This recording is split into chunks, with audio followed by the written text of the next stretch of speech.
Our team program is designed to be super simple and make your life way easier. There's no minimums, there's no required packages, and you'll get season-long access to our catalog at a discount team price.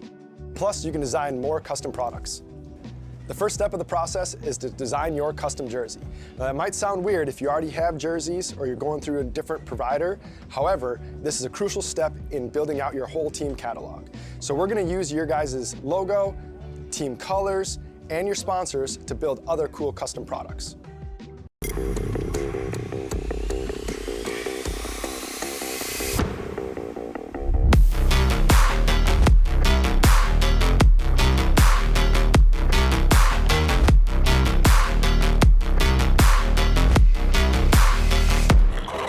Mike Hinman, he's cool. Paintball, that's cool. Making money, that's cool. Kirgo, that's cool. Kirgo is the only sports book in the world that offers paintball. So if you want to get down on some paintball action, make sure you visit Kirgo. It also has every table game from blackjack to baccarat to slots and more. It also has a full sports book with every sport you can ever think of and probably some that you never heard of. The only sports book in the world that has paintball.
Hey, it's BRNT at CRBN, here at the DRV, an absolute hot rod force feed loader.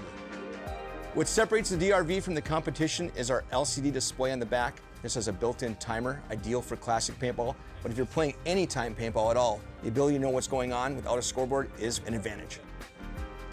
Along with our adjustable torque settings, 1 through 5, allows you to shoot any paint in every condition. If you're shooting super brittle paint, turn it down. If you trust the paint, it's a little bit harder, you can turn it all the way up, shoot 25 balls a second, no problem.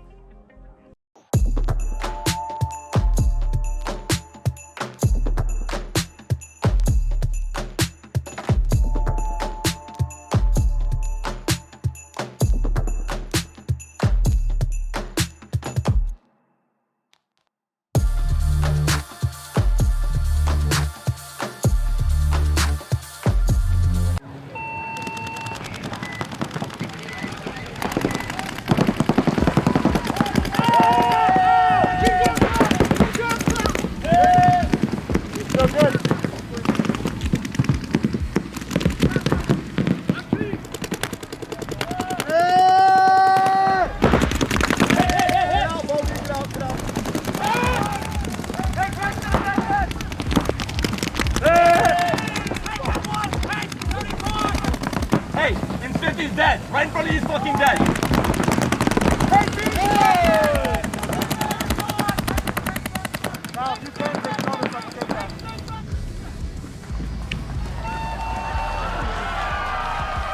Let's go! Yes, Papa! That's the fucking done! Doing this for the future. Future! Bye-bye. Bye.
Our team program is designed to be super simple and make your life way easier.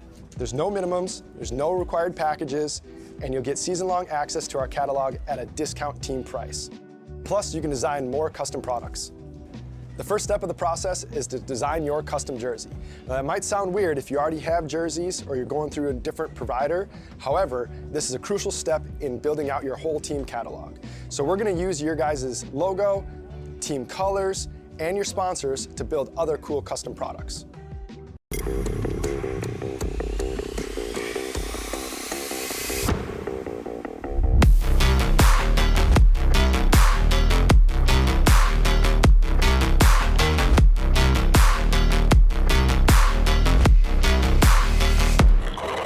Mike Hinman, he's cool.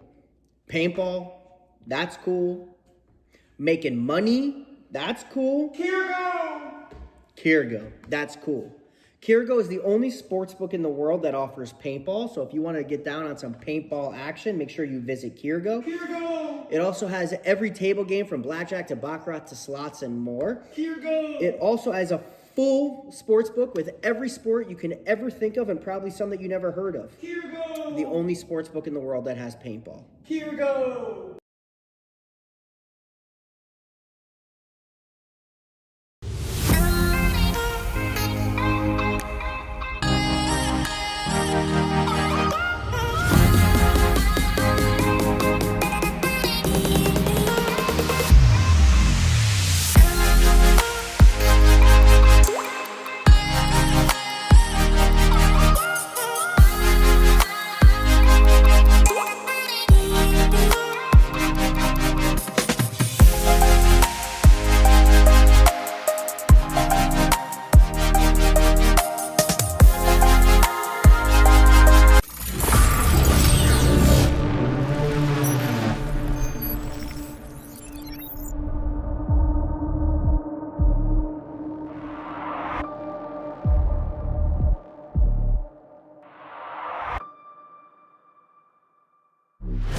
Hey, it's BRNT at CRBN, here at the DRV, an absolute hot rod force feed loader.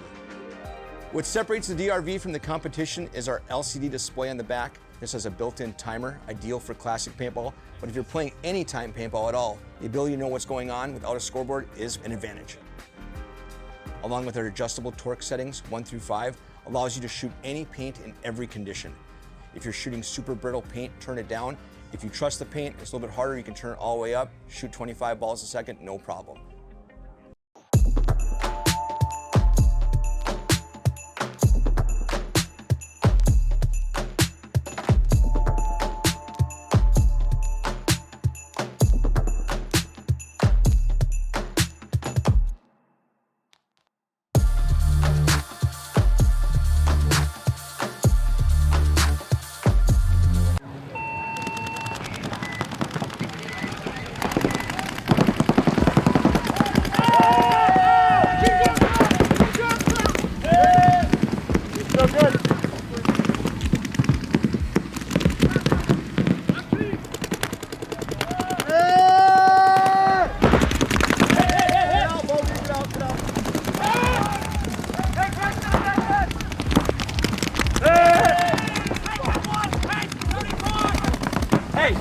He's dead. Right in front of you, he's fucking dead.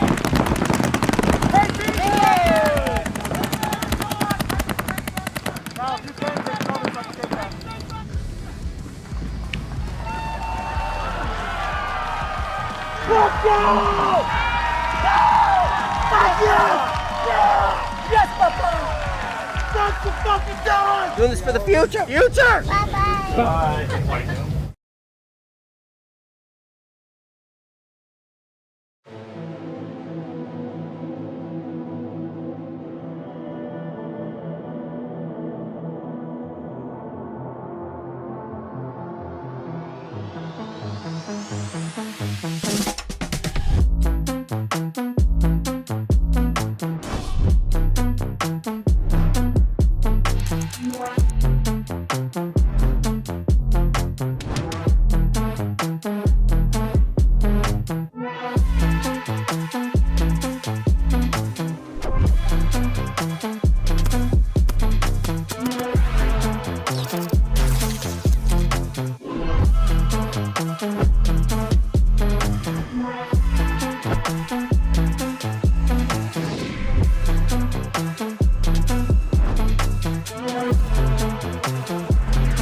Our team program is designed to be super simple and make your life way easier.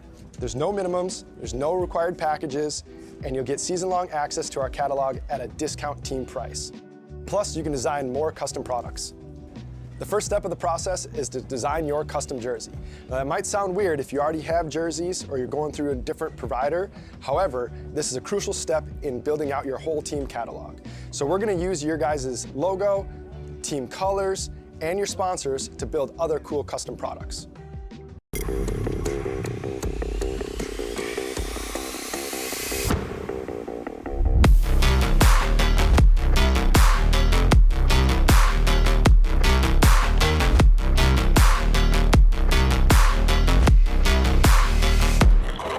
Mike Hinman, he's cool.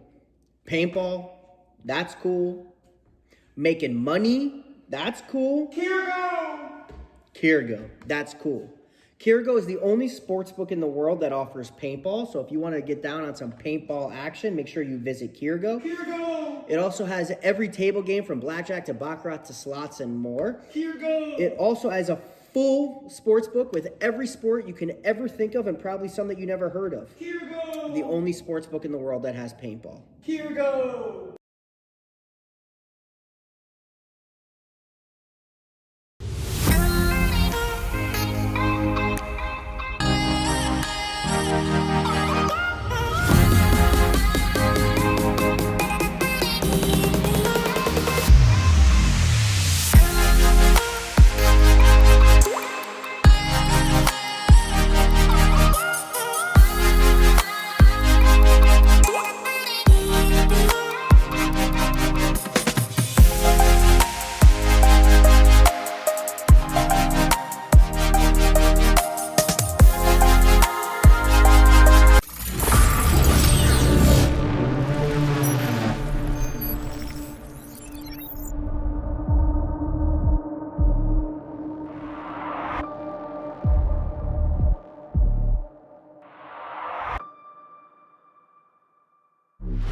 Hey, it's BRNT at CRBN, here at the DRV, an absolute hot rod force feed loader.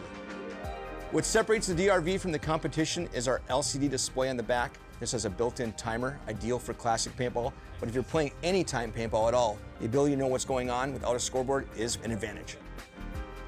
Along with our adjustable torque settings, 1 through 5, allows you to shoot any paint in every condition. If you're shooting super brittle paint, turn it down. If you trust the paint, it's a little bit harder, you can turn it all the way up, shoot 25 balls a second, no problem.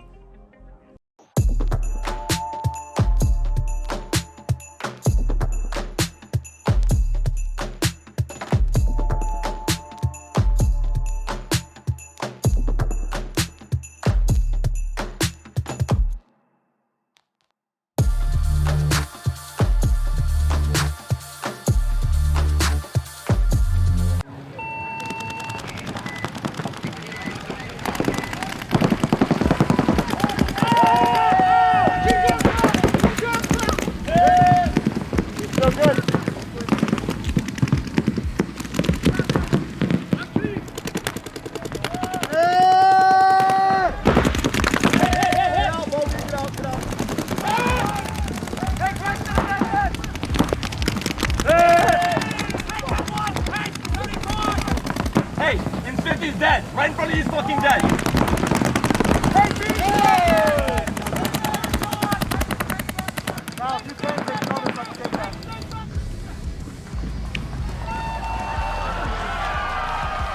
Let's go! Yes, Papa! That's the fucking done! Doing this for the future! Bye-bye. Bye.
Our team program is designed to be super simple and make your life way easier.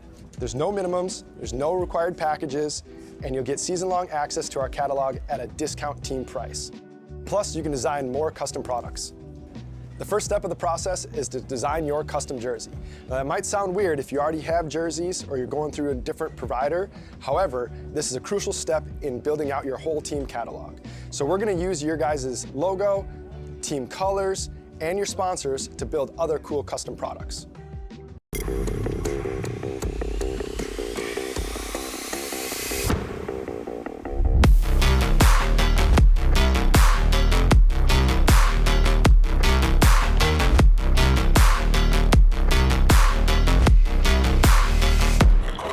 Mike Hinman, he's cool. Paintball, that's cool. Making money, that's cool. Kirgo, that's cool. Kirgo is the only sports book in the world that offers paintball. So if you want to get down on some paintball action, make sure you visit Kirgo. It also has every table game from blackjack to baccarat to slots and more. It also has a full sports book with every sport you can ever think of and probably some that you never heard of. The only sports book in the world that has paintball.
Hey, it's BRNT at CRBN, here with the DRV, an absolute hot rod force feed loader.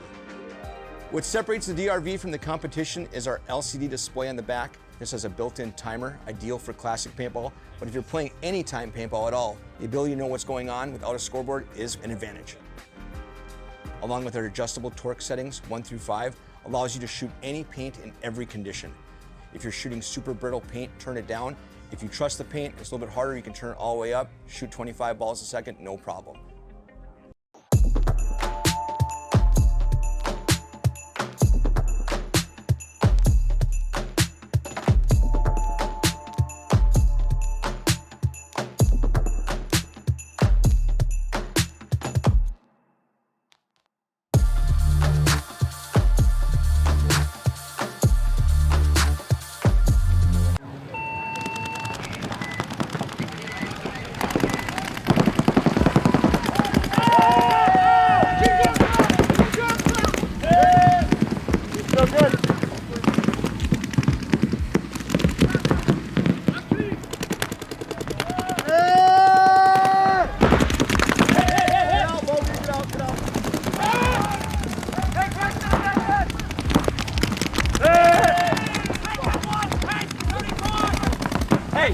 50's dead. Right in front of you, he's fucking dead.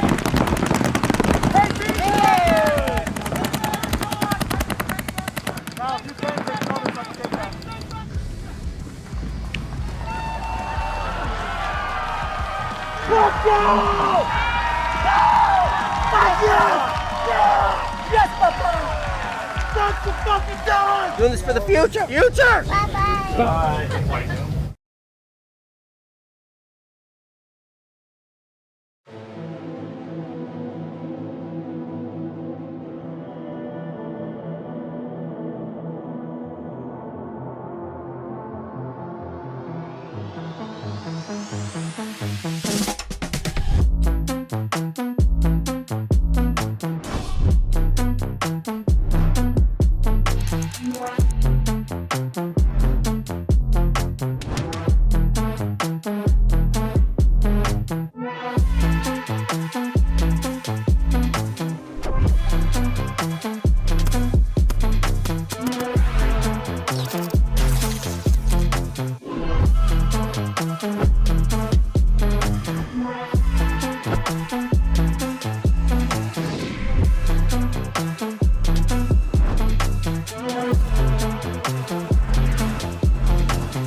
Our team program is designed to be super simple and make your life way easier. There's no minimums, there's no required packages, and you'll get season-long access to our catalog at a discount team price. Plus, you can design more custom products. The first step of the process is to design your custom jersey. Now, that might sound weird if you already have jerseys or you're going through a different provider. However, this is a crucial step in building out your whole team catalog. So we're going to use your guys' logo, team colors, and your sponsors to build other cool custom products.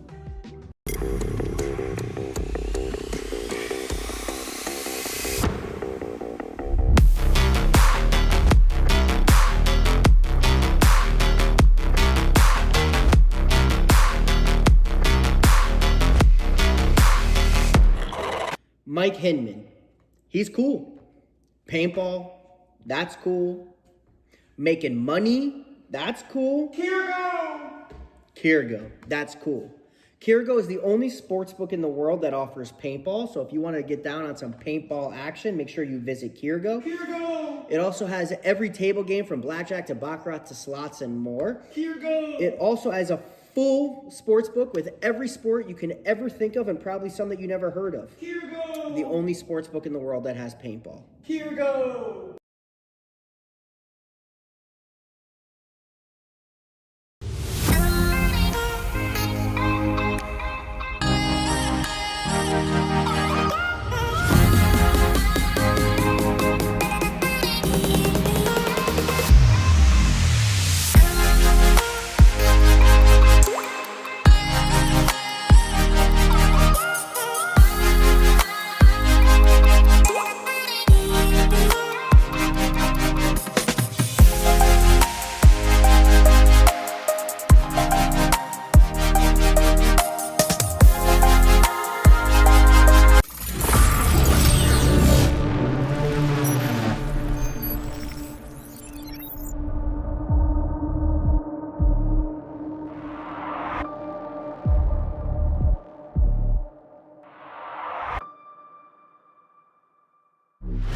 Hey, it's BRNT at CRBN, here at the DRV, an absolute hot rod force feed loader. What separates the DRV from the competition is our LCD display on the back. This has a built-in timer, ideal for classic paintball, but if you're playing anytime paintball at all, the ability to know what's going on without a scoreboard is an advantage. Along with our adjustable torque settings, 1 through 5, allows you to shoot any paint in every condition. If you're shooting super brittle paint, turn it down. If you trust the paint, it's a little bit harder, you can turn it all the way up, shoot 25 balls a second, no problem.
Dunk the fucking dog! Doing this for the future. Future!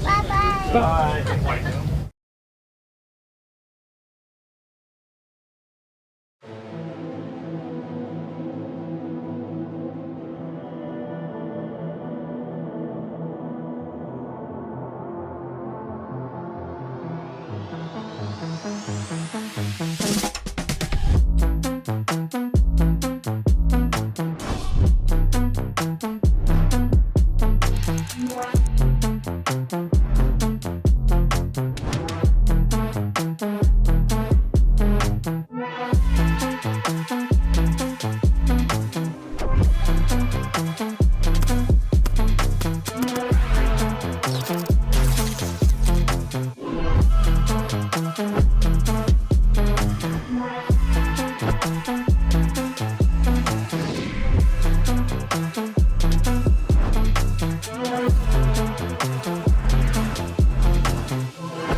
Our team program is designed to be super simple and make your life way easier.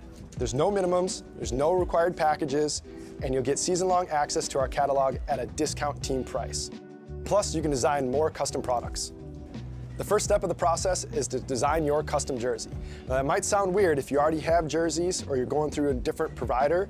However, this is a crucial step in building out your whole team catalog. So we're gonna use your guys' logo, team colors, and your sponsors to build other cool custom products.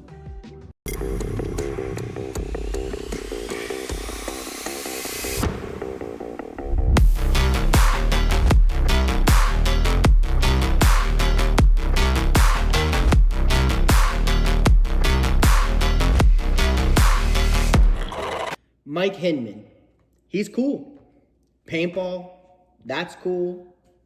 Making money, That's cool. Kirgo! Kirgo. That's cool.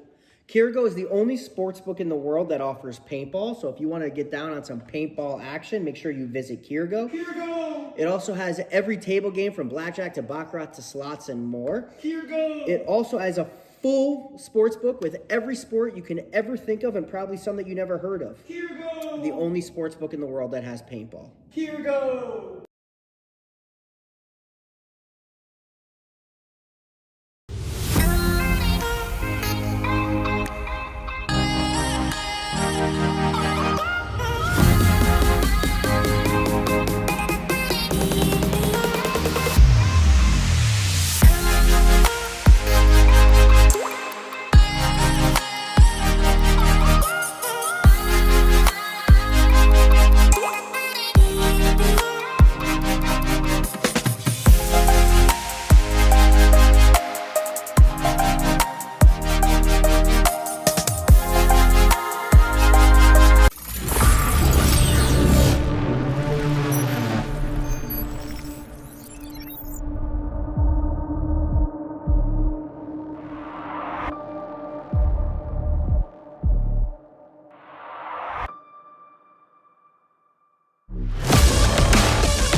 Hey, it's BRNT at CRBN, here at the DRV, an absolute hot rod force feed loader. What separates the DRV from the competition is our LCD display on the back. This has a built-in timer, ideal for classic paintball, but if you're playing anytime paintball at all, the ability to know what's going on without a scoreboard is an advantage. Along with our adjustable torque settings, 1 through 5, allows you to shoot any paint in every condition. If you're shooting super brittle paint, turn it down. If you trust the paint, it's a little bit harder, you can turn it all the way up, shoot 25 balls a second, no problem.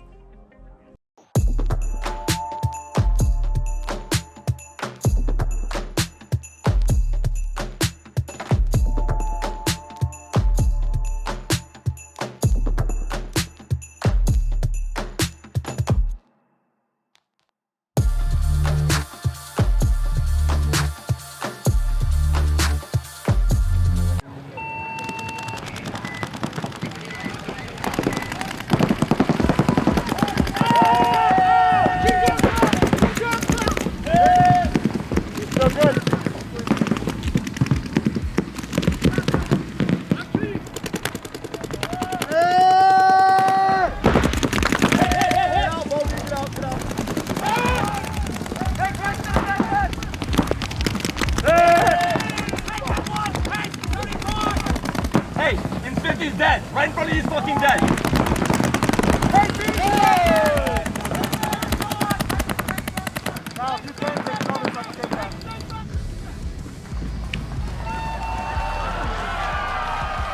Let's go!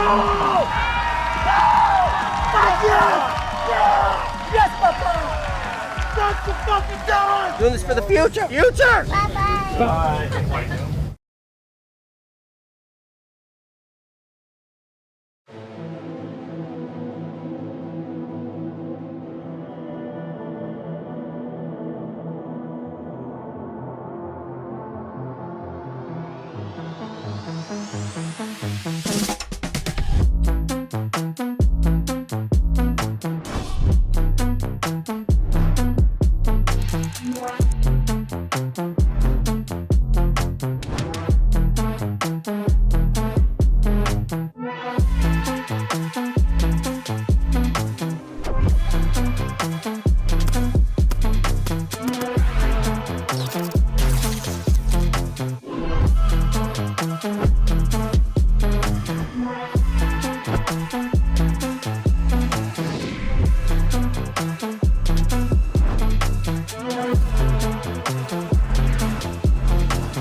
Our team program is designed to be super simple and make your life way easier. There's no minimums, there's no required packages, and you'll get season-long access to our catalog at a discount team price. Plus, you can design more custom products. The first step of the process is to design your custom jersey. Now, that might sound weird if you already have jerseys or you're going through a different provider. However, this is a crucial step in building out your whole team catalog. So we're going to use your guys' logo, team colors, and your sponsors to build other cool custom products.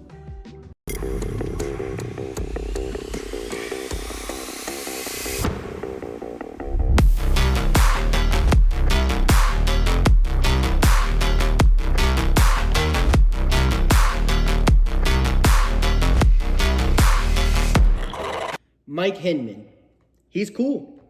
Paintball, that's cool. Making money, that's cool. Kirgo, that's cool. Kirgo is the only sports book in the world that offers paintball. So if you want to get down on some paintball action, make sure you visit Kirgo. It also has every table game from blackjack to baccarat to slots and more. It also has a full sports book with every sport you can ever think of and probably some that you never heard of. The only sports book in the world that has paintball.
Hey, it's BRNT at CRBN, here at the DRV, an absolute hot rod force feed loader. What separates the DRV from the competition is our LCD display on the back. This has a built-in timer, ideal for classic paintball, but if you're playing anytime paintball at all, the ability to know what's going on without a scoreboard is an advantage. Along with our adjustable torque settings, 1 through 5, allows you to shoot any paint in every condition. If you're shooting super brittle paint, turn it down. If you trust the paint, it's a little bit harder, you can turn it all the way up, shoot 25 balls a second, no problem.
Yes, Papa! That's the fucking done! Doing this for the future. Future! Bye-bye!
Our team program is designed to be super simple and make your life way easier. There's no minimums, there's no required packages, and you'll get season-long access to our catalog at a discount team price. Plus, you can design more custom products. The first step of the process is to design your custom jersey. Now, that might sound weird if you already have jerseys or you're going through a different provider. However, this is a crucial step in building out your whole team catalog. So we're going to use your guys' logo, team colors, and your sponsors to build other cool custom products.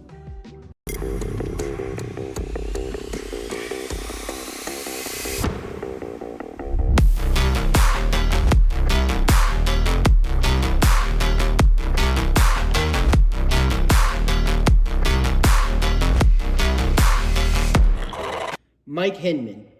He's cool. Paintball, That's cool. Making money. That's cool. Kirgo. That's cool. Kirgo is the only sports book in the world that offers paintball. So if you want to get down on some paintball action, make sure you visit Kirgo.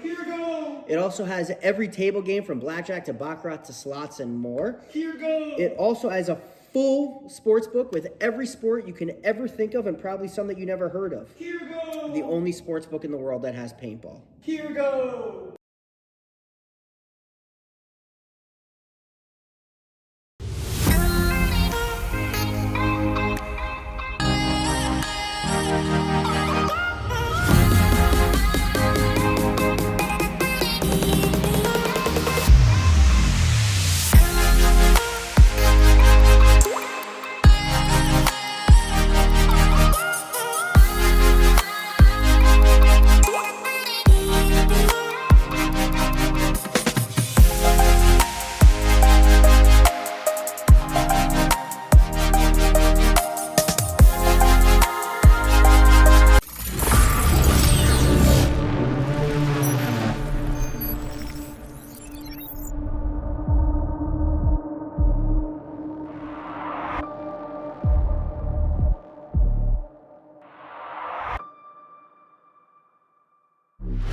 Hey, it's BRNT at CRBN, here at the DRV, an absolute hot rod force feed loader.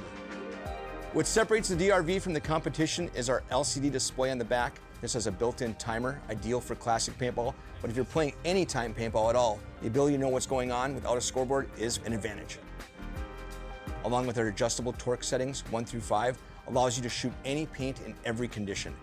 If you're shooting super brittle paint, turn it down. If you trust the paint, it's a little bit harder, you can turn it all the way up, shoot 25 balls a second, no problem.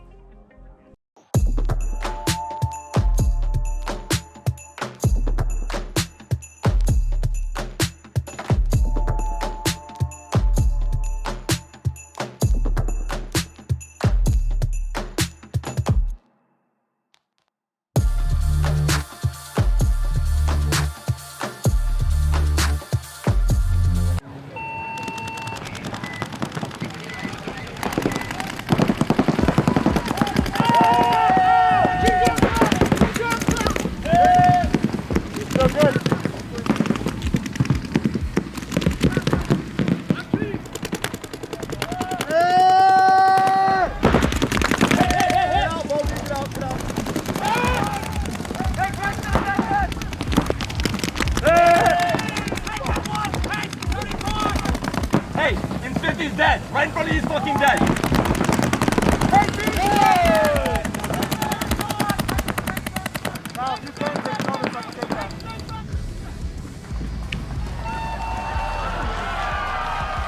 Let's go!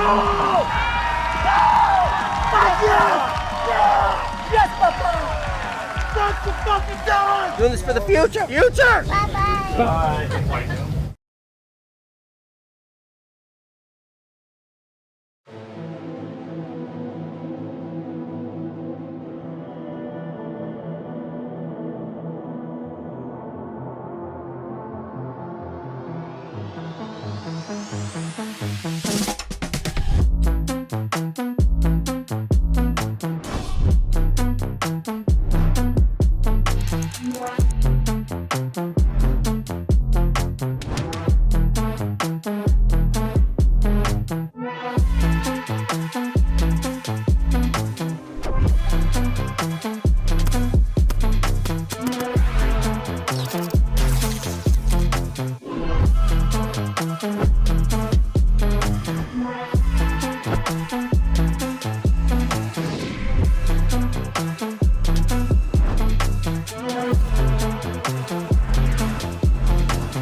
Our team program is designed to be super simple and make your life way easier.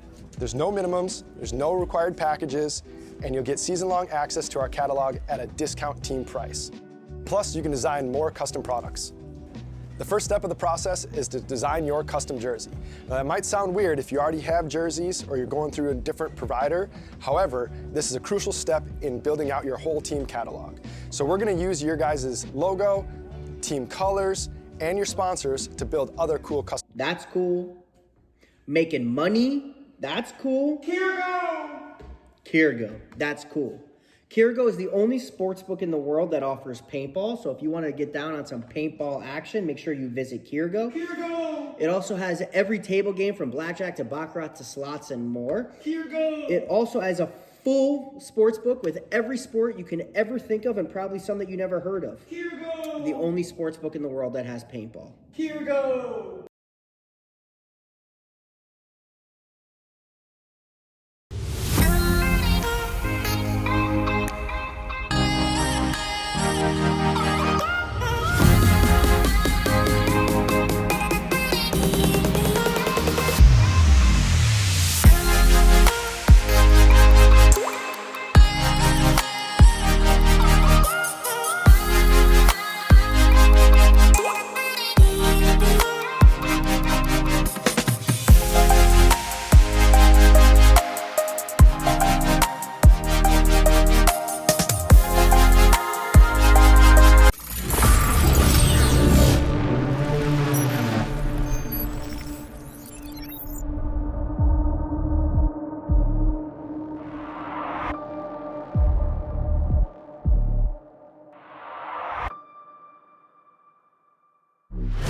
Sorry, I was looking for another one.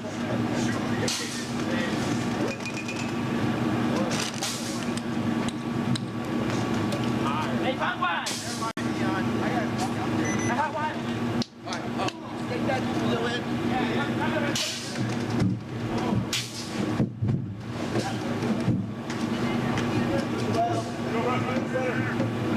All rush, beat it. Let's go. 2 minutes. Warning. Live field goggles on.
1 minute. Go, Carlos. Turn them off.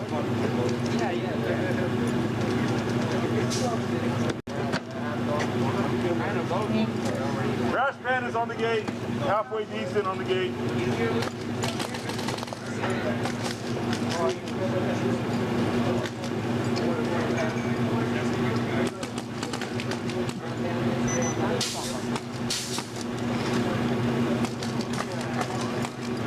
30 seconds.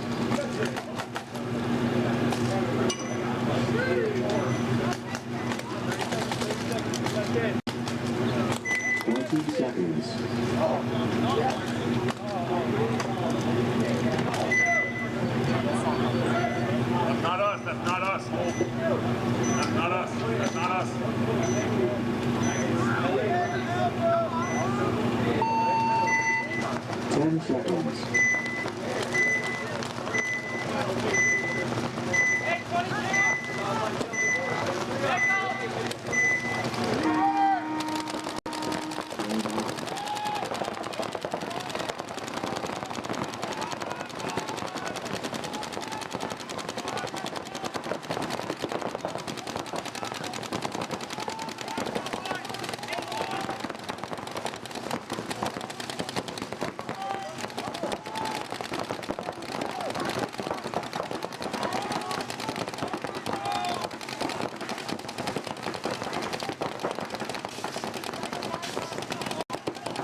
Go field. On.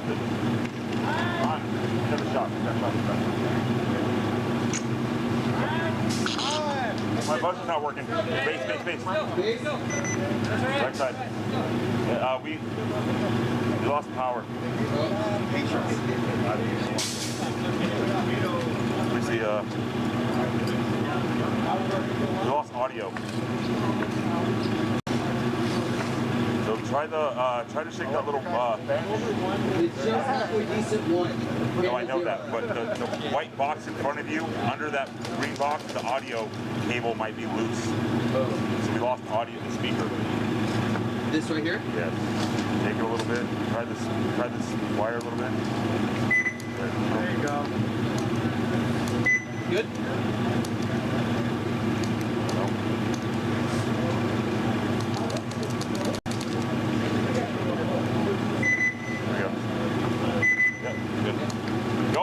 Get him on. Seattle damage and silly bananas. 30 seconds. Yeah, Bobby, that's why I asked you. I was like, did he just... No, he didn't. 20 seconds.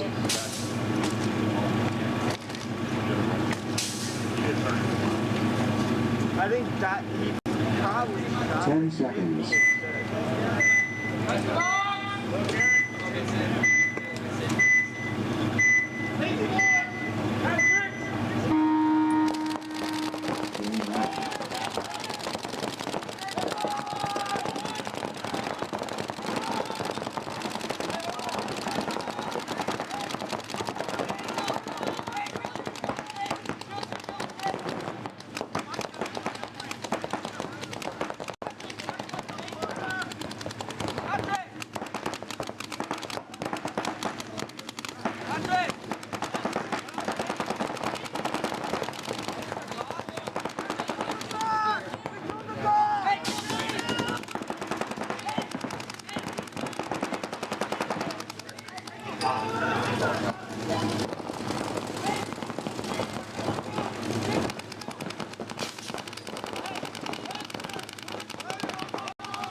Complete. Point approved. 1 minute.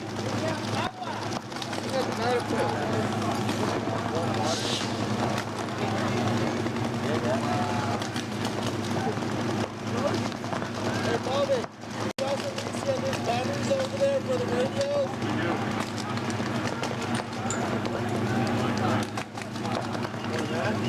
Do you have the batteries in that box next to you? Oh, batteries? Radio batteries?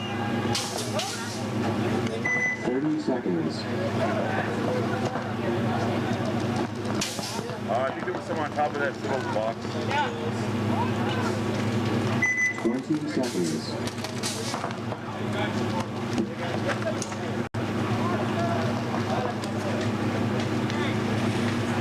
10 seconds.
Halfway decent, down 1.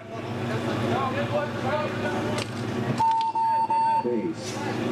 Point approved. Penalty point goes to Trash Pandas. Halfway decent, down 1. 1 minute.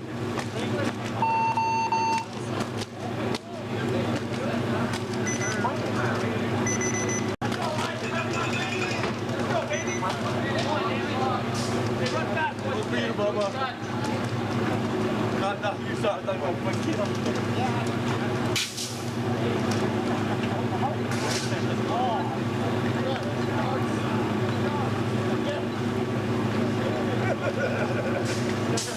30 seconds.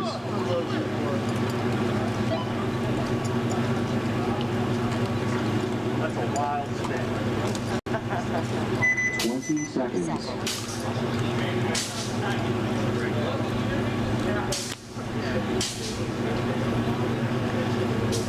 10 seconds. Touch the box!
1 minute. Where's the little bread box at?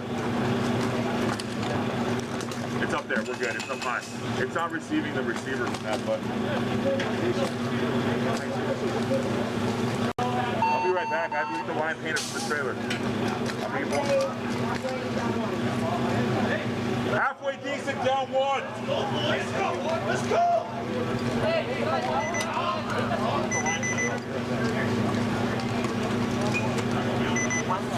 30 seconds.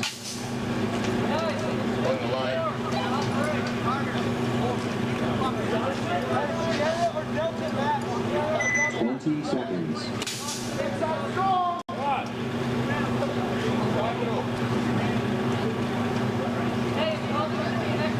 10 seconds. Double hook, 2 snakes, 1 Dorito! 10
30 seconds.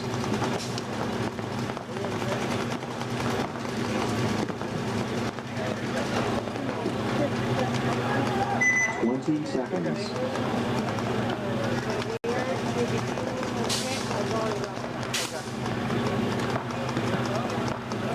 10 seconds.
Concede. Point approved. 1 minute.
30 seconds.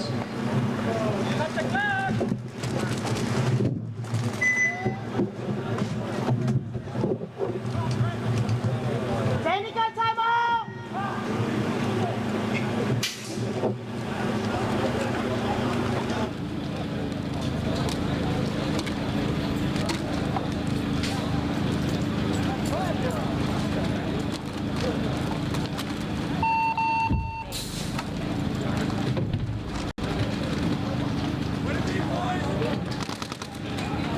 Point approved. 1 minute.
Touch the gate.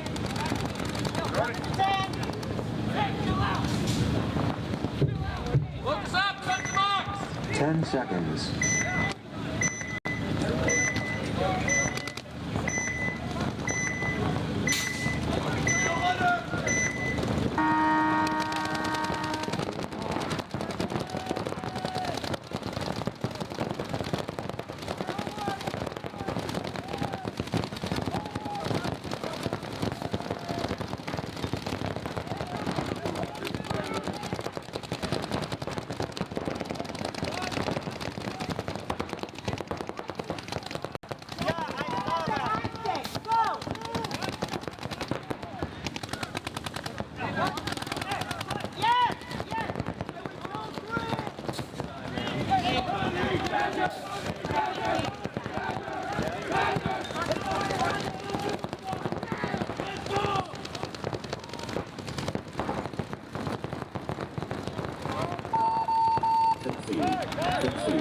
Concede.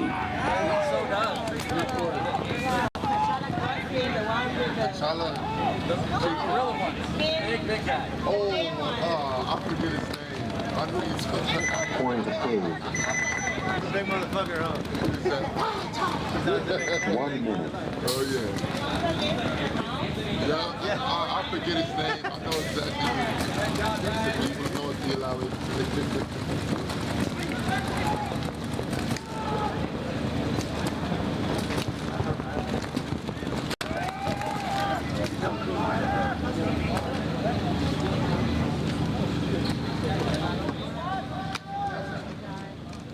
Why do that? 30 seconds. Yeah, what's up, Barry?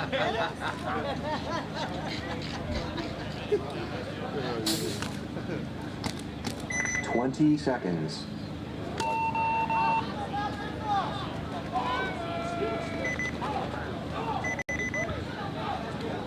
10 seconds.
50. Point approved. Bro, I didn't get him getting shot, but look at this. I got the 1 minute. You have a trash bag up there? Trash bag?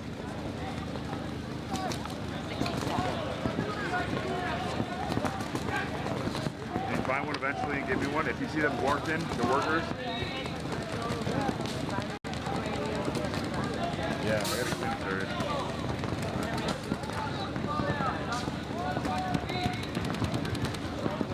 Thirty seconds.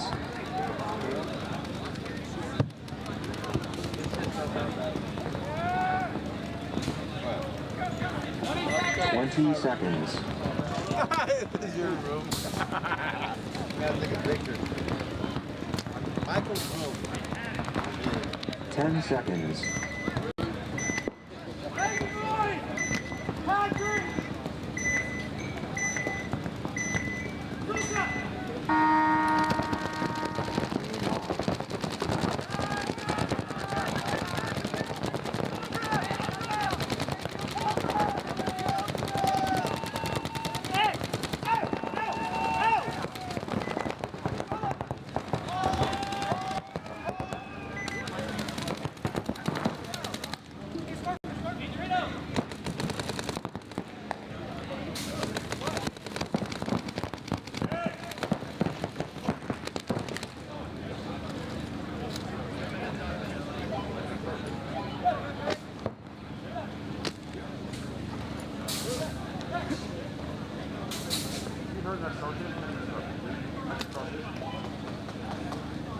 Time! Base.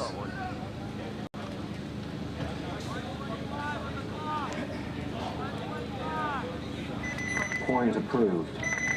Let's go, damn it! Oh my Let's go! 1 minute. Go!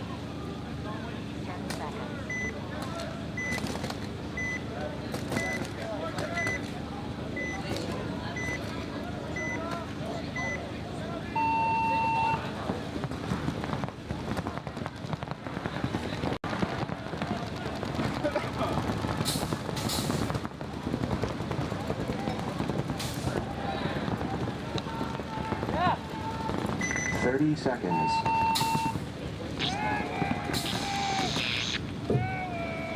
Hey, process of elimination, guys. 20 seconds.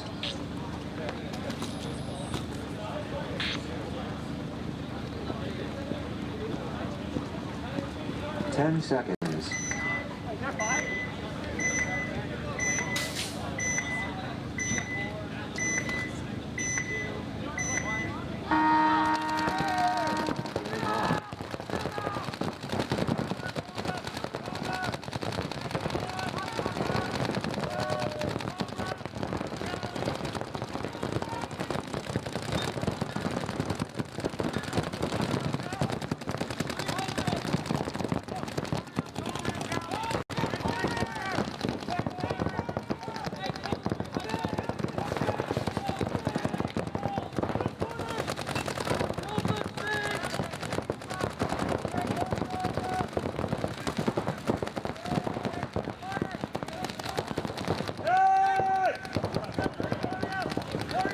60 seconds. Is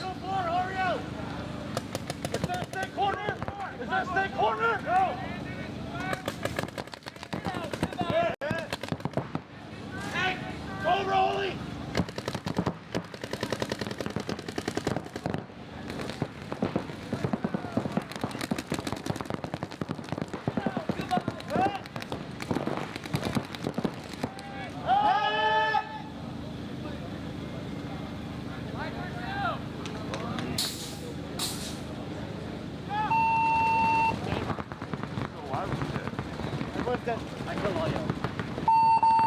Game stop. Oh!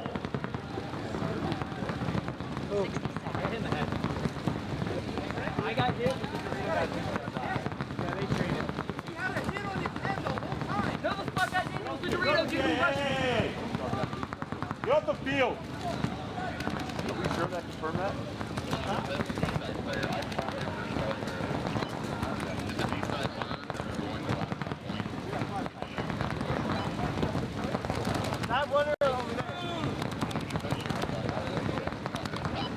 No points. Yeah, no, yeah, I saw the change. Okay. 1 minute. No, yeah.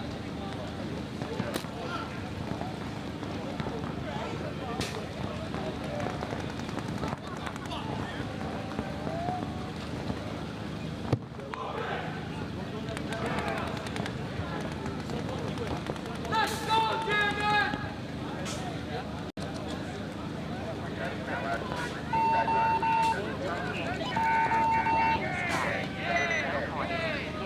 30 seconds.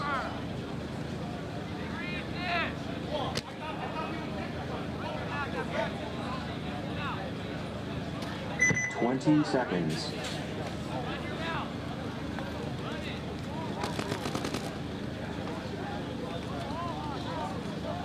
10 seconds. Touch the box! Lazy boy! Luca! 10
Game time finished.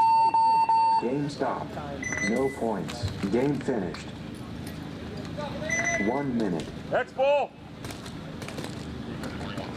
Good job, Patrick. There we go. Good job. There we go, baby.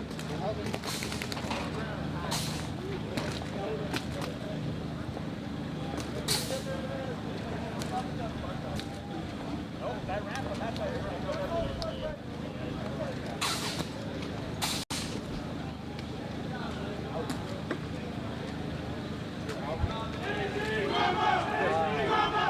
30 seconds.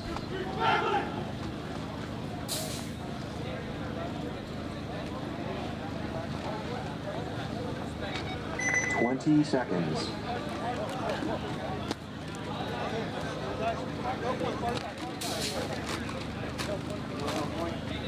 10 seconds. Watch the game. Watch the game.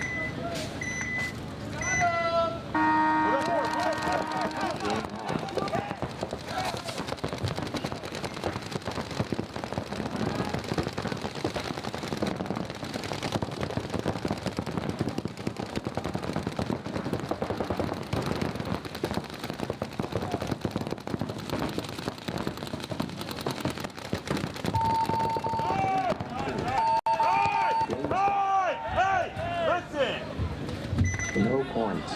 Game finished.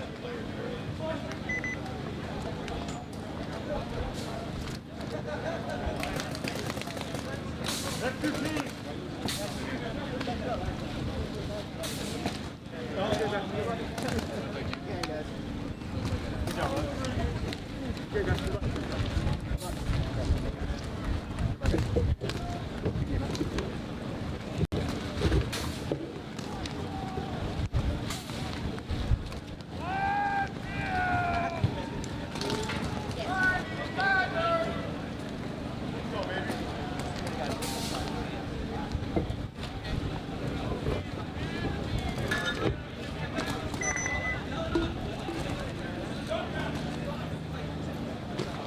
One minute.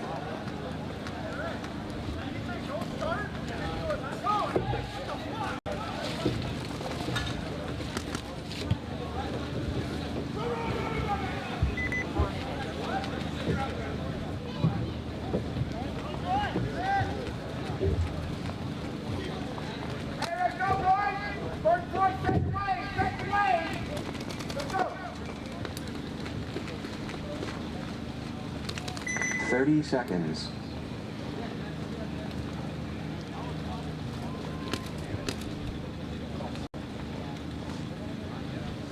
Twenty seconds.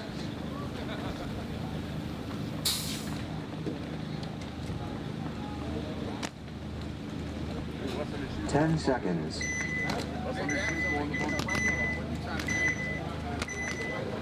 Hey, three Dorito!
Concede.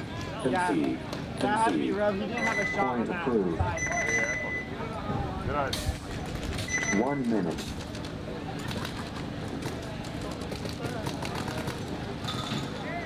Drama, Desert Edge Black on the gate.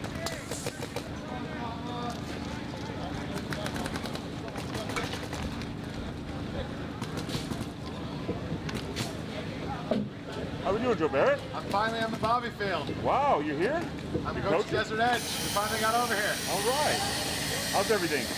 Life is good, my friend. Yeah, it always is with Joe. Yeah. 30 seconds. Where are you coming from? Straight from Colombia. Oh, of course. Yeah. Medellin. Yeah, you look like you have a pep in your step. 20 seconds. Right there. Great to see you, Joe.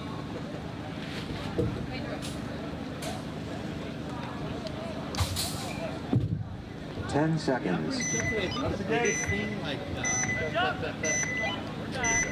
already learn how to Hey, 2-1-2! Shooter snake way!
It's in the back wall. Whiskey! Hey, get him fucking out!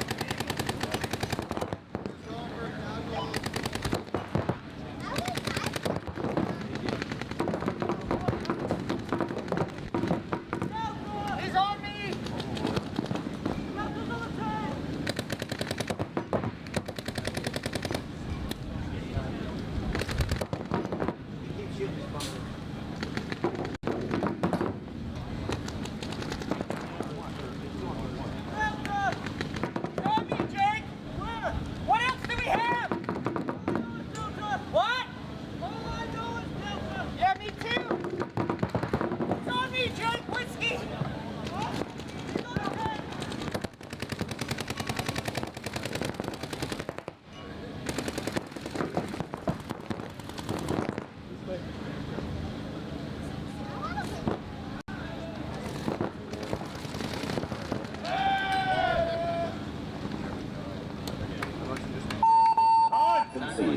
Concede.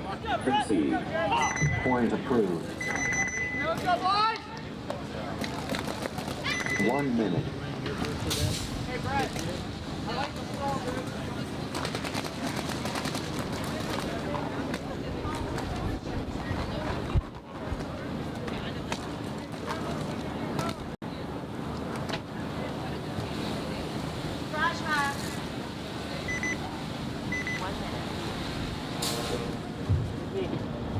Russell, why did he? And your back leg. 30 seconds.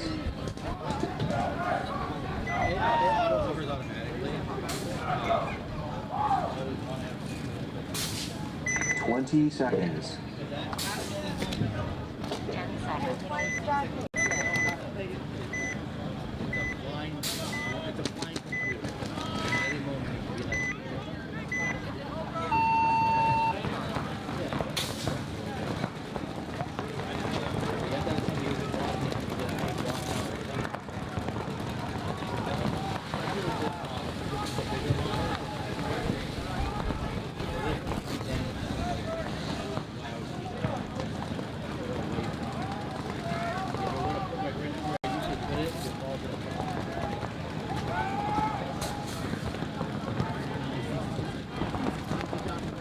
What's the date?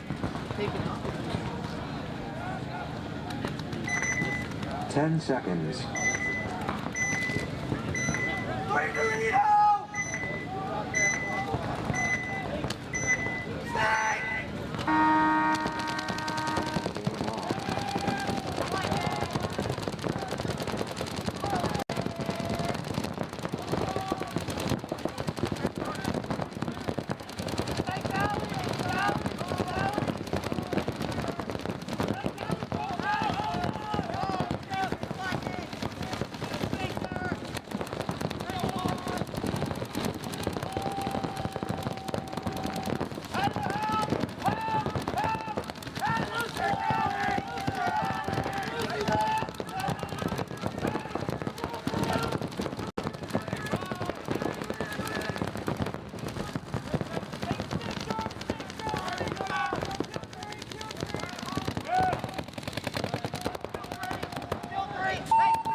Concede. Point approved. 1 minute.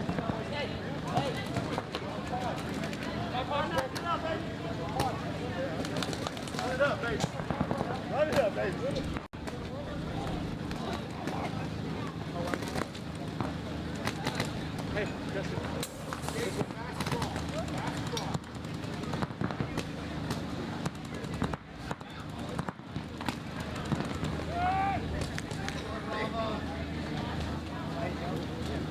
30 seconds.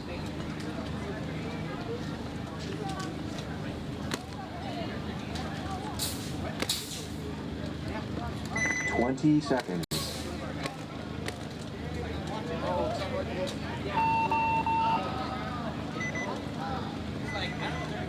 10 seconds.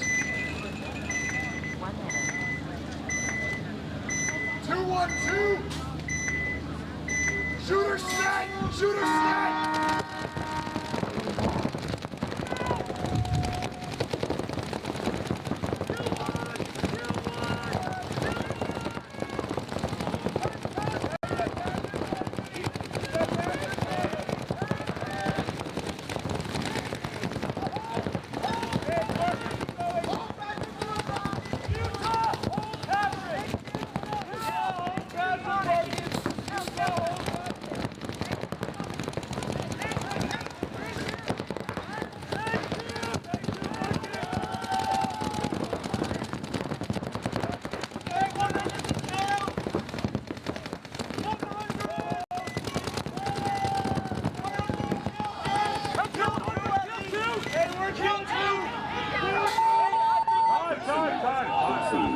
Concede.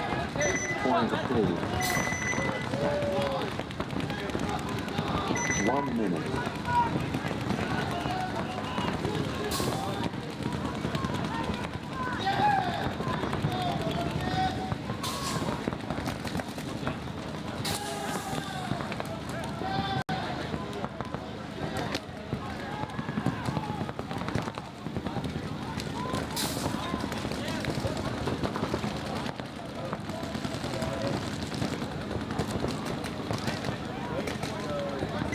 30 seconds.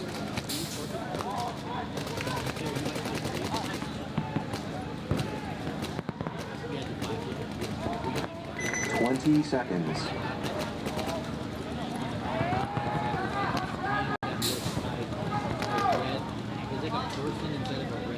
10 seconds.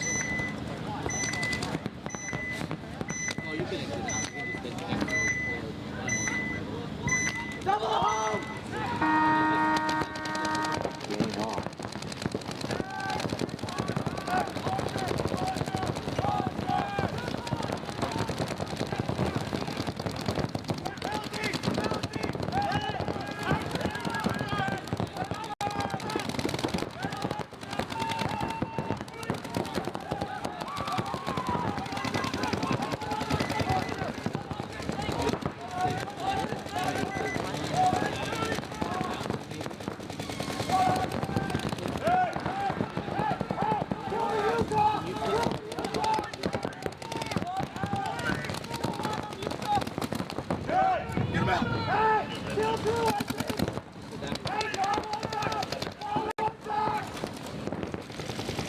I didn't rub paint on my arm. Hey, kill the monster! Kill the monster! Kill the monster!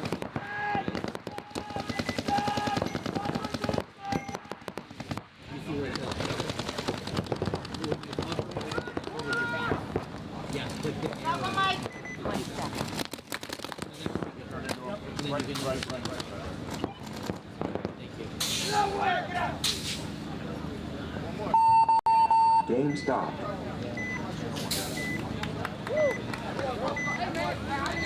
Honey Badgers get the penalty point. Vegas down 1. Saves. Point approved. 1 minute.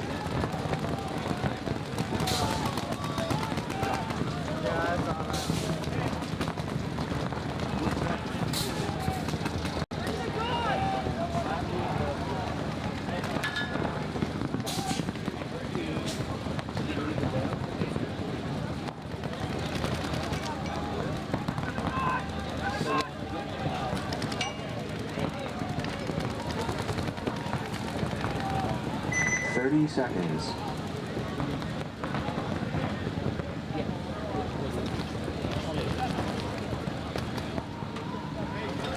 20 seconds.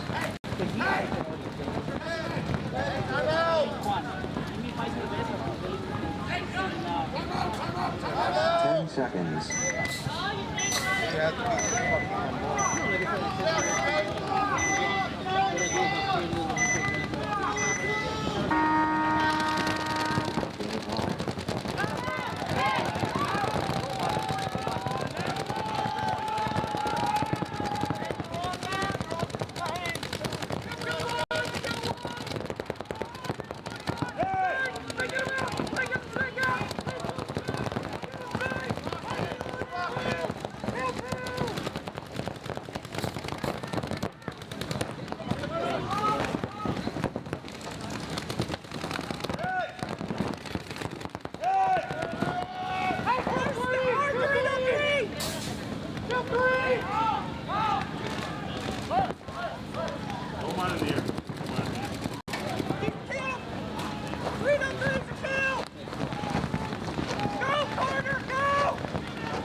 Concede.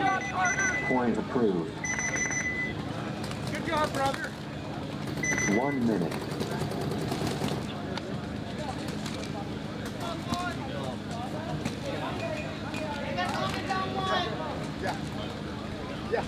Vegas down 1.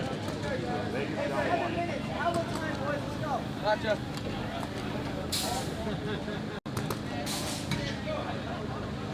Let's go, Tom.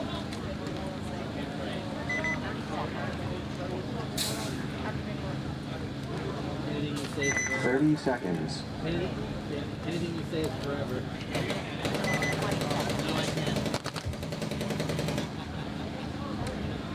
20 seconds.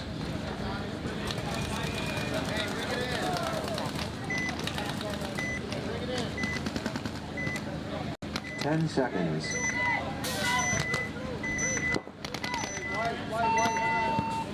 Heavy Dorito! Home shooting run!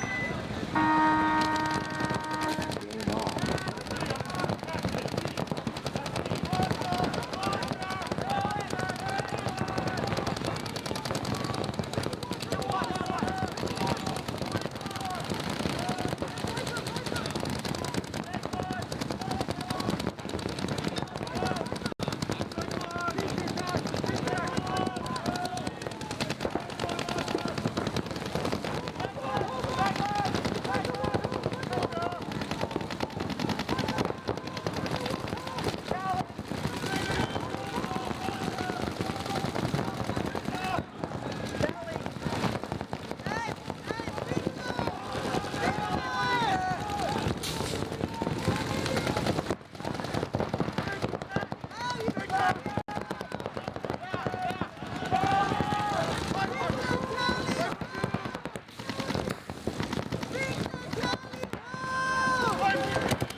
Point approved.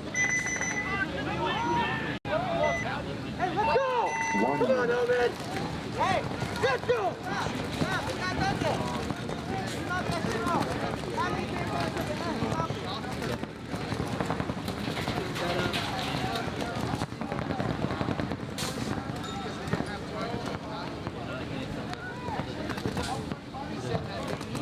That's what.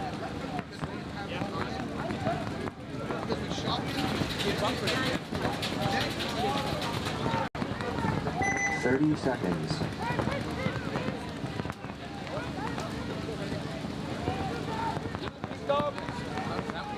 Good. 20 seconds. Good.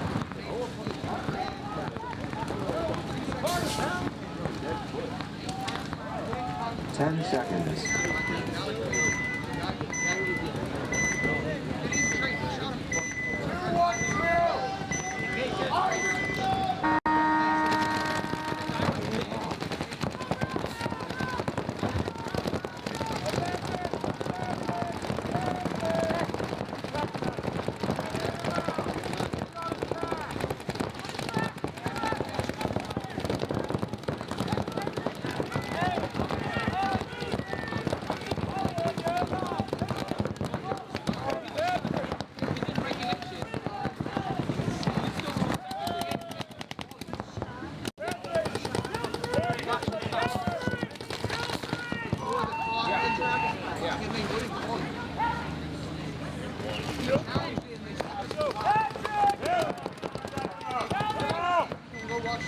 Hey, come on! I want all you, that's not fair to us. Concede. Point approved. 1 minute.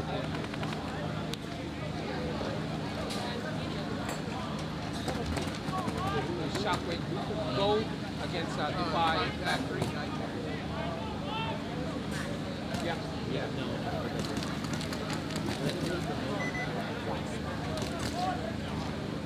Because that was the exact situation. They're not doing it, bro. They're not. You saw. Yeah, I know. I know. I saw you. 30 seconds. Snap had the chance. But yell at him, hey. I did. I said, hey, But they're kind of Taylor said I'm going back home to Dorito and move over. That's why I won. 20 seconds. I said that was what I said. So I'm trying to find him after. 10 seconds.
But technically we would have won Point approved.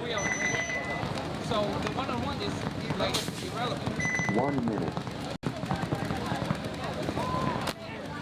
Because we were told to. We tried getting you involved, but they won't do it. We were rolling involved. Yeah, but head ref says, no, we're moving on. Yeah, get on the box. Yeah.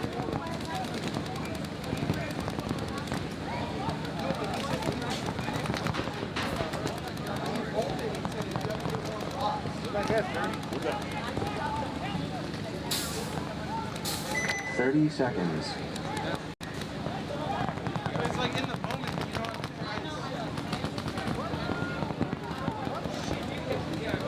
20 seconds. I know it's not your. It was like the head ref was like, hey, don't argue with me. Done. This, that, 10 seconds.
Point approved. 1 minute.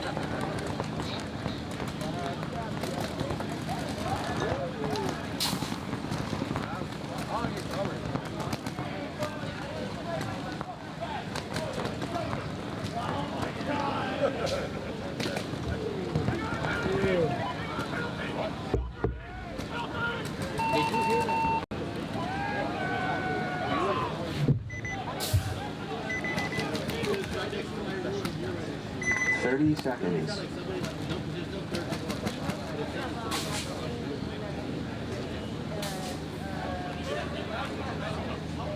20 seconds.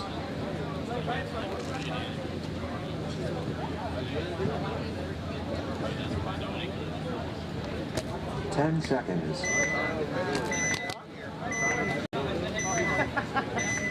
Three Doritos!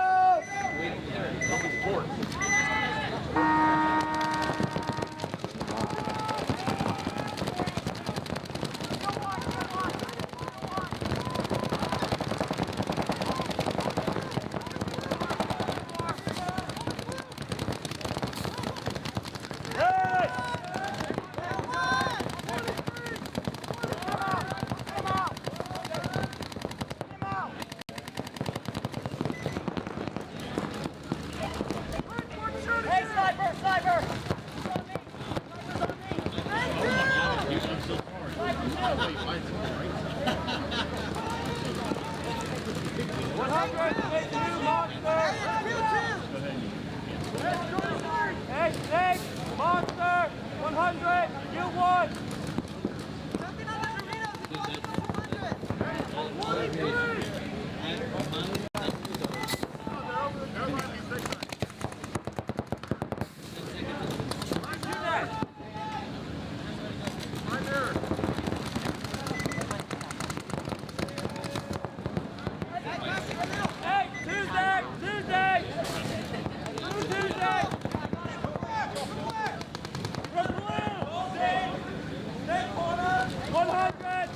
Seconds. Monster! Big corner!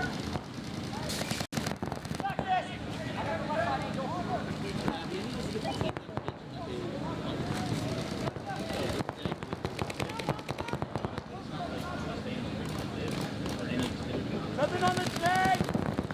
Come on, Angel!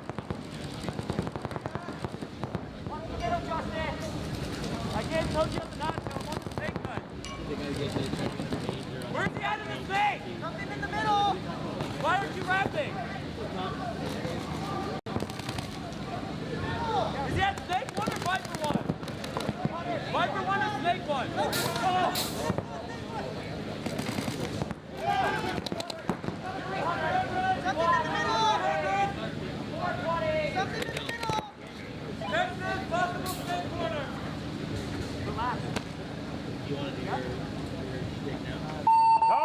Game time finished. Game stopped. No points. Game finished. Hey, let's go. Hey, Angel, way to trust me. 1 minute. Way to trust me, Angel. Way to trust me. That's right. That's right. Arnold, Tokyo the fucking corner. Angel, why didn't you turn the other way? Way to trust me.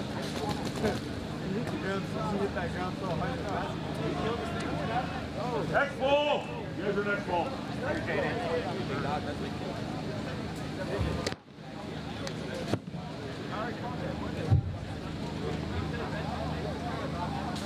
30 seconds. Let's go, Desert Edge! Heads up right there, Thomas. 20 seconds.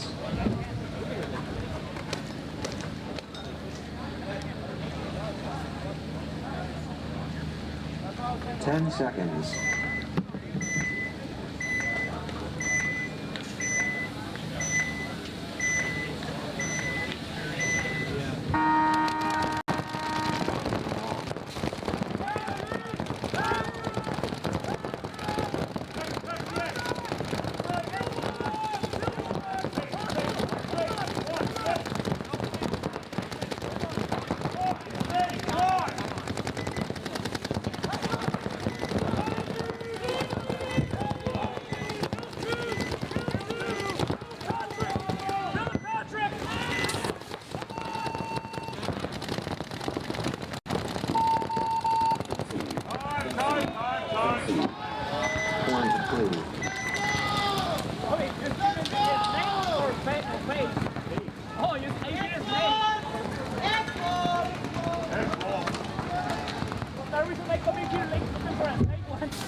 Running around the phone.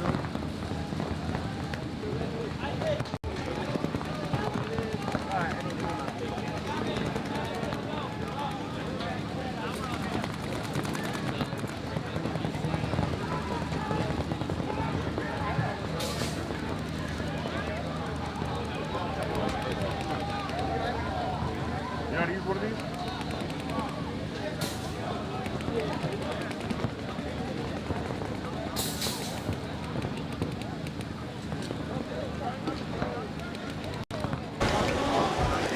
Good morning, Dub C. My name is Bree. I just wanted to hop on for a quick shout out. Starting today, anytime after noon, if you see me walking around the event, I have a free little giveaway I'm going to do. In order to get that giveaway, you just got to find me and shout "Get Maxed." I know. I'm calling you for that one. You can buy me that day.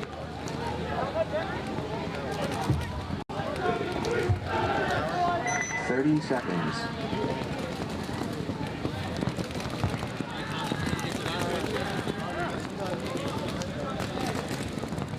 20 seconds.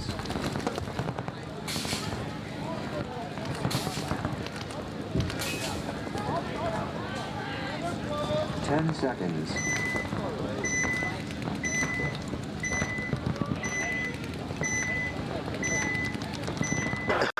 All right, there we go. We're live now, Thomas. So here we are at the West Coast, at the HK Army Backyard Brawl, Desert Edge AZ Drama.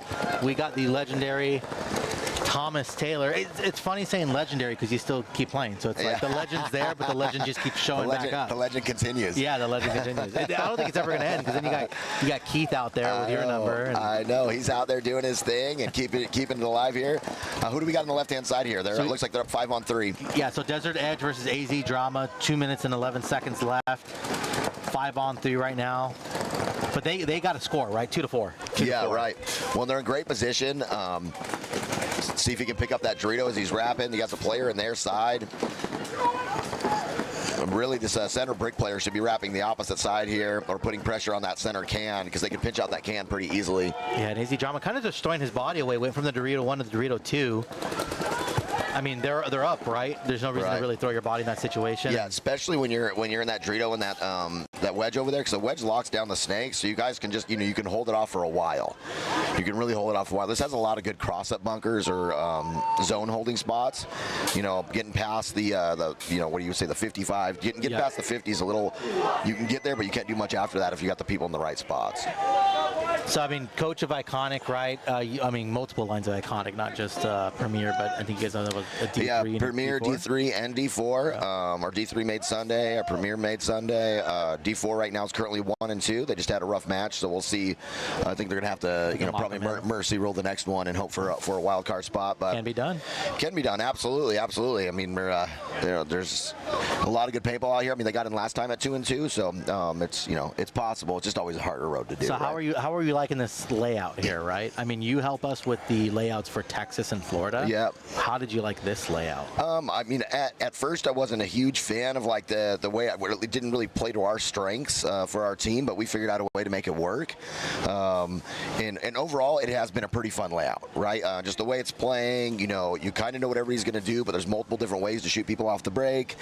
There's only a few different ways to run, so that's what kind of as the tournament went down, like it started becoming a lot of deaths off the break or a huge pocket, just because, like always, we figure it out. But no, I think the field is playing really fun. You can go through the middle, you can get into the snake.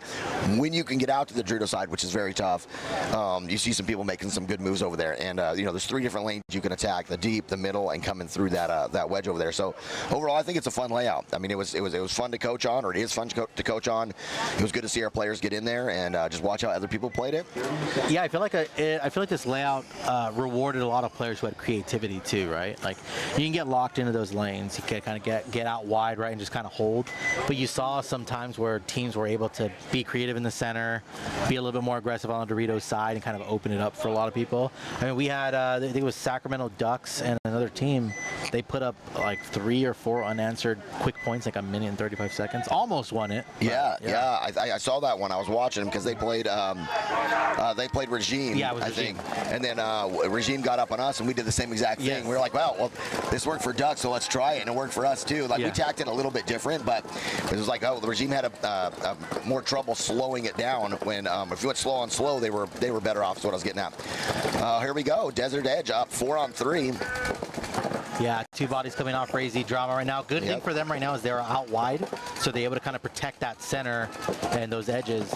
Yeah, filling out to that Dorito corner is huge because now they're wide. Oh, it's actually, it's 5 on 3. I didn't see that other player back there because of that black on black with the black turf and the black jersey. Everybody's wearing black. You guys were wearing black against who you guys were playing. It was black on black. There was a team that was red on red. But here comes Desert Edge. See, again, playing a little bit in that middle there, getting on that wedge on that Dorito side. Getting very creative. Now, I don't know if he knows that the Dorito corner's there. Let's see if he gets him.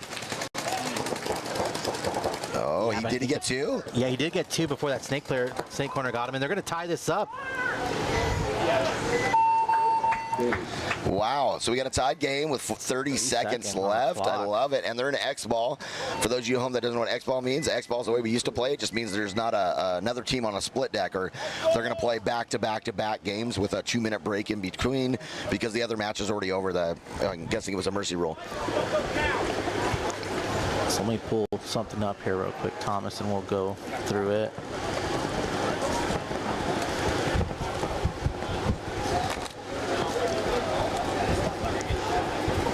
Let's see here.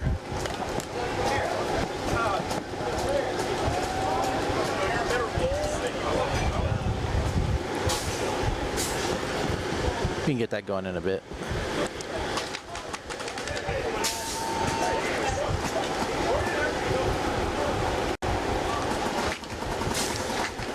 All right, so let's kind of go through this real quick, Thomas. Yep. While we're waiting.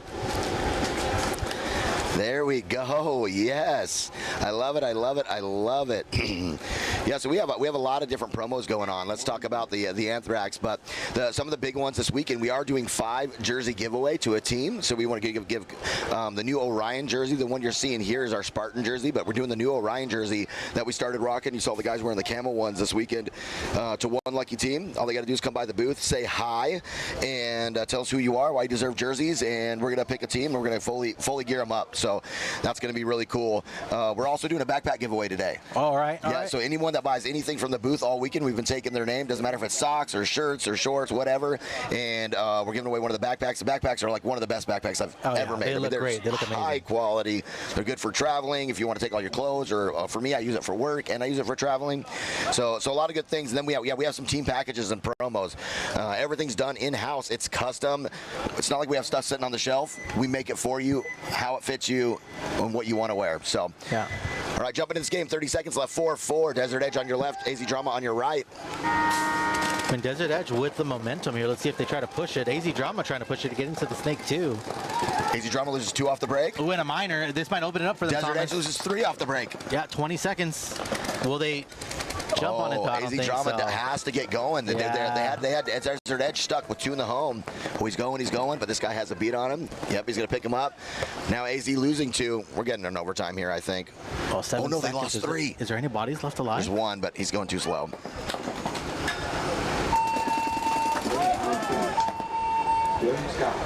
Wow. So we're going to overtime. Going to overtime. AZ Drama kind of throwing a little bit of a blessing away, right? You get that first body off the break and then a minor. Yeah. So that's your time to push, and instead. Yep, they had a 3-on-2 off the break because they had lost 2, but they shot 1, or they shot 2 and 1 got a minor. So both teams lost 2 off the break, but they got a minor. That's kind of crazy on this field too, to have 2 teams lose. Yeah, that many players. That just doesn't happen too much. I mean, kind of on the Dorito side, I guess. But AZ Drama did risk the snake corner. Both corners on this field, if a team shoots for it, you're not making it. Yeah. I mean, it is wide open. You make it every now and then because the team's not shooting for it. You played so much pocket, teams are trying to dial in on your short guys, and all of a sudden they're like, oh, shoot, and they just miss you, right? But yeah, I mean, the home on this field eats those corners for lunch, dude. I think there was one game, I can't remember who we played. No, it was probably a regime. Like, we couldn't even, I would say we played 10 points against them. I don't know that we made it past the little baby Dorito here in the center more than twice all game. I mean, they were just dialed in. It was unreal. Yeah. You know, that we started doing like a delay up into that wedge, and that's how we started getting on the Doritos and scoring those points. But then they picked up on that, and we weren't making that either. So it is one of those fields like, man, if you have your shots dialed in, or you have a really tall person in that cam, it was really beneficial for you. Shooter's layout, right? Yeah, absolutely, absolutely. You know, those good shooters, the quick whips. You know. But yeah, so back to some of the Anthrax stuff we have going on. We also have a casual team package. So a lot of people come to us like, hey, we can't wear your stuff because we're sponsored by X, Y, or Z. Well, we make everything in-house. Shorts, shirts, tank tops, sliders, you name it, right? Sweaters, tracksuits. So we have a deal going on right now for teams to get 3-piece, fully geared up with whoever sponsors you have. It doesn't matter what sponsors they are. That doesn't have to have our logo on it, for $150 a person. So, you want to get your team all looking the same. You want some cool shorts, a shirt, tank top for the summer. Maybe you want a tracksuit. We love the tracksuits for the morning and the shorts and the tank tops for the afternoon. Or maybe you got, like for us, we have a bunch of families, man. Our wives, our kids, everybody wants stuff. The beauty of it was we can make anything, any size, and we make it for you, and it's usually done in 2 weeks, shipped to you. Yeah, trying to pull some of that stuff up here. But yeah, just one of the big things that I saw too is that talk about the team store. That was interesting to me. Yeah, I don't promote the team store enough. We just got it up. I wanted to promote it earlier on, but we had to do a logo change. Yeah. And so we got our logo changed. And now you can go on there. You can go to the Anthrax. They have a collection area, right? And you can go in there. There's an iconic store. It has all of our releases, our private label sandanas. You can get those. Our camos. We're going to be dropping some Portland's exclusive gear on there. But yeah, like if you love iconic and you want to wear it, oh, my kid wants a shirt or whatever, or my baby, it doesn't make a difference, like we can gear everybody up. It's really cool. So here we go, overtime point, prelim, so it's going to be 3-on-3.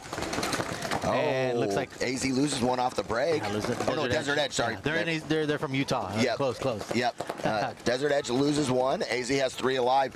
And for you guys that are watching this new 3-on-3 format, you do not have to hit the buzzer. You just have to shoot all 3 players in that 3 minutes. And then have a body alive.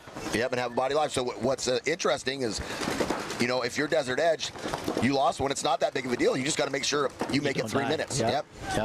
So you just kind of don't engage. Make sure you put yourself in good positions. I love the fact that they're in this little plus. It's the best bunker on the field.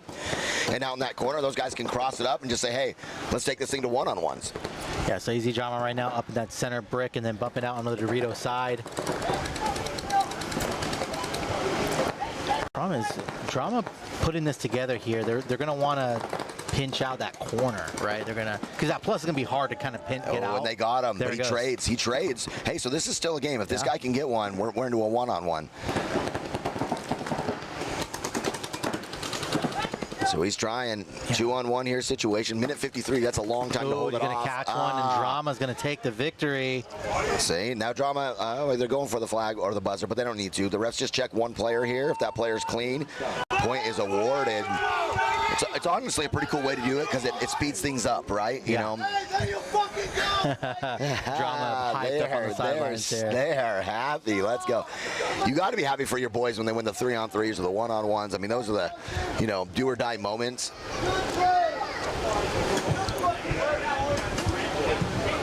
Yeah, so for the Anthrax team store, so that's not just for Iconic, right? Is that other teams can go on there, like they could be a sponsor and say, hey, I'm team whatever, and I want to have a store so my family members can come and buy my jerseys. Exactly. So if they're like, generally it's going to be our teams that are more fully kitted out, right? That are top to bottom. We have, man, I'm thinking. Yeah, there's an entry for it, right? You don't just, you know, hey, buy a jersey and you get a team store. No. Exactly. But you know, like Tauntauns are going to be in there, right? Because they use all of our gear. I don't think Hurricanes are in there, but I know they've been wearing a lot of our stuff this year, working on some stuff with them. What's the team from Hawaii that comes over here? I'm forgetting their name. The other one. All mixed up. All mixed up. They got a store on there, right? Because they've been a full Anthrax. So, and then there's a few other smaller items. Some people that just have jerseys. I think right now the Iconic is the most thorough store, but we make a lot of items. We got like 40, 50 people in our camp, so we're always making something new. We're dropping, you know, tank tops. This event we dropped women's clothing specifically. We thought it was really cool, right? All the ladies are like, hey man, this stuff doesn't fit me right. We're like, well, awesome. And then, you know, in the shirts, the jerseys, the pants, they have like, I've helped them to make American cut, we call it, and then the European cut. So for the more like form fitting, we call it the European cut, and then we offer those, and now we have the American side of it too, which is, you know, just the styles are different. Everybody over here likes something a little bit looser, loose and more baggy. But yeah, it's pretty cool. You know, I love working with them. I just love the fact that everything's, you know, I don't have to go buy 1,000 t-shirts to get it at a good price and then sell it on my store, because that's not how they roll. Like, you order a shirt, they're going to make the shirt, they're going to ship you the shirt. It's not sitting on some rack somewhere collecting dust. It is a brand new item made for you specifically. So it's really cool. Awesome. Well, we're going to be jumping into the next match here. Are you good here? You got a team you got to coach? I'll hang out. I'll hang out for a little bit. I don't have to coach for a little bit. So who do we got? We got Monarchs, D4, and Team Velocity. And I'll pull up their records too in the meantime. We'll see where they're at here. Scores for D4. What did I say? Velocity and Monarchs. So Monarchs 0-3 right now. Okay. And Velocity 0-2. So Velocity, this is a game for them, right? Yeah. they need to win this to have any shot. Have any shot. The next two. Monarchs can play spoiler. They're going home. They might say, hey, Velocity, why don't you hop on the bus with us? Hey, you know, I've had to do that a few times over the years as well. The only saving grace we have left is let's take someone with us. Yep. You know what I'm saying? Both teams breaking out 5 alive here, Ryan. Yeah, so we were talking with Maddie yesterday as this player for Monarchs gets into that cake, the Snake 2, I guess, the little cake there. Position is like, you don't do a lot there, but you do a lot there, right? You draw those guns, you make those players have to have to worry about that and watch those lanes. Yeah, well, really by being there is you force at least one player to watch that little gap that's right in front of him so he doesn't come up into the outside snake, right? So we focused on getting there a lot. Sometimes I'd have the guy retreat, but just getting there early, shooting, maybe see if you can get a free kill out of the Dorito can or the middle, and then making the other team have to see, look at, right? Because they forced him. Now, he shouldn't have jumped that gap. You can't jump the gap with that middle break there. Oh, how'd that guy die? One. I don't know how he caught one, but he caught one. I don't know who would have shot him. I have no clue. Anyways, he dies. It could have been the Aztec that popped over. Maybe traded with him. Maybe these two traded. Yeah, you're right. You're probably right, Ryan. Because otherwise, it doesn't really make any sense. But yeah, it is a crucial position. But now you got this guy here on velocity. He should be going across, right? So the other guy went too soon. This guy has no one stopping him. On our teams, we would have used that wedge, and he'd be pumping that thing the entire time. Never let him by. He's looking on the he's looking heads up. So like, this velocity player had an easy move into there, and you want to get in there, but you don't want to play your snake 3. You want to go to their side immediately. That's where all the pressures handled, right? Yeah. Someone's Bobby giving it to you big. Tiger meat. All right. Oh, velocity losing one on the Dorito side. See, and now the snake player is almost costing them the game. He could have turned the game pretty easily. They were trapped in the home. He could have come down here, shot these guys in the back. Because he's hanging out in what is now not a good bunker. Yeah, there's not too much you can do from there. No. And it's a little bit easier for them to get you out of there, right? Yeah, and now he's going to be in a 1-on-3. He's going to go back and watch this later and say, man, I could have easily have won this point. All I had to do was crawl down. No one was stopping me. And now both of his teammates are dead.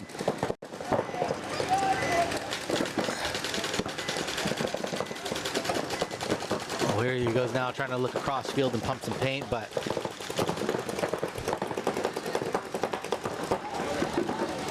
trying to look for a shot on the corner, and he's going to get shot from the Dorito side, and Monarch's going to take the first point. Don't went out of bounds.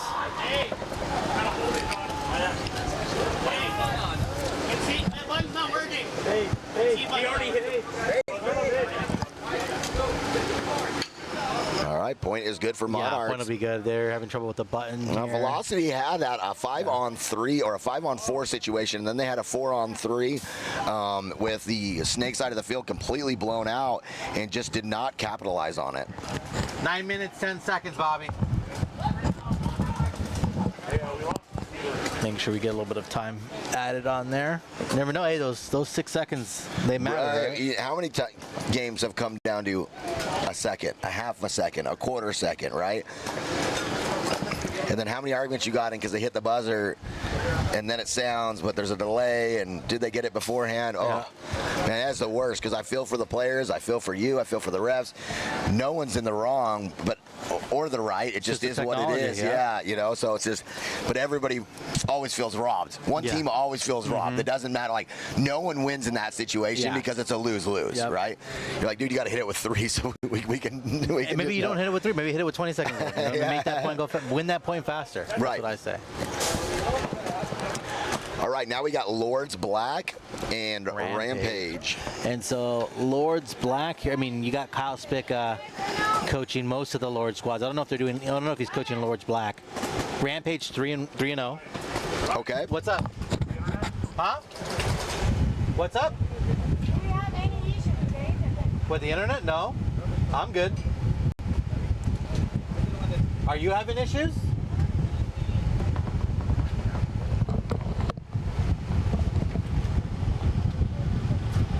No, I'm getting internet from both.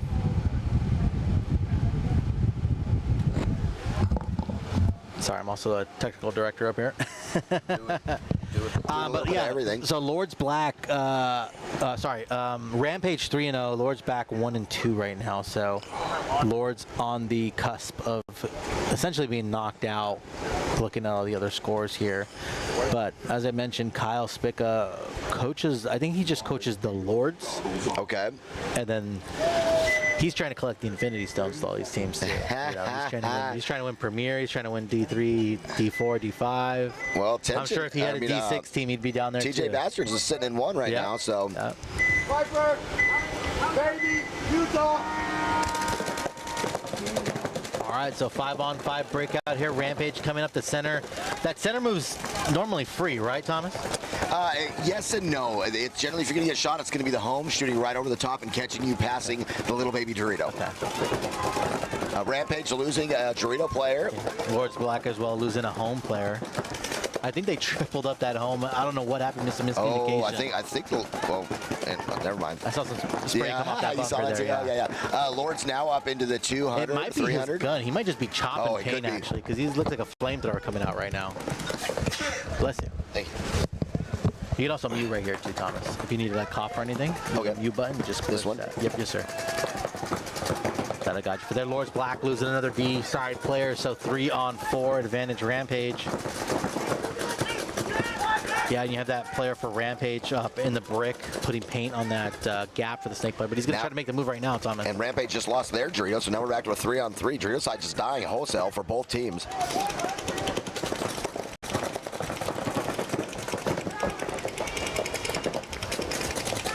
So here comes a Rampage player up in the center.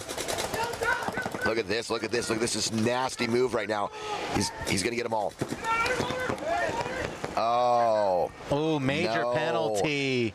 It was good right up until there. He should have just stayed at that wedge. He would have had him because he already shot the snake player. I don't think they had enough bodies to assess either. No, they have one, so they should be down one. It was a 2-on-3 when he went through. Yeah. Lotus Black with the penalty point. Rampage down 1. There we go. Bobby knows what he's doing. Yeah, so Lords Black with the point. Rampage will be down a body. I'm going to make a battery swap. I'll be right back, Thomas. All right.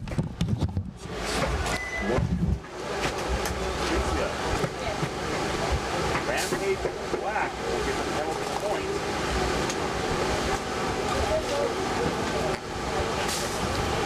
Lords down 1.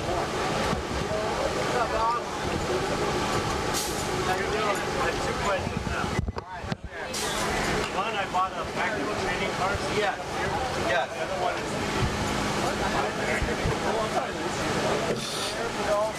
We're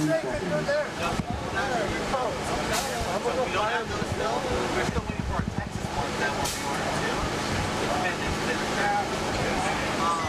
Did you buy personal or did you buy just regular packs? Was it like a $50 one or $25? Remember?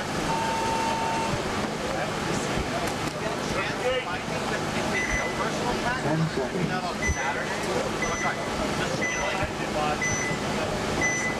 Yeah, but I had a pack. All right, we got Rampage on our left-hand side. Lords Black on our right. Rampage starting with 4 players.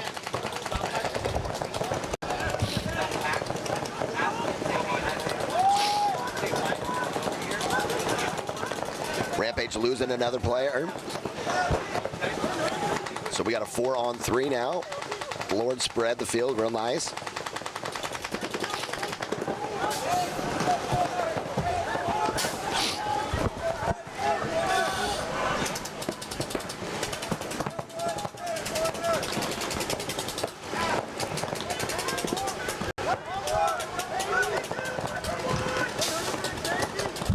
I think Lord's playing this smart here, sitting with a 3, and honestly, 3 of the best bunkers you can be. Like I said, that wedge on the Dorito side and this plus can kind of slow down the entire field. Oh, they lose their corner, though. He got a little sloppy back there. Now it's going to put him at a real big disadvantage. Now they're 2-on-4. You could still do good work from here, depending on how well the other team closes. If they close a little sloppy or they go one at a time, you just got to hold that cross and hope someone runs through it.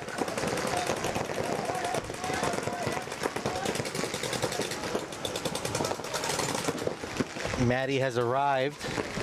Protect your coffee, Maddie. Over here, that's probably the safest spot over there, Maddie, on the right-hand corner. Matt Marshall, so they're showing up fashionably late.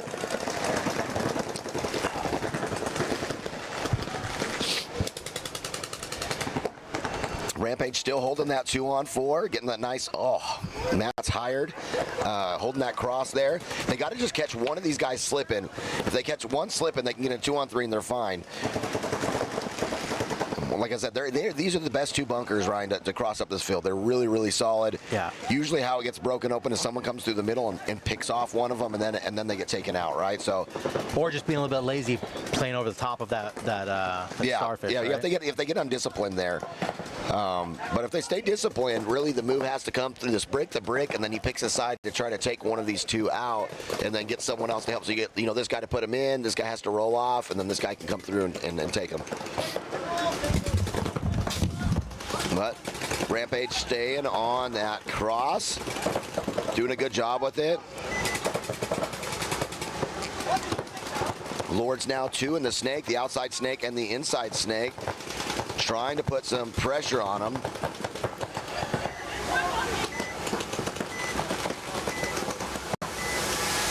That Lord's player in the center brick just needs to move into the Rampage brick. He's like kind of like holding like they're going to move, and they're not going to move. I mean, if they're smart, they're not moving. They called me at like 11:30 at night for bowling. Really? Is that the new idea for you? Yeah. Good combo.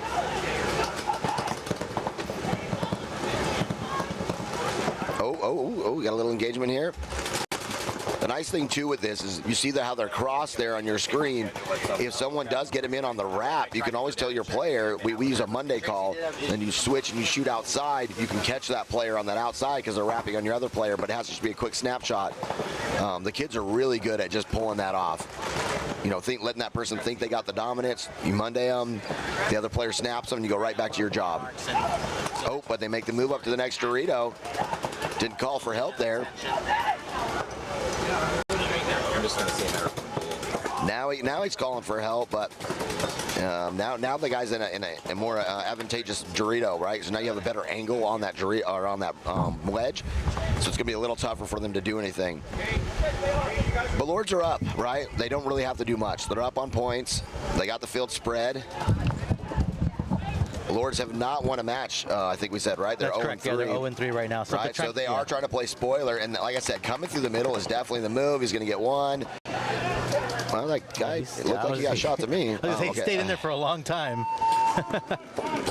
And Rampage conceding here. So Rampage 3-0, correct? Lords 0-3, or no, Rampage 2-1, I think. Rampage was 3-0. 3-0. Okay, yeah. Okay, so Rampage is already punched the ticket. Yeah, Velocity is the one where yeah. If Monarchs win, they're kind of trying to spoil Velocity. Got it. That's what it was. Okay. There we go.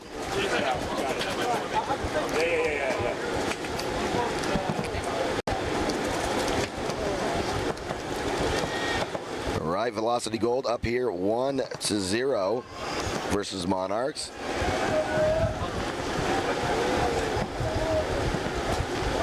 As the team switch sides, Monarchs are going to be on the home side, Velocity Gold on the away side.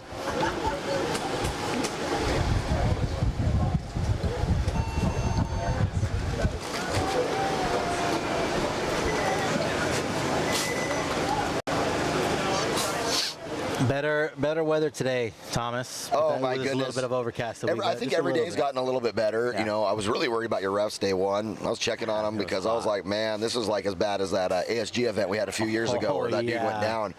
And I was like, well, you guys are right. You guys rotating? How you doing this? Because I mean, I won't lie, I was dying and I was just coaching. I'm coaching two teams sprinting back and forth, but I'm like, whoa, I did not drink enough water to be a coach today apparently. So I don't know how the refs are doing it. Yeah. Apparently that late night whiskey did me no favors. Bad life choice, you know what I'm saying? No, I mean the first day was really brutal. It was really brutal. I could see it in my players. They have to play 4 matches, and I could see the refs out there. And by the end of the day, they're looking a little wobbly legged. I'm like, oh my goodness, this is just tough on them. I always give it up for the refs. As much as I complain about the calls I don't get, they're doing a thankless job in the worst conditions, and it's always a lose for them because someone's always upset, right? So, I mean, couldn't shout out enough for the refs, what they do, the people that decide that they're going to allow our game to be played and come out here and be the ones that take the brunt of it. Got to take the abuse, right? Yeah, I mean, they're really a special breed. What do we? What's the holdup? I'm not sure. Technical? Yeah, I think they're working on something with the scheduling down there. It could be that, or it could be that they're drowning from all the spray that Maddie's spraying up here with his sunscreen. Well, when you are as pale as Matt, you need it. All right. For a man that's always lived in California, he's still quiet. Ah, okay, all right, I'll stop talking. I'm down. I'm gonna have one white spot after the weekend. Like a redneck right now. Do I? Is it bad? Okay. You tan, so. The end of the game time on the last point? You want to switch, Thomas? You want to sit here and have Maddie sit there? Yeah, sure. Because I'm going to actually run to another field after. Don't worry, I only licked the mic twice. I know. You just did the end of the game time?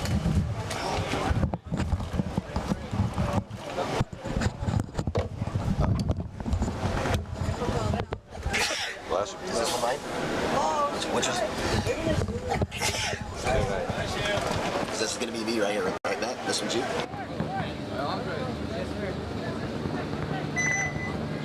$30 seconds. All right, touch the gate. Get on the gate. 10 seconds. $10 if you lose. Hey, Parker! All right, here we go. Monster!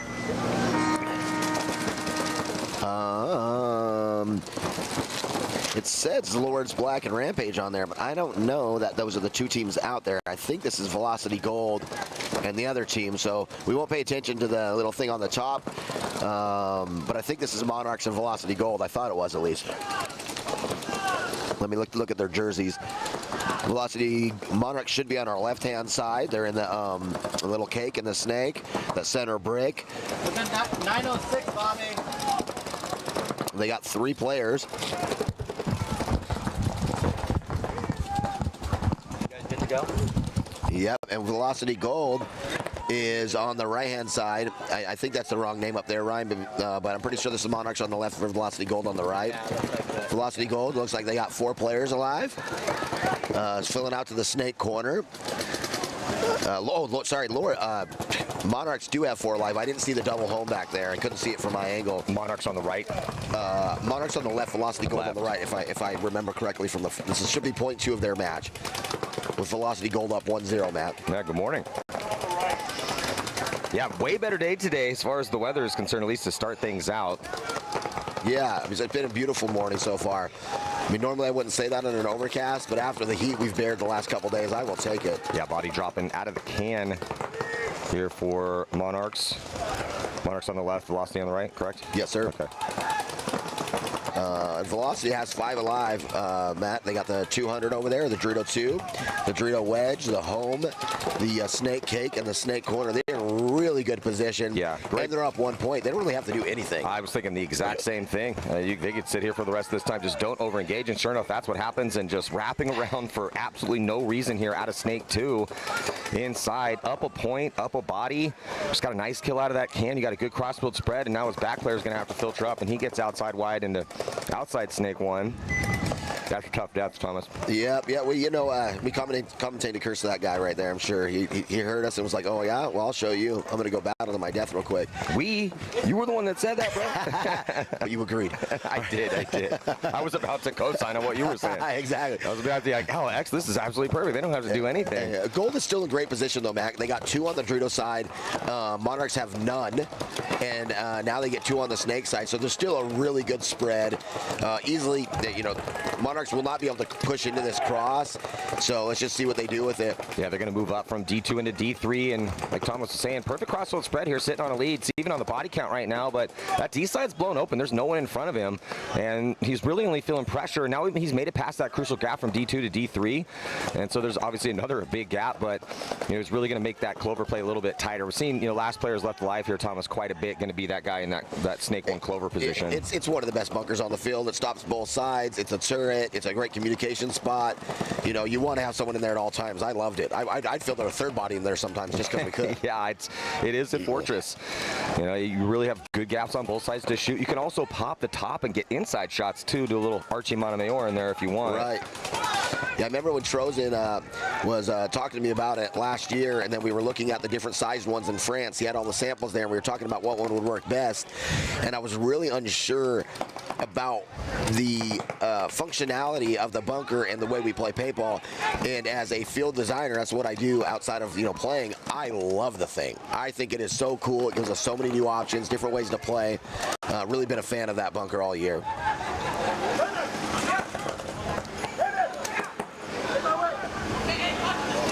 Yeah, it's been a new variable out here. Took us a while to figure out what to call it. I still don't love clover, but it's better than the starfish. Yeah, it's been a lot on the snake side this year, so we just call it the cobra, and we've called it the cobra so much we've decided in our camp it doesn't matter where it be from now on. It's always just going to be the cobra. You just got to, just because we needed another snake name and we wanted it to be like specific, right? You're like, oh, we don't want to call that snake 1 or 2 because sometimes you can play the inside and the outside of it. Well, as these teams are playing here a long point, but teams come up with, they name all the bunkers to make it super specific, but when I always do the webcast, I try to keep it very literal. Right. Snake 1, Snake 2, D1, D2, because everyone has different names. For instance, on our team, call that the Viper. Right, but it's the same idea, right? It's the same idea because it's over there. But now watch, next event will be in the Doritos, and it'll be really weird to call Viper or Cobra out of the Doritos because that's not where it is. But yeah, maybe you call it something else. But yeah, I mean, there's not a great name for it. It's a big plus. Yeah, and honestly, X or plus, I think is probably the most literal thing we could use. Is a body dips out here, back corner bunker. Yep, he's trying to sneak out and help a snake player to get across the gap, and it's going to work, Matty. Very good job. I think this is Rampage and Lord's Black. Is it? I think so, because... So are they replaying their points? I just walked up, so I don't know what happened with that first. I know it was a little chaotic. It was, so maybe because they stopped it, they had this long break, they might have just replayed the point. I'm not really sure why. Because I'm looking at all the velocity guys, they're down here, and then the Rampage code, we played it, so Alliance, Rampage comes to train against Alliance, so... Okay, so maybe they walked it.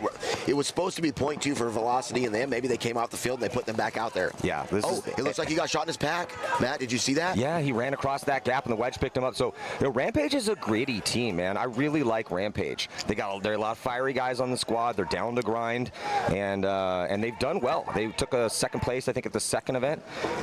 So they've gone deep before in this division. They're pretty polished for this level of play. Look at this move. Let's see if he gets him, Matt. He's trying to sneak back and get that little tiny wedge on the Dorito side. Yeah, Thomas, we haven't really seen that wedge played a ton, but when it's played, it's been effective. And he still is the most outside body over there. But Rampage has been kind of on their heels and playing some, and he gets caught by that wedge. Did he trade out, kind of is the question here. Looks like he did not. And that's going to put whoever Matty is here. Oh, then he gets the crossfield kill. Oh, now we got ourselves a 2-on-2, and they're stacked, Matt. Snake 2 to Snake 1. Corner, snake corner to snake corner. Is it going to be a gunfight, or are we going to see a move here to pull this off? Well, we're down to 4 minutes, and Lord's Black sitting on that 1-point lead. So this is a big one for Rampage. Also wondering how they're doing here. Oh, and Matty wraps around a little 2-pack here for Matty. Oh, here we go. And his back player immediately starts to spread to the field, but then he might have got clipped. I definitely saw something spray, but I think it came off the bunker. Ref's going in. Yeah, he's clean. So. Ooh, you take that right there. You need that one. Yeah, he's making the correct call, but this player for Lord's Black is picking up paintballs off the ground here, Thomas. Oh, no. It is early and it's not that hot, so maybe he'll find a fresh one. Maybe. But if it's one from yesterday, that thing is a rubber. I'm surprised you could get it off the turf. It should be one with the turf by now. Yeah. So trying to finish off this 2-on-1. This has been a phenomenal point by Rampage. They were down 3-on-5 and not the best positions, right? Yeah, they were beat outside wide. Yep. They were down a body, and this point started out 45. Yes, 4-on-5, and Rampage was not outside wide yet. So again, they are a gritty team. They're good gunfighters. They're down to roll dice and make moves.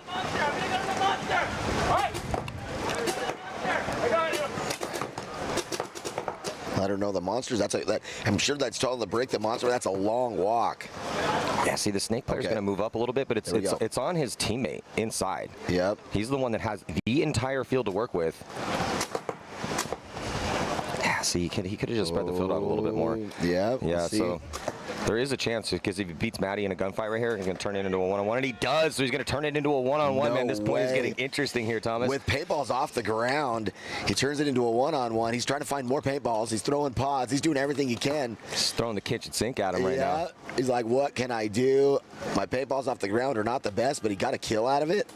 Yeah, I'm looking around his feet, and there are a few sprinkled down there. Oh, and he's going to get that kill. He pulls off the 1-on-2. Excellent job here, number 19 from Lords Black, and that's going to stack up. Rampage got to concede this point. He's going to run in and hit it. He definitely didn't even need to hit that buzzer. He could have just chilled there and let a couple more seconds tick off the clock. Absolutely. I would have just chilled here for a hot minute. Bro, he picked up paintballs off the ground and won a 1-on-2, Matt. Insane.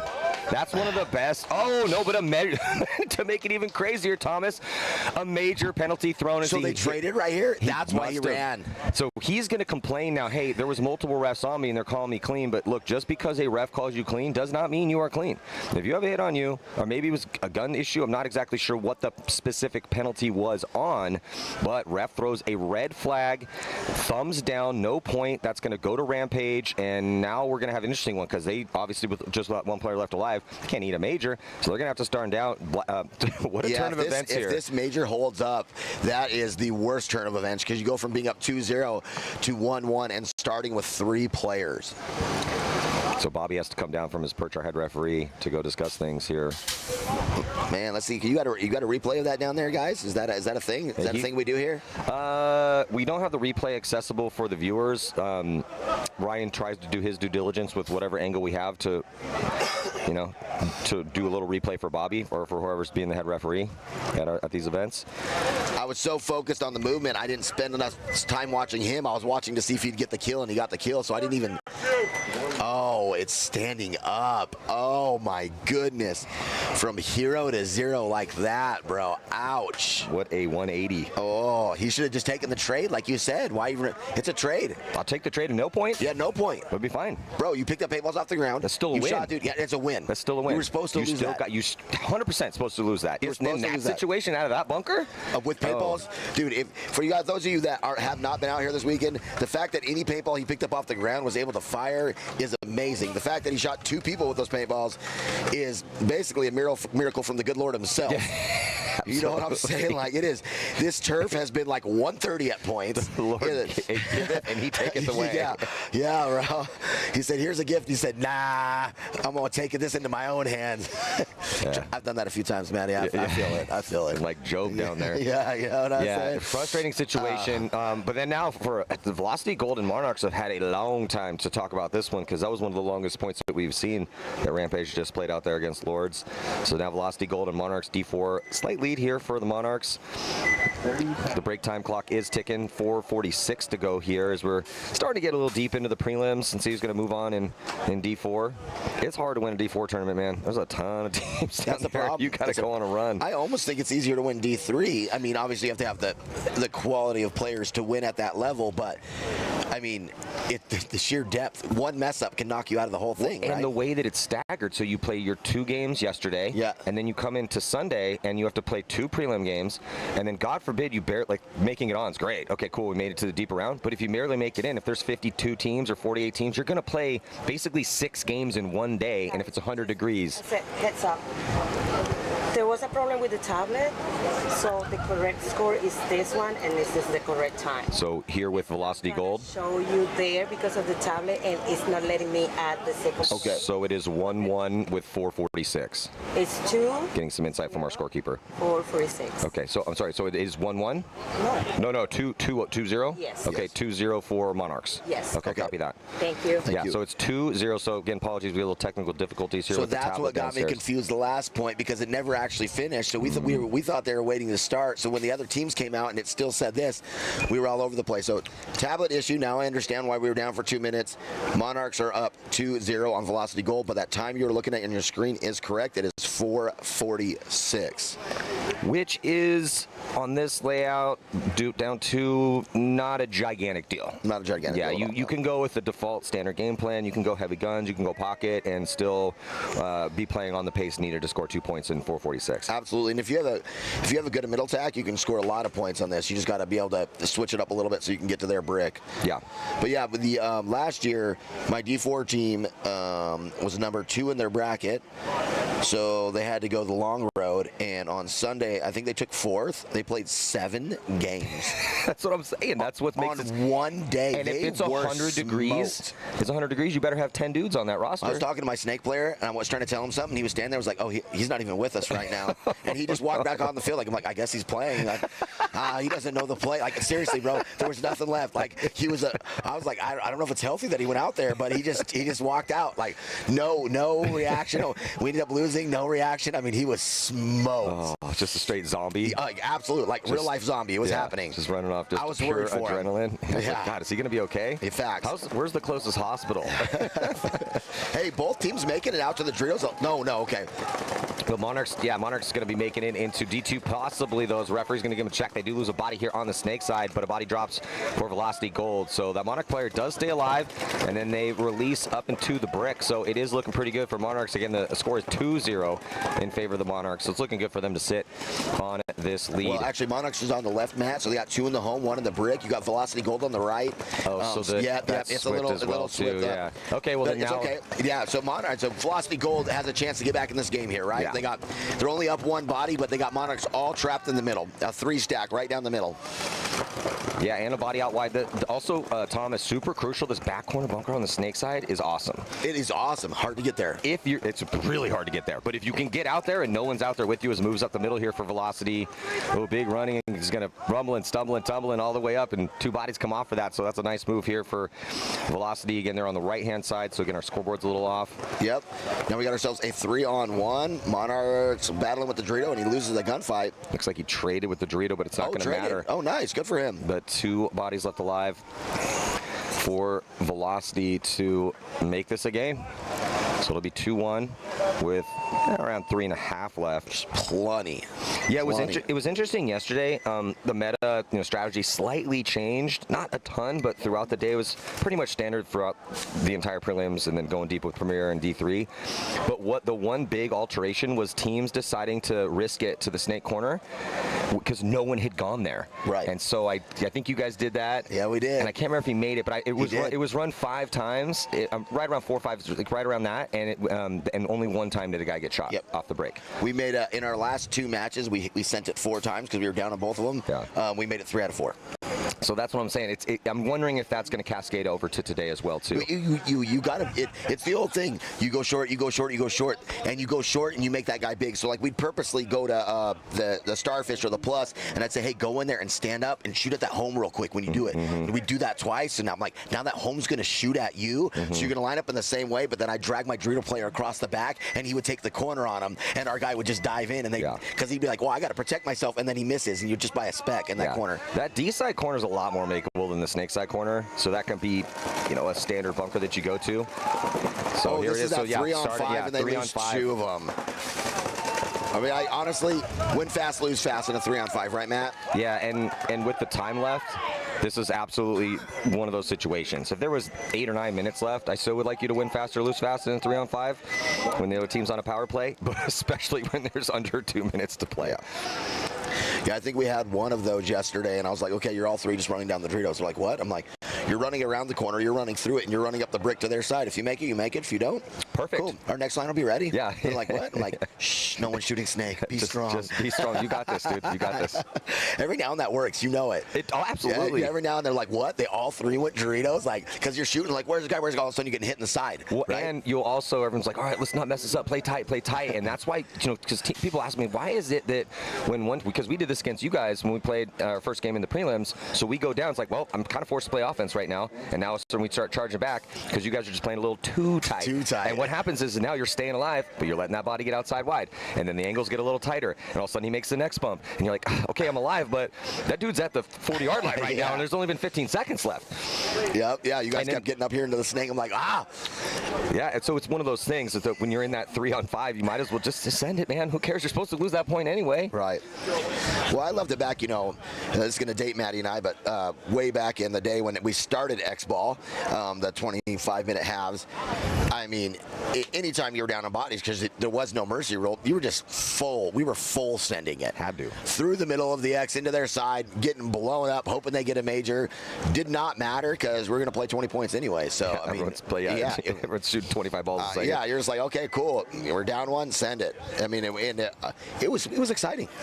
It was very because exciting. there was the risk was worth the reward. A lot of times here it isn't, because with a 4-point mercy rule in some of these divisions, you're like, oh man, what do I do? Yeah, it does get a little treacherous when you're down in D4, D3 with that 4-point mercy rule, because you just don't have a lot of points to squander. You can't really. It's so brutal. You have to be really careful about the risk you want to incur. So here we go, jumping into it. So this says 2-0, but it's really 2-1, correct? Because Velocity Gold scored that last one. Based on what the scorekeeper told me, it was definitely 2-0 in the last one. Velocity did get the last one. It should be 2-1. The clock is correct, though. And Monarchs get a penalty off the break, so it's going to be 3-on-4 because they shot one Velocity Gold player. Yeah, so a good start here for Velocity to try to tie this one up. So the off-the-break shots dialed, and they still have 3 minutes to work with, so don't need to see the blood in the water. Just work your angles. I think the Hope just got shot, Matty. Yeah, he's taking the walk. That's a very susceptible, man. That's not quite the bunker of death, and you got to kind of be there, but man, I've seen so many guys lose gunfights. It's really hard to stay alive in that back center once your opponents get outside wide. Yeah, it's a round bunker, and you're getting pinched immediately. Yeah. And then there's a little bounce off that Dorito, so if you're loose, it's coming back into you. I mean, it's not a sweet bunker. Oh, look at this. Ooh, they let him. Are they going to let him out? Yeah, they did. So poor zone control for the Monarchs right now. Or sorry, for Velocity, is to let the Monarchs get out wide, which was basically a desperation fill for him. He knows, like, well, yeah, I'm in a fortress, but I kind of need to get out some outside wide angles here. Yeah, because if you stay in that inside one, eventually they're going to pick out your Dorito corner, but now that you're wider, they can't start wrapping and pushing on that Dorito corner. So I actually really like the move, him getting out wide over here. Yeah, because if he stayed in the clover, eventually one of these center players is just going to dunk on him and bunker him. Yeah. Because they're up bodies, and we want trades in high body situations, so at least now it gives him a chance. He's going to be able to put pressure on the inside. You can watch that big gap as they try to transition onto his side of the field and then go with a standard traditional cross. It's going to be hard to communicate. They're really far away. So to figure out exactly what the body count is and what they're looking at. All right, 145. Monarchs still up by 1. So Velocity is going to go to the 50-yard line, and sure enough, we just talked about this. Shot. That was that angle. Yep. So that's why that move was nice. So solid kill for Velocity Gold, just hanging on. So Monarch's quarter player just needs to be really smart right now. Don't let the snake 3 or 2 or whatever we're calling it. This, you see up here. Oh, as I say that, I commentate and curse them again. I'm gonna stop saying it. Yeah, I've been calling that like outside snake 1. Outside snake 1. Okay. So you got the outside snake 1, outside snake 2, and then you have trying to close it here with under a minute to go. We still have 3 players left alive in this 3-on-1. Just don't know if they're aware of the count. I don't think Velocity has the count correct. Come on, your foot. I think the D side knows that there's only 1 player left alive, but the back corner bunkers. Oh. All right, so we're gonna have a tie game with 30-ish seconds, Matt. Is he gonna hit it? Oh, he runs out of bounds. Yeah, so he's gonna hit it, and with 25 seconds left, most probable overtime point. We've definitely seen some 25-second points out here. Yeah. There's just not frequently enough to, I mean, you could try to go steal this point if you want. But it could be risk reward, right? Totally. Go get a major or something. Well, as a coach, we're always thinking about that, right? We're like, do I want to risk this? Yep. I don't know. I think with, around 40, yeah, you go for it. But when you're around 25, it's on this layout, you could go double middle. Just a big risk. Yeah, because I mean, I'm about the risk, but you just don't want to send someone through and then get a pack hit or something, get a major. You know, for sure. Because if he has that back hit, doesn't feel it, goes around and bunkers somebody out, and then that's going to be the major, and that just throws the game away. Right. Kind of like I did in Tampa. I wasn't gonna bring that up, bud. Yeah. Why did I do that to you? Because I'm still sad about it. Still sad about it. Okay, so 1:53 in this one. I think this score is correct with, Rampage is the 1-point lead on Lords Black.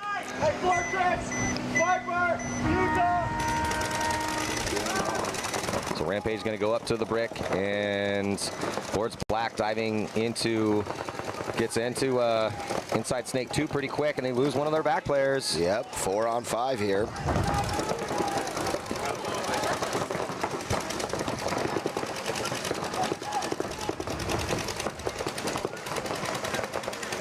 opportunity for Rampage with a 1-body advantage and a 1-point advantage to just try to seal up this victory and give themselves a better chance of moving on.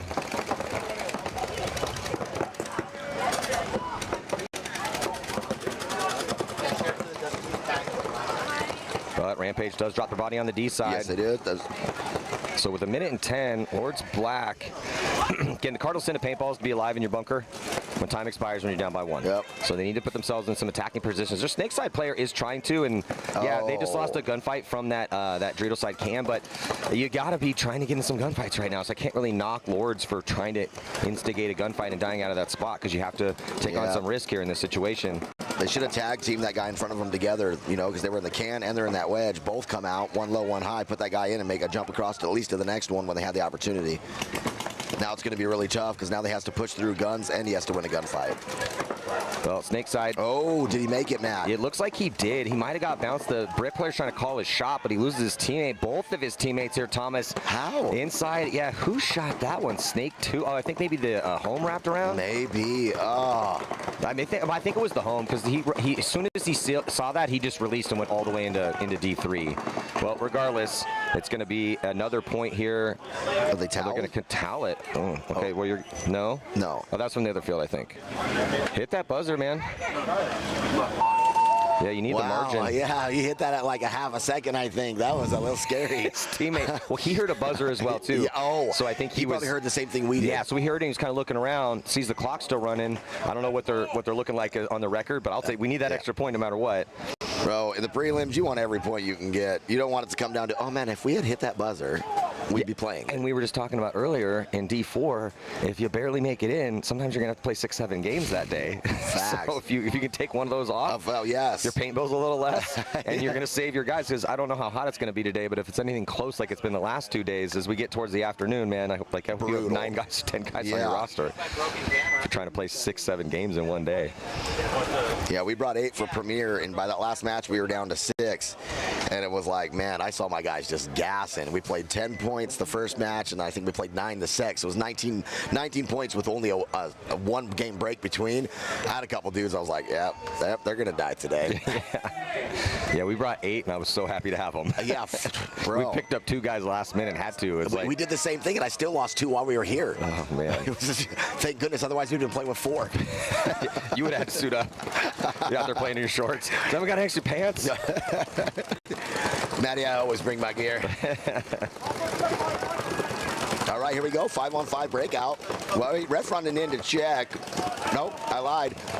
Monarchs lose their Dorito player.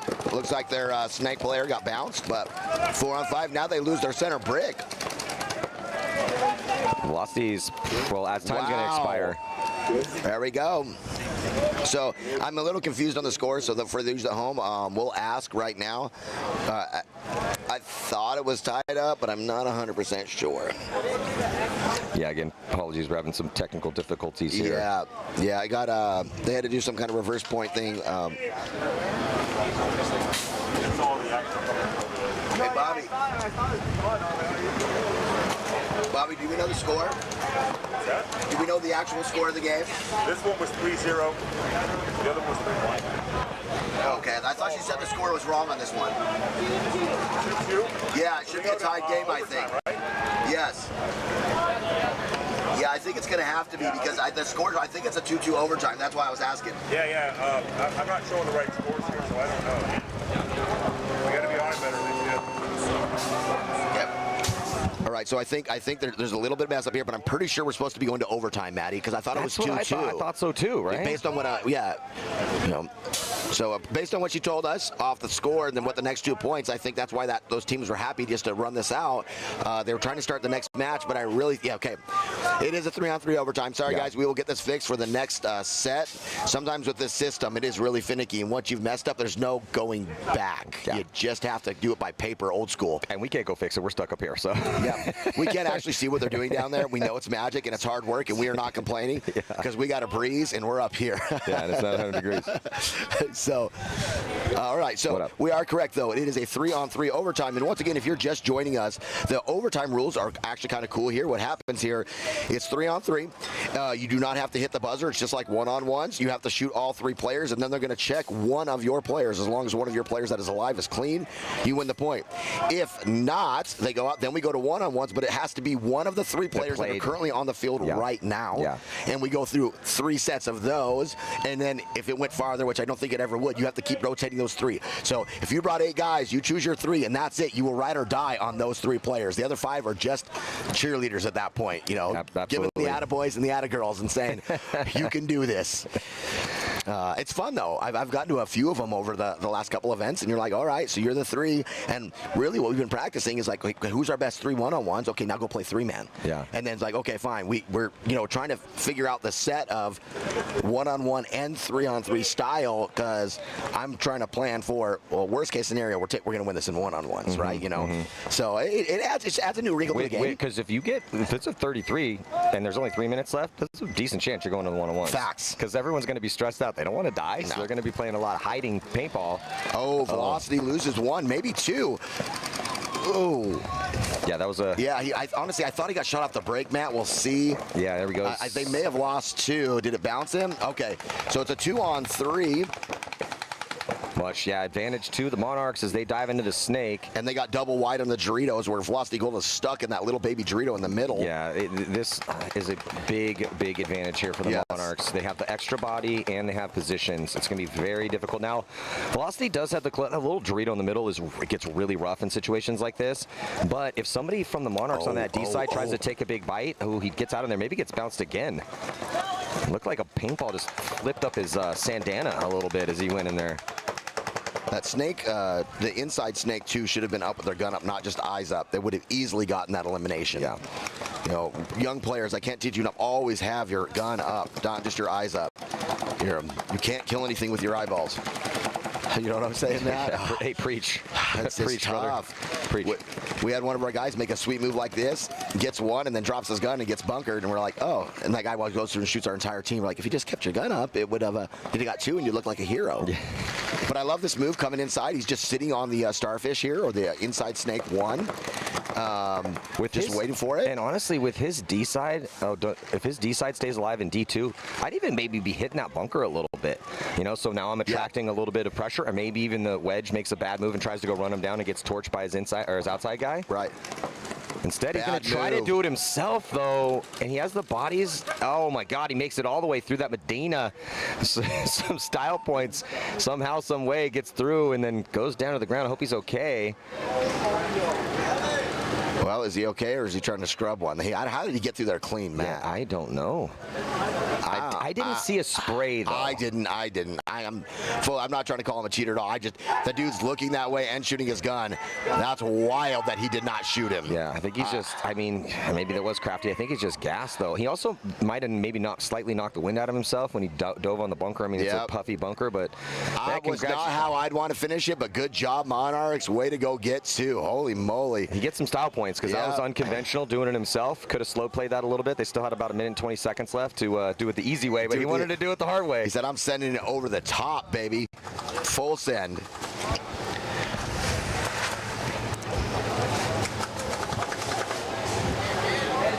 guys aren't high. I'm just kidding. Can you imagine? We've just been talking to ourselves this whole time. Yeah, so I think we're going to be jumping into this next set, take a tiny little break, and be right back. Game finished.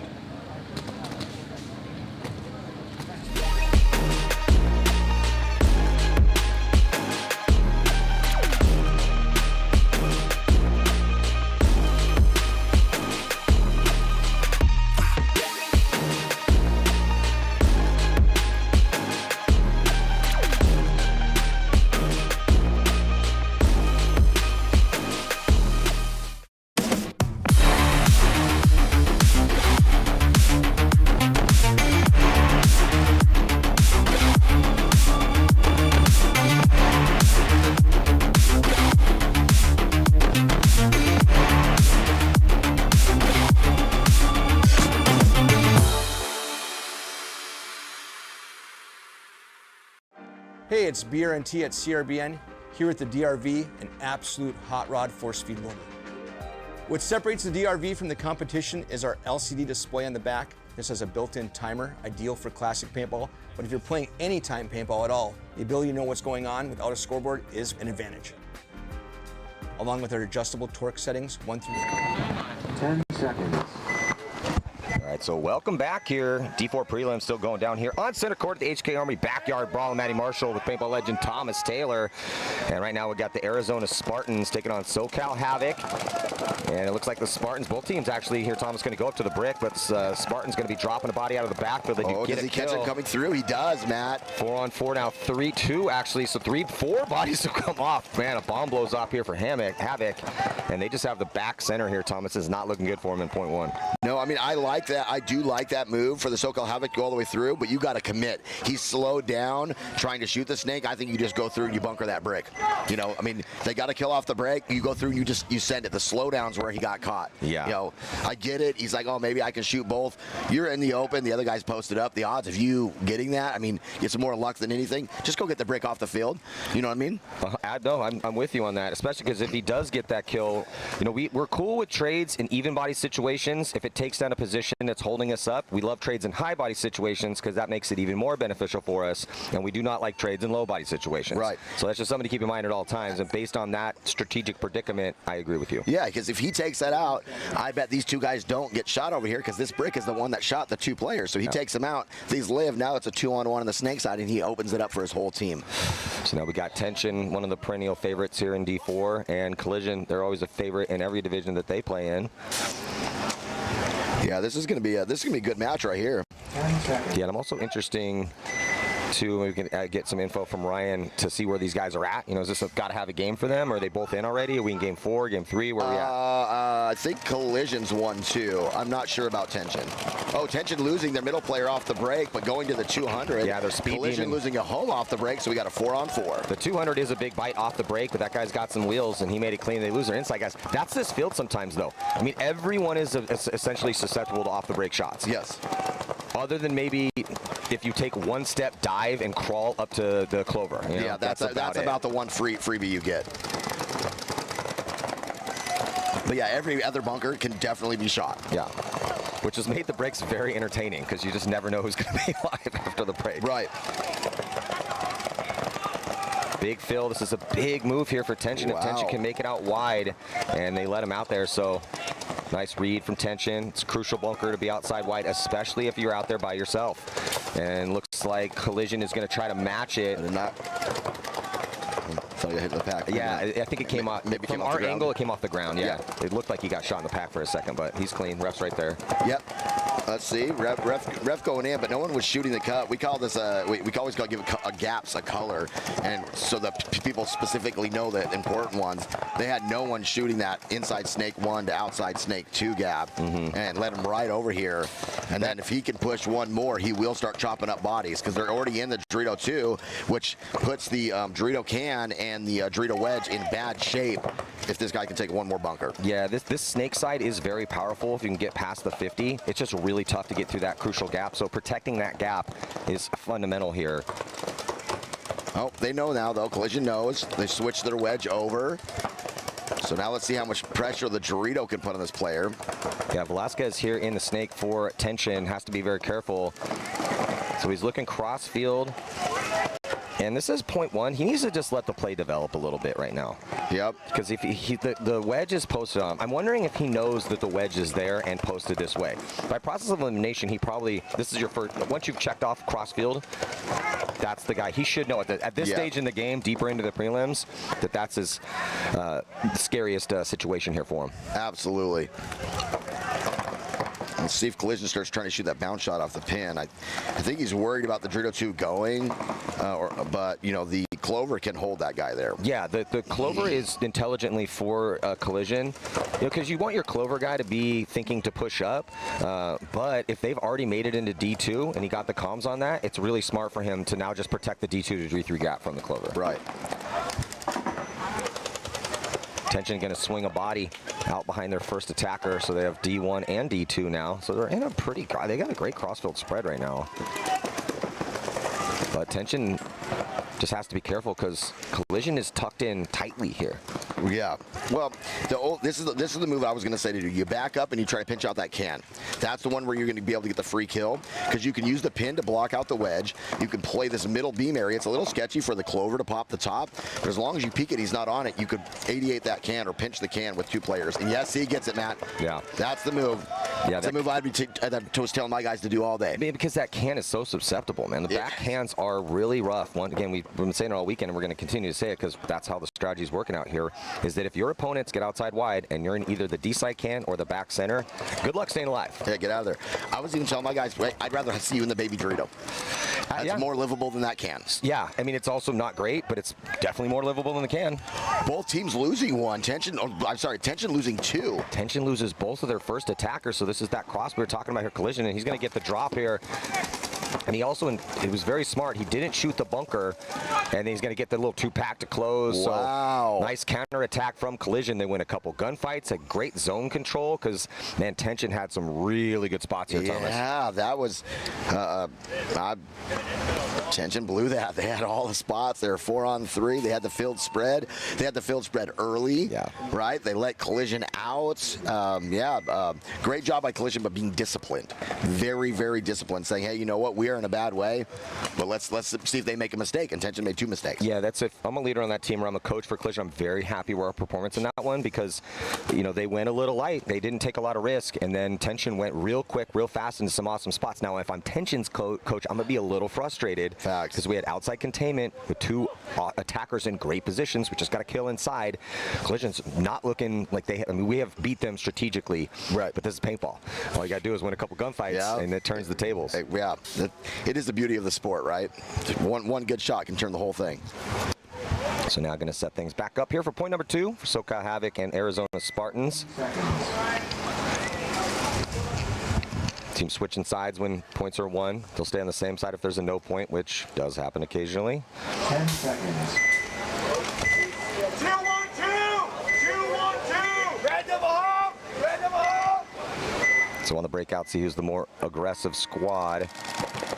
Traditional breakout for Havoc, and Spartans going to be dropping it inside body, and looks like another one comes off, but they do shoot one. So it's a 4-on-3 in favor of Havoc.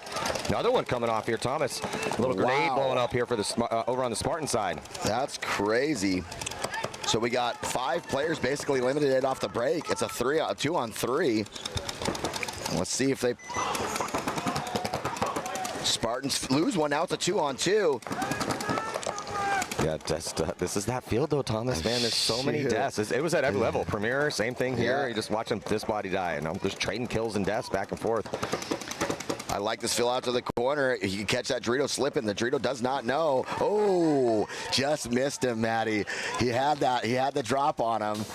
Now they know. Yeah, now they know he's there. There's a good fill to get out to the back corner bunker on the D side for the Spartans, but they don't have anybody over here on the Snake side. So if this player, it's point 2. You have all the time in the world to work with. Be patient. Yes. You know the brick's on you. He's literally just talked to his D2 player. So look, we have the field spread slightly. Just be patient, work this angle, try to eventually get across because they do still have the advantage here with these bodies spread out wide for Havoc. Both players looking at the, from Spartans looking at the center brick.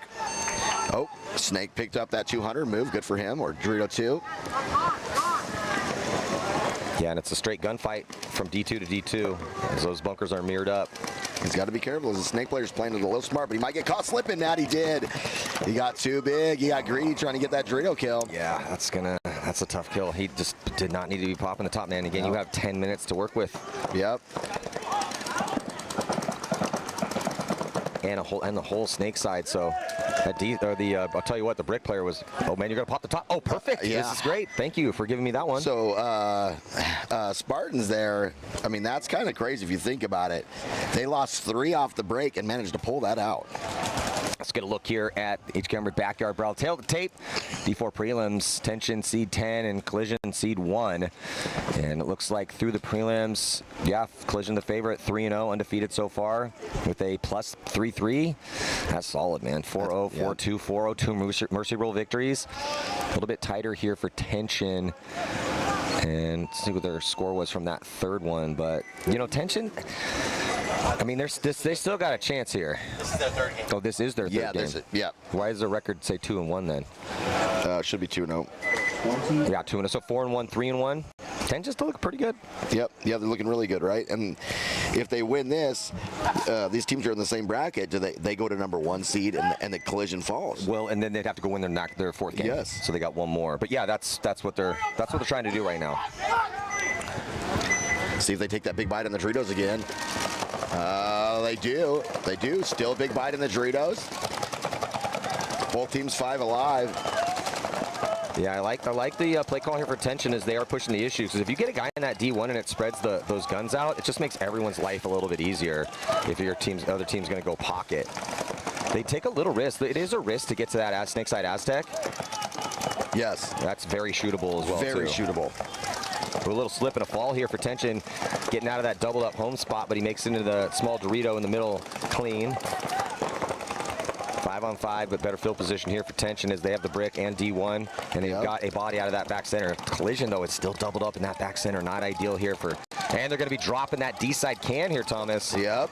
He was battling that with Dorito 1, and the Dorito 1 got the drop in on him, and now they're kind of in trouble. There's double in there. I like this. Getting out of there. Let's see if he can make it alive. Yep. The Dorito 1 player comes off, starts looking inside. I think the center brick called it, though, so they know they're up 5-on-4.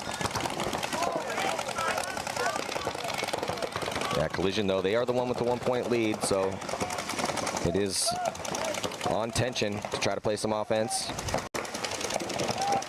Double stacking that D side, body at the brick, and sorry, body at the wedge. Did he get it? He got him, but did it break or not? Yeah, Collision filtering out to the back corner bunker. Might have caught a bouncer. Referee's going to go give him a check. Yeah, he's clean. Yeah, that Tension center brick just happened to pop the top while he was running to the corner and put a ball on him. Didn't break, though. Yeah, that's a big move here for Collision. It's I'm going to say it all weekend. It's so nice to have a body out there in that back corner bunker, because if there's no one to gunfight with you in your mirror, you can just wrap around. And if you're smart about it, you can put a lot of pressure inside, and then there's a kill here for Collision on Tension, so that's going to even up the count. 4-on-4. 4-on-4. Collision wide on the Snake. Tension wide on the Doritos.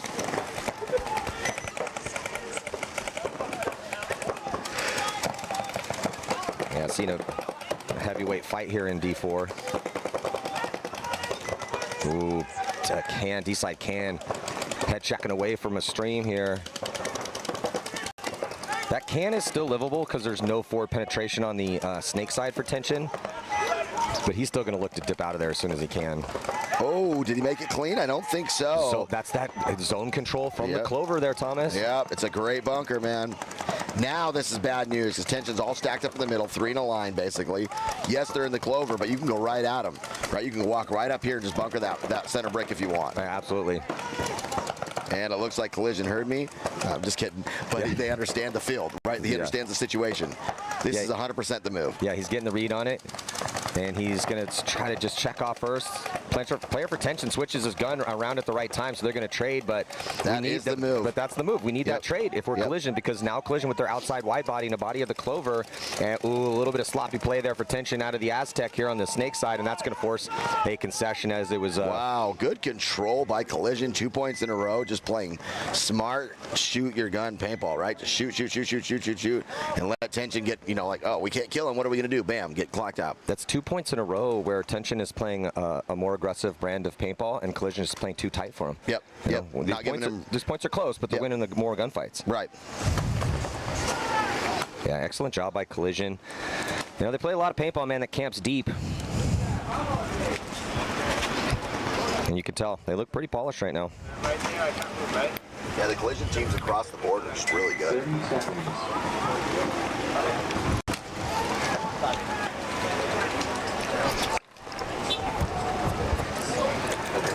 30 seconds. Yeah, I just got to finish this game now. Yeah, 20 seconds to go before the start of this next one here. Yeah, after this match, I'll come back. I'll be the rest of the day. 2-point lead for the Spartans. Do you have a D4 team? We do. They have one match. Oh, sorry. Yeah, our D4 team did not do well this morning, so I think they're probably out of it, but we got one match left. They'll actually be playing Tension, I think. Phil on a delay for the Spartans to get out to the back corner bucket. They're going to drop a body in the middle. It's going to be a minor penalty assessed here on the Spartans. That's not going to help them protect this lead. And then the home runs into paintballs, and now they are down to 1. Down to none. Okay. That's a real quick one here. That's how you keep some time on the clock. Yeah, I don't even believe they shot all 5. It was so fast. Yeah, they're yelling kill 4, so they're off by 1, and I totally understand why. Those bodies came off so quick. Well, this corner player almost got the 6th kill by shooting a snake player in the back of the head. Yeah, you can't get 6 kills unless you kill one of your guys, so.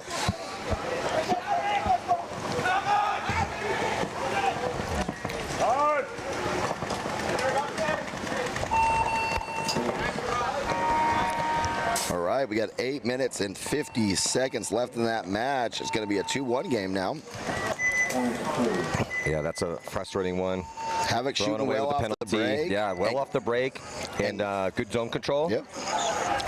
They got one off the break. That person got a minor, and then basically everybody that moved after that got shot. Tell you what, when they drew that play up, that's exactly how they wanted that to go down. I draw all my plays up like that. It just never seems to happen. I know.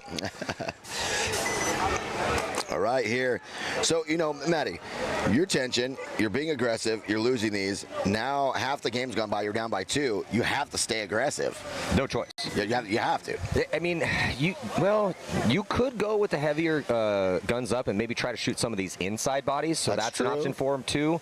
But the problem is that with under 5 minutes to go, you don't want to get stuck in the pocket yourselves. That's also not the style of paintball that tension plays. Right. So I'm with you. I think they have to continue to risk it. That D-side guy's made it both times. Yep. Maybe send him corner now because they've sent him D2 and D1. Yep. So maybe go corner. Let's see where they go with it. Double wide on the snake, maybe losing 1. Yeah, so they losing their middle player, but they did shoot 2. And I think one of them's going to get a penalty. Yeah, running referee coming in here to check out the Aztec. And if he has to run that far, your buddy's coming with you.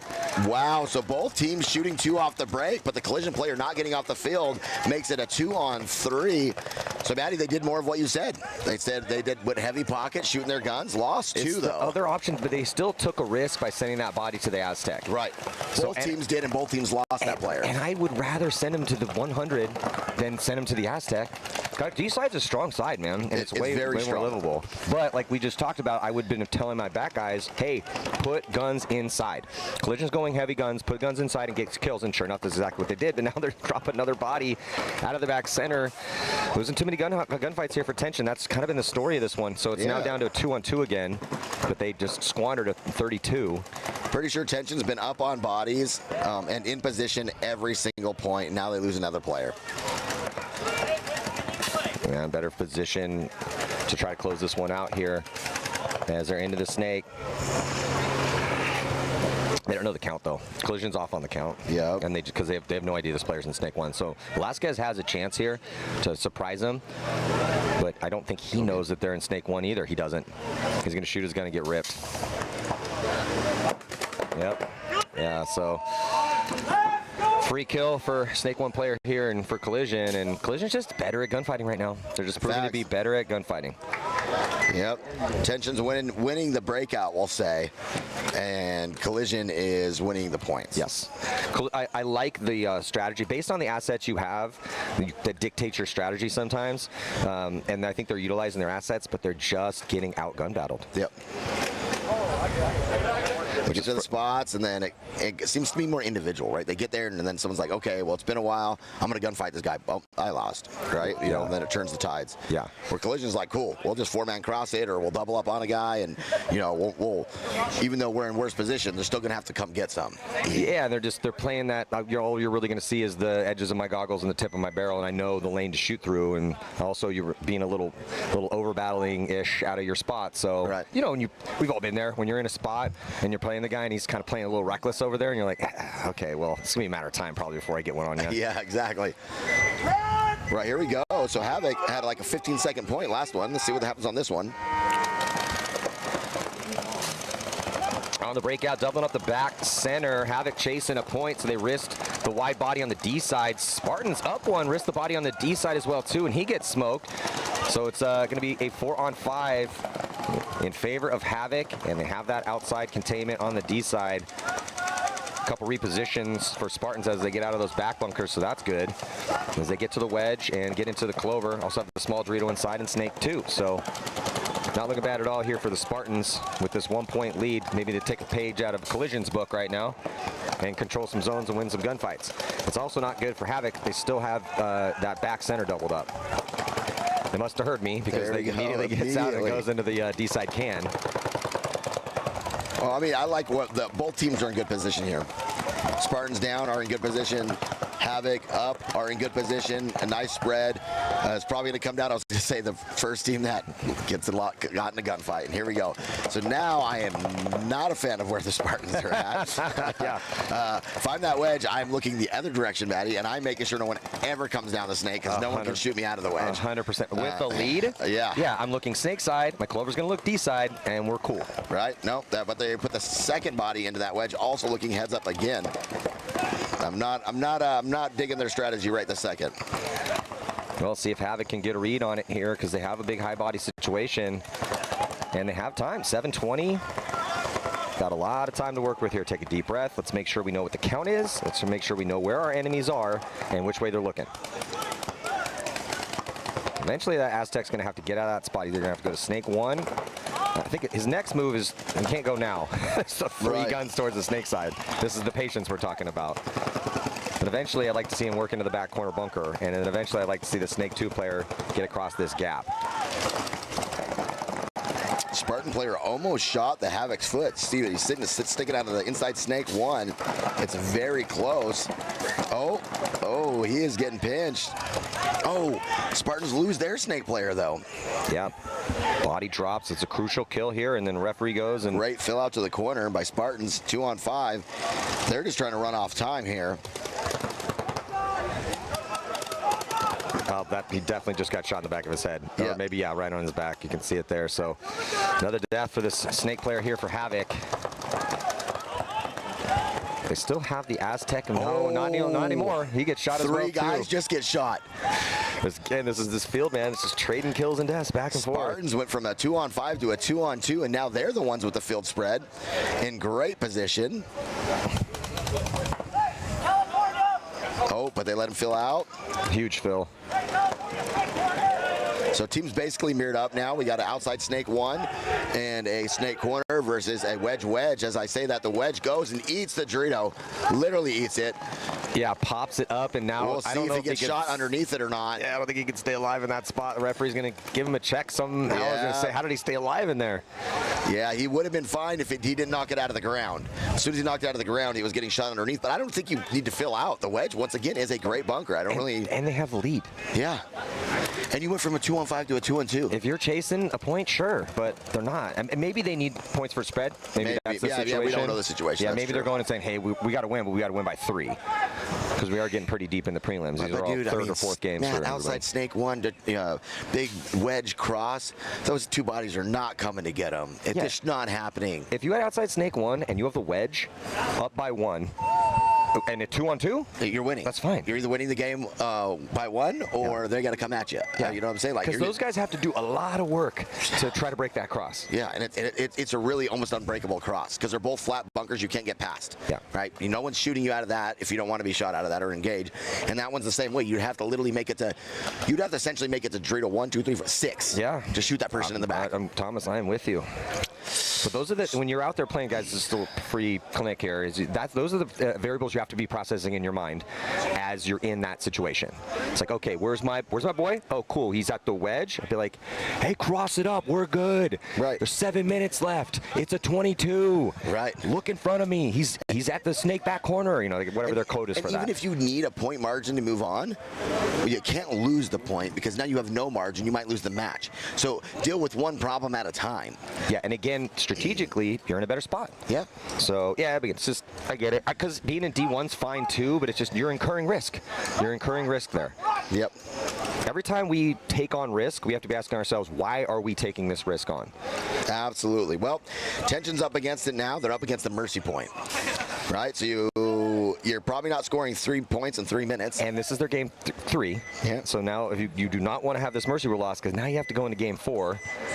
And then it gets a little scary. I don't know who they're playing in game 4, but yeah, this is, and they 317, that's possible. Yeah, there so he goes again into that Dorito 2, but gets shot this time. Yeah, good. They lose 4 off the break. Terrible. Holy monkeys. They do shoot one, but it's not going to matter. The way Collision's playing, there's no way they're going to squander this. 4 off the break. And they're out of concessions here, so it's a 4-point mercy rule, and then that's going to be the last kill. So Collision, wow, going to take them a second to read the bodies here. I think their D-side players already figured it out. They're going to put that 4th point on the board and emerge as the favorite here. So it's a big statement to D4 here. Tension's good, man. Tension is really good.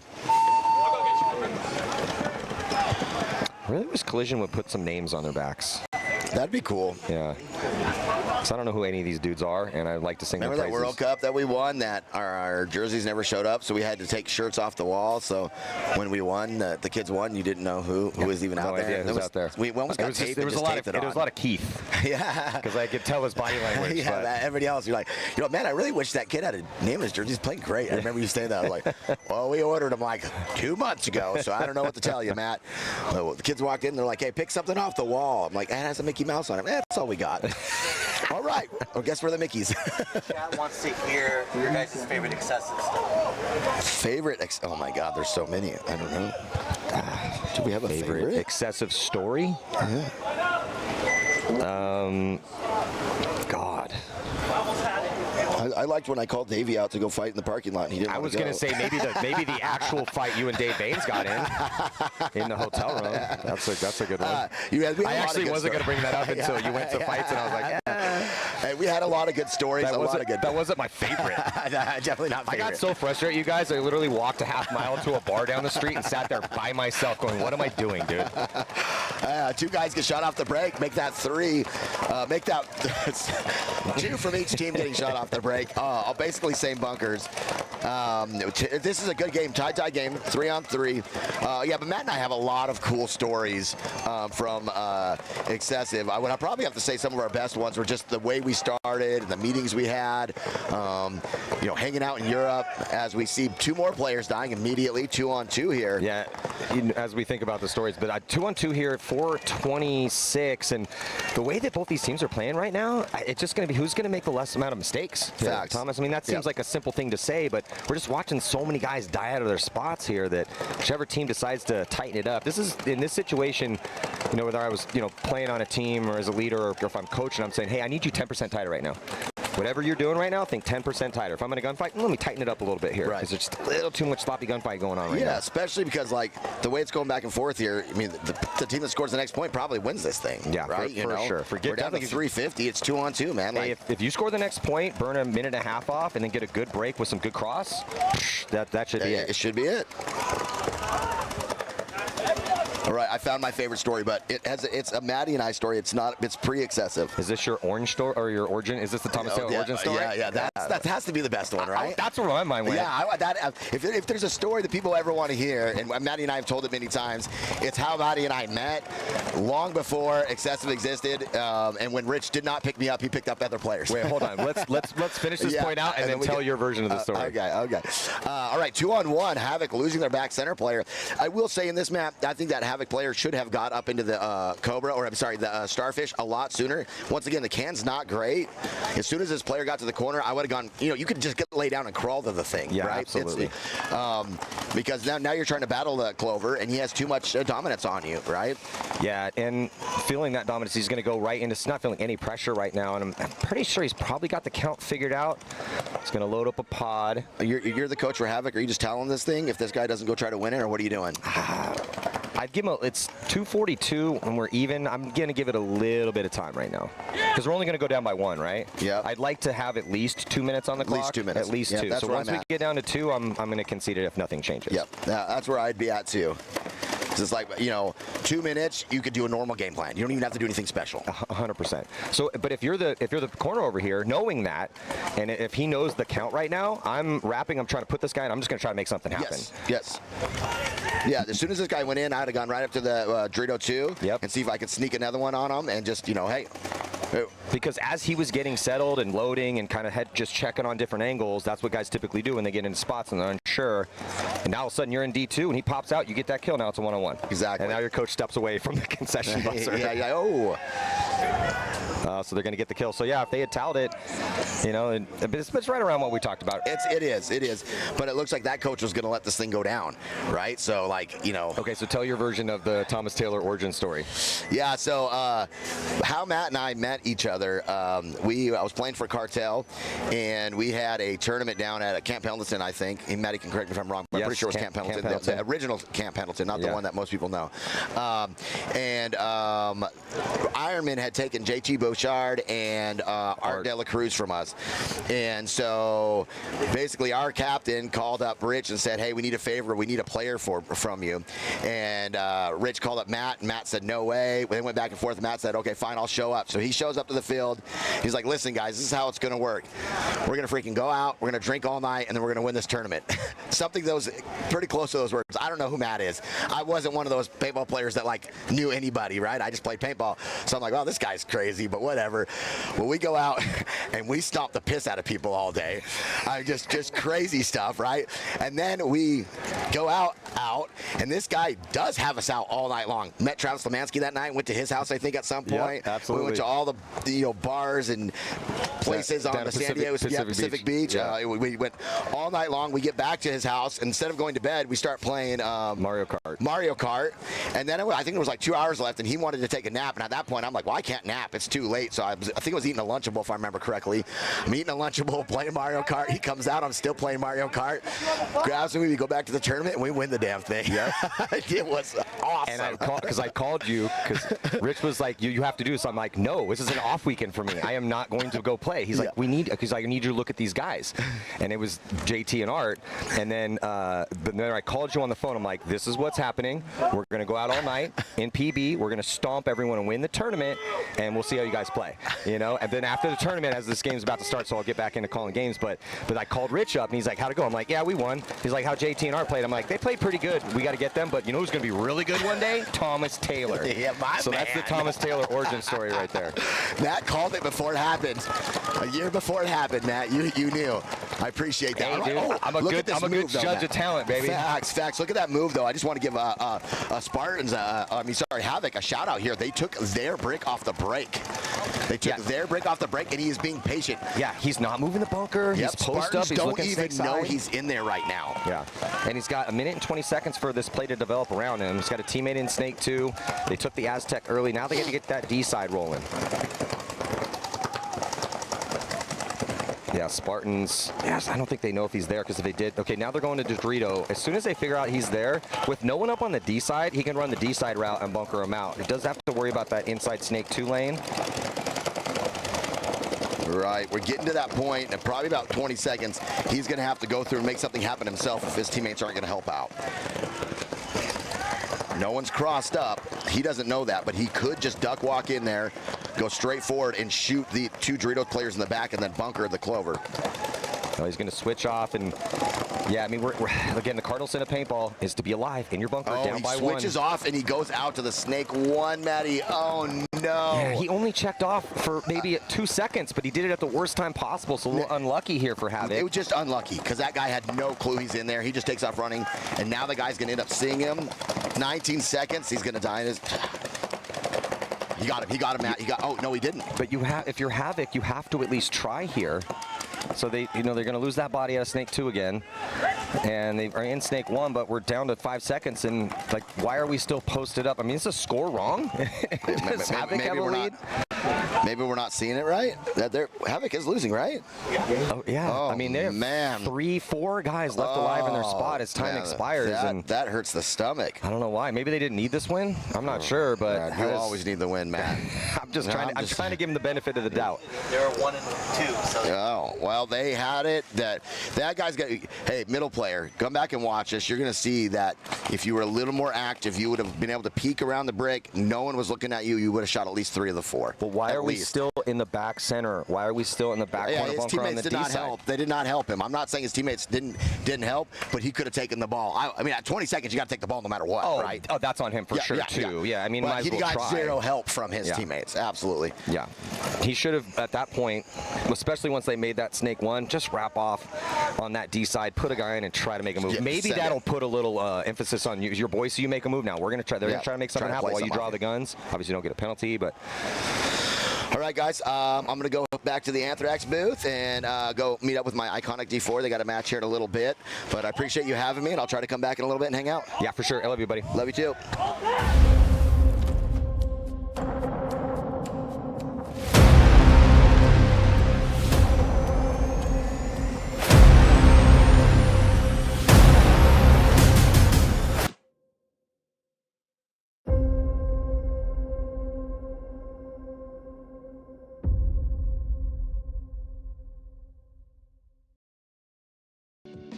Our team program is designed to be super simple and make your life way easier. There's no minimums, there's no required packages, and you'll get season-long access to our catalog at a discount team price. Plus, you can design more custom products. The first step of the process is to design your custom jersey. Now, that might sound weird if you already have jerseys or you're going through a different provider. However, this is a crucial step in building out your whole team catalog. So we're going to use your guys' logo, team colors, and your...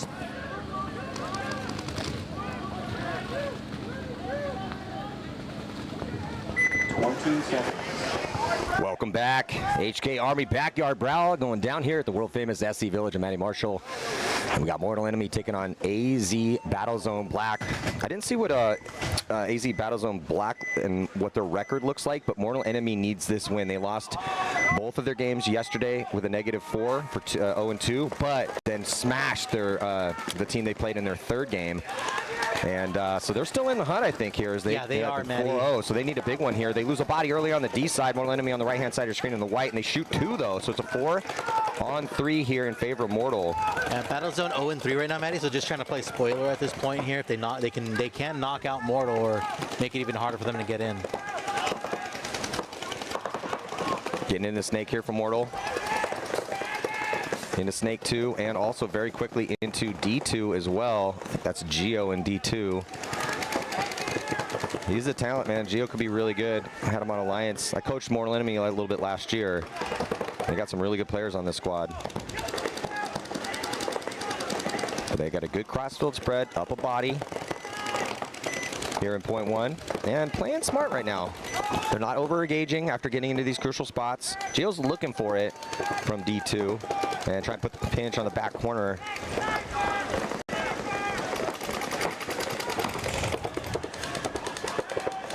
Sorry, getting some information here. Yeah, Mortal Enemy up on the Dorito 2 right now. Yeah, so Jonathan's in the snake and Geo's in D2. I think it's Randon inside, and I think Del Rio in the back center, which is not typically the spot he plays, but it's more of an attacker. Ooh, running ref for Mortal Enemy right now? Yeah, I see something on his loader. And, I mean, that's probably spray.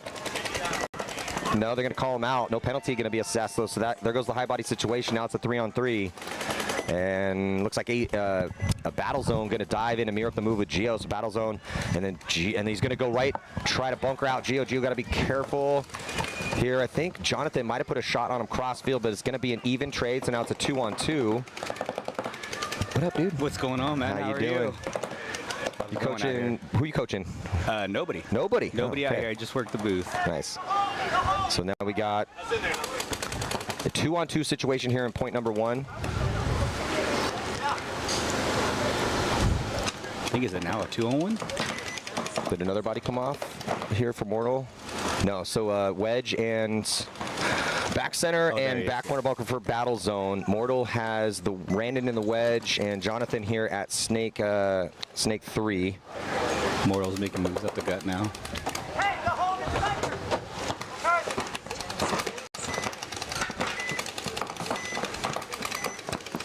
Yeah, Randon's thinking about making the move across. He had a moment where he could have gone across the back corner bunker. That center guy on Mortal is definitely wanting to go. He's waiting for that corner to switch. Yeah, back corner bunker had got off that middle lane, so Randon had a moment, but he's doing a good job here for Battlezone of going back and forth, and now he's got the cross going here. It's just an advantage to Mortal. These are much better spots to work out of. That back center, very susceptible, and he's getting tucked down low as much as he possibly can. Oh, it's the first point too, huh? Yeah, first point. A bit of a longer, not that long. Coming down to about 2.5 minutes so far. The points I've been watching, a lot of these games have been slower games. Oh. Yeah, getting deep in the prelims. As now Randon's going to get across. Nice move to get across the gap here for Randon. And might have put the pinch on that back center player. No, they called him clean.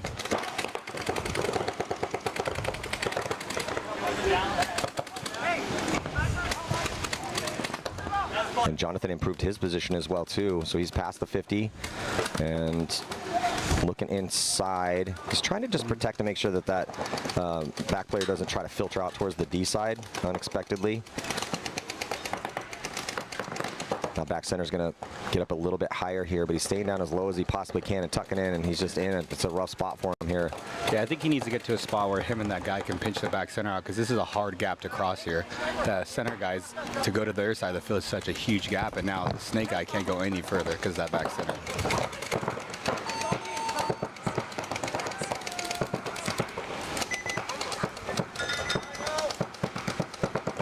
Yeah, so Mortal with the advantage, in better positions. Battle zone black, just back center, man. He's playing smart in there, though. Yeah, he's playing tight. Yeah, he's playing really tight. He's not over-engaging. I think their best hope is the 88, either the back center or the corner, work together. But it seems like they're kind of working individually, trying to break through the gap. Well, the tough thing for Jonathan is he's kind of out of spots to go. Yeah, I think they're both kind of out of spots to go. Yeah, Randon has a little bit more to work with because he could dip back and start pushing the D side a little bit if he wants to, but Jonathan is kind of stuck here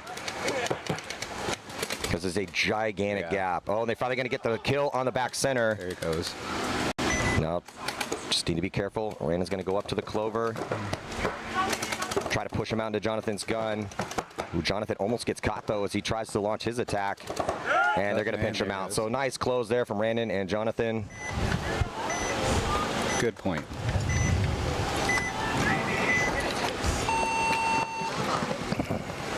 So all the games been watching, Matty. How's the field playing? It's playing very interesting here. We'll break that down in a sec. Let's get a look here as we see Shockwave Red and Alliance. Okay, Alliance, my D4 boys. See, they went 2-1, 0-2-0-2, or 0-2-0-3. So must-win situation here for Alliance. Both teams. Yeah, both teams, yeah. And Shockwave Red. So pretty close here on the tail of the tape. Stat-wise, really close. So must-win situation for both squads, ideally with as many points as you possibly can. Yeah, so I work with Alliance. I coach these guys. You've been coaching them a while, huh? Yeah, last year and then this year so far. So great group of guys. This is their D4 squad. They've been around a long time. Yeah, they got program. Yeah, younger guys out there. For Nate, so Nate Scales, who's a man of many nicknames, is a young 20-year-old wiry athletic kid. He's going to play the snake side. Really smart attacker on their D side, Jordan Hernandez. His dad Teach is going to play the back center. I think that's Dwight going over there with Jordan, and then Seth, the second attacker here for Alliance. He's also 20, I think. Maybe no, I think he's 19. He could be real good, man. So we'll see. They're on the Alliance, going to be on the left-hand side, and on the breakout, Lions gets a kill off the snake side. Yeah, nice kill. That was Seth from the back center, and they're going to be losing. I think that's Dwight up the middle. So 44. St. Cal Lions is now making moves on the Dorito side. Now they lose another body. Teach tries to filter out into the D side can, so it's going to be just Seth, Nate, and Jordan, and they're going to get a kill to even it up. So it's going to be 3-on-3, and it's actually a little bit better for Alliance because Shockwave for a second was doubled up in the back center. They're going to shoot both those bodies, so excellent zone control. That's multiple kills here for Seth. I think that other one was from Jordan. On the Dorito side? Yeah, and then Seth filters out to get that inside kill. So yeah, I mean, this was so you're asking how the field plays. We were breaking the tail of the tape down. Field plays kind of like that. Yeah. So it's a pocket heavy field. The D side corner, or sorry, snake side corner and the snake side Aztec are really easy to shoot on the break. So most teams are not going there on the break. The clover, that inside snake one, very makeable, probably the most makeable spot. And other than taking a dive out and crawling up into the clover, that's the only for sure make it spot. Everywhere else is susceptible to off the break shots, even the back center. The games I watched, it looks like the field's very pocket heavy. I even saw a lot of teams not go past that Dorito can. Yeah. Well, the D side's more makeable than the snake side. So back corner bunker on the D side is makeable. The D1 is makeable. The wedge over there is makeable. Again, there are shots on all those guys. But as far as frequency of making it alive, much higher percentage. And also just even trying it. Guys are, they're going to the D1 quite a bit. Back corner bunker on the D side, a decent amount when we're breaking out of the pocket. It's just on the snake side, it's basically you send that body to the clover and then filter another body in there on a delay. We're just not really seeing anyone risk outside snake one. Now the meta has slightly changed yesterday. We're a little early in the morning still, but for D4 here, but for Premier and D3 in pressure situations, because no one was going to the back corner bunker on the snake side, teams started trying it and they were making it more than they were getting shot. No one thought it was going to happen. Well, yeah, and everyone's shooting the inside shot, right? Yeah, everyone seems to be shooting for those inside shots, like on that Dorito can or the clover, trying to shoot that area. But that clover is very easy to make. Yeah, the clover is easy to make, so you're probably not going to shoot that guy in the break. But but when you get into the clover early, and if you pop the top and they're stuck in there, that's kind of a read. If you get in there and you can pop the top and get some accurate shots backfield, you might get a free kill out of that. Especially these teams are doubling up back center a lot. That's when you can shoot the clover too. Because it's a fortress. If that guy doesn't want to engage, he's going to be the last guy left alive. You're going to have to bunker him out of there. So now jumping. Yeah, Mortal Enemy going to be on the left and Battle Zone here on the right. Ooh, big break here for Battle Zone. Going to their monster, their brick. Oh, they get a kill out of it. Yeah, so Mortal going to be taking a walk. Yeah, that's great. So they kill the Dorito guy. This is a great play call because Gio had no idea that he was up there. So, and now they're pushing the issue over here on the D side. They did lose a body, but I don't think it's going to matter as long as they don't get a penalty. Battle Zone blast their way through and they bunker out Del Rio. And so it's just one player. I think it's Carl. Carl Hopkins, the last player left alive, and he's going to get nothing Carl really could do in that situation. So beautifully executed play call here, Eddie. That was a smart call. That move is it seems like it's very doable because all the guns are kind of focused on the outside shots. I've seen a lot of people do that. Doing a little cartwheel? Celebrating a little bit. Battle Zone. Hey, he's still got some energy left. He doesn't look tired at all. He's doing cartwheels out here. No, it's actually a nice day. The past 2 days have been really hot, but today's a little cloudier. Yeah, a lot nicer today. So we're going to tie this thing up, but just a well-executed game plan. Finally a thumbs up from the referee. So how's your weekend been over there? It's been good, man. The booth's doing really well. We have Infamous has now launched a paint line, so we're showcasing that right now. We have a field grade under the name Bones, our Bones line, and then we have a mid-grade paint coming out under the Nucleus. It's been good. Nice. Yeah, the booth's been doing really well. The paint right now is looking really well. Not even out yet, so right now we have some samples we're showing, but it looks really good.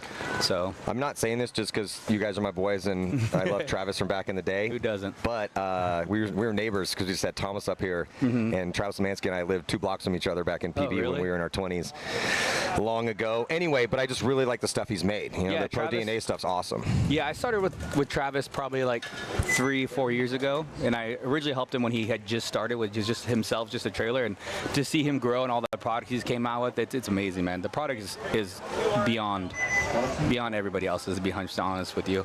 I love their product. Even though I work for them, I just love their product. Yeah. You liked it before you were working with them. Yeah, I believed in him before I even worked for the company, and I'm very honored to be working with the company now. Well, it was just a cool story, too, because Travis Mansky worked for all these paintball companies and kind of learned the trade, and then went and started his own company, which is such a really cool story because he was, he's a Hall of Famer. Yeah, definitely, man. On the breakout, going to be dropping a body, so Alliance with that kill on the break. That's a crucial kill here, and they keep 5 alive. They're going to send Teach up to the brick in the middle, and he's going to try to shut down. The Teach has to shut down this D side corner, or this, the snake side gap right here. I don't think he saw the guy go through the snake side either. He's getting a little too tunnel vision inside because he wants to keep that fill. Okay, good head on a swivel here for Teach, but they were able to make it through. Cruz checking his pack. Ooh, yeah, Cruz maybe caught one. No, it's clean. Another body comes off from the backfield here for Shockwave Red. And then Teach does get the kill. So looking good again here for Alliance. Seth's going to filter out to the back corner bunker here on the snake side, and Nate's trying to get across the gap. Alliance is looking strong. They're getting the kills off the break and shutting down the zones. Yeah, and even in that last one when they lost a couple bodies, they didn't get frazzled. No. Another kill, is it? Yeah, Nate able to get it. 4-on-1 now, and they concede the point. It's 5-on-1, so yeah, that's a good concession from Shockwave. So Alliance up by 2. Again, they need a big win here to stay in the hunt.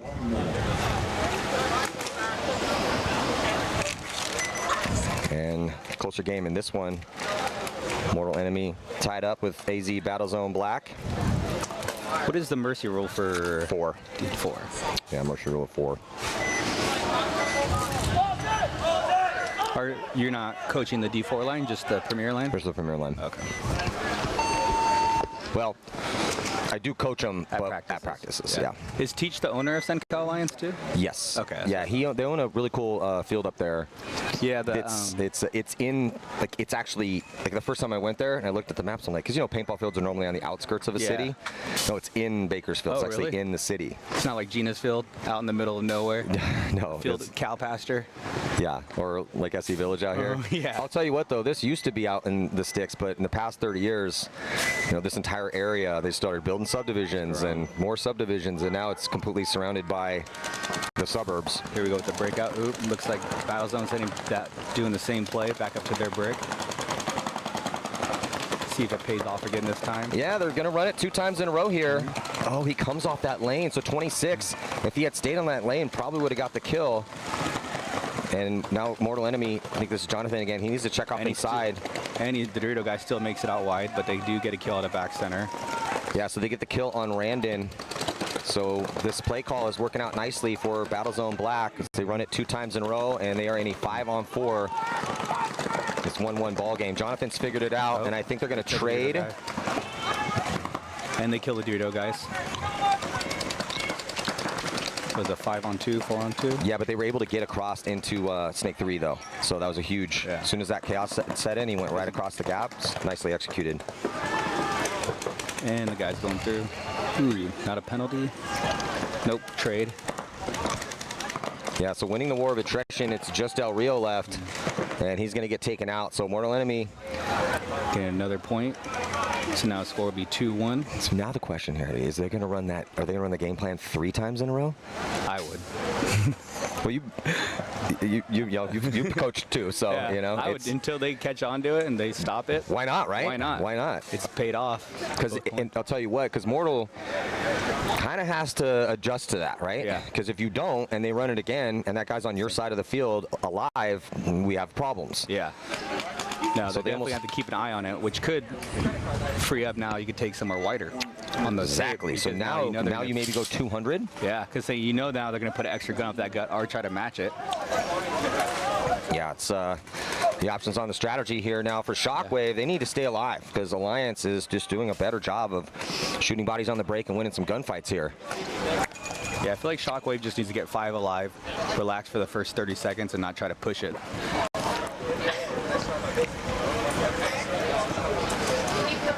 Got about 38 seconds left before the start of this next point. And we're here at the legendary SC Village, the HK Army Backyard Brawl. Getting into these last prelim games in Division 4. 20 seconds. How'd the Premier team do for you? We went 1-3, but we're in all the games. Yeah. We played Iconic, who's a really good squad, and took them into overtime. That's good. Yeah, so we're just too many little mistakes though. So, but it's our first year in Premier, so I'm really happy with the guys and their progression. It's all a learning experience right now this first year. In the breakout, we got and Alliance gets another kill off the break on Shockwave, so now it's 54. Yeah, they're just continuing to do this here as they're just getting these off the break shots. And they're killing the back center guy. He's going to throw a penalty, most likely. Yep, and they get a yellow. So that leaves just 2 players left alive here, so Alliance needs to stay alive, and so they lose Jordan, though. So they need to know that they're in a high body situation and not squander any more of these bodies because they just lost Jordan. They don't have anyone on the D side. Shockwave does go from back center to Snake.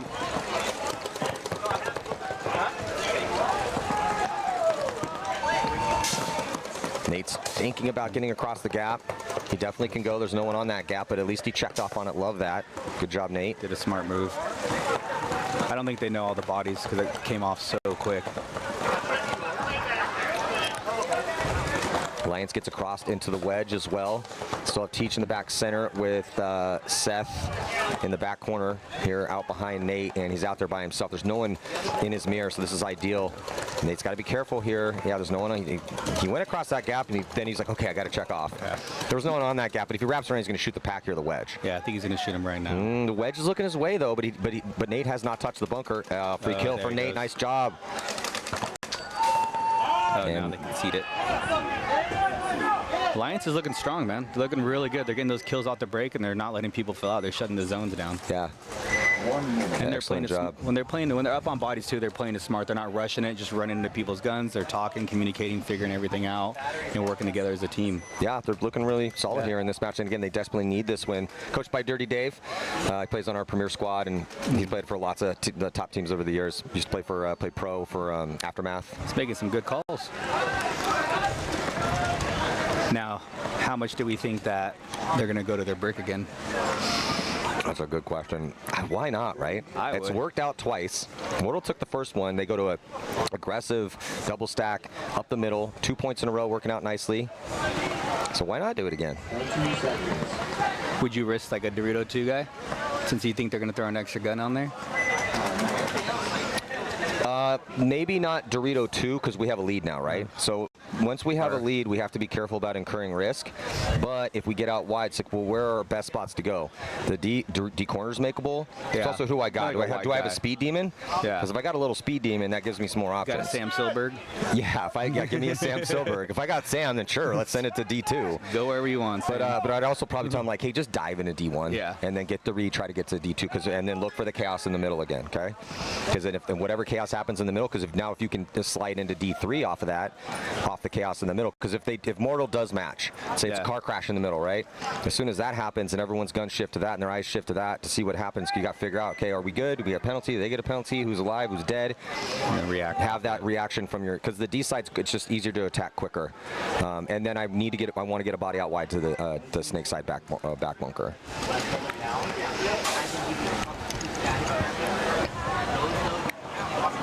And clock stopped here. Oh no, it's running now. It's gone. 10 seconds to the breakout.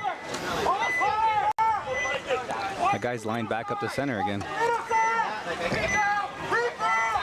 Why not send it? Looks like they're going to do it. So they do, but Mortal does put a gun. So Mortal actually this time goes outside wide and gets it into Snake 1 here pretty quickly. And you know what? If Battlezone does the same thing, that's a risky run. But both teams make it there.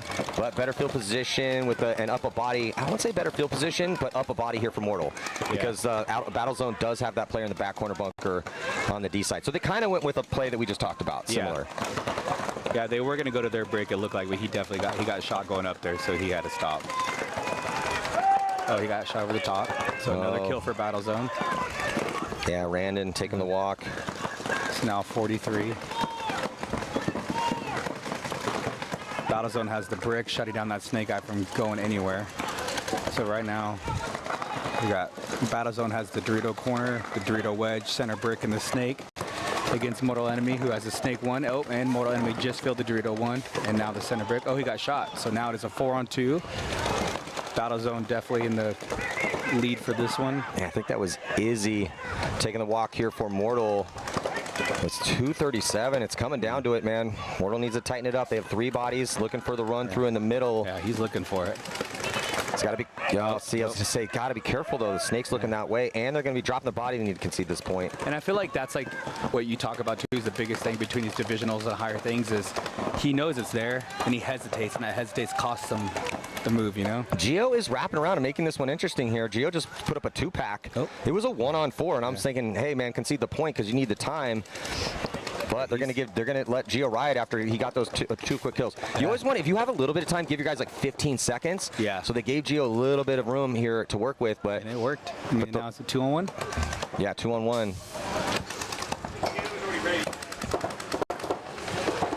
Man, if Gio can pull off a 1-on-4, that would be nasty. Oh, Gio might have caught that inside body. No, he dives away from it. And then see if he can catch the runner. Runner's going to go all the way into the backfield. They're going to try to put the pinch here on Gio. And they finally get the angle here on Gio. So Gio made it interesting. Concede. Yeah, they definitely. We got to concede, guys. What are we doing?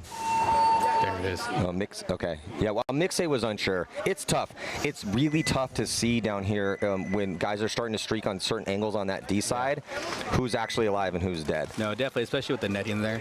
Yeah, and it just gets really dusty. Yeah. So the netting becomes really hard to see through. It's hard to see crossfield.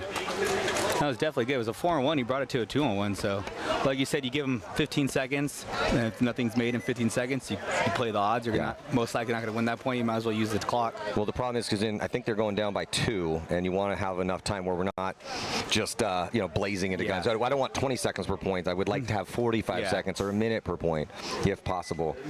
Now we got Senko Alliance coming back out. Yeah, Alliance on cruise control right now. If they get this mercy roll, that'd be 2 mercy rolls and a win, and I think that might be enough to get them through. We'll see. So yeah, so Alliance. I don't know if that's correct. It is? I thought. Oh no, it was Mortal Enemy. Sorry, yeah, you're okay. Yeah, it was Mortal Enemy that had the mercy roll win. So yeah, 2-1. Yeah, they definitely need this mercy roll for sure. Alliance needs this mercy roll to have a chance. Oh, they're gonna send Jordan to the back corner bunker, and he gets smoked. So Alliance loses 1 off the break. It is now 54. Shockwave in the lead. Oh, Alliance does make a move out to the snake corner. Is he clean? Yeah, he's clean. It's a good fill. Yeah, that's a really good fill for Seth. He's got really good timing. That's. Oh, but Senka Alliance does lose another body. Yeah, we need to stay alive here, boys. Look, they risked Jordan off the break, so that's not on Jordan. Ooh, and Seth wraps around and gets the kill on the Clover. That's huge. Oh, and he's going to get another kill here. Oh, there we go. Little 2-pack for Seth Dillon. Brings it now to a 33. Dorito guy for Shockwave makes a huge move from Dorito 1 to Dorito 3. But Nate needs to keep his gun on the D side. Yeah, well, they did get another kill on the snake side again. So now it is a 32 for Alliance. Okay, so this is fine for Nate. Nate has to be careful here because he came off that D side gap to look to make a move on the snake side, and then that allowed Shockwave Red to get across those gaps. And the only one body looking that way is the back center. And now they're pushing to their side. So the D side's completely blown open here for. See, this is. Yep. 2-on-2. Oh, minor penalty. He gets a penalty for probably cussing. Really? Mm-hmm. Ooh, that's a rough one. Yeah. So 2-on-1.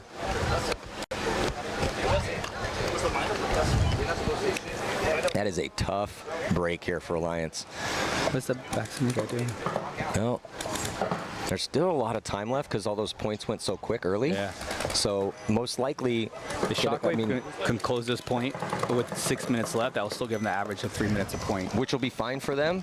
And for Alliance, needing like a mercy roll would be really good for their chances to try to make it on in the tournament. Yeah. They still have enough time to go back and score 2. Yeah, definitely. So it's obviously Shockwave desperately needs to get shut out right now. So they have to be smart on this 2-on-1 close. And Shockwave's going to finish it right now. Yeah. Yeah, nice close here for Shockwave. It was getting interesting here. Yeah, real interesting. It was a 5-on-3, and he brought it down to a 3-on-3. And that was Seth from the back corner. Yeah, I don't think they saw him make that fill out wide.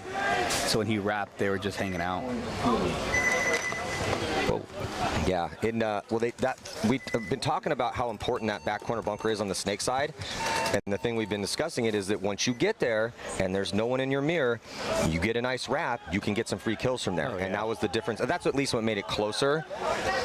Unfortunately, Nate comes off that D side because he's trying to there's no one on the snake side, so I understand why, because now we're trying to get some forward movement. He's trying to transition off. But that was a great job by the Shockwave guys to get a read that, okay, there's now no one on this gap. Sure, we have to deal with the back center, but they know they have to. They need 3, right? So they're caution to the wind at that point in time. Yeah, they're going to push it a little bit harder. And it worked out in their favor. So now we're back to Battle Zone versus Mortal Enemy, 3-1. The minute 22 left, so it's going to be interesting. Mortal Enemies definitely have to push the envelope a little bit quicker. Might have to take a page out of Battle Zone's book and go right up to their brick. Are they starting down a body? I think they are. Yeah. Did Geo get a penalty then at the end? Never saw a flag. I didn't see a flag either. Well, they shoot a body, lose a body, so it's 3, now 2 just left to light. Yeah, it's unfortunately, I think this is going to be all she wrote here for Mortal. 3-on-2. Because there's a minute left, they're down 2. They're in a low body situation. And Battle Zone has good spots too. Dorito corner, Snake 1 and back center to be able to lock that field down. So he's going to go for it. Gets him clean. They're going to concede, so he's 4-1 with 50 seconds left. Yeah, at least it gives them some I mean, at least there's and maybe in some universe, right? But I wonder why they started a body down. I never saw a flag go up. I didn't see a flag go up either. It had to have been on Gio. Yeah. The last player left alive, right? Remember, we almost pulled off, or not almost, but brought it down to that 1-on-2. Unless maybe he did cuss on the way out too or something. I don't know. Yeah, that's just a tough break for Mortal. When you're down 2 and you only have 1 minute 20 seconds left and you're only playing with 4, it's really, really difficult. So, Alliance coming back up. Alliance still. Plenty of time in this one. Yeah, this one's going to X-Ball too, for sure.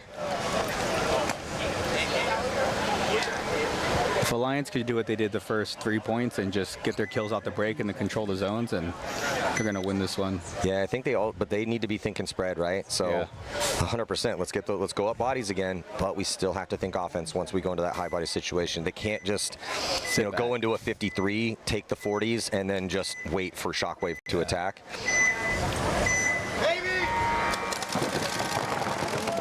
Heavy guns up.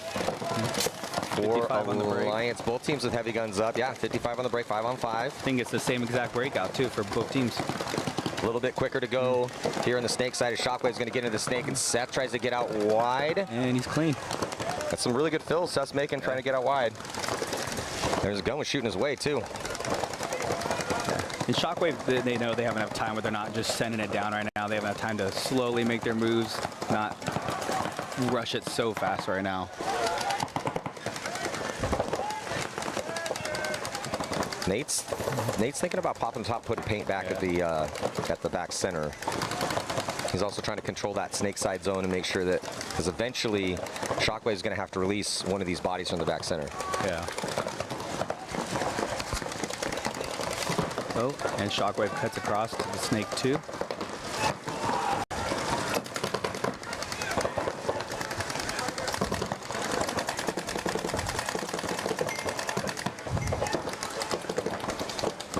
Blanco in a crucial position here for Shockwave with right at 5 minutes. Jordan's going to release across field. Did he get the kill inside here for Blanco? Didn't see anything break off of Jordan. Actually, no, he did get the kill, so that's an excellent job by Blanco. And now it's going to be a 5-on-4 here in favor of Shockwave. Nate Scales gets into the snake. Maddie, I got to leave. The guy at the booth's calling me. Sorry, man. Thanks for having me up here. If people need to hit you up to get some Pro DNA stuff. If anybody needs anything from me from Infamous, hit up Eddie at infamouspaintball.com or Eddie Infamous on Instagram, and I'll be more than willing to help you out. If you need sponsorship, paint, gear, hit me up. Thank you, guys. Thanks, Maddie. Thanks for having me. All right, thanks, Eddie. Oh, minor penalty going to be assessed here on Alliance. Oh, worst time for a minor. And that is going to leave just 2, so it's just Nate and Seth. Left alive on the snake side. D side's completely blown open. Here comes Shockwave. Is that a 3-on-2 right now, man? Yeah, 3-on-2. Favor of Shockwave on the right. He's doesn't have to worry about anybody on that gap, so he's going to be able to get into snake 3, no problem. Yeah, it feels like right now, though, that Shockwave's not communicating with the Dorito player because that Dorito's just busted wide open for them to take here. Yeah, 100%. And they do get out to the back corner. Bunker would like a little bit more comms. Oh no, Seth just shot Nate. Oh, that's a tough team kill here. Seth's been on one too, but Nate just kind of came right out into, he already had that stream established. Looked like, I mean, I think that's what I just saw, but yeah, kind of a tough break. Now it's a 1-on-3. And they're going to peel off Seth. So nice job by Shockwave here to make this a match. It's going to be 2-3 with around, I'm guessing 310, right around 310. Now he wants a check. So Tucker's going to have to go in there and check his guy. Time not of an essence too much here for Shockwave because 3 minutes is plenty of time to have a standard game plan. Thumbs up, point is good.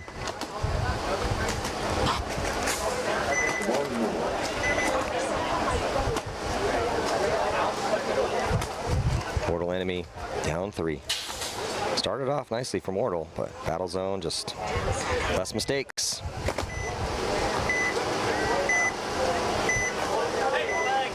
"51 seconds, 3 points." Just don't even know if that's possible here, right? Yeah. I mean, we saw some crazy stuff on Friday and Saturday, but I don't think it's happening here. Yeah. Yeah, I agree with you. But then we said that about Friday, Saturday when the Ducks almost came back. So I mean, what do we need to happen, right? Major off the break, under 60 seconds. Yeah. That's, you know, that gives us, what, 5 seconds off the clock, so now it's 2-4, Yep, and then okay. 2 25-second points. Yeah. Then we need another major.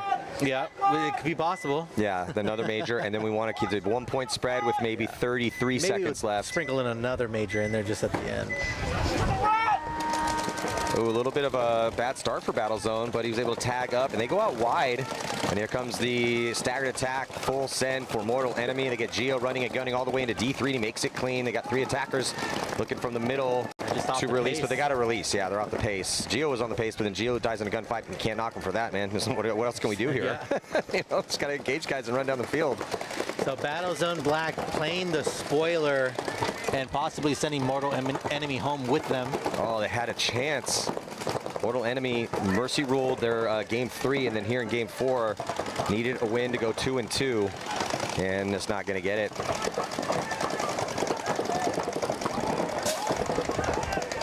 Yeah, you got to be in those pits. Got a little frustrated there. I'm sure this wasn't the plan to sit back like this either. And game time finish, 2 bodies left alive in their bunkers, Maddie. Yeah. Well, they're down 3, so I'm not gonna yell at them for that. For down 1, be singing a different song, but so just a couple more sets to go in the prelims here in D4. It's gonna be let's get a look here at the bracket. So that officially is gonna send Mortal and pull this here. Yeah, Mortal will be at the bottom. Battlezone's not going to make it, barring Tension losing. Well, it's Iconic Gold. Yeah. With their 1, but they have 2 mercy rule losses. Yeah, so they're probably not going to make it. It's probably going to be Tension and Collision. Yeah. Collisions. They only 2 points have been scored on their 4 games. Yeah. And then for Tension, they're already 2 wins, but they did get mercy ruled. So it's going to be what, Tension and Iconic Gold? Yeah, Tension and Iconic Gold. So again, that might, depending on the margin. The problem is Iconic Gold got mercy twice. So that margin. I think even if they win, I think it's still going to give Tension the that 2nd seed. But then it comes down to have we taken any wild cards? That's correct. No, 2 wild cards. Yep, 2 wild cards. So yeah, maybe. In a perfect world. And then this one we have Shockwave Red, who's sitting at the bottom right now. Alliance needs this to just have any shot. They really needed that mercy. Well, what's interesting too, though, is that I mean, it depends on what happens with Lords Black in their last game, because that's happening right now. Yeah. Yeah, I don't know. If Alliance gets the win, and if they could put up 2 more points, then I think they still got a chance. Yeah. This is all unofficial. Ryan! I did it again! I went to the brick! I did that shit again! So this started out real nice for Alliance, but Shockwave Red getting right back into it here off the break. It looks like maybe bouncing Shockwave Red. He's asking for a check as Alliance goes to the pocket play. So does Shockwave Red. Here goes Seth's going to be the first one to make a move out, and they let him fill, and then there goes the kill as that one didn't bounce. So they had to shoot that back center player twice. Oh, they're going to be losing a body here on the D side. So it's 4-on-4 right now. And good zone control, though, as Nate's going to get that kill. And Shockwave try to get across the gap into Snake 3. So 4-on-3 now in favor of Alliance, as Shockwave's going to release to get into the wedge.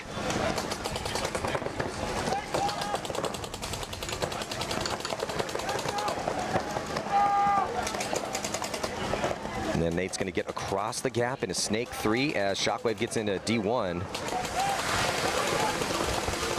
Teach is thinking about getting out. There goes the move out and across. So Alliance going to get both players out there. They're in D2 and the D side wedge. There goes another body coming off for Shockwave as Nate launches past the 50-yard line, gets another kill. A little 2-pack here for Nate, maybe 3. A little 3-pack here for Nate Scales, aka Malibu, aka Nate the Great, shredding people over here on the Snake side. Confirmed 3-pack. Nice work.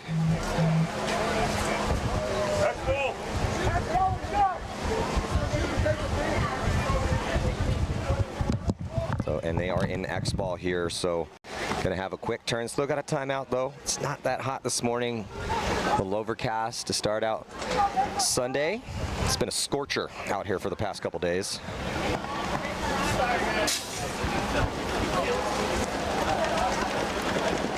Shockwave needs to answer. And not a lot of time to do it here. A little under a minute per point. So possible double middle Alliance's brick move. We will see. Alliance probably going to go back to pocket's been working pretty good for him. So, and they've been shooting bodies on the break. Seth's been doing a real good job of filtering out to that back corner bunker on a delay. And then Nate's been doing a good job of getting up here on the snake. So just tighten things up on the D side a little bit. And Alliance will preserve their chance to making it deeper into this tournament here in their last prelim game.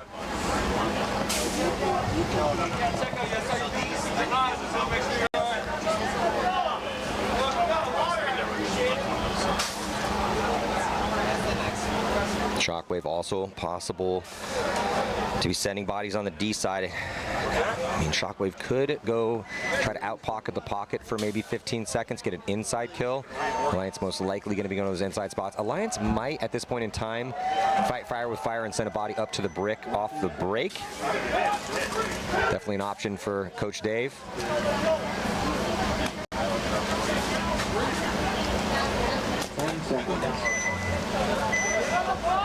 Ooh, Shockwave's probably call their timeout. They don't have anyone near it, so this is going to be an advantage here for Alliance. They barely get their bodies to the box here for Shockwave, and they're going to go running out into D1. Jordan had his gun that way. Teach had his gun that way, but I think he made it clean. The referee checking him out. I think did he break his gun? He didn't turn his gun on. Again, a little bit of a rough start here for Shockwave, but they keep all 5 bodies alive. Then on a secondary, going to get 2 bodies up into the brick, and now they're going to go past the 50-yard line, but good zone control here for Alliance as they get the first kill, and they also shoot the D1 player out too, so just 3 players left alive and no one's out wide. It's looking really good here for Alliance to try to stack up another one. Seth's going to try to get the fill out wide, and he doesn't. Here comes the attack up the middle for Shockwave, and he gets torched. So still 4 bodies out here for Alliance, and they should be able to put their 5th point on the board, and they need all these. So yeah, Shockwave frustrated. Looks like a player on the D side just punted his pod over the net. Probably played high school football. And they're going to concede, and again in X ball, so 2 minutes in between points. 57 seconds left to go.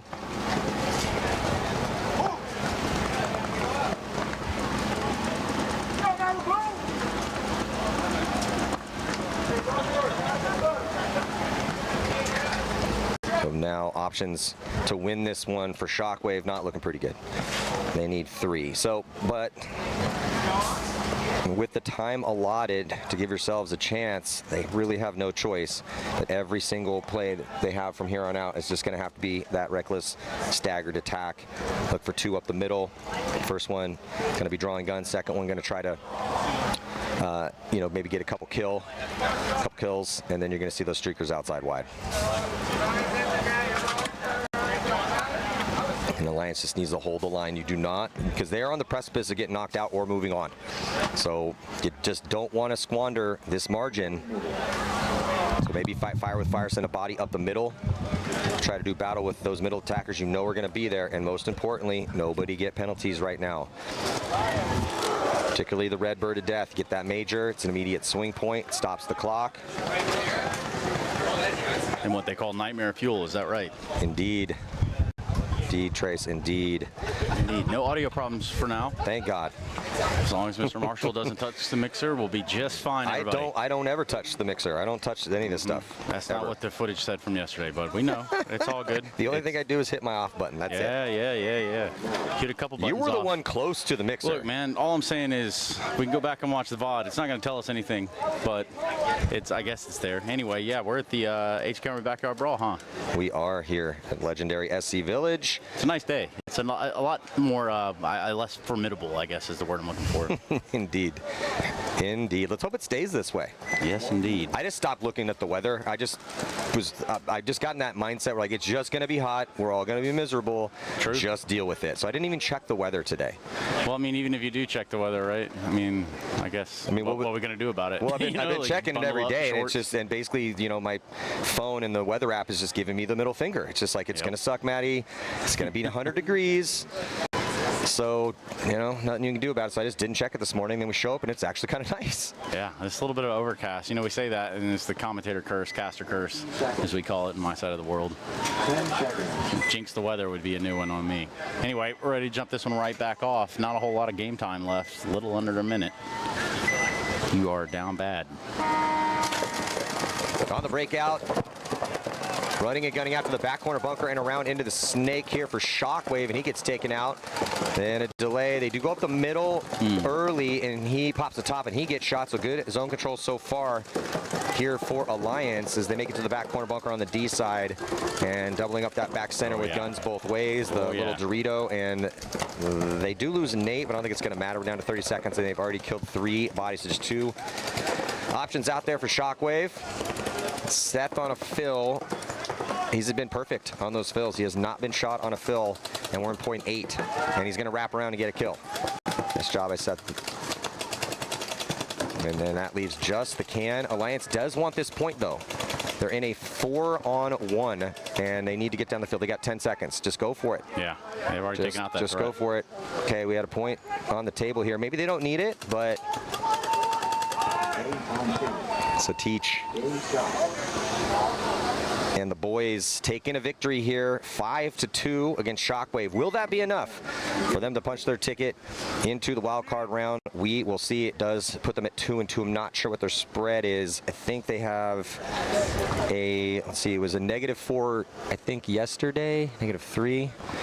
They're on the bubble. They are absolutely on the bubble. That's going to do it here for this set. Stick with us. We'll be right back here from SC Village for the HK Army Backyard Brawl.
Okay. What's the gate? 10 seconds.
are back here. Still in the prelims in D4. Villains taking on Arizona Outlaws, and we'll look and see what these guys need here in a little bit. And point number one, Villains, good position on the D side. Arizona Outlaws, good position on the Snake side. And Snake 2, they also got a body at the brick.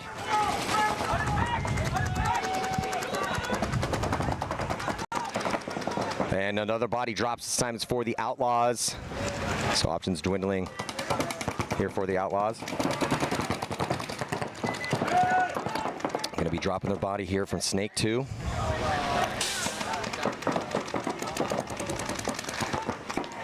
For the Villains, and Claver in a good spot here for the Outlaws. He's by himself over here on the Snake side.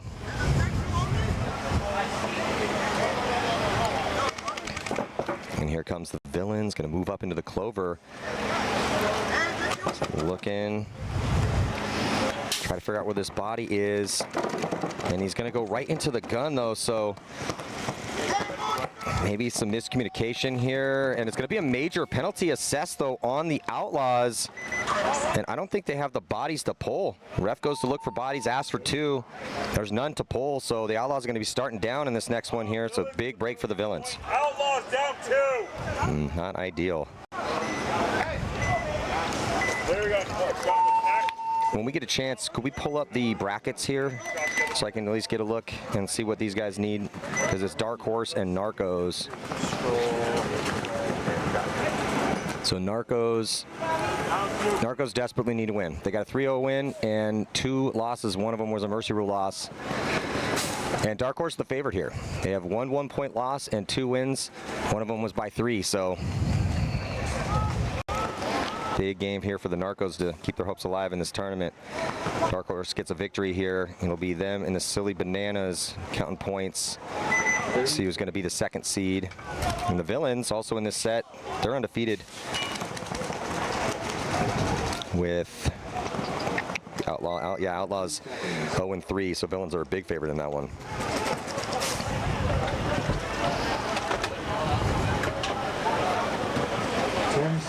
Going 12 minutes on the clock. Last battle here in the prelims. Try to make it on to Sunday. 22-3-6-5. Dark Horse needs a win here.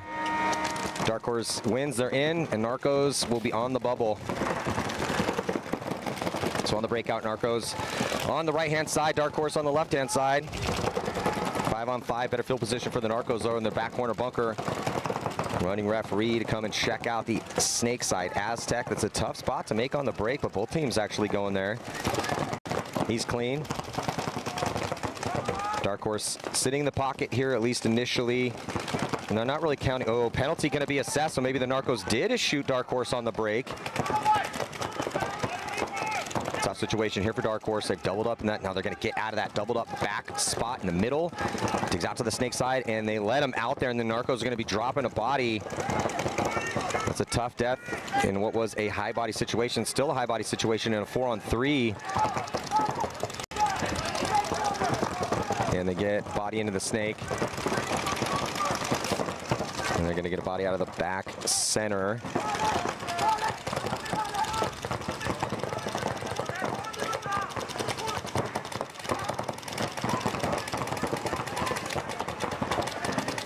So good positions for the Narcos, even with that death on the Snake side. So it's a 2-2 stack. 2 D side, 2 Snake side. Darkos on their heels. Those cans going to be very susceptible as soon as the guy with the ball is the D side back bunker. If he releases, and the wedge could do it too, but they need to get up on the D side. They're already out wide on the Snake side. So they can get those bodies up. It's going to make life limited for that back center player here for Dark Horse, and he knows that. His gun is that way towards the D side. D side can's looking Snake side. And then the back bunker here on the Snake side is also focusing his gun towards that D side. Dark Horse going to spread the field. He gets into D1, nice fill.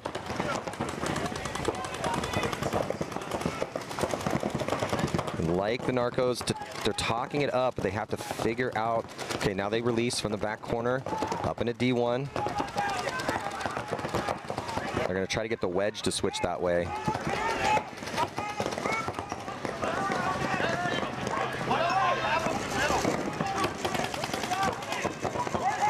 Yeah, so he switches his gun that way.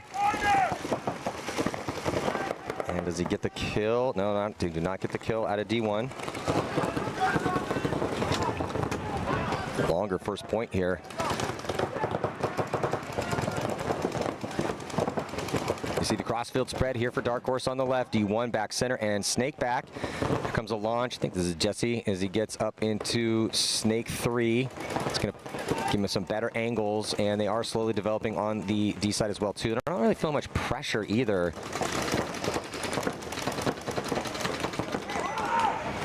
As these Dark Horse players dug in, playing tight.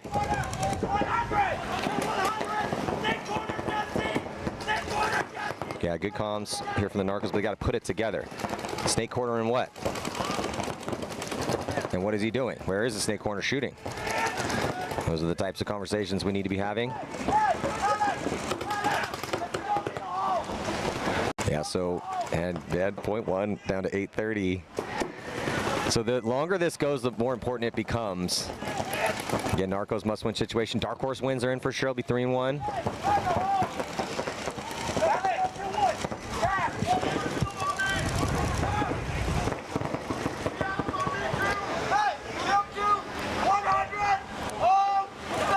Yeah, they got it. I think that's Jesse. He's calling. He's got it perfect. Gets kill 2, and he called out all the positions. But the following communication needs to be, oh, he pops the top and gets the kill inside. Now a 2 on 4.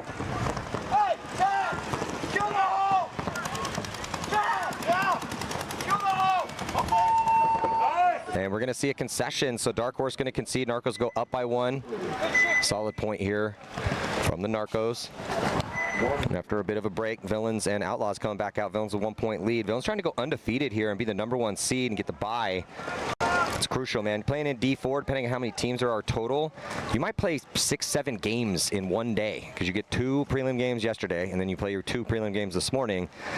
And if you don't get the bye and you're down in the super wildcard round, whew, that's a long day. Now, luckily for everyone out here playing today, it's not nearly as hot as it has been, so it should help out the stamina. 30 seconds. Yeah, if you're playing a tournament middle of the year, I don't care where you're playing, it's probably going to be hot, and you probably want to bring as many guys as you possibly can. So you need to, like, 8. Bring at least 8. Unless you're 7 and have just been running triathlons. 10 seconds. Villains now on the right-hand side. Outlaws left-hand side. Outlaws a little slow to get to the box here. Oh, they got that penalty, yeah. So this is going to be 3-on-5 big power play. Villains do lose 1, though, but they shoot 1. So it's a 2-on-4 in favor of the Villains. And they shoot another one. So this one's going to go pretty quick. So after a real long first point, they're going to have to go right back out there. Barely a break. It's almost X-Ball-esque. 2 minutes in between points. So 2 minutes on the break time here, but real quick turnaround as Villains go up 2-0. And now Narcos and Dark Horse again with just barely a break at all. Going back out for point 2. Dark Horse already ready to go. They have most of their bodies out here walking.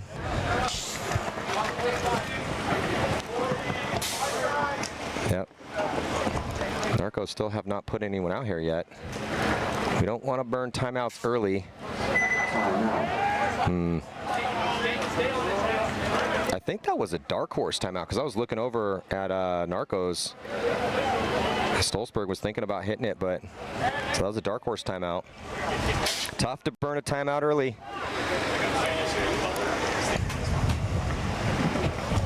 You may want that in about 15-20 minutes here.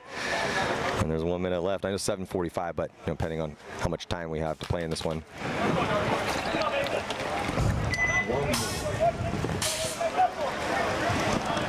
Yeah, so Narcos now finally getting their bodies out. And Dark Horse has their 5. So Dark Horse going to be first to the box. I bring that up sometimes because that tells me who has the most energy. Because again, tired. Yeah, it's starting to warm up. That nice little overcast we have starting to burn away out here. Unfortunately. 30 seconds. So what was the implications of this one, Maddie? Dark Horse is looking pretty good already, right? Narcos really need it. Dark Horse, if they win this, they'll go 3-1. They'll make it no problem. And if Narcos desperately need the win. Narcos are sitting 0-2, and they had a mercy rule loss, but they had a 3-point win, so they still got a chance. All right, 7:47 on the clock. Narcos up by 1. Yeah, that's ideal too, because it was such a long first point. To be up by 1 right now, if you get another clean break, and Narcos is actually going to extend a little bit on the D side. It's a 5-on-5 break, better field position for the Narcos. Slightly better in the snake for Dark Horse, but he's feeling the pinch so much, he's actually thinking about doing a tactical retreat because of the bounce shot. Narcos released the body from back center to get to the wedge. So it is developing nicely here for the Narcos. And the Dark Horse player just kind of tucked in right now in that little starfish there. Doesn't really have anywhere to go. He's trying to tell this guy that he needs to get up, but there's too much paint coming through. Well, the Narcos also took the Aztec, Snakeside Aztec on the break, and that's a difficult spot to make. It's not that far, but man, it's very shootable. And then they call him a snake too. So things, yeah, so strategically things are developing nicely here for the Narcos. But they let Dark Horse get across. So D side, strong side right now for Dark Horse. They have D1 and D2. Yeah, this Dark Horse player looks like he's going to finally make the retreat to the starfish. Nope, he's going to go out to the little Aztec. That's a high risk move back there. They're already shooting there. Yeah, that's not sure how he made it there clean, but he did. Just no one's watching that one lane, right? No one expects that move. First kill is going to go to the Narcos as they shoot D1. Get locked. He gets locked up sometimes. And another body comes off for Dark Horse out of the clover, so 3-on-5. But Dark Horse have a hope. They just push the body into D3. No, the Narcos know he's there. Narcos released to get into Snake 3. If he pops up, does he have that? No, he's got to back up a bit, right, to get that shot on that Dorito player? Well, now he's going to have the no, not from there. Yeah, I think he actually, no, he does have that shot. So free kill here for the Narcos snake player. Narcos in the driver's seat here in point 2. Great crossfield spread, high body situation. Dark Horse might want to think about throwing the towel in. Yep. That's a good call from the coach.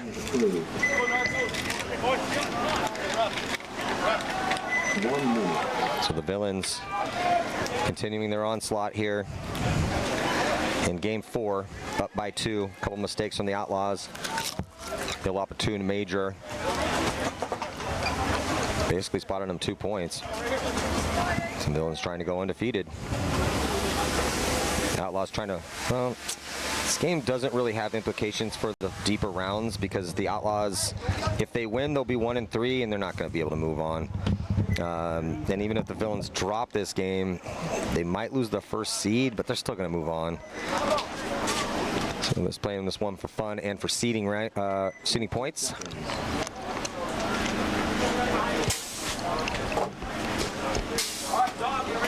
This game's probably going to go into, well, we'll see. Maybe they'll pop off a long point, but this one's probably going to go into X-ball.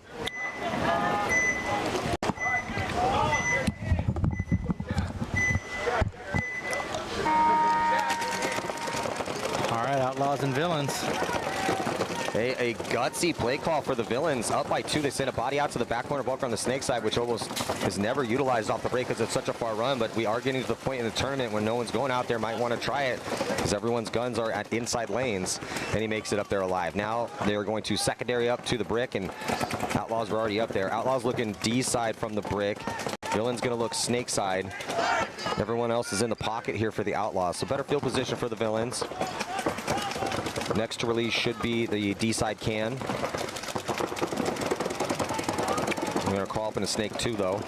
Outlaw player in the center here trying to look for somewhere to shoot. He's going to start pumping paint towards that snake side. Outlaws drop the body here, Ryan, from the snake side. So it's looking even better for the Villains.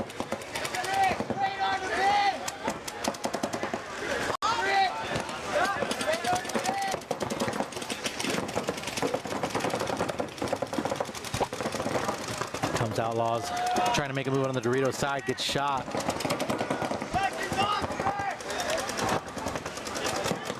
Gonna check out the player in the back center, and he's gonna come off, so spin all villains here. Is that 2 bodies left alive for Outlaws? Now just down to 1, so 5-on-1. Outlaws gotta concede this one. Well, I guess you don't have to. Maybe this, maybe 27 missed practice.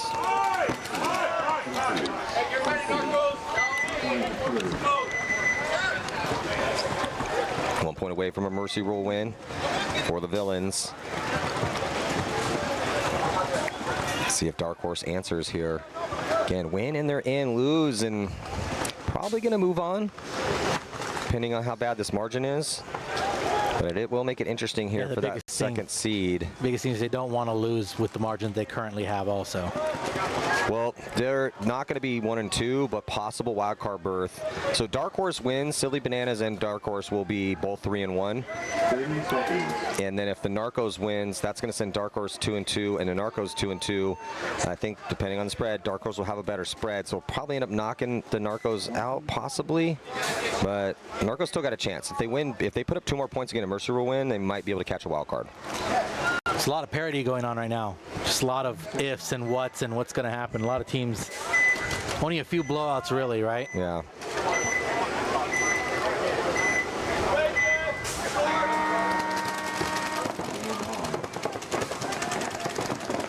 Quick moves for Dark Horse, chasing a couple points and not a lot of time. They get a kill here on the Narcos.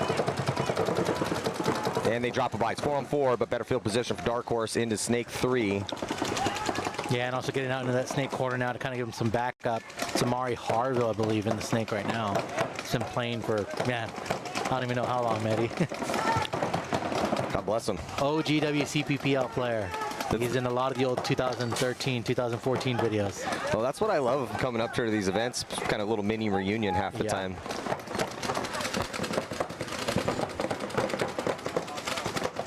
So kind of like what Thomas said and what you were saying yesterday, right? You got this player in the Snake for Dark Horse, but he should be, should be bumping up into their Snake 50. That's kind of where you want to live, right? Yeah, if you can be there, that's great. If they don't, look, if they're not up far on the D side or up far in the middle, and there's no one outside wide keeping you from moving up, then that is absolutely your intention, right? So, especially when you're down a couple and you need to make some offense happen. And Hartville's looking for it. He's popping the top, but I'd like him to be working outside and in a little bit here. Ooh, great fill for the Narcos. That's going to make it a lot harder. Yeah, it's so difficult now. See, but I mean, he had the shot, right? He had the opportunity to get up in there. Probably would have shot out the Dorito corner. Now he lets those two fill in the Dorito side. Well, if he makes it up there past the 50 and gets into their Snake 3 and he looks inside, those guys can't make those moves.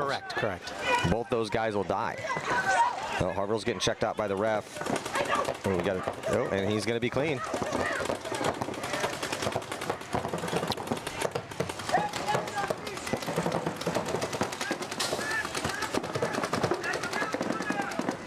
Harville playing up and over the top of this. He's got to be careful here. Ooh, and they get a shot on the Narcos. Catches 2 to the dome. And 3 bodies left alive for the Narcos. And that's a tough death out of the Clover. You have a 2-point lead. There's 3.5 minutes left. Why are we popping the top there? Why are we throwing our body away? Amari, come on. You know better. Well, they also kill... Oh, both teams are losing bodies. Both teams lose a body from the D side. Dark Horse gets back into D1. This corner for the Narcos is saving this match right now, Matty. Getting that kill on the Snake player and then shooting cross shot on the Dorito too. I've been preaching how important the Snake back bunker is all event long. And we saw Alliance in D4. Their Snake back guy, he made it out there alive 8 points in a row, and he probably had, I don't know, 12 kills from there. And Narco's trying to do the same thing. Rico, now he's past the 50. He's going to have a shot on the foot. Oh, he missed his shot. I think he might have finally clipped him out there. He missed the first 6 or 7. He finally does get the kill, so Narcos need to play a little bit tighter in that spot. Rico made him pay, so just this back corner bunker here for the Narcos on the Snake side. Oh, Rico almost got shot. Oh, so close. You got to be a little bit more careful. If you're chasing 2, you had 220. That D side's completely blown open. Be careful in this gunfight, because if he loses it, it's going to turn it into a one-on-one. So he's also, is that 2 foot shots in a row? Oh, Rico going foot hunting out here. And they do finally pinch a mat. So we got ourselves a match. Rico's got some speed to preserve time. So 2-1 will be the score with a little under 2 minutes to go.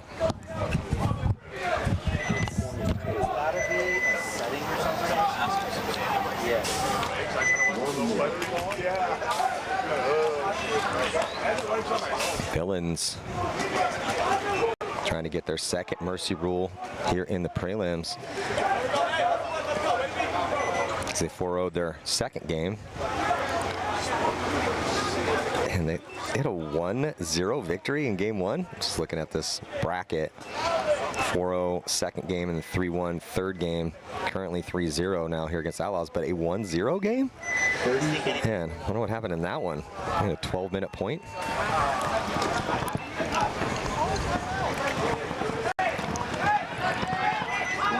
That's wild. Playing at a quicker clip here, though, because they put up 3 and they're still 7-13. So tons of time potentially here for the Outlaws. Timeout being called by the, got to be for the Outlaws. They only have 4 bodies out there. So I want to get this 5th body out, unless there's a penalty that we didn't see.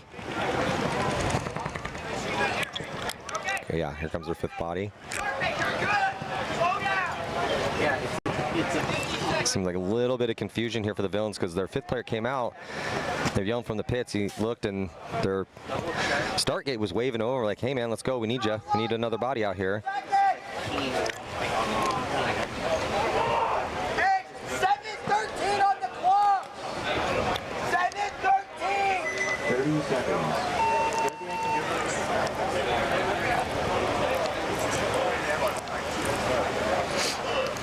Yeah, so stage is set here. Everyone has their bodies out. And we got about 16 seconds to go before the start of this point. If the Outlaws can claw their way back into this one. And they have a guy that is wearing short sleeves out here. Or does he just have his jersey pulled up? No arm pads, huh? Here on the surf. Ooh, a little bit of a missed start. Yeah, no arm pads for him. And he's running up the middle with no arm pads and no gloves. Wow. Now, lots of guys don't wear gloves, but hey, made it alive. Made it alive there. Monster Bit rolls around and loses that gunfight. So Villains might have shot the back center. They shoot the little Dorito, and they did shoot the back corner player snake side off the break, so it's a 5-on-2 in favor of the Villains. So should be a pretty easy close for them, because those 2 bodies are inside. No outside movement for the Outlaws, so they're gonna try. Ooh, a little trip and stumble, and he gets smoked out of that. Try to get out of that back center, and that stumble cost him his life.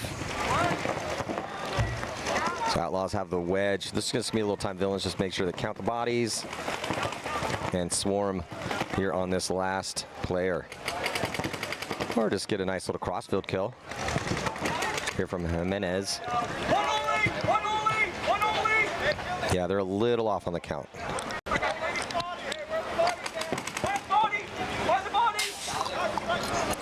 Which makes sense, though, because those bodies came off so quick. I'm just going to scan the field, step on any landmines, and win yet another mercy rule here. So one of the favorites in D4, Villains, undefeated in the prelims.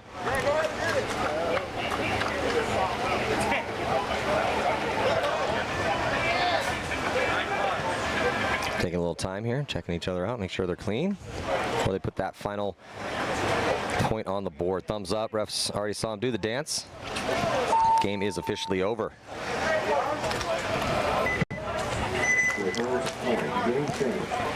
Now let's see if the Narcos can hold on to this lead. Different story here. It's a 2-1 game. Just a minute and 58 seconds left.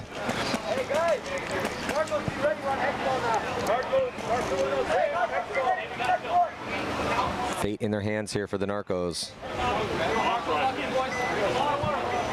Win and they got a chance. Dark Horse should be in with their spread, even if they go 2-2, but if I'm Dark Horse, I don't want to do that, because if we barely skated and have to play in the Super Wildcard rounds, an extra game we have to play out here to try to win this tournament. So I'm going to try to do everything in my powers to make sure that we score this point and then score another one and get that third win.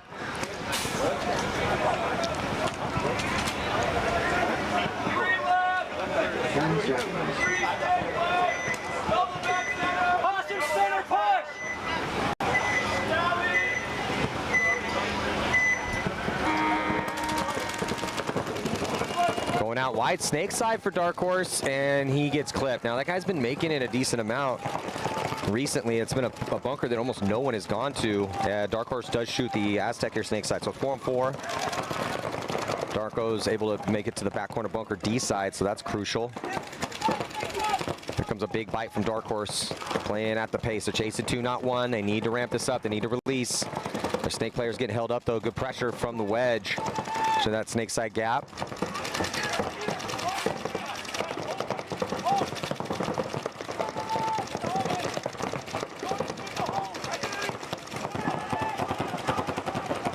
Getting down to it on time here.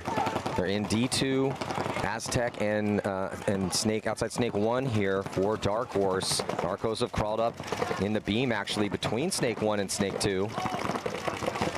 Or inside Snake 1. He's going to crawl right up to that Snake 2 position to get his gun on the inside as Dark Horse floods the body. So Dark Horse is playing like they need one right now. Snake side battles to his death. No criticisms there, man. He has to try to produce some sort of offense. So they still got to hope with their D side player, and there's there's no one on the D side. They also have the brick. No one is now the D side's catching a little bit of fire. And the referee's going to come in and give him a check. He's actually going to check out and call out the brick. Are they going to assess a penalty? No, clean death. And then Narcos dropped their first attacker snake side. But they've done enough time to burn this clock down to 24 seconds.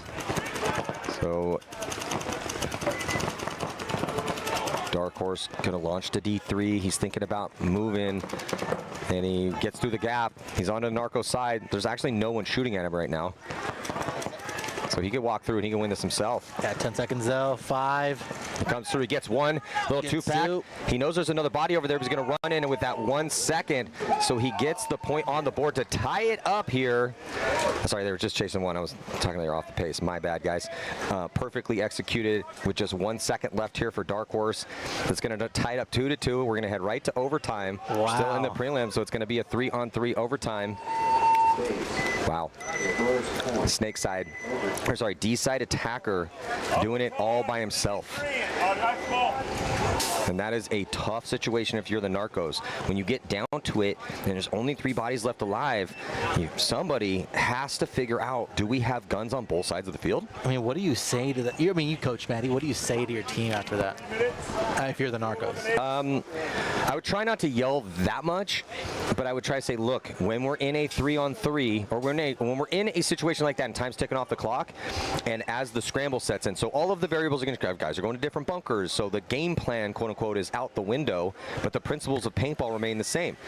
You have to keep a gun on both sides of the field. So when you have those 3 bodies left, if I'm shooting snake side, I'm trying to wonder, okay, are my boys, is everyone else shooting snake side? So just a mistake. So I'd remind them that. Let's not do that again. But just hats off to Dark Horse. He was in that D2, goes to D3. He's not feeling any pressure. Darkos have all of their emphasis on the snake side. And he basically just walked down the field, shot the 2 guys on the D side. Didn't even have to shoot the clover. Couldn't actually, didn't have enough time. And then I think the second or maybe half a second left hits the buzzer. So 3 minutes on the clock here, 3-on-3. Yeah, with the change of the rules this year, you have to figure out who your 3 are going to be, but you also have to be careful because you have to pick from those 3 to play the one-on-one if it goes to the one-on-one. So, you know, maybe you have an awesome, you know, snake attacker who's not maybe one of your best one-on-ones, but the chances of it getting to 3 one-on-ones is not really that good. You might have hedged your bet, but something to keep in mind. Just roll it out.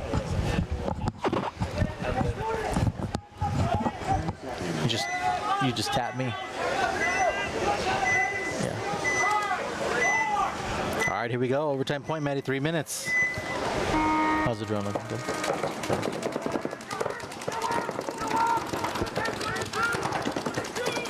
On the breakout, Narco's going to be dropping a body here in this overtime point. Tournament on the line here for the Narcos. Yeah, Dark Horse looking good, Matty. 2 in the back. Where's that third body? I'm trying to look for him right now. Maybe he might have dropped a body too, unless he's in the clover hiding. Let me see. Here in our eye in the sky. Yeah, I think maybe they dropped a body as well. So maybe 2-on-2. Yeah, I think it's 2-on-2 right now. On our screen, we see the 2 bodies. Got Fagan and Rhodey here for Dark Horse.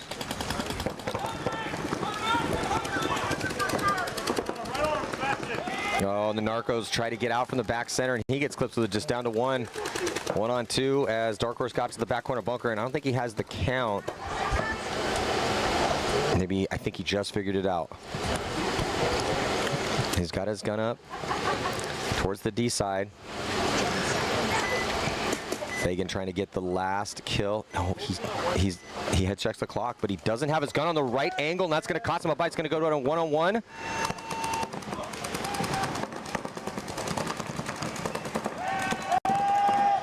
And the Narco's going to win. Was it an even trade? I think it's a trade. Oh, major penalty going to be assessed on number 5 here on Rudy. And that will give the game to the Narcos if that call stands. Well, they're going to have to figure this out, Maddie. It's a major. The definition of a major is if you get shot and you shoot somebody, you will draw a red flag. Typically 2 bodies get pulled. In this situation, it would be an immediate swing point. So Bobby's going to gather the reffing troops over there to try to confirm this call, which will give Narcos the win, keep their chances of moving on alive, as they'll go 2-2. It's going to send Darkos to also to 2-2. Yeah. We'll take a quick break, Randy. We'll be right back as the refs discuss this.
And jumping back into it here.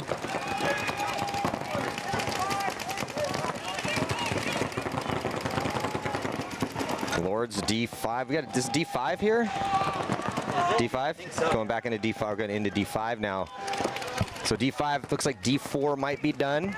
Is this the wild card round? This is prelims for D5. Still prelims. Okay. So we got one more set. Okay. Yeah. So. Just trying to figure out where we are on the schedule so we can talk about the right type of narrative here. Both these teams are undefeated. Okay, here we go. Battling for supremacy in this bracket. It looks like the Lord's going to get the drop here on Collision in point number 1. These guys look pretty good. We sure as a D5? Prepping for playoffs, that's bad. No, let's give him credit. It always impresses me every year how much better things get skill-wise, division to division. It's just so impressive the past, couple decades here. I mean, first of all, there wasn't a D5 years ago. I'm glad there is now, but when we first had D5, it looked like a bunch of guys out playing at a birthday party. And now I'm looking at this D5 guys, and I'm like, okay, they look pretty good.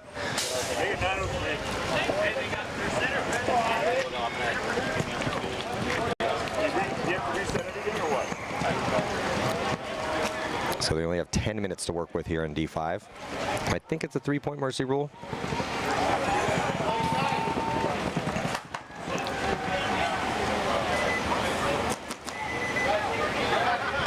Oh, so it's a single set?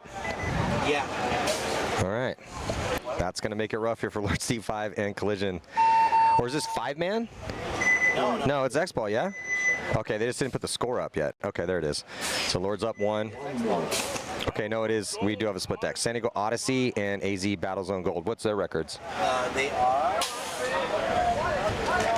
it Odyssey and Battlezone? Odyssey's 3-0, and Battlezone Gold's 1-2. Okay, so must-win situation for Battlezone Gold might still not be enough. I just talked to when I used to coach the Narcos a little bit, and one of their players, big dude that plays the back corner, was like, "Was that enough?" And he's like, "I don't think so." I'm like, oh man, I'm sorry.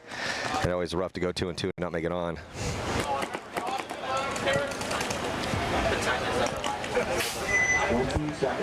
Okay, throwing 10 minutes on the clock here. D5 battles. Odyssey at a SD, and we're in the white. Battlezone Gold, Arizona.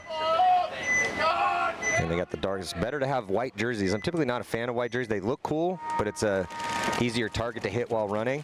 But when it's hot out, man, it's nice to be wearing white. Both teams losing a body, 4-on-4. Body up the middle for Odyssey, and then outside wide for Battlezone Gold.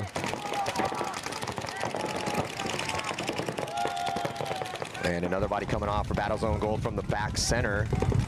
Here comes Odyssey moving up.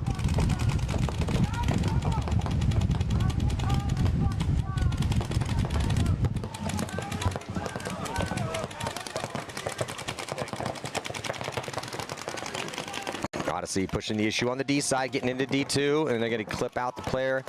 And the brick in the middle for Battlezone Gold. Battlezone Gold is playing way off of that clover to try to get an angle. He's got to get tight. There he goes, gets tightened it up a little bit. And might have caught a bouncer cross field.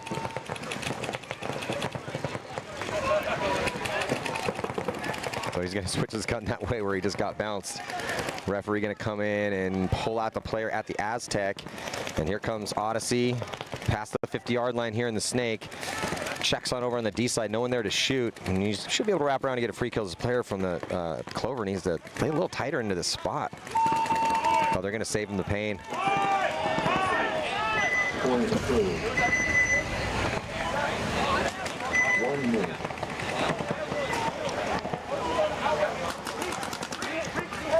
Now Lords D5 with a 1-point lead on Collision's 85th team here.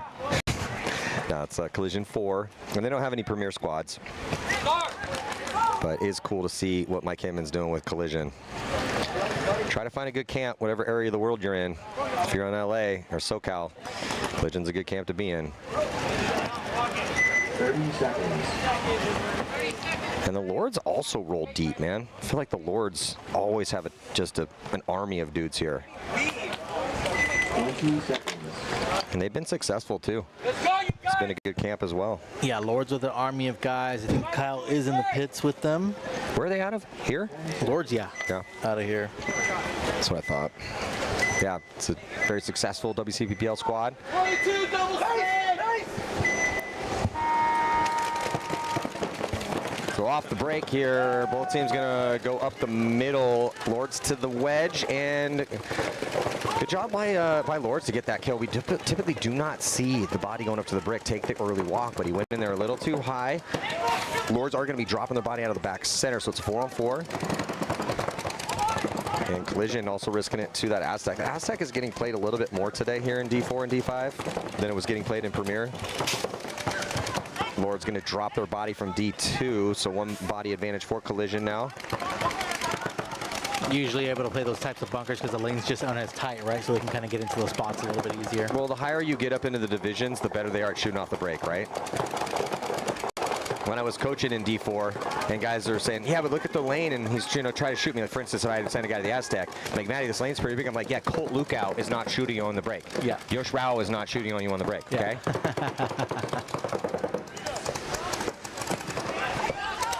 Yeah, things get it just gets harder in Premier because they're just really good. So, yeah, but Collision able to filter a body out. Snake side corner, which is huge if no one's out there with you. I mean, as far as kill counts here in what we've seen today, man, that back corner bunker on the Snake side is getting a lot of kills when he's out there by himself.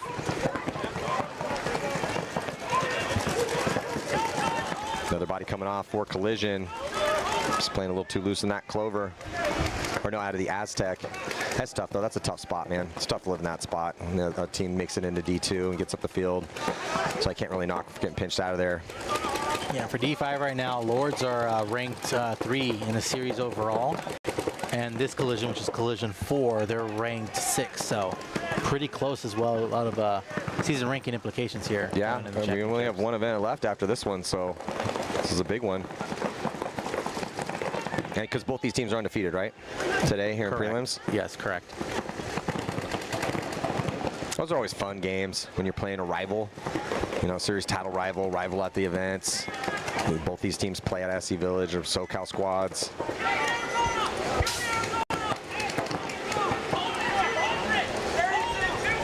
Big bite here for Lords to get past the gap, and he might have got clipped though. Yeah, too big of a bite. Too big of a bite. You got a lead. You have a lead. There's 6.5 minutes left. That is unnecessary. I think it's because he saw the kill on the D side or on the Snake side, and he thought, okay, now it's time to push the Snake side. We do work towards weakness, but that gap was there was pain in that gap, and death out of a spot, losing a gunfight. Here's the Lords, and then also going to get Cyclops at that brick. So Collision does answer, and they're going to tie this game up with probably around 6 minutes left by the time he gets into that. It's getting a little too antsy, right? Yeah. They jump the gun. Well, down in when we get into D5, when I'm working with D5 players, again, what's impressed me over the years is the gun skills have gotten a lot better. The running and gunning and all of the physical skills, because that's the easiest stuff to train. That's the easiest stuff to train, though. It's the decision making that's what we're working more with when we're working with D5, D4 guys.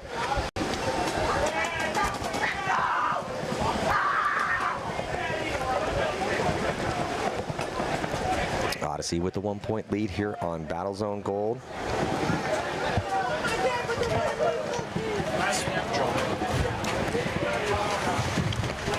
This is the last game of the prelims, I believe, before we head into D4 wildcard round. Might even be the super wildcard round, depending on how many teams we had here for D4. Sometimes we have, what was it, 52 teams in one event? It's a lot. It's really hard to win a tournament when there's 500 guys that want what you want.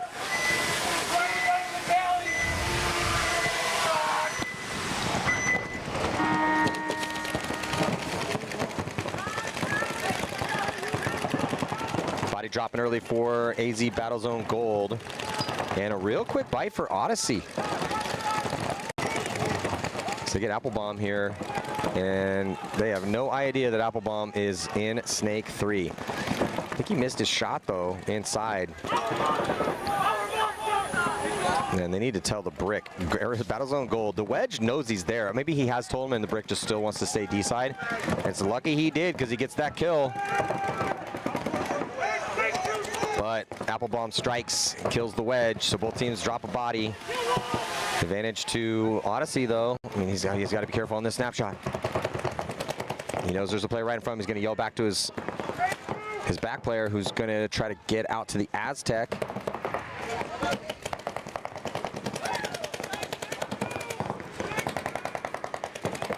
And then dips out to the corner. That's where he needs to be. Perfect job here for Odyssey. Go to the first bunker and then get out. Don't you have to take the big bite? Number 10 here for Arizona Gold doesn't want any of that smoke down the sidelines, though, so he's going to look inside here, at least initially, and he's going to get clipped cross field. So, oh my God, overextending. Tough death for Battlezone Gold. Chasing a point, looking real good for Odyssey to stack up this lead, because they have Applebomb and the Snake and just a couple players out there for Battlezone Gold and the brick and the can on the D side.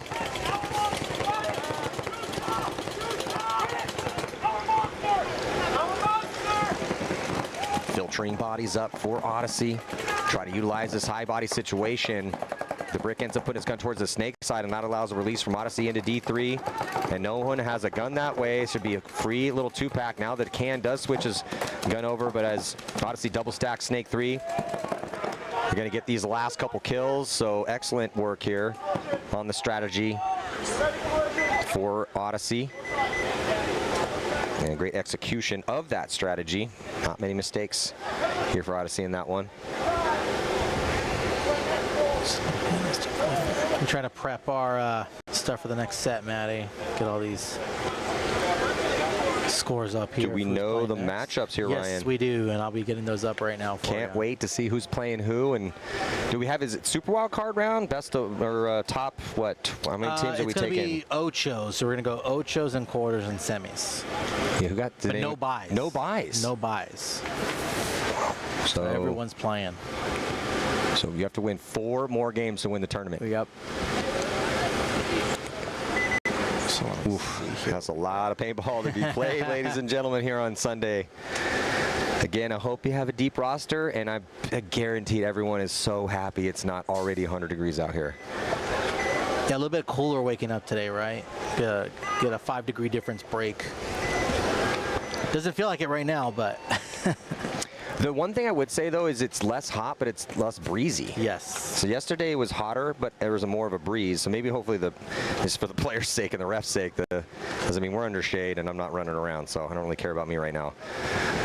But for the players and the refs, it would be nice if that breeze kicked up a little bit here.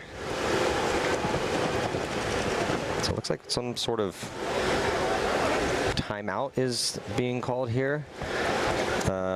Battle zone. Oh no, they're just letting it run. Okay, so that's what's happening. Yeah, we're looking at this bracket over here, and Odyssey is not hitting the buzzer, and Battle Zone Gold is not conceded. So they are hot.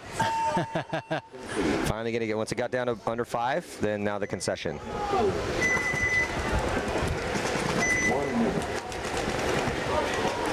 So it's probably a margin issue. So they don't want to go down too many points. You're already going to go down 2. Just burn a little bit of that clock off. See, that's why I don't like margin as the decider moving on here, Ryan. You know, we changed that in the NXL. I would really like to see that change for the WCPPL. You know, I'm not 100% sure if we have changed it yet or not. I know that on our scores, when you look at scores, we have, you know, like score average and margin. But yeah, I'm sure that's something that Mike has been thinking about, and we probably will. Well, I know make a change. Mike always leaves it up to the players, right? Yeah. You know, he'll have everyone vote. Hey, what do you guys feel? You guys want to do race 2? You know, like in Texas, things are a little bit different in certain divisions, and you know, the players are the customers. So let's see what they think about things.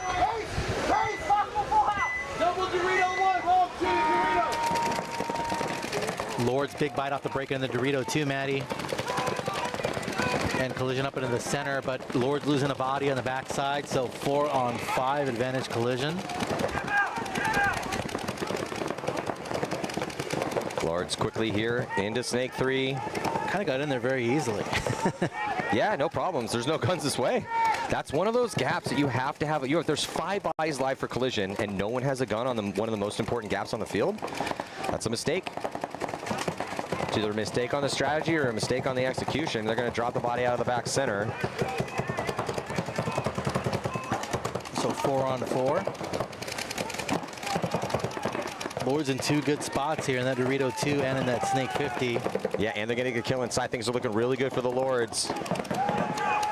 And another body coming off. That's probably going to be a penalty. They're screaming from the sidelines, yelling them to get out. No, actually, they're not going to throw a flag. A big rundown, Maddie, on the Dorito side. No one's looking that way. Yeah, 44 finally picked up the player from collision. I like that move. Hey, man, it's a disaster out here. We're losing bodies all over the place. Let me try to make something happen. So he tries to run through. 44 was shooting behind him. You got to lead your targets, 44. But he ended up getting the kill after he basically ran about 30 yards. Turns it into a 2-on-1, still in favor of the Lords. Is there? No, I don't think there is anymore else. Yeah, Yeah, there's no one else. Yeah, it's just 2-on-1. But the Lords are off on the count. They don't know that's just this one body here on the snake side. What's your favorite bunker, man? He moves up into that snake corner now. Well, I did play bunkers like that when I was playing back in the day, so a little nostalgia for me. I mean, you have a stand-up with your straight gunfight paradise, and everything's mirrored up down here. Loved that. I'm telling you, the kill count from this back corner bunker snake side has been massive here, especially down in these D4 matches that we were watching this morning.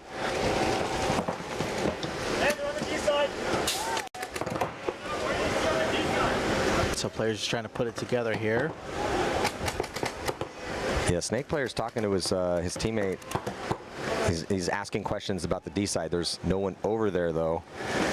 So if you've been playing for about a minute and a half and you haven't felt any pressure at all from one side of the field, and we were getting down to it on numbers, there's a decent chance that there's no one over there.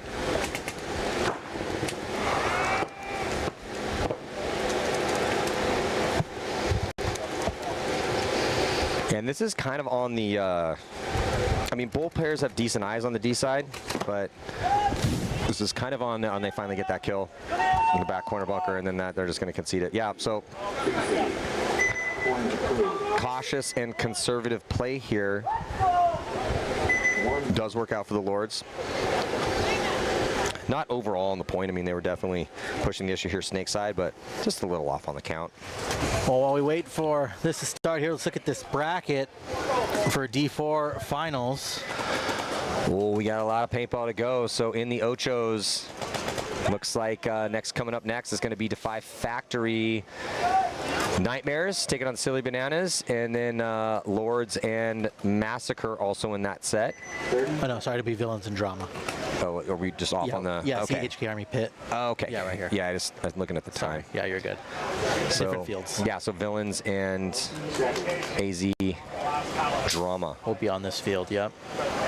But at 12:05. Yes, sir. Yeah. So coming up here pretty quick. Just look here. Oh, sorry. You're right. I'm sorry. Okay. Right here, 12:05, and then up here, 12:05. Vegas Omen and Tension. Vegas Omen and Tension. Yes. But the #1 seed was Collision. So here we go. Odyssey up by 2 against AZ Battlezone. Battlezone dropping a body early on the snake side.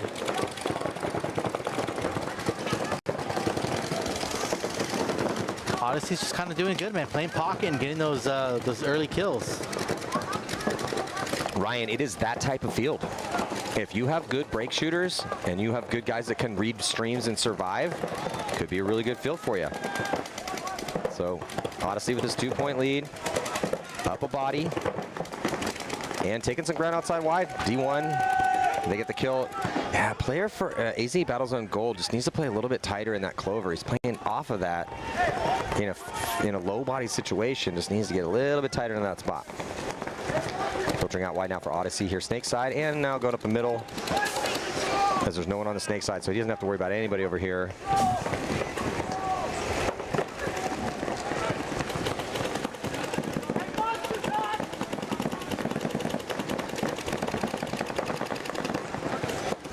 Bowling guns.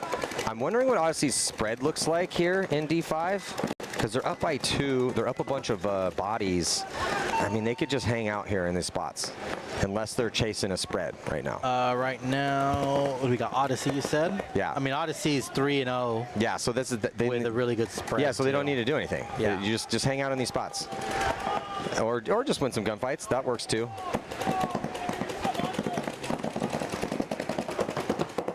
They just want to make it look really impressive when you look at those prelim scores here. Because when they went up in that 5-on-2, they could have just waited for the concession. Actually, is it 3-point mercy rule in D5? No, it's 4. 4, still 4? Okay, good. Give them a little bit extra points to play. Yeah, I always hated that when it was a 3-point mercy rule. Just like not enough paintball, man.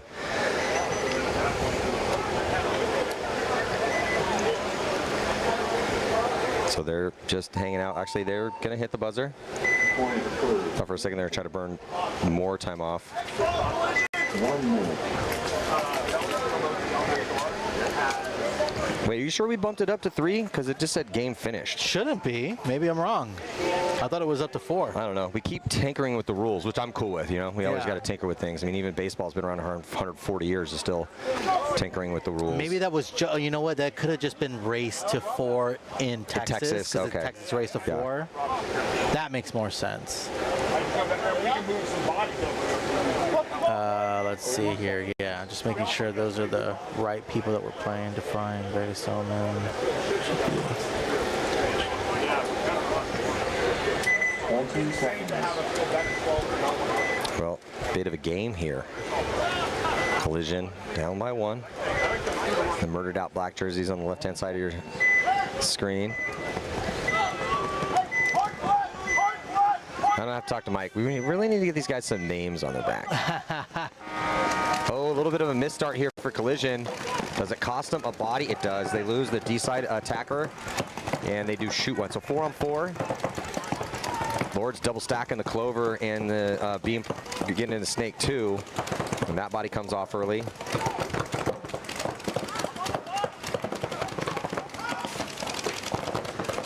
And they've trapped the Lords in the back center with 2 bodies, so you want to make sure you just shoot the body on the fill here if you're Collision. And they get to the corner bunker after shooting the Snake side attacker, so developing solid for Collision to try to get the tie. They're going to make the move into D1. They get that other body out of the back center. Nicely done. Let's see if they can get some zone control. Yeah, they lace up 48. So just down to 2 bodies for the Lords. Collision's point right now. It really is. The move on the Dorito yeah, side. got to play some fumble-free paintball here if you are Collision to try to tie this up. As the Lords, oh, and that is not fumble-free as they just get smoked trying to get and go big-bodied into D1. They do shoot the back center, so it's just the wedge here currently for the Lords as 2 attackers on the D side. They get that kill, and they know the count immediately here in kill 5, and he's going to sprint into preserve time. I mean, it's going to be tied, so I mean, he could have jogged in if he wanted to. Collision camp pumped up right now. It's a lot more chirping in D5 than I usually hear in Premiere. I liked it, though. I like these guys playing with some emotion. Big fan. You gotta have fun, right? Yeah. Love when that happens. Yeah, Collision pits are pumped up right now, tying things up, and they're going to be an X-ball. So let's see if they can get that next 5 out here quickly. Lord, same thing there. Need to play a little bit tighter here for the Lords. Gunfight heavy field, pocket heavy field, off the break shots. No one's safe. And if you're just tuning in, really the safest spot on the entire field. If you're looking here eye in the sky, you see that X-looking bunker. We call it the Clover. Some people call it Starfish. It's got a lot of different names, but if you take 1 step out, step and a half, and dive and crawl to that guy's going to make it every single time. Other than that, pretty much everyone is susceptible to off-break shots, even the back center, because if you have a guy that's good and he's running and gunning, either to the D side can or the Aztec on the Snake side, or you even take a step out, shoot the shooters, the back center, we're watching those guys walk off early all weekend long. So, and then that Snake side back bunker is really easy to shoot on the break, but because nobody's been going to it all tournament, now teams are starting to send bodies out there, and more often than not, they are making it. So, but that D side is just easier to make it off the break. Back corner on the D side is easier to make it. That the can though is tough. And then the D1 and occasionally D2, we'll see teams send that out. Just talking a little strategy here because we're going to see how this is going to develop as we are heading into the Ochos in D4 after this last D5 prelim game. D5, 2 of the favorites out here, Lords and Collision, getting their chance to get a little more paintball famous. It's hard for me to make you paintball famous if you don't put your names on the back of your jerseys, though. It's just a lot of Mr. Anonymouses out here. Yeah, it's attacker 1 and attacker 2. Yeah, that Collision guy. Yeah. That little dude on Collision. I think this team has a few little dudes on Collision. You know, it usually is like that. I mean, even on the pro team, we got Danny Park. Well, this is definitely one of those sports. It's like horse racing, man. You know, if you're 5'3", blazing fast, and $120, then give me that guy. We picked up a new D-side attacker here on Alliance. He's about 5'3", real fast. Little dude, hiding the snake. aggressive. I mean, look at Thomas Taylor, right? He's a D-side player. Oh, okay. Well, I mean, Thomas isn't 5'3". Thomas is like 5'7". Maybe 5'8", Thomas? Sorry, bud. bud. On a good day, Maddie. Sorry, bud. I'm sorry. 5'10", Thomas. My bad, dude. I think in the Anthrax booth, it was 6'2". But he was, Thomas, I love him, but he is not anywhere close to 6'2". Oh, death out of the back center here for the Lords. So Collision going to go up a body with 1 minute and 50 seconds left to go. But then on the fill out, and he dies. Yeah. So throwing the advantage away. 4-on-4 now. But these are the type of teams that they are, right? Punch for punch, blow for blow. Yeah, it's these types of teams and this type of field. So Collision getting up into the Dorito 2. They got that nice corner fill for the Snake for Collision. Lords playing the Snake here, just kind of watching that Dorito gap right now. Yeah, for sure, Ryan. But to avoid going to overtime here, Collision has the ball. If, oh God, I was just going to say, if they can stay alive, but just run. Great zone control here for Lords. Has this layout had the most commentator curses? I feel like every time. Because it's you know, I don't really actually believe in the commentator curse. I'm not superstitious like that. It's fun to talk about. But Ryan, this is the type of field where it's a gunfight heavy field. Yeah. You know, everyone's going to be getting in gunfights, and there's lots of, you know, good angles. It's just one of those fields where lots of guys are going to die out of their spots. So I would expect a concession here soon. Here's 3-on-1 with Lords. 45 seconds. Just how risky is it, right, to leave him out there? The D side is completely blown open. If I'm Collision and I don't win this point and we have to go to overtime, I'm going to be frustrated. Shot in the back. Hey, they get the kill. What do we got here? 26 seconds. 5 seconds, and they have enough time. So we are going to have a concession from the Lords to give them a chance here in this one. 22 seconds. It's going to be a full send. So look for at least one, possibly two up the middle. Now again, would you have thrown the concession earlier with 46 seconds versus 22? Well, as soon as I saw it was a 1-on-3, yeah, probably. Yeah. It's hard, right? I mean, 1-on-3, and they have the Dorito but it's also side, where is he, right? So it's 1-on-3, and you know he's got his face in the dirt in the snake, and there's a body in a spot behind him or in front of him. He's not going to dig that guy out. He's in the the back corner blocker on the snake side, so rough there. D side's completely blown open. So then I'd be also looking at the body language for my opponents, because if they're playing tight in their spot, they think they're way off on the count, then that situation maybe I won't blow it, because then there's a decent chance maybe we just burn it off and go to overtime that way. So it really depends on those variables, because in that I'm looking at our scenario, calculating probabilities in my mind based on what I've seen all over the years, my personnel, who I have out there. Is this guy, has he historically won some low body situations? And then are my opponents puzzled? If they look puzzled, if they're unsure of the count, then I'll let that ride a little bit. But if I see my opponent's streaking down the D side, he obviously knows there's just one body left alive, I'm for sure conceding that point. Yeah. My snake eye's not even shooting that way. There's just the little things out there. So here we go, Lords with 22 seconds on the clock to. 30 seconds. Again, I think they're both in, right? This was D5. Go back to scores. Yeah, if we go back to the beginning, I think that was it Lords and Collision, because both these teams are undefeated, right? Yeah, both of these teams are undefeated, yes. Now, the only scary thing for Lords is they're below two other teams that are also 3-1. You got San Diego Odyssey, who was 4-0. Team Velocity Black, who was 3-1 and 2-1, and they're currently winning their match. So Lords dropping this may give an opening if, say, Deadshots beat who they're playing, which is Team Velocity 2. Yeah. Just a lot of scenarios going on right now in D5. It's exciting.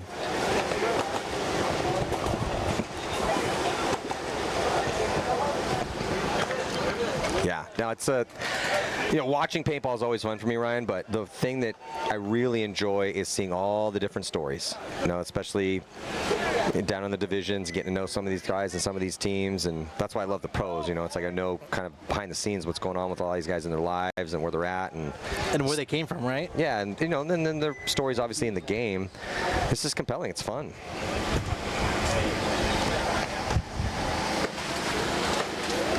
22 seconds. 10 seconds. Collision. I'm wondering, maybe fight fire with fire. Maybe Yeah, but we saw that happen with Grind City, remember? Yeah, and I think throw a body to the brick. Maybe send a body to the brick. Oh, they're actually going to go out wide, and here comes the attack for the Lords, diving into their brick, and the Lords do lose that body going outside wide. So, yeah, it's going to be rough for them, and they're going to lose both bodies out wide. Yeah, so Collision should be able to go undefeated through the prelims here as we are ticking down the last couple seconds here in regulation. And the win's going to go to Collision. Congratulations, Collision. 4-0 in the prelims. Their pits are pumped up. One of the big favorites out here in D5. So stick around. We'll be right back, Maddie. We're going to get ready for the playoffs. D4 Ochos. Yeah, playoffs Ochos coming down, about to go down here on center court for the HK Armory Backyard Brawl, the third event, the WCPPL season. I'm Matty Marshall. I'll talk to you guys in just a couple minutes.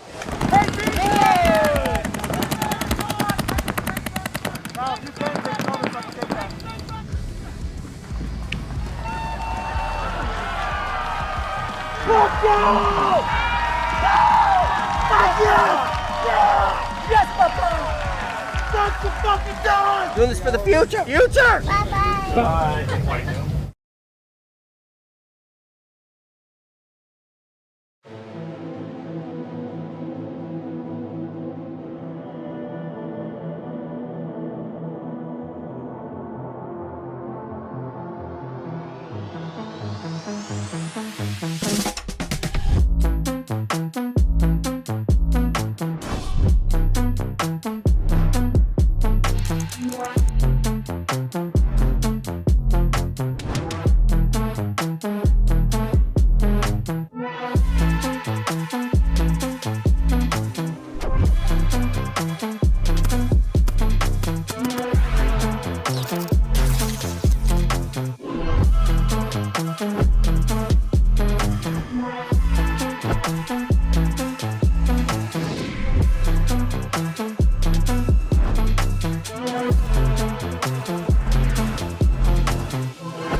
Our team program is designed to be super simple and make your life way easier. There's no minimums, there's no required packages, and you'll get season-long access to our catalog at a discount team price. Plus, you can design more custom products. The first step of the process is to design your custom jersey. Now, that might sound weird if you already have jerseys or you're going through a different provider. However, this is a crucial step in building out your whole team catalog. So we're gonna use your guys' logo, team colors, and your sponsors to build other cool custom products.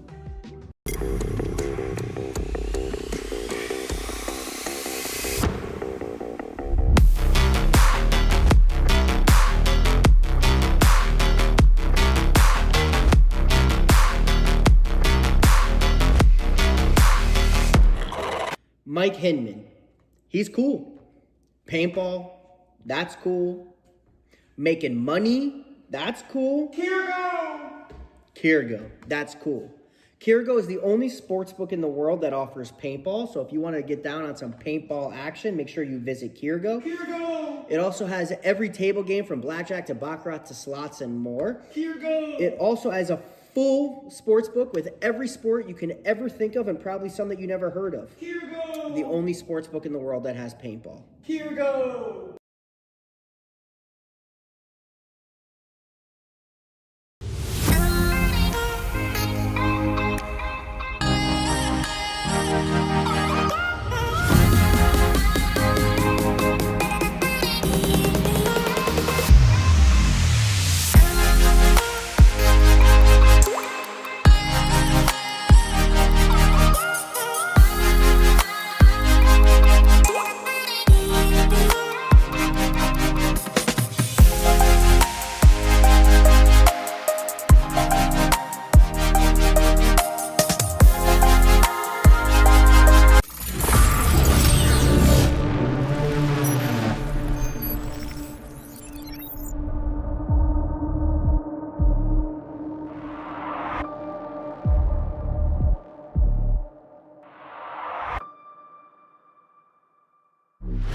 Hey, it's BRNT at CRBN, here at the DRV, an absolute hot rod force feed loader. What separates the DRV from the competition is our LCD display on the back. This has a built-in timer, ideal for classic paintball, but if you're playing any time paintball at all, the ability to know what's going on without a scoreboard is an advantage. Along with our adjustable torque settings, 1 through 5, allows you to shoot any paint in every condition. If you're shooting super brittle paint, turn it down. If you trust the paint, it's a little bit harder, you can turn it all the way up, shoot 25 balls a second, no problem.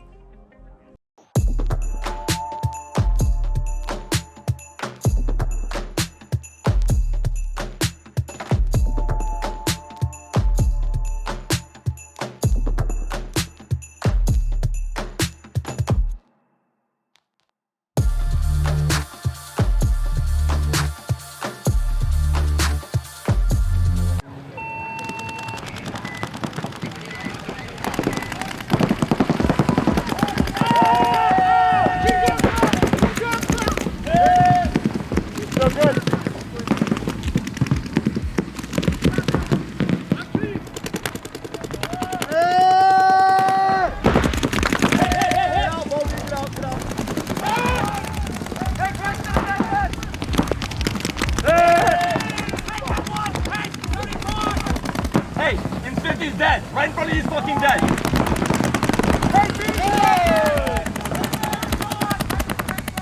Now, if you can take cover, so I can take that.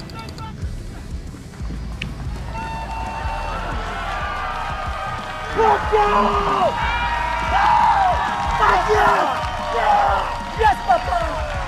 That's the fucking done! Doing this for the future. Future! Bye-bye! Bye.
Our team program is designed to be super simple and make your life way easier.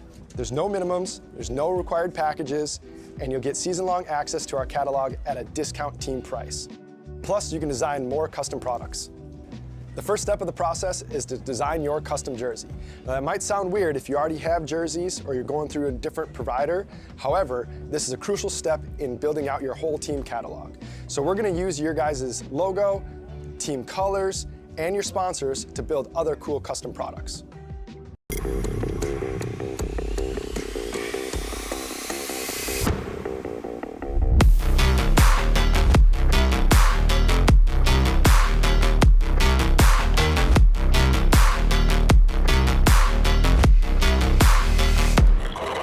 Mike Hinman, he's cool.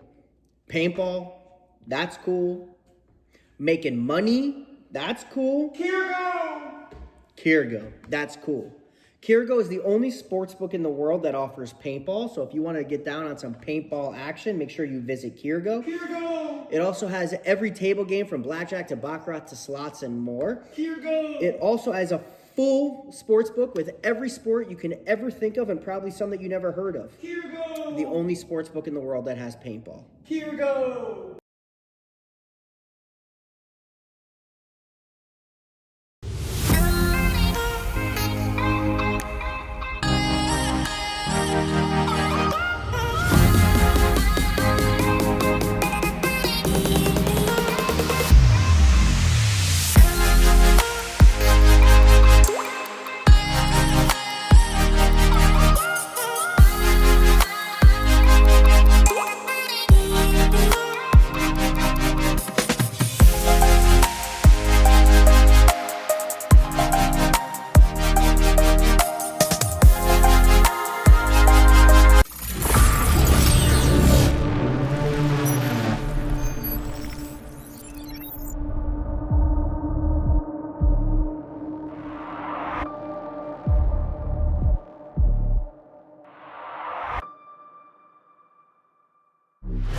Welcome back here into the wild card round. The Ochos here in D4. Silly Bananas taking on the D5 Factory Nightmares. Just throw 12 minutes on the clock, and this first point here is definitely going well for D5 Factory as they're past the 50-yard line. Up the middle of the field, also into D3, and Silly Bananas are running out of options. Shout out to the Silly Bananas, though, as they brought me a fresh bunch of organic, delicious bananas up here in the booth, so respect. Can't wait to eat one of these here in a little bit. Big fan of bananas. And D5 Factory at the D2 spot, D3 now. So it's looking real good for D5 Factory. They got to be careful on the close. Keep seeing teams occasionally, not happening much, but I've seen a decent amount of low body situation or high body situations just squandered by being a little too greedy in these high body moments. And it's not going to happen for D5 Factory here in point number 1. As they're going to take a pretty easy one now. It's going to be Tension taking on Vegas Omen. And you know, we had Tension out here on center court not that long ago, and they were playing aggressive. Really liked what I was seeing out of them. Just got to tighten things up a little bit once they got into some pretty crucial spots, but was a big fan of the strategy. And, you know, I got Grayson Gladstone as their coach. I also saw Julian in there as well, too. Let's get a look here, tail of the tape here in the Ocho Finals. Overall rank for Tension 9-8 for Omen, and they both went 3-1, both with a +5. So parity is there. Tough to call a favorite. 20 seconds. Let's see who on this developing meta on the overarching strategy. here with this layout. Interested to see our team's going to risk that snake side corner. It's a force multiplier if you can make it out there before your opponents get to that spot. It's very tough to make it on the break, but because no one has been going there most of the weekend, now we're starting to see teams try to take that risk. But I'll tell you where the risk was working out nicely for Tension was they was working out, getting outside wide early, and they go out to D1. They lose that inside body, but they shoot 2. They shoot 3. I think they just shot 3 bodies on the break here, so it's looking good for Tension.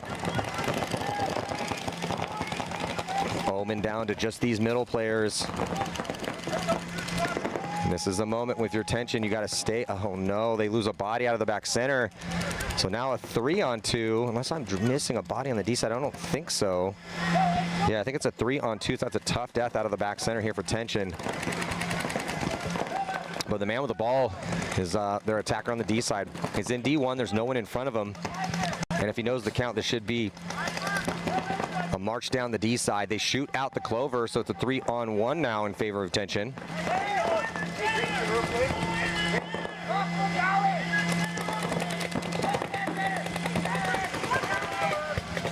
Tension going to release up the middle and go to the brick and get a little outside wider on the snake side. Oh, Vegas Omen moving into the wedge. And they get the kill outside. Well, okay, it's Tension, guys. I just talked to him in the pit, said, hey, we got to play a little bit tighter. That is, we cannot be dying in that situation. If you're outside wide, you have outside containment, and now they're making things interesting here. Oh, did he get that kill as well, too? So Vegas Omen turning this from a 1-on-3 into a 1-on-1, but then he gets shot crossfield, so it was getting interesting for a brief moment. For number 7 stepped up here for Tension, handled business, got that quick kill in the 1-on-1 to save his team this first point. 1-0 is going to be the score. Is that James? Nice work, James. Now we'll see the tail of the tape here for the Defy Factory Nightmares and the Silly Bananas. Overall rank for Defy Factory is going to be 7th, 10th for the Silly Bananas. Both teams going 3-1 in the prelims, but a little bit better on the margin there for Defy Factory, +6. So slight favorite here on our tail of the tape.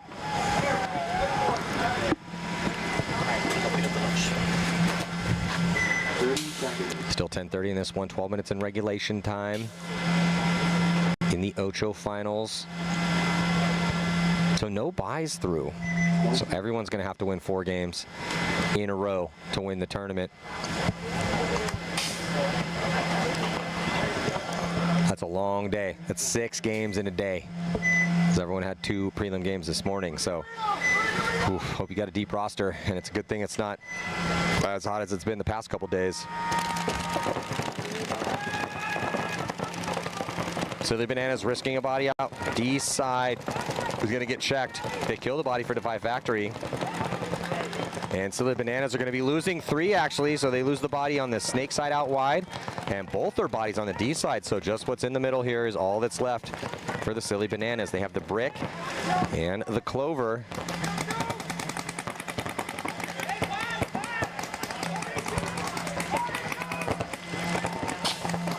So big advantage for Defy Factory on a 4-on-2.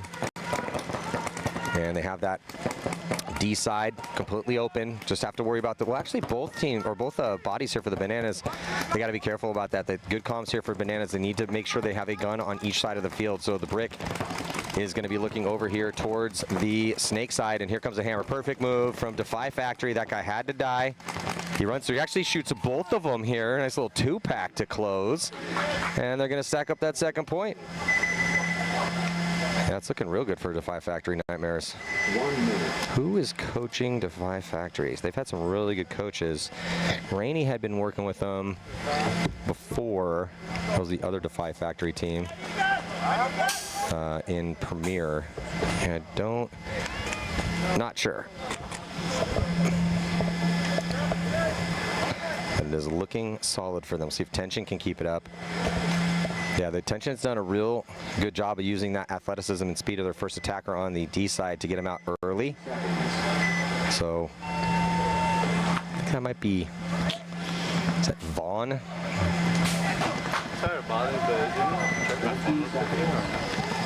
Hold on 1 second.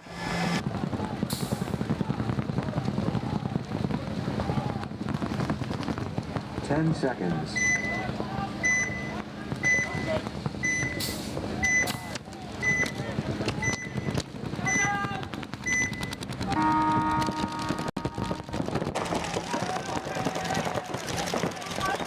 So jumping back into this next point is Vegas Omen dropping 2 bodies.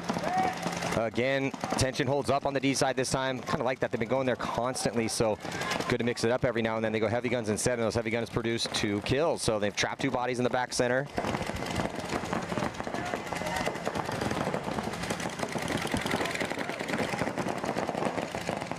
It's going to be tough for Omen. It's going to be hard to get out wide. Tension on the delay, gets that body into D2.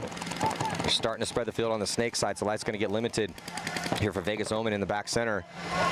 They know that, so he's going to make the big fill nicely. Time to get all the way out to the back corner bucket, makes it alive here, snake side. And then, ooh, tension. That was a tough death.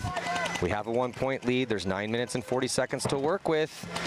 You do not have to be running blindly through gaps of death when we're up bodies and up points. But good containment, though, for Vegas Omen as they shoot D1.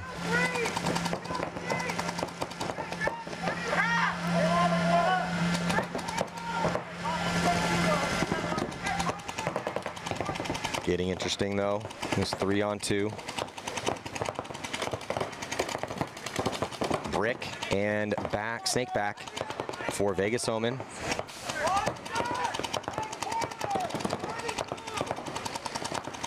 Which aren't terrible positions because there's no one up on the snake side. If somebody was up far on the snake side instead of just in the Aztec here for tension, I'd be a little bit more scared for Vegas Omen's brick player, but he doesn't know that. He's actually checking off on the snake side here, so both guys are shooting snake side.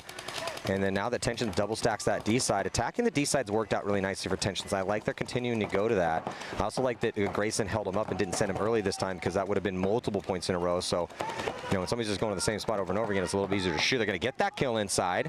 They get the kill on the brick, and Vegas Omen dives into snake 3, and they don't know he's there. So he's going to have a chance. If he makes his shot, if he can wrap around, pop the top and get the kill here on the Aztec.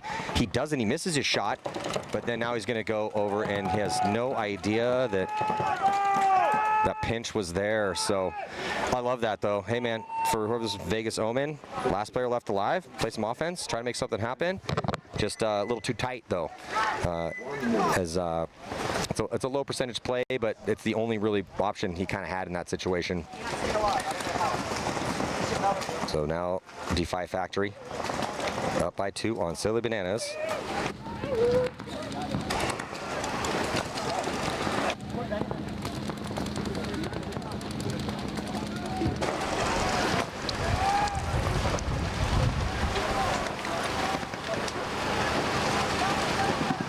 30 seconds. 30 seconds to go before the start of this next point. Bananas need to answer. They have a lot of time to work with here. But you only have 4 points. There's a 4-point mercy rule in here in D4. So for Silly Bananas, they're going to go heavy guns. They're going to risk it. We will see. This is a pocket field if you're just joining us. It's been a fun field to watch. It's a chaotic field, it looks like, to play, though, because there's just so many different options as far like everyone's susceptible to kills off the break. Bananas are going to risk it. They go up to the brick, they go into the wedge, and immediately into inside snake 2. But they lose the brick. Who shot the brick? He must have come around a little bit too much because there's no one outside wide on either side. So that's a solid kill here for Defy Factory Nightmares. Banana's going to filter out into the Clover as Defy Factory crawls up into snake 2. So the Bananas abandon the back center. Good for them as they push the body into the D side can, which is mirrored up. 5-on-4 in favor of Defy Factory.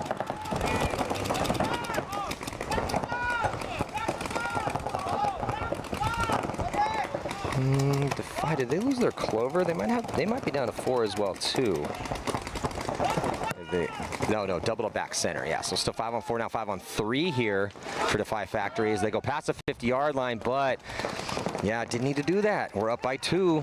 We're up by 2 bodies, and there's 8 minutes to work with. He had no idea that the Silly Bananas had already made their way into snake 2.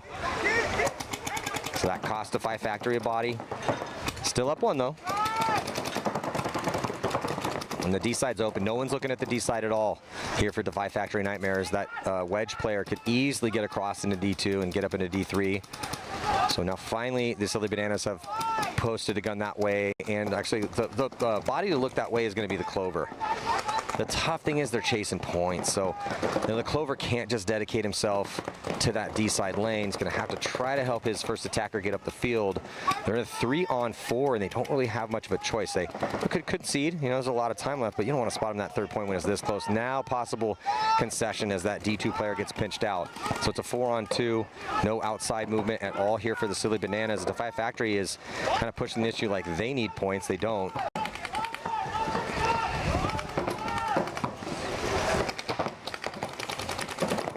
Yeah, Defy wrapping around here, popping the top. The back corner or back center player here for Defy Factory needs to filter out to the D side. He's just not doing much from the home here in this 4-on-2. They may not know the count though, so they may think it's closer here on the count, but he does, Spidey senses tingling, he's figured he needs to get himself in the game, so he goes to the can, and then he's gonna go. So nice moves, yeah, so he read it. Just took him a couple seconds, no big deal. Yeah, perfect job here for Defy Factory. So now they've spread the field nicely. D2, Snake 3. It's looking really good here for Defy Factory. And just grind time. Just grind it down. Don't go anywhere. You have some really good spots. Don't even really need to engage in gunfights. Just grind it down until the Silly Bananas are forced to concede or run into guns. That would be the perfect strategy to run right now if you are Defy Factory. Ooh, referee coming to check out number 7 here. Looks like he's clean though. Yeah, good comms. I was just about to say probably a good time to start talking it up. Let's be triple sure we know exactly where these last couple bodies are. Defy Factory just trying to run the score up right now. Engaging in a little bit of risky behavior. And a nicely executed close. Didn't need to do it, but it looked pretty. 3-0 going to be the score now. Defy Factory trying to make a statement here. The Mercy Rule win in this Ocho round.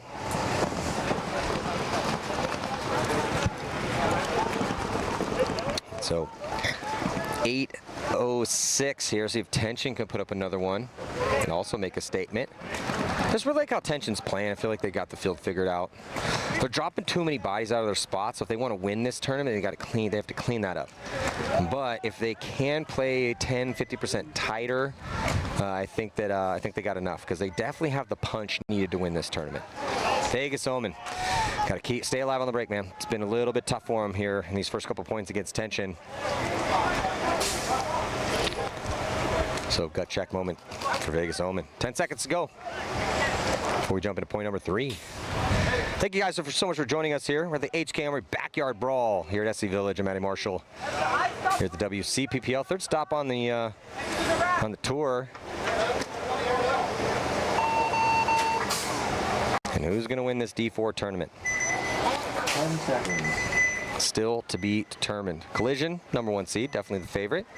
But I just like what I'm seeing out of Tension. Hey, stick corner monster! And all the teams are going to have to win 4 games here to progress forward. On the breakout, Tension going to risk it. Again, now they go D-side corner, and he makes it clean. So Grayson continuing to use his wheels to take ground on the D-side. That's the meta, and they shoot the inside bodies here. So it's going absolutely perfect here for Tension. It's 5-on-3.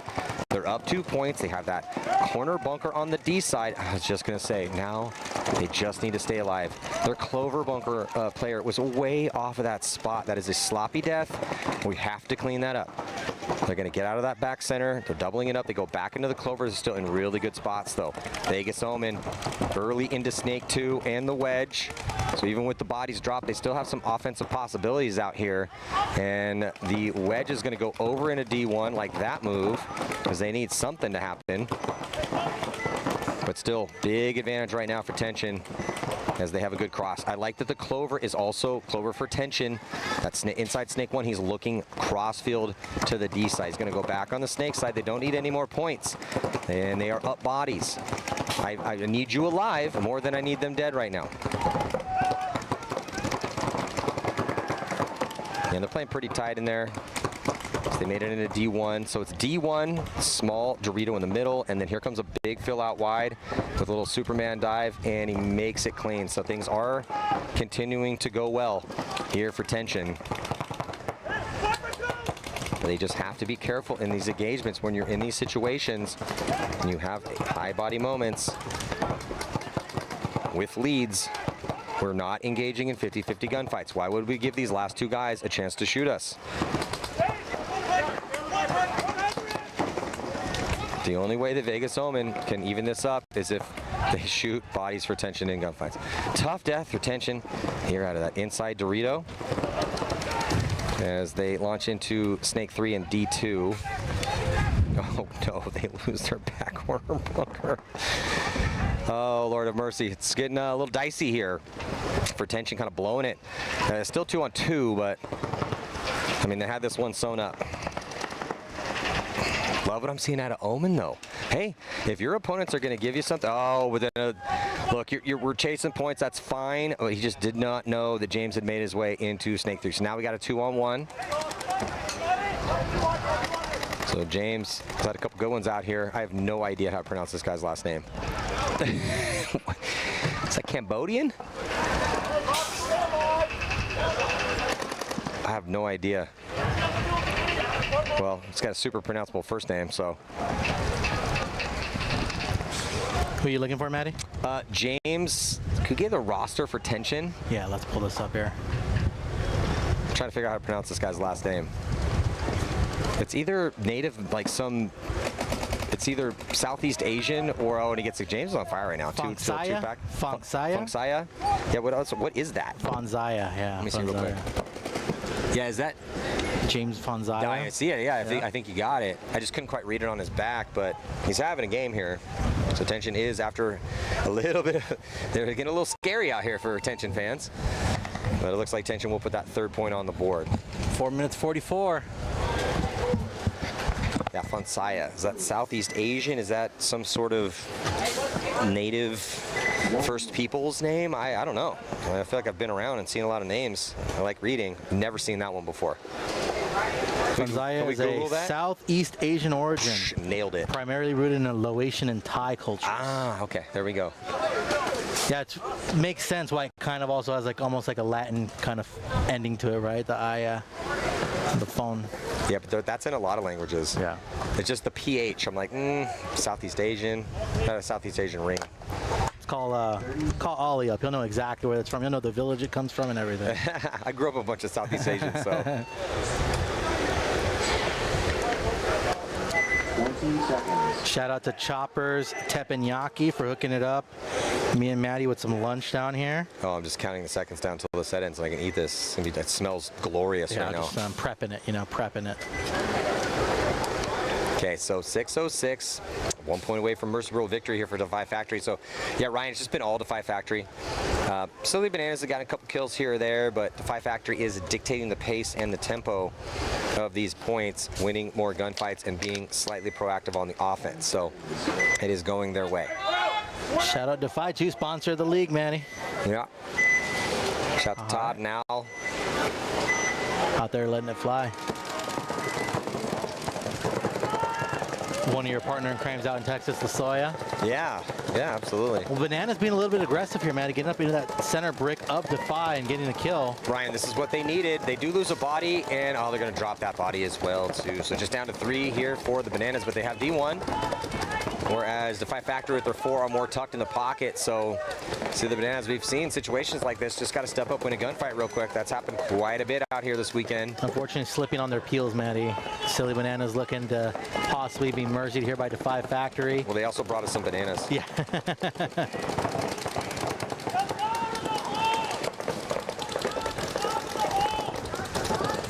So Defy still with this one body advantage, slightly out of the pocket now as they have the Aztec here snake side.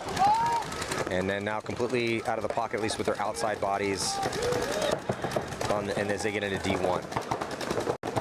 So Clover, Aztec, inside Dorito, and D1 for Defy Factory Nightmares. Kind of in the driver's seat right now. Well, they're up a body and they're up 3 points. Yeah. So now that I've got, I would like let's get into Snake 2. Let's get into inside Snake 2, and then ideally the Aztec dips out to the corner. And once we get there, we have to do nothing. Yeah, you just lock it down. Yep, just lock it down. I'll tell you what, though, I'm not really seeing a lot of D4 players that want to lock it down right now, Ryan. No. No one's really playing that style of ball, which is fine if it's working out for you. That's just the harder road. We are being blessed with a nice breeze right now as well, Maddie. We did ask for more breeze, and we are getting it, so that's nice.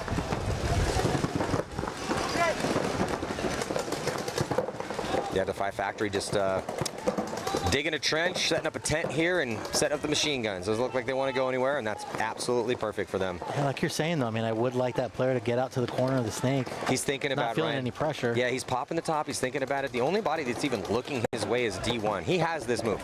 Okay, now he has to be a little careful as the Clover's back on that spot. But we would like that move. It is not necessary right now.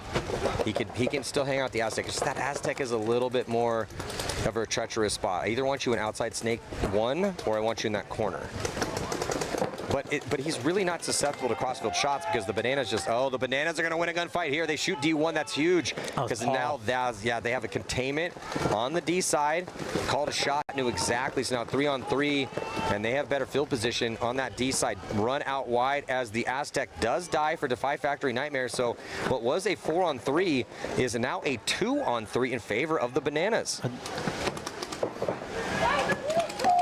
Down to 3 minutes and 18 seconds, though. Chasing 3. Bananas have to push the issue here as they dive into Snake 3. They get clipped, though. Great zone control from Defy Factory Nightmares. Now it's a 2-on-2. Yeah, and unfortunately, the Snake player stopping here at the 50 and then missing his shot kind of gave away his position. Would have liked him to just stay low and get up into the 50 of Defy Factory. Might have been able to close out this point. Now we're going to see some more time burned off, and Bananas are going to have to really grind these players out of their bunkers. Especially that Clover, right, Maddie? That Clover's so hard to get someone out of if they're playing it very well. Yeah, the Clover is a fortress. I mean, if you want to hide in there, essentially you have to bunker that player out. So he's tucked down low. They're a little off on where the bodies are. He's just being safe. I like this though from the Snake player now moving up into that center Aztec. I like his creativity here. Well, if he can he's going to have an option. He's blocking him out using the wedge, and he's going to have an open shot. He just has to commit. And he's creeping, and he does get that kill. He pops the top little 2-pack here in a nice low body situation, pulled off from the Bananas to make this one interesting. Going to be 2:09 to go. It was looking terrible for the Bananas at the start of this point. Defy Factory, multiple mistakes out here to open the door for Defy Factory. Yeah, it was Caden Beauchamp with that move. Really good there. Great patience. Oh, man, if I was coaching Defy Factory, I'd be very angry right now. Guys, what are we doing here? Are we trying to throw this away? But that's this type of field here, right? This field it's just... You can get lost in the sauce. You can get lost, and also it's just a gunfight heavy field. And if you're engaging in we call those 50-50 gunfights. If you and me are in a snapshot battle, even if I'm better than you or you're better than me, it's still you're a risk. Better than me. It's a risk. But you know what I'm saying? Yeah. It's a risk, right? I don't know. I'm getting old, bro. Maybe not. But it's just a risk. And so when we're up bodies and up points, we just really want to mitigate risk. And when we're engaging in those gunfights, we are not mitigating risk. We're taking risk on. And it's just something to keep in mind here, because the teams that do that the best and they execute on that, what we call paintball principles. You look in the textbook, that's what it's going to be. Those are the teams that are going to be playing for first and second. Yep. Well, here we go. Tension looking to cap this off here for an early victory. Up 3, 1 away from a mercy. But as I say that, I'm telling you, the commentator's curse keeps kicking in. Tension taking the walk, and here comes Vegas Omen. Vegas Omen getting the kill here on the Clover. So 2 bodies have come off for Tension. Don't know if we're going to see a mercy roll that Omen does, but here comes the big move up the middle. He's going to get 1. He's going to come through. He's going to get 2. He doesn't get the 3rd, though, who dips out to the Aztec, but it's still looking good on the body count right now for Vegas Omen. It's a 1-on-3. Where's that other body?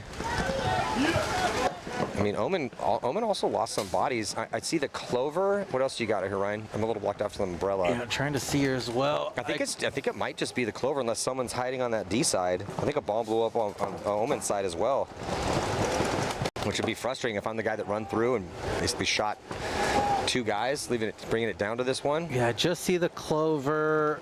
No one in the Dorito 2 that I can see. I think it's a 1-on-1, Manny. Yeah.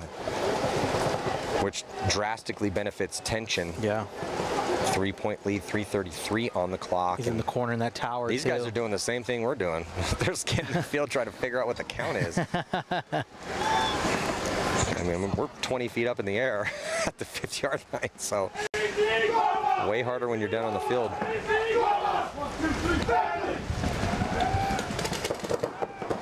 So who's going to be? Oh, Tension with the shot. And that's it. Tension with the kill here. I mean, I don't even know if he still has, he's unaware of the count, but it didn't matter because he shot the guy that was left alive. So Tension is going to be taking a 4-0 Mercy Rule win here in the Ochos. Now you're going to feel good for your team right after that. Capping off that with a one-on-one victory. Just got a little crazy over the top, Matty. Vegas someone tried to pop it, and he was waiting for it. Yeah, but the tough thing for Vegas, like I'm not knocking 28 here at all, because he was in a really rough spot. So he's also trying to figure out what the count was. They were down to under 3 minutes.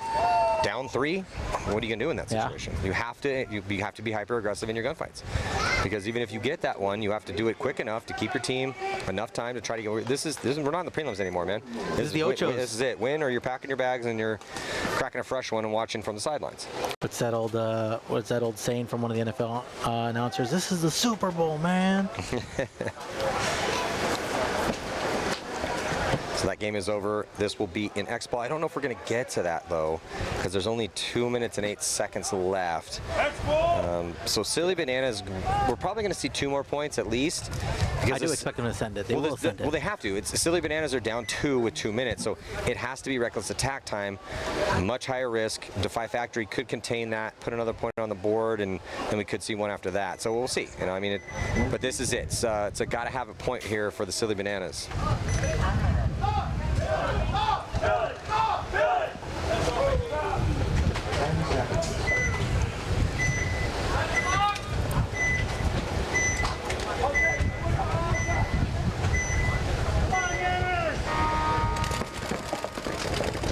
So the Bananas, no choice but to play offense. They go to the brick off the break, and they do take a big bite on the snake side, and everyone makes it clean for both teams. So it's 5-on-5. Bananas release and get to Defy Factory Nightmare's brick, but there is an enemy right on the other side of him, and he's eventually going to have to release. Which way is he going to go? He's going to go the right way. He's going to get one clean and probably trade out with the wedge. It's a 2-pack run through here up the middle. Nice job for the Silly Bananas. That gives them a chance. 4-on-3. They're going to be losing, just those 2 bodies, but they are still doubled up in the back center. Kind of off the pace, right? You got to have somebody coming back right after that, and just Silly Bananas were just not in position to do it. Yeah, not far off the pace though, because now they're launching, so they're past the 50 again in the middle, and then here comes the move on the D side. They're going to get through. Did he trade out? No, I think he's still alive. He's still alive. With the gun down, though. His gun down. He looked like he was dead for a second, and here comes a couple kills. So Silly Bananas have answered, and they did it on pace. And we're going to have a 1-point game with 1:08 to go. Yeah, Mr. Slinky, Paul, my guy, coming in from the Dorito side to hit the buzzer. Yeah, I think Paul also was the one that gave us the gift of the bananas, too. I may be wrong. Oh, yes, it's always Paul. Yeah, always Paul comes up. Owner of the team, or part owner of the team. Really the heart of it. And where are they? They're out of Arizona? Out of Tucson, yeah. They play Tucson. Out of BKW and Disruptive. They practice with, AZ Drama, Miami Effect guys that were out there, OTL Athletics guys. I feel like they're constantly making they're constantly doing pretty good too. Yeah, they won a few events in D5 last year as well.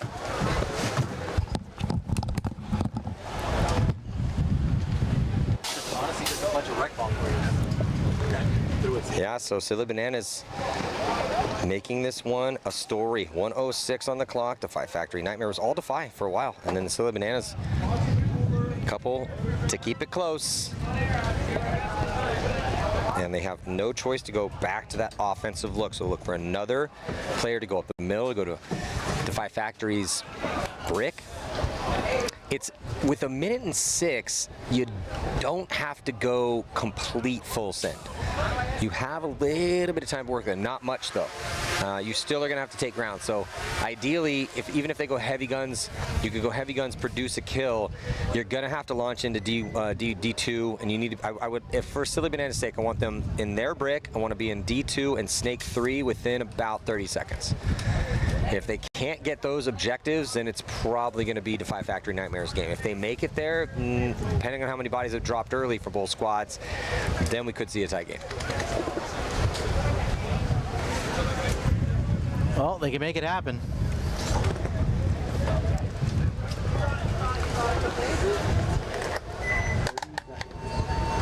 So 30 seconds to go before the start of this next point.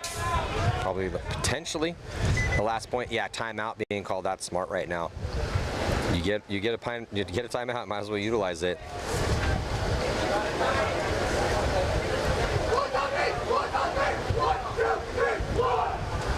So for Defy Factory, as far as their strategy to contain, I think, as we've been discussing, and this is typically how things go, probably want to fight fire with fire. Maybe put a body up in the brick as well. I mean, he could run through. The one thing is you just got to be careful. Everyone does penalties. We do not want to be getting majors or minors, but the majors are the really scary ones. Because you get the major, it's going to be a swing point, immediate swing point. It stops the clock. Majors come from when you've been shot and you shoot somebody. That's a major. Or if you're shot and you progress past multiple bunkers, occasionally you'll get a major doing that too. Yeah, Defy needs to just be a little bit aggressive here. Try to get 1 or 2 kills off the break and then kind of sit, right? Burn this 1 minute and 6 seconds off. Yeah, no, for sure. So, yeah, again, if you're Defy Factory, I'd probably go brick. There's a couple different ways you could do it, but it is everyone's going to be running and gunning for Silly Bananas. So also, I think Defy could risk a corner. Yeah, I was going to say that right now. Maybe snake corner or D-side corner. No, they're going to go pocket, that's totally fine too. But the Bananas aren't launching. They do go brick, but okay, here comes the launch. Have to launch. Okay, so they did take, just like we talked about, snake 1 and brick. And then they did launch on the D side, but good zone control here for Defy Factory. 5-on-4 with 50 seconds left to go. Ooh, referee checking out one of the players here for Defy, though, at the wedge, and he calls him clean. Another running referee coming in to check out the Clover as the Bananas launch their red minor penalty. The door has opened here for the Silly Bananas. It's 3-on-4 in favor of the Bananas. They dive into snake 3, and he's catching some pressure inside from the wedge, but the wedge is way off that spot. 2 guys just sitting in the back right now, Maddie, for Silly Bananas, not really moving up the field. Yeah, well, he goes hunting. He's going to maybe trade out with the wedge. He did trade. The wedge taking his sweet time getting off, though. It's 15 seconds. They launched out of the back center. Oh, man. Wrapping around, though, from the snake. I think they get the kill in the back center, and I think they're going to get the kill in the wedge as well, too. He definitely connected. 8 seconds. 8 seconds. Are they going to have enough time? And they're going to go the wide route, and I think he's going to have enough time. He's going to get it with 1 second left to go. Silly Bananas going to tie this one up. So it was 3 on answer for Defy Factory. What a match. And now 3 on answer for Silly Bananas. And we're going to go straight into overtime. That it was excellently done very well. High level closing ability for the Silly Bananas. They had 1 minute and 3 seconds left to go, and they made it work. So now it's going to go to a 5-on-5 overtime here. Unless is it still 5-on-5 for D5? This is playoffs, though. No, I know, but this D4 this is D4 Ocho, so it'll be 5-on-5. Okay, cool. Yeah, no, I know, because typically we go to it's 5-on-5 when we get out of the prelims. Yes. No, it's finals overtime. 5 minutes. Yeah, so 5 minutes on the clock, 5-on-5. Yeah, because I saw the 3 minutes, so I'm like, I think they have to change it. Okay. So already a first overtime point here in set 1. Does it say on there if it's finals or not? Got the chat. A lot of people in the chat, Maddie, loving the Bananas, saying potassium is running through their veins. There's no way they could lose. Hey, potassium is a crucial nutrient, so I want to make sure potassium levels are pretty solid. I just love the taste of bananas. Big fan. My kids love them. Throw it in a smoothie. We always have bananas in my house. That's like a staple. Banana bread, banana muffins. But don't even get me started on banana bread. My wife makes some really good banana bread. Because you know when you have bananas that sit around for too long, you don't have to throw those in the trash. You just bake them. Yeah, you can bake them, put them in the freezer, freeze them, put them in some smoothies. Most of the time they're not even bad. It's just you don't want to eat them all mushy, you know? Yeah, the sugar content goes up. The last Crusader, the last Crusader has arrived. Made it. You want to do a little game? We talked about this today. I got one of my kids out here. Okay, we got Jesse Stevens up here. Tried to get him, talked to him yesterday, triumphant yet again, 2 events in a row here. Actually, you're on a bit of a run here, Jesse. A little bit of a run. Yeah, so with the Gunners down in Texas, and then 2 wins in a row as a player with TJ Bastards. Now, if we could just get you a win with the Ironman, man, you'd be like truly on a run. I'll retire. No, you're too young for that, my friend. I just, as a former Ironman player for 5.5 years, I would really like you guys to win another tournament because it's been since 2020, you know? Oh, yeah. But yeah, it would be very special. Jesse Stevens up here, LA Ironman, played for a lot of top teams over the years, and yeah, as a coach and as a player here in the UXXBL and WCPPL, it's been going very well for you. So right now it's 3-3 here, Jesse, and we're in overtime. You said you got one of your boys on this squad, or? No, on drama. Oh, coming up? Yeah. Michael Leon Guerrero, my snake player from the Gunners. Well, oh, nice. He made the travel. So here in overtime, first body drop's going to be for the Bananas. Advantage to Defy Factory Nightmare. And they are still doubled up in that back center. They have the Wedge and Snake 2 and the Little Dorito. And no one is outside wide at all for Silly Bananas. So if Defy Factory can get out wide, it's going to be a huge force multiplier for them. They're going to gunfight their way into the Aztec here, Snake side. He's still not feeling much pressure, so he might try to continue, but they have time to work with their upper body. I wouldn't mind him hanging out there for a little bit because there are multiple guns this way. Yeah, I like that. And the center brick guy just switched over. So it might be a little harder to fill out. I'm glad he got out of the back center. Defy Factory's advantage here in OT for the Bananas. The Clover and inside Dorito, back center, brick. And just no outside progression. Jesse, this is a rough field to play if everyone's inside. Yeah, it slows down a lot. But here on the Dorito side, this guy in the small Dorito can work with his wedge guy and start going to work over there. If they can just put it together. Defy Factory dips a body out of the back center to get to the D side can, and he's gunfighting that way. There's no one outside wide he has to worry about, and there's really only, well, there's two guns his way, so he easily gets into D2, a release from the Silly Bananas to get to the wedge. Would like to see the Defy Factory wedge player play heads up with his guy and start working their way down. This brick's been back and forth. Well, the big gap you have to worry about is from D2 to D3. Oh, yeah. I mean, you played over there, so you know what's up, but that's the gap. From D1 to D2, with how tight the Bananas are playing, I mean, kind of giving him D2 right now. I feel like he could make it up to D2, but if he had worked with this wedge, the wedge is going to go up to the brick, though, and maybe thinking he wants a trade, which I wouldn't mind. We love trades in high body situations, so if he could take the brick out, they're going to double stack for sure. Well, now that you've dedicated 2 bodies up that way, one of them's eventually, oh, they're just going to, okay. They trade out, though. Oh, they do trade out, so both teams losing a body. So again, trades in high body situations are beneficial, because I would rather take a 4-on-3. I like this. Yeah, so he goes up and he's catching pressure. He just got shot in the back. Oh man, no. If he had just launched, but they shoot he the would have back. gotten him. But Jesse, they shoot the back center player for the Bananas. A tactical retreat for the Silly Bananas. He gets back to the wedge, and then he's going to get torched. So it's just the Clover here in overtime. So it should be. So it got a little scary here. It was a bit of a nightmare for the Nightmares, right? As they went up by 3, and then 3 in answer for the Silly Bananas. But here in overtime, just one more player to kill. Is he Get still on your in belly and crawl. Is he still in there, or did he walk off? I think he's still in there. Yeah, he's in there. He's just hiding, which is fine. Snake side. I mean, I can't even tell which way he's looking. If he's looking D side, he might know. So he is going to get taken out. So it looks like he was looking Snake way, and that is going to do it here for this first set in the Ochos. Let's hope not. Oh, team kill? To shoot his guy. He smokes the ref. Almost shoots his own guy, number 7. Oh, man. Ooh. Adrenaline dump for him. 420 is going to get in there and hit it. And then do the dance for his teammate. And then go and put the winning point on the board. So they are going to move into the quarterfinals. Or sorry, yeah, quarters. I think we're in the quarters next. That is going to do it. All right, so I got Jesse Stevens staying up here for this next set. I'm Eddie Marshall. We'll be right back here. HK Backyard Brawl at SE Village. Stick with us. Let's go! Yes, Papa!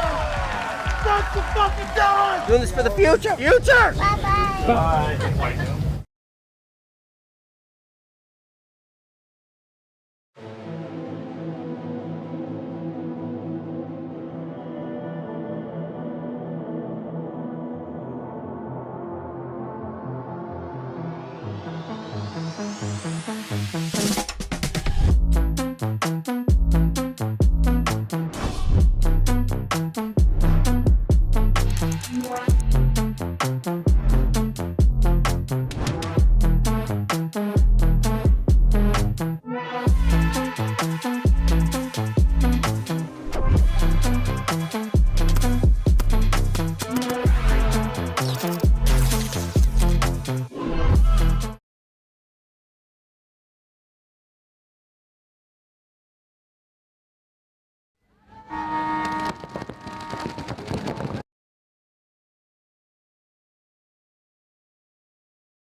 Concede. Concede. Concede. Point approved. 1 minute.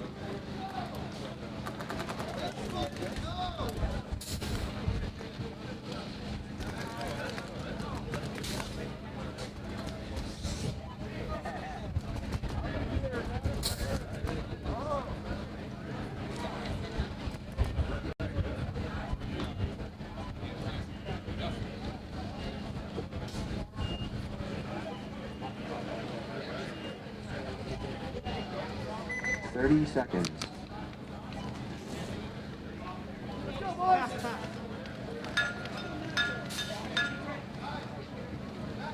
20 seconds. 20! 20!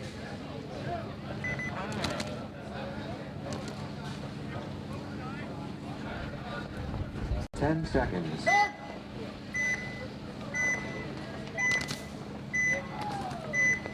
Oil black! Oil black! Oil black!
Concede. Point approved. 1 minute.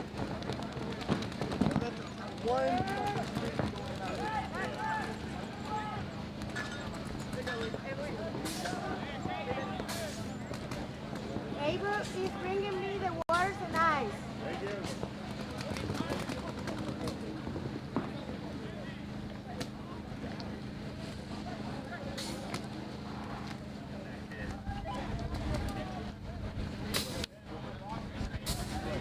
30 seconds.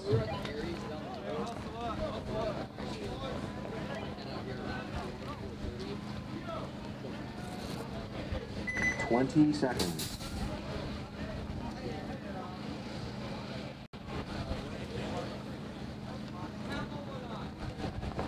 10 seconds.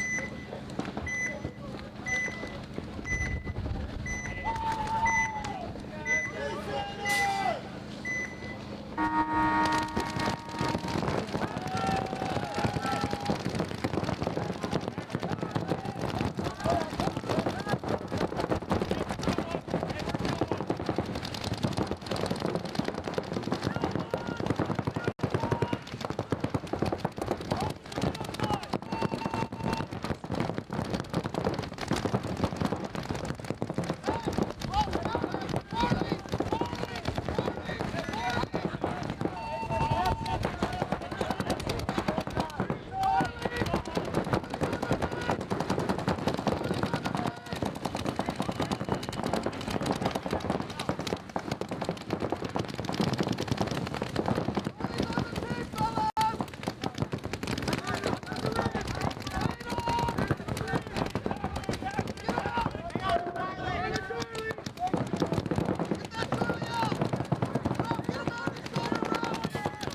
right, jumping into this next battle here in the Ocho. 7:18 to go. AZ Drama up by 1 on the Villains. Matt Marshall got Jesse Stevens up here from the LA Ironman. He's been on a run. Also TJ Bastards, premier champions, 2 events in a row. And your boy's playing out here right now, right, Jesse? Yeah, Mikey's over here in this Dorito side can, but he lost his front Dorito player out of the Dorito 2, so it's just a little tough right now. Lost both front attackers, and they're just a little spread out across this back line. We have seen some situations like this. Low bodies have prevailed occasionally here on this layout's gunfight heavy field. You never know who's going to be dropping at any given time. Nice fill out here for the Villains to match Drama, who's already in the back corner bunker here on the Snake side. But yeah, Mikey feeling the pinch, man. There's lots of paint flooding through that lane. It's a big gap. As the Villains are making moves over here on the Snake side. They have both the corner and the Snake 2 now.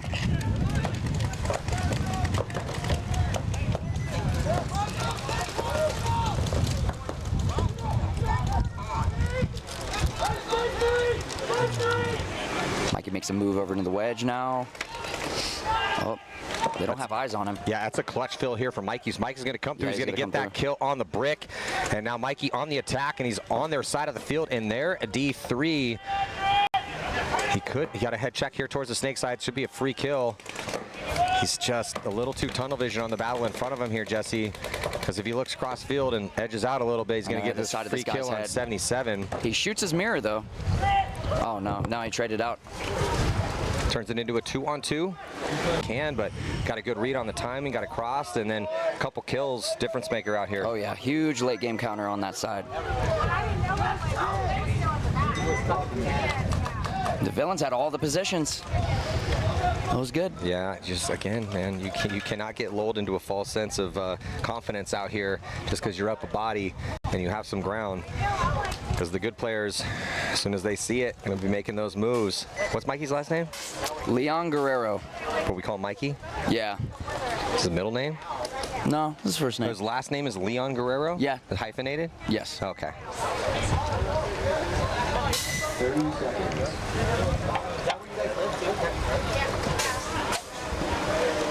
So Collision, one of the favorites here. They came in actually as the #1 seed, taking on Lords Black. Yeah, Kyle Spica's down there. So I'm guessing David's coaching Collision. Yes. Dave Ramirez. I've heard him and I've seen him out here, but I don't currently hear him. He's got to be in there somewhere. It's a battle going down right now here on center court at SC Village. Still in the wild card round. The Ochos, body coming off here early for Collision. As they're going to continue to double up that center to get those guns up. Lords Black first to filter a body out from there. And they're going to be in Snake 2, the wedge, D-side can, inside Dorito, and the back center. And they're going to get another kill. So now a 5-on-3 here for Lords Black.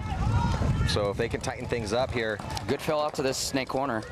Yeah, they should be able to tie this one up. Yeah, huge fill. That Snake side corner is a big bunker here, Jesse. Yes. The kill count, at least in D4 games I've watched today, just from that back corner bunker, it's up there, man. Like every time a guy makes it out there and he's unopposed, look at that. You can wrap around, you can get real creative out there. You're drawing guns. It's an awesome gunfighter spot. Lords already lose their Snake player to him.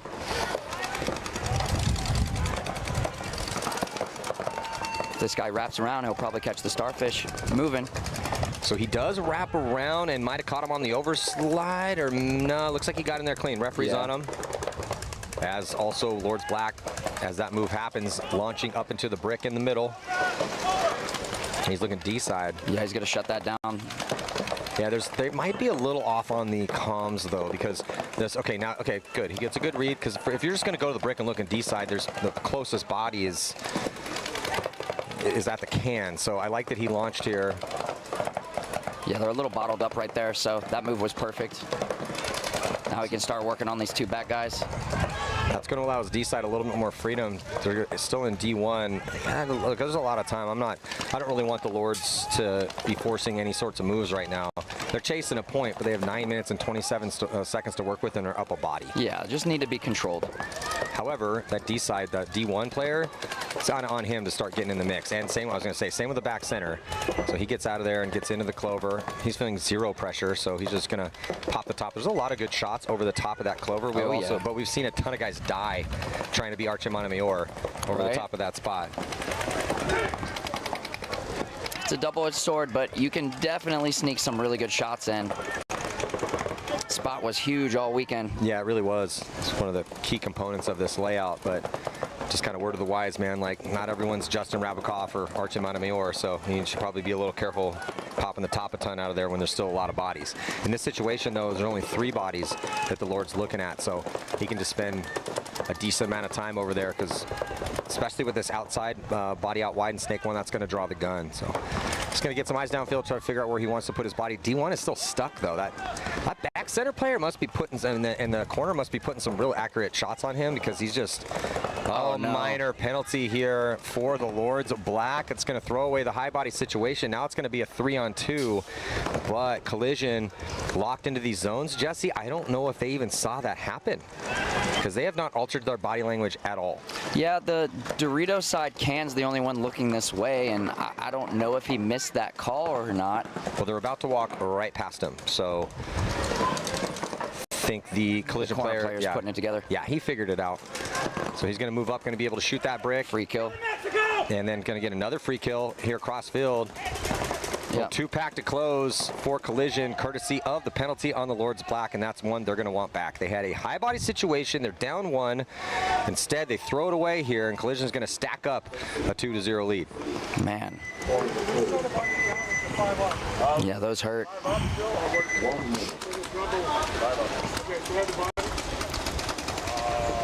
So 5:19 left in this one with AZ Drama up by 2. Plenty of time. So are they going to put Mikey back at the can, or are they going to risk him here? I mean, you're up by 2. You can go pocket right now. Yeah. If you want. Might be the move. But he seems to be little and fast, so I wouldn't mind putting him in the corner. You know, it's a pretty makeable spot. Has he just been playing the can? Or have they been risking him out there? He just told me this morning that he's been playing more Dorito side. I didn't ask like where he's going. Yeah, I didn't ask any of that kind of stuff. But as his coach, I love that he's playing this short game and having to find his windows out. Kind of reminds me. Communicate more. It's like you in AC. Remember? Oh yeah. Oh yeah. I'm like, all right, Jesse, see what you got on your gunfights here, and you had a really good event.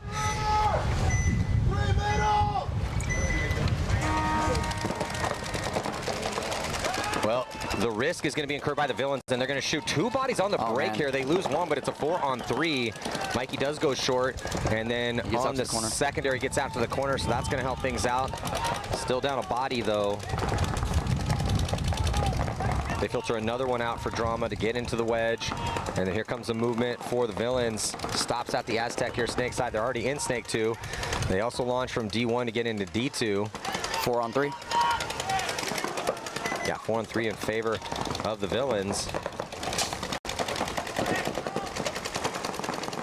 Villains getting into Snake 2 over here, though. And outside wide, back corner bunker. Getting a good look. Good crossfield spread at the 40-yard lines with arguably one of the most important bunkers on the field. That back spot on the Snake side. It's looking good for Villains to finally put a point on the board. It's a desperation moment right now for him, Jesse. They need this one here. Yeah. They're getting goose-egged. There's only 4:20 left. He's got to wrap around and shoot everybody. Yeah, they get another kill. Cisneros. That's it. A little 2-pack here for 77. And they're going to sprint in to preserve the time. Going to be down by 1 with right around 4 minutes left here in regulation. Looks like we got a ball game. Yeah, we do. Avoiding the blowout. Yeah, you just don't have a lot of points to work with in D4, man. No. It's 12 minutes, 4-point mercy rule. So what's next for you, Jesse? I'm gonna go play the Paintball Fit League XTPL here in about 3 weeks with some of my guys from New Orleans Smoke. I go and guest with them. Those are our major rivals in the USXBL over in Texas. And I've coached a lot of those guys over the years, so it's always fun to get out there with them. Yeah, that is kind of funny because you're from Louisiana. Yes. Then you moved to Texas. Yeah. So you coach the Texas team, but used to coach the New Orleans team. Yeah. Yeah. So they actually blended 3 teams together. They cherry-picked all the top talent from the LA Extreme camp going into this year and just held on to the Smoke name. But if you remember last year, there was like 2 teams in D4 out there in Texas from LA Extreme, and then there was Smoke. Yeah, I gotta go have some fun with the boys. Yeah, that's a cool paintball name too. Smoke. I like that.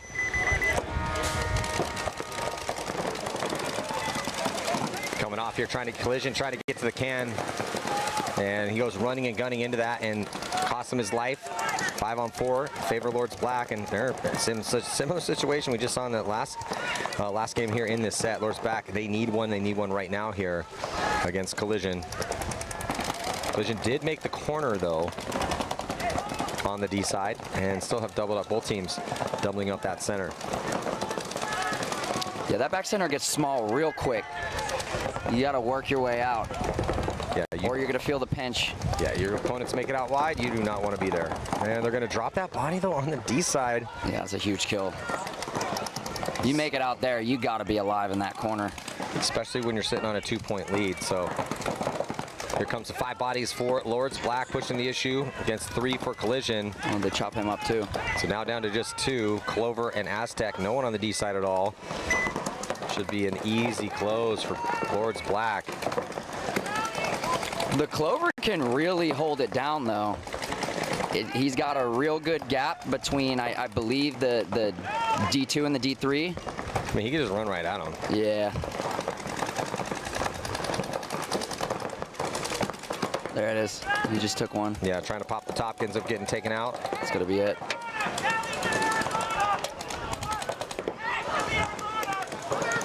Strong point for the Lords. Yeah, they needed that one. It's gonna be 2-1, under 6. Similar situation, both these games.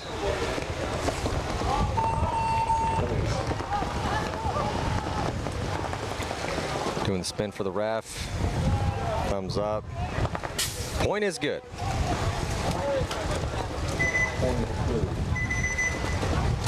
So Collision, a little stumble here for them. They've been playing pretty amazing though. They definitely were on cruise control in the prelims. They only had 1 or 2 or 3 points scored on them in the prelims, I want to say, for Collision. They're always a staple. Yeah. Villains. AZ drama. Just 3:59 left in this one. How'd you like this field? I liked it. Good little change up. More pocket, real strong center. The snake side still could get busy. When you got down the Doritos, eventually you could get busy, but some of those gaps were just huge. Yeah. And drive a fire truck through there. It's a little tough. Yeah. But with how hot it was, I kind of enjoyed like the pocket more a little bit, not having to get too dirty down there. Well, and playing on the D side, so you're not having to dive on that turf, which is about 130. Yeah, when I asked one of my snake players, I'm like, why'd you make that move? He's like, Maddie, my knees were on fire. You know, like it's 140 degrees on the turf. Literally 140 degrees on the turf, dude.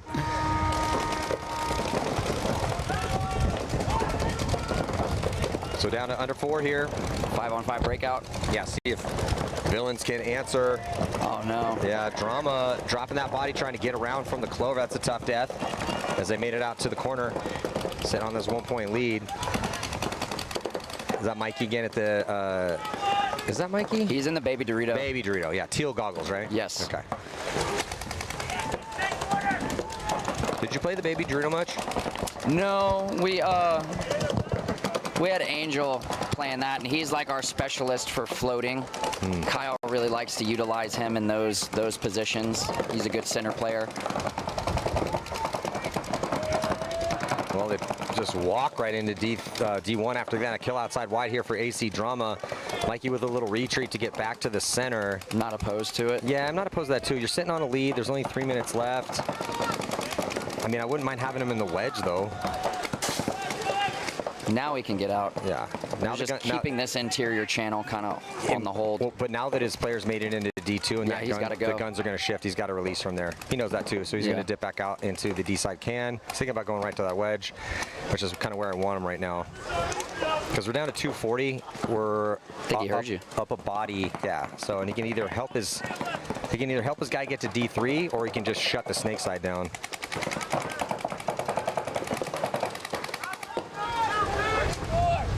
Yeah, so he's going to look here towards the snake side. 77 isn't really looking to do much from there, though.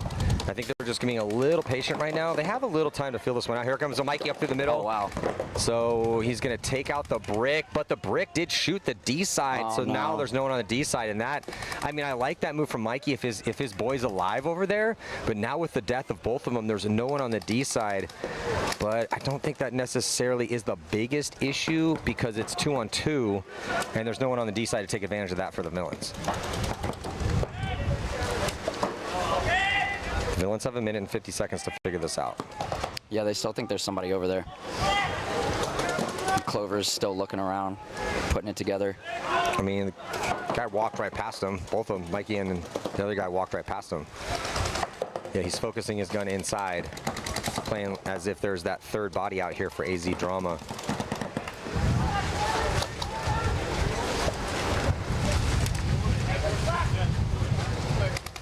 Ooh, little throw the pod trick here. Right. It typically doesn't work if the pod is empty. Yeah. It's just not enough weight behind it to move that bunker. Villains, I think he's figured it out now because he's not feeling any pressure from the D side. So he's going to cut to that inside. Running referee's going to come and give him a check, and he's actually going to die. So then his teammate here. Huge kill. I mean, I'd be hovering around that buzzer because it's a 2-on-1. Margin means nothing right now as we've moved on past the prelim, so it's going to be up to this guy to figure it out. He does get to the Clover, so at least he can pop up on his feet and have a little bit better look, but they're both looking inside. I think they've got a beat on him here, Jesse. Yeah, I would like for this snake player to just stay inside and this corner player to stay heads up. Did they just towel it? Or is that the other field? That's the other field. Oh. Yeah, it gets a little confusing sometimes. So snake player dives into snake 3, and he's going to look cross field. Yeah, this is fine. That's fine. I just think there's slight, because he's looking cross field as if there's another body that way. So they're either slightly off on the counter, or they think that he made that move across. They figured it out now. Yeah, we definitely do want to spread the field, but again, most importantly, then now we're going to see a concession. They're going to oh no, the time runs out. The time expires. I mean, I can't believe the Villains player didn't even try though, man. Again, the Cardinals send a paintball to be alive in your spot, down by 1 when time expires, and twice on Sundays. It's a little deflating. So Drama going to take the win and move on. And then with 5:43, we'll see if Collision in the lead by 1 can hold on to this victory as well too. Still plenty of time in this match. Yeah, this could be far from over here, Jesse. Could be far from over. Has Drama won one before? I Not sure. don't believe so. Okay. Have they made it deep before? No, like a top 4. Have they made it into the quarters I think before? they got 4th or 5th at the last one. Okay. I'm very new to this new team of his. This is a little side quest for him. Mm-hmm. How do you end up with those guys? His mom's like his manager, his Ari Gold. So, like I think she got him on the team. Well, because he's only 16, right? Yeah, he was playing with the Flying Dutchman prior to this. And this is a newer team. Well, what a cool adventure for him. I remember being 16, traveling around playing tournaments. It was epic. It's great. So 5:30 now. Lord's Black here on the left-hand side. They're going to crawl up in a snake 2. Collision takes the pocket. Yeah, Collision goes pocket and wedge. Doubling up that back center. Wedge looking D side. They get the body out of the back center into the Aztec. And they do lose their wedge though, so. Yeah, that's a big kill. Yeah, that's a big kill. Chance right now for Lord's Black. But like you said, Jesse, with this time, there's no need to make any risky moves. We got to earn all these moves out here right now. Yeah, we were having that conversation yesterday with the Bastards. Just each one of these moves is like a Super Bowl touchdown. Like you gotta really hold on to the area, the space of the field you take. Not lose on these outsides, because it could crumble quick, and then all of a sudden the guy's running through to your brick. Totally.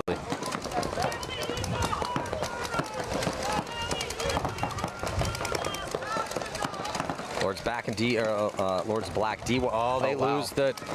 That's a tough death out of the wedge. Squandering this high body situation. Now back down to a 4-on-4. Both teams with the body out wide D side.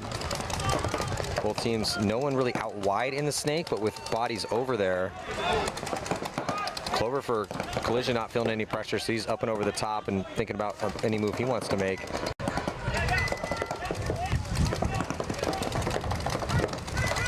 Lord's black gets across the gap, possibly. Ref's gonna go give him a check, and they also move up into D2.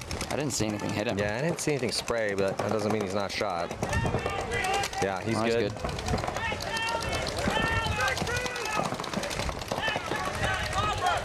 Oh, but they lose their back player getting out to the corner on the Dorito side. Yeah, 4 Lords black. So on an island on that side in D2, snake player's gonna hit the deck and crawl past the 50-yard line. Running referee comes to check out the player for collision in the Clover inside snake 1. Past the 50-yard line now here though, Jesse looking good for number 5. Yeah.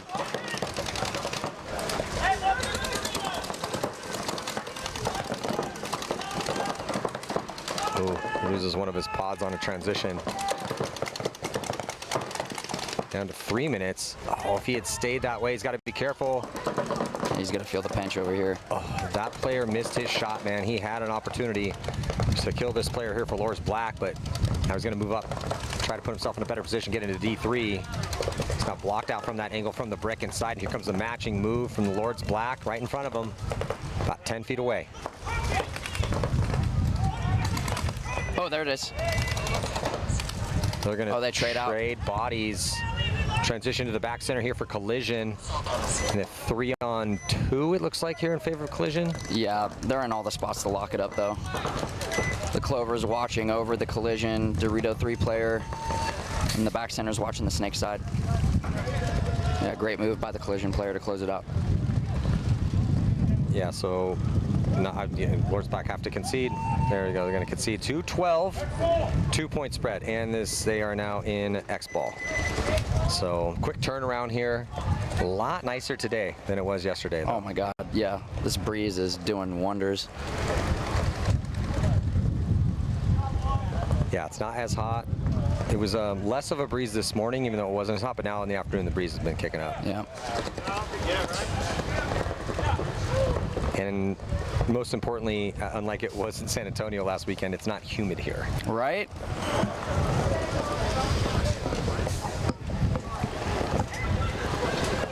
So Lord's black, no choice really, Jesse, at this point in the match, but have to throw some haymakers, man. Right. Full send.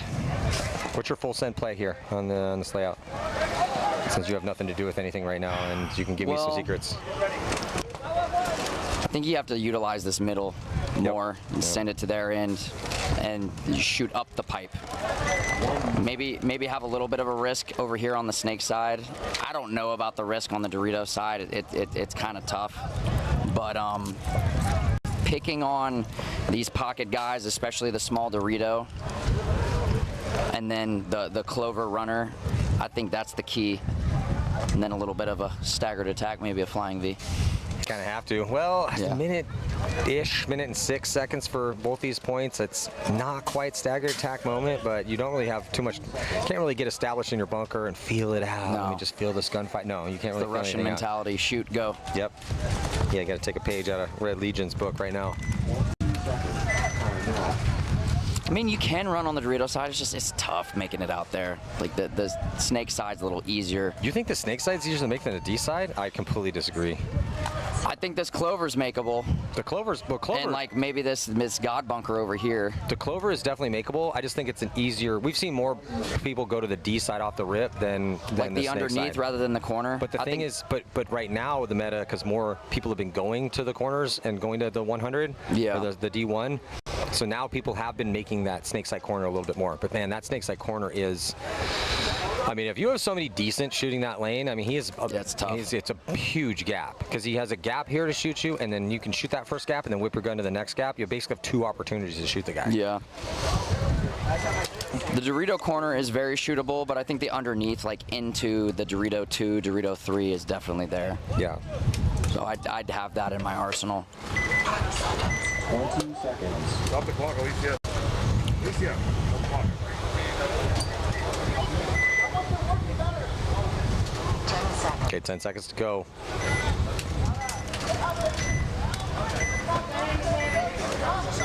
This is the point here for, wait, what are we? Oh, they stopped the clock. Okay, now we're getting it going.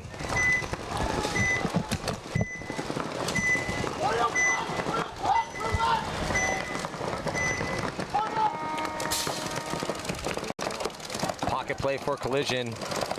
And a wrist to the D1 and up the middle. So this is kind of the stock 1 minute game plan here. And they wrap around, they shoot the body here for Collision, double under that back center, so. And they go snake side corner. And they try to filter out the D side, but I mean, now you're running into 2 established lanes. They also launch up the middle and there's no one there to shoot. Yeah, it's hard to dig that clover out. 3 on 4 now.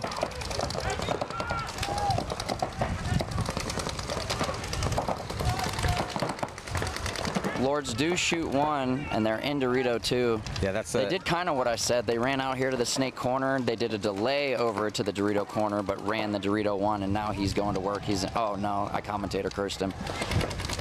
Oh, you do for at least 1 up here. Right? I was going to say, that's going to be the guy to break it open. So now it's a 2 on 3 in favor of Collision. Yeah, Collision not feeling any pressure at all at the wedge.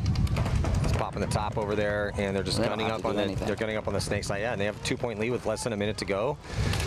I mean, Lords Black running out of options here, Jesse. Yeah.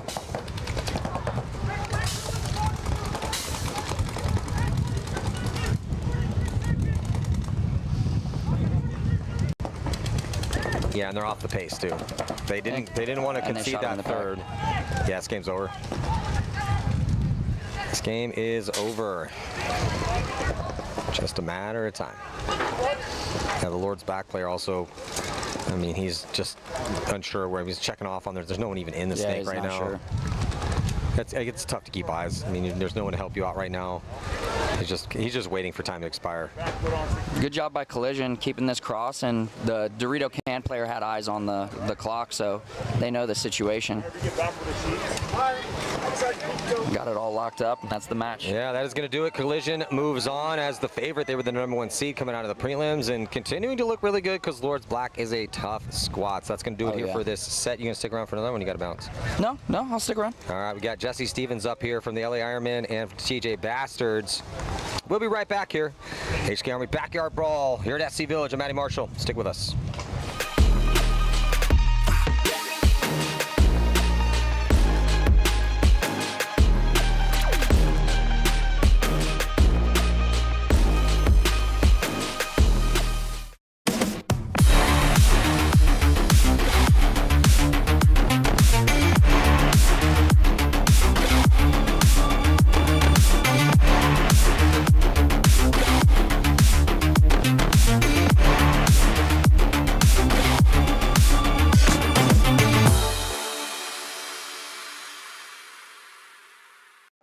Hey, it's Beer and Tea at CRBN, here at the DRV, an absolute hot rod force feed limit.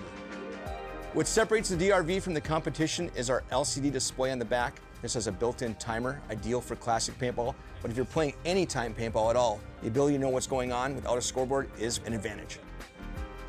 Along with our adjustable torque settings, 1 through 5, allows you to shoot any paint in every condition.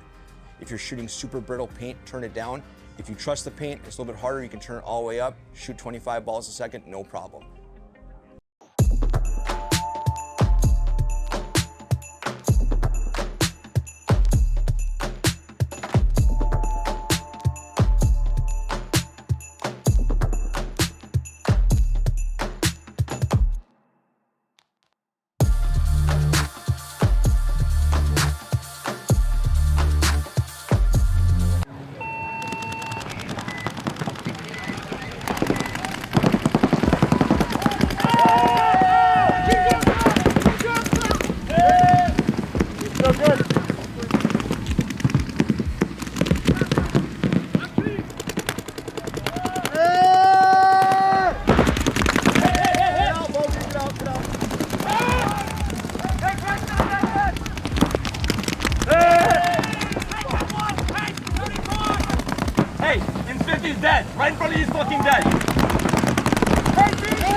done! Doing this for the future. Future! Bye-bye. Bye.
Our team program is designed to be super simple and make your life way easier.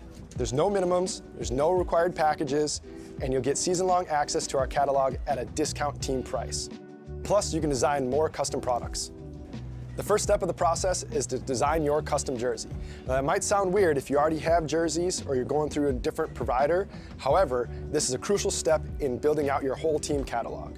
So we're going to use your guys' logo, team colors, and your sponsors to build other cool custom products.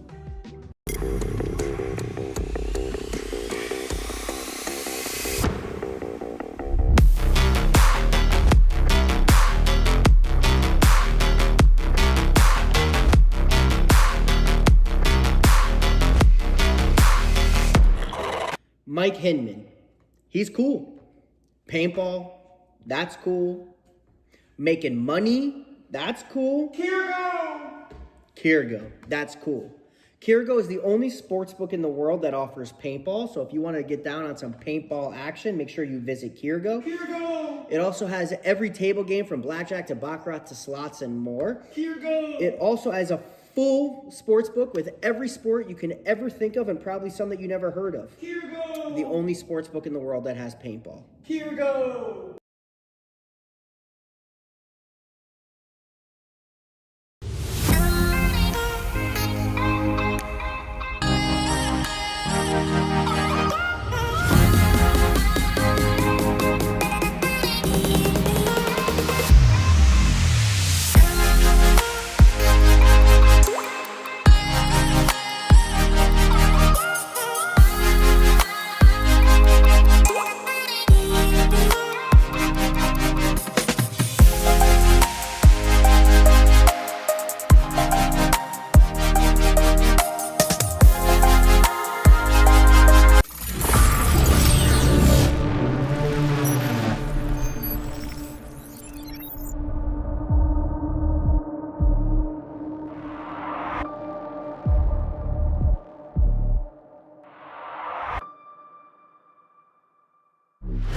Hey, it's BRNT at CRBN, here at the DRV, an absolute hot rod force feed loader.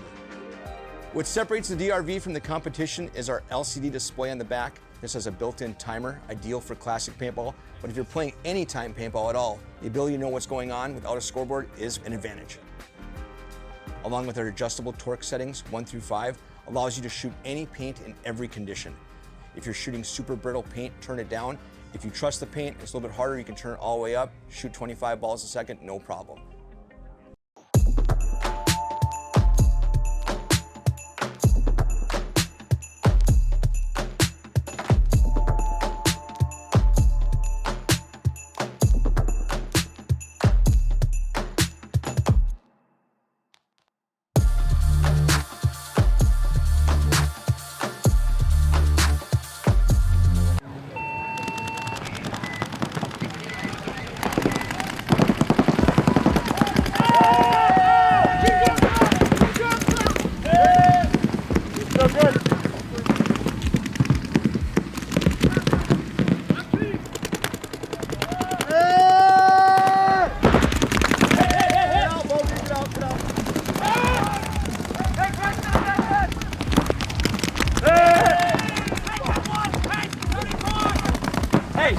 He's dead. Right in front of you, he's fucking dead.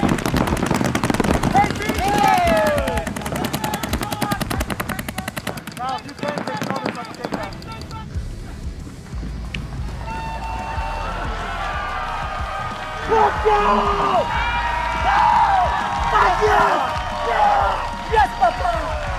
That's the fucking done! Doing this for the future! Bye-bye! Bye.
Our team program is designed to be super simple and make your life way easier. There's no minimums, there's no required packages, and you'll get season-long access to our catalog at a discount team price. Plus, you can design more custom products. The first step of the process is to design your custom jersey. Now, that might sound weird if you already have jerseys or you're going through a different provider. However, this is a crucial step in building out your whole team catalog. So we're going to use your guys' logo, team colors, and your sponsors to build other cool custom products.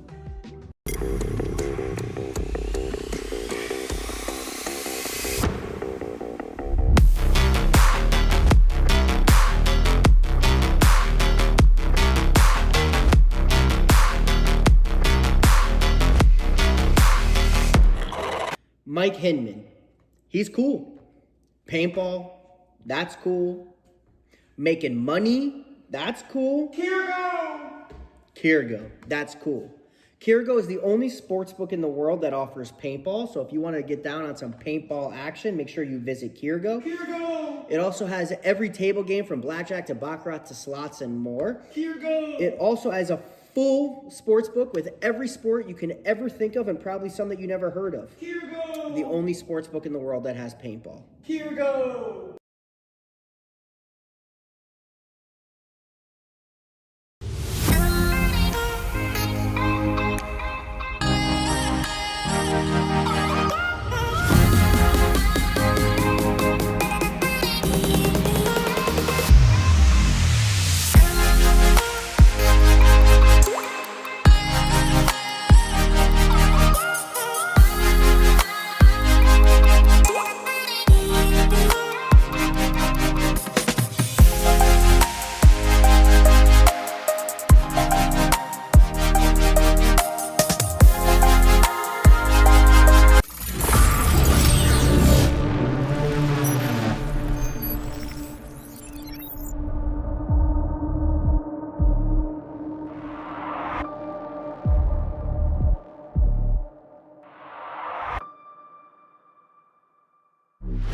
Hey, it's BRNT at CRBN, here with the DRV, an absolute hot rod force feed loader.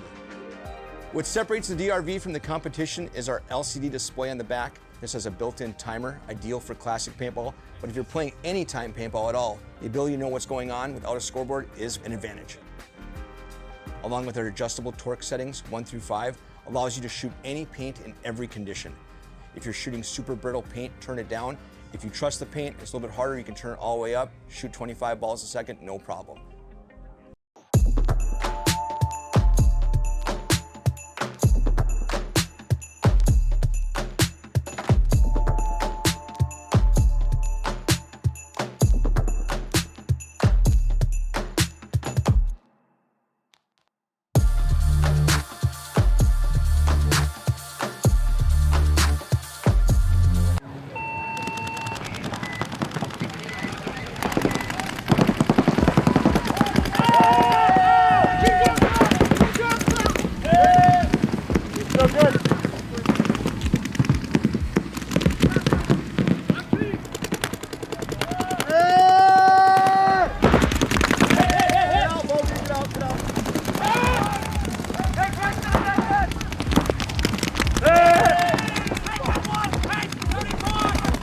Hey, Infinity is dead. Right in front of you is fucking dead.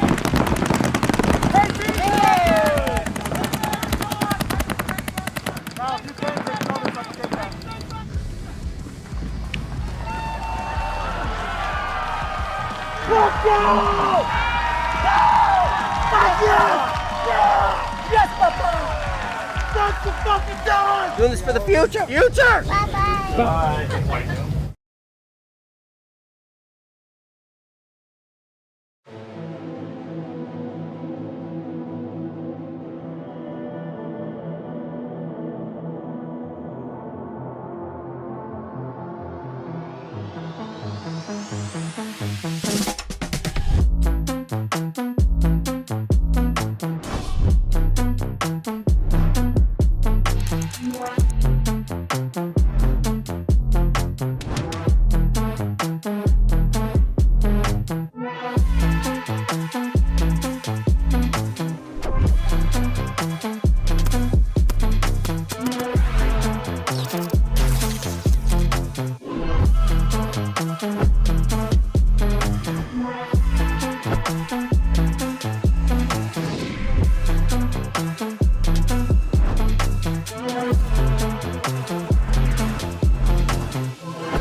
Our team program is designed to be super simple and make your life way easier.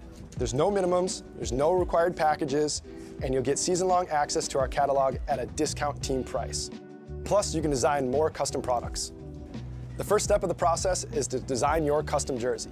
Now, that might sound weird if you already have jerseys or you're going through a different provider. However, this is a crucial step in building out your whole team catalog. So we're going to use your guys' logo, team colors, and your sponsors to build other cool custom products.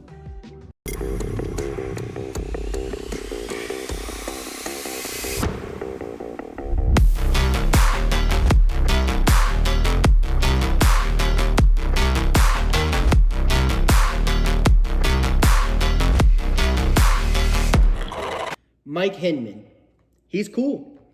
Paintball, that's cool. Making money, that's cool. Kirgo, that's cool.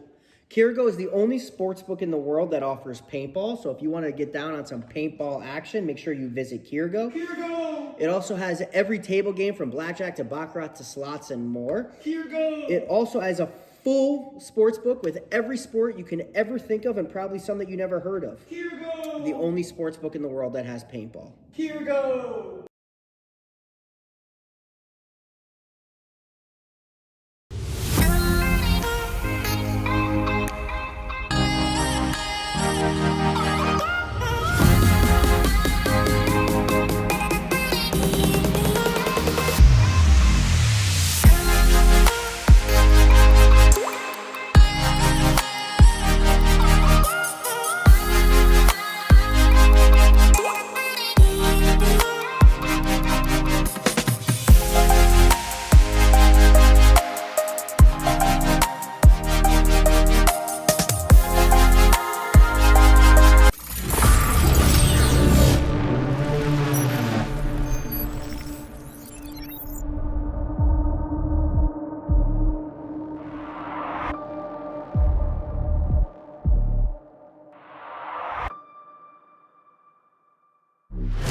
Hey, it's BRNT at CRBN, here at the DRV, an absolute hot rod force feed loader. What separates the DRV from the competition is our LCD display on the back. This has a built-in timer, ideal for classic paintball, but if you're playing anytime paintball at all, the ability to know what's going on without a scoreboard is an advantage. Along with our adjustable torque settings, 1 through 5, allows you to shoot any paint in every condition. If you're shooting super brittle paint, turn it down. If you trust the paint, it's a little bit harder, you can turn it all the way up, shoot 25 balls a second, no problem.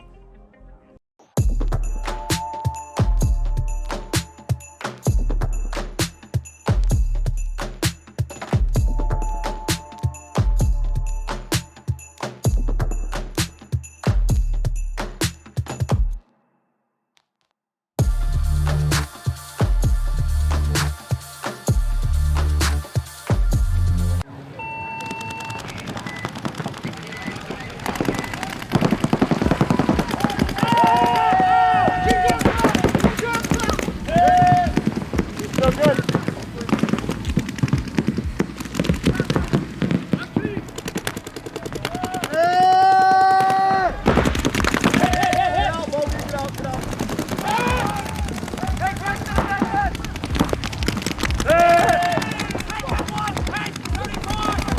Hey, in 50 is dead. Right in front of you is fucking dead.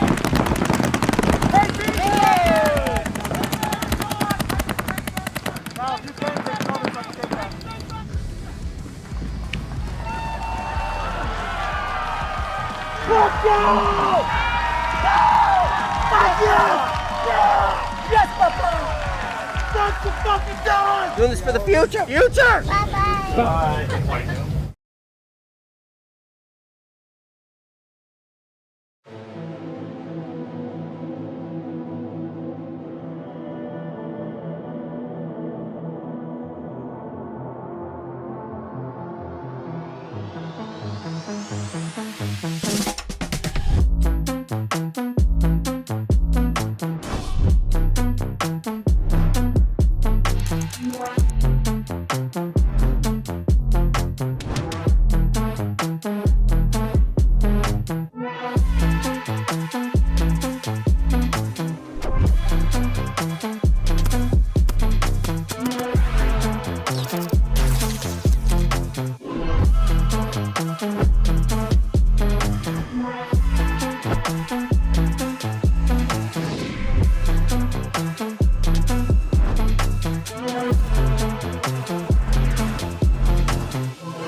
So welcome back. Quarterfinals here in D4 at the HK Armory Backyard Brawl. Manny Marshall alongside Jesse Stevens from the LA Ironman and the victorious TJ Bastards. 2 events in a row here in the Premier Division in the WCPPL. So it's Defy Factory Nightmares and AZ Drama. Drama going to be on the left and Defy Factory Nightmare on the right. Here we go. Going to be a good matchup. Let's see where Mikey goes. Here for Drama. So he's going to run a gun out to the can. They're going to be getting a kill inside. So Drama goes up one early. As they get into Snake 2, here comes the answer from Defy Factory. They're going to crawl a body up there as well. And they have the brick earlier. They're going to actually go to their brick, Jesse. I like it. I like it. Here comes a response from Drama. Here comes the counterattack as they're going to get to the wedge, but I don't think they know he's there. No. Needs to load and get his gun up. Yeah, outside movement here for Defy Factory as they get into the Aztec Snake side, and they're going to be dropping the body. You think, does he trade? No, so they're able to clip that body out here for the Nightmares. Nightmares also get out wide on the Snake side, but here comes the push on the D side for Drama. Yeah, Drama's out here going to work. Down the Dorito tape. They're going to filter the body out of the back center, but looking good. So 5 players alive here for Drama. Nightmares on their heels.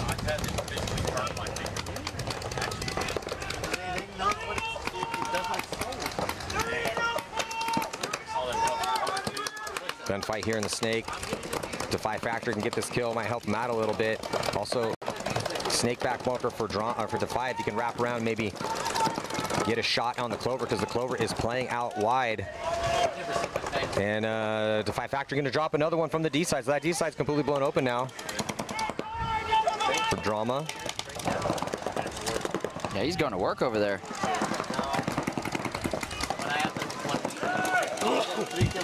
And he smoked the Snake 2 player and going to pinch out the back bunker Snake side. That's a perfect point here for AC Drama. 5 alive, going to go up 1-0. Well done. You helping me with all this stuff. Great. I can do that.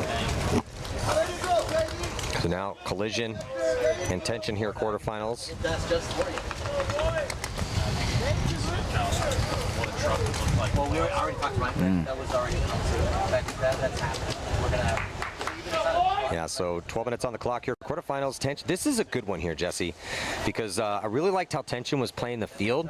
They're playing offense early on the D side, not scared to send it out there. Led by Grayson Gladstone. Also, Julian Velasquez is in there helping him out as well, too, from Aftermath. Right. Nice. And then Collision, they came in as the #1 seed, and they really haven't had any problems with anybody. They've been looking outstanding. Really wish I could sing the praises of whoever's on that team, but they just refuse to put names on their jerseys, so it's just going to be a bunch of little dudes in black jerseys running around. Soldiers. Yeah. I like it. So I have to bond. Yeah, but they've had a lot of pop, too. They're doing good, kind of good every section of the game. They're shooting bodies on the break. They're making good fills, good read and react, dying less out of their bunkers than their opponents, and that's this type of field. I mean, that's all paintball fields, but this is a gunfight-heavy field here, Jesse. This isn't a, run this certain specific play and just watch zones. You're going to be locked in some gunfights, and survivability is a big deal.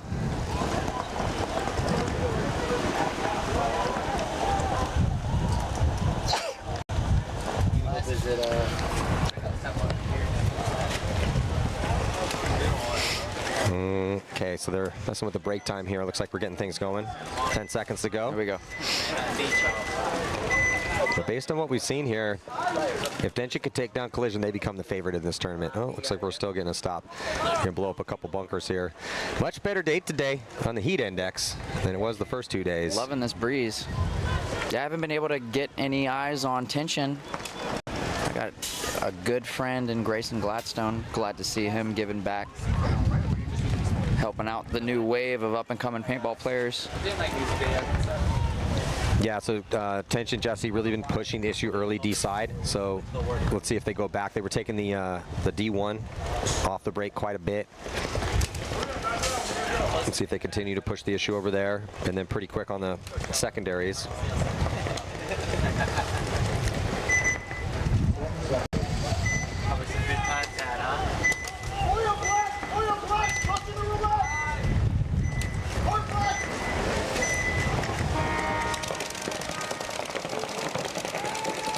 And dropping a body early, Tension. Yeah, the Snake side of the back center dying off the break. Yeah, so they go to the wedge this time. The wedge, though, he wants to push across. You can tell his body language tells me he wants to get across into the D3. But it's a 5-on-4 in favor of Collision.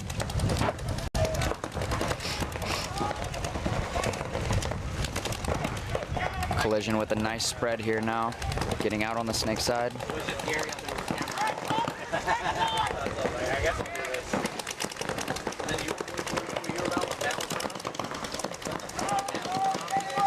Yeah, they're just feeling each other out in the gunfights, and a minor penalty going to be assessed, though, on Collision, Jesse. Not ideal way to...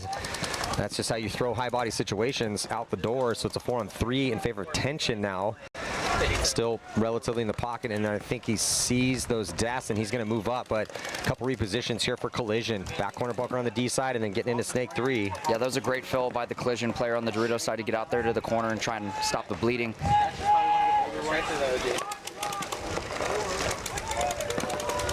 Oh, but he dies.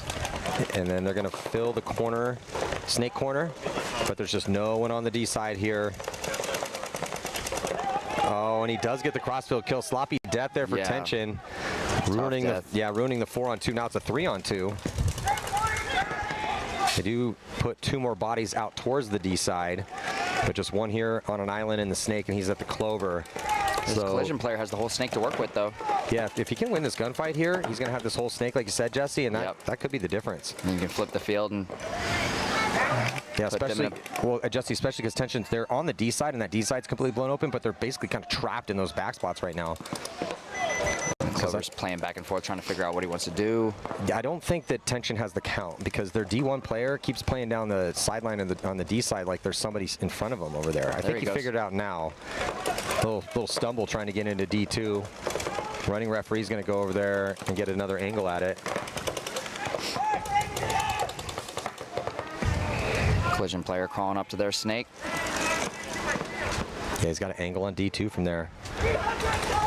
But not if the player wraps around, he can get across from the outside lane. If he comes inside, he's going to have to deal with this gun. And I don't think, I'm almost positive that tension player has no idea that collision is on their side of the snake.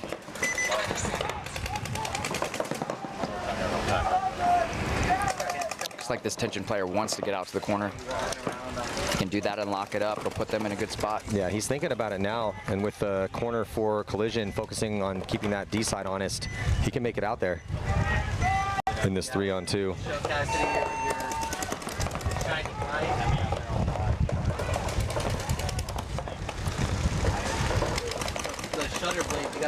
Almost getting shot out of that Aztec. Snakeside has the drop on him. Well, I mean, it's really just bait. Still a lot of time to work with here. It's in .1, but yeah, if you have that D side completely to yourself, just be patient over there. Yeah, you're dealing with some crossfield shots, but just bide your time, get a head check on it, make sure they're off that lane, and then slowly but surely work your way up. So he finally does make his way out to the corner here for tension. Almost catches the collision player down the wire.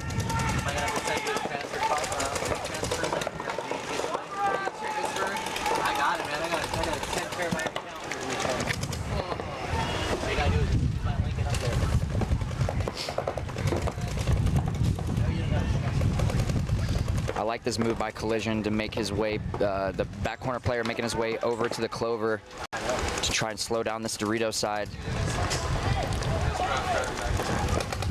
Yeah, he's using the pin in the middle to block out that wedge, but he does have to be careful. I mean, he's just living in a treacherous situation because he's susceptible right now to that crossfield shot from D3 unless he continues to stay low.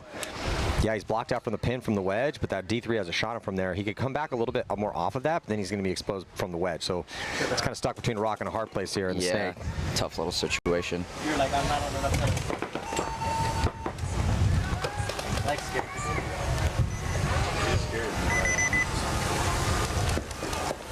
Yeah, this is, I mean, they could burn another couple minutes off. Keeps going this way. Oh, yeah.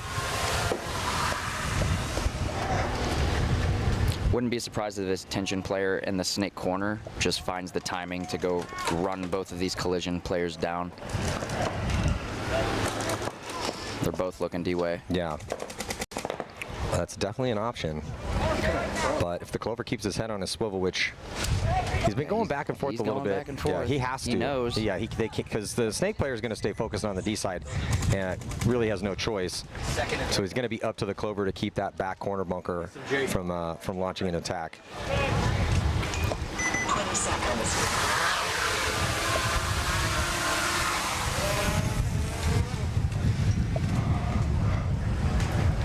No one's even shot their gun in the past 45 seconds. Well, let's see how much, but it looks like the clover player for collision has at least a pod, maybe 2. Snake player's down to his last pod. I have no idea how much the tension players have, but it can't be much.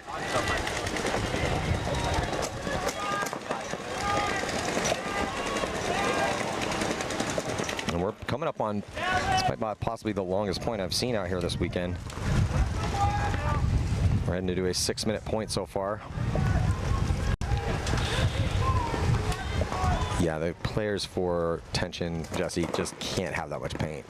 So snake player's gone for collision, goes back to get a little bit closer, and here comes the field being spread here from collision. But here comes the move you were just talking about, Jesse, and he did it at the perfect time. So as Velasquez comes down, he stitches up that first body. The player for collision did get a kill on the attacker on the D side, and it's going to get a concession here. That was great. Great timing on that. Yeah, 6.5 minute long point, but as soon as the player from the clover for collision dipped over to the D side, good heads up read by the back corner bunker as he ran down the player in the snake, and that was the difference maker after, again, a 6.5 minute long point. I was going to say either he needs to go do it or that wedge player needed to just roll the dice and go through and try and get the trade. Blow it open. So after a real long wait here, the Nightmares and Drama going to throw down in their second point. So these guys should be fully rested right now. 30 seconds.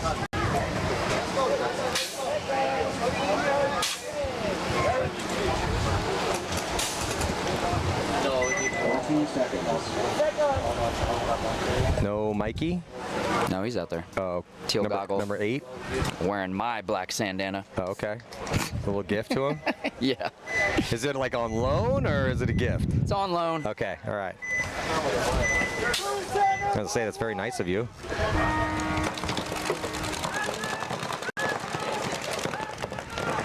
Pretty... Oh, good shot. Oh, they just shot that center player. He took one going in. Well, they're going to lose the back player. This is for the Nightmares. Wow. The center player's not coming off. Yeah, he took one going up. It's like, what hit you talking about, Jesse? It's already gone. What hit? Prove it.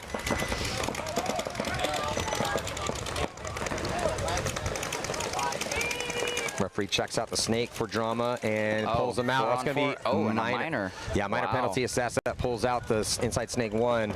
Nightmare's already in the snake 2 structure over here. And he's going to get that nice crossfield look and maybe think about moving up. He can definitely make the fill. He's got to be careful now because they just moved into the wedge. The wedge is going to look that way. He had it for a second. I agree. That was the correct move, though, by the Drama player. Try to get there immediately, stop the bleeding. So he checks up on the snake, and then the wedge puts his gun towards the D side. He almost catches the snake and then almost catches the D side, but the Nightmares make it into both those spots. And then he's going to move across into D2. Good spread. Yeah, and Mikey can just stay across like this and hold the snake player down for the Nightmares. Drama still has their clover player alive, so he can play the cross. Good spread. Referee checking out Drama in D2. He's clean.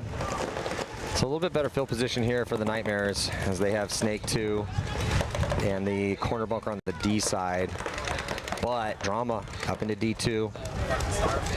But he's being looked at by the brick for the Nightmares.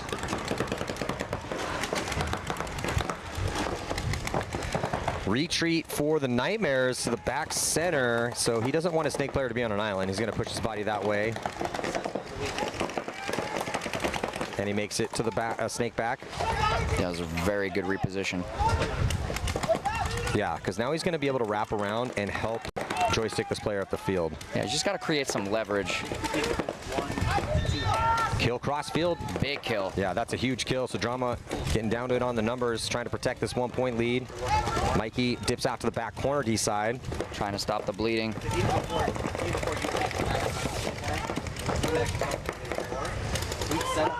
Big opportunity for the Nightmares right now here to tie it up.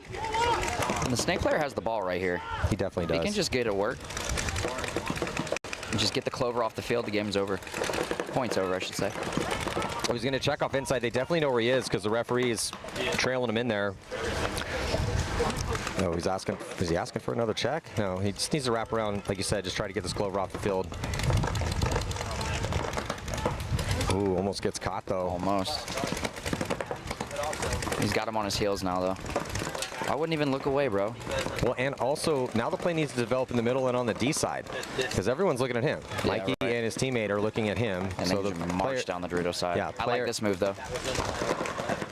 Yeah, but he didn't know the body was in the clover. Yeah, I thought he was going to stop. I thought he was going to go and bunker out the clover. Oh, and he gets a minor. Oh, no. So the Nightmares, this is turning into a bit of a nightmare point, actually. Right. Is they had a high body situation. They're down by 1. Time taken off the clock here. Now it comes down to a 2-on-2. And Mikey's got that D-side all to himself. And I think the Snake player might have just got clipped on his barrel. Nope, they're going to call that spray.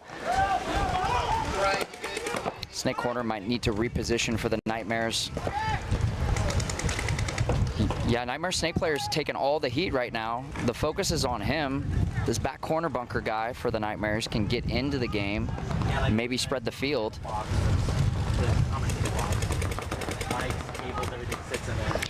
Yeah, spreading the field would be nice right now. When you're in these 2-on-2s, you really don't want to be on the same side of the field. Mikey's going to take advantage to just go all the way down. Oh, but Mikey goes right into a stream. Yeah. That might have been the back corner, because I think the Snake player was trying to deal with the clover. That's a coast-to-coast shot. Yeah, that was a good shot. Yeah, excellent grouping. And now it's a 2-on-1 here, and another long one. Nightmare's trying to save this one. It looked terrible for him after that penalty. Oh, and then he's going to get clipped, so it's going to be a 1-on-1.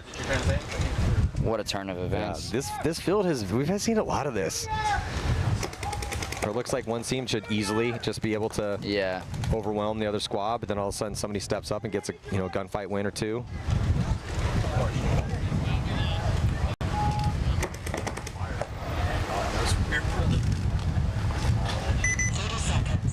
Oh, he's gonna send it. Don't shoot your gun. Oh my God. I know. If he didn't shoot his gun, he probably would have been able to get the drop on him. This is just, ooh, wow, touching a hot one in Taking here. airstrikes over here. Oh my God. I think they're gonna trade. What is going on? After all that, is it a no point? Right. No, Snake player sounded like he didn't even, how did he not put a ball on him? Wow. Unbelievable. That's one of the more entertaining points we've seen out here. So Defy Factory, after all that, is going to tie it up with under 5 minutes to go. And that Snake player was in a lot of madness over here. Goodness gracious. Yeah, he would have got the drop in. I mean, he ended up winning it, but when you're running down your opponent and you're trying to have your opponent lose your position and not know where you are, do not shoot your gun until you see his body. And when you shoot your gun, don't shoot the bunker, because if you shoot the bunker on the run, you're just letting him know, hey, I'm coming, and I'm right here, and I'm on this side. I'm over here. Here's where I am. This is which way my gun's looking. Yeah, let's not do that.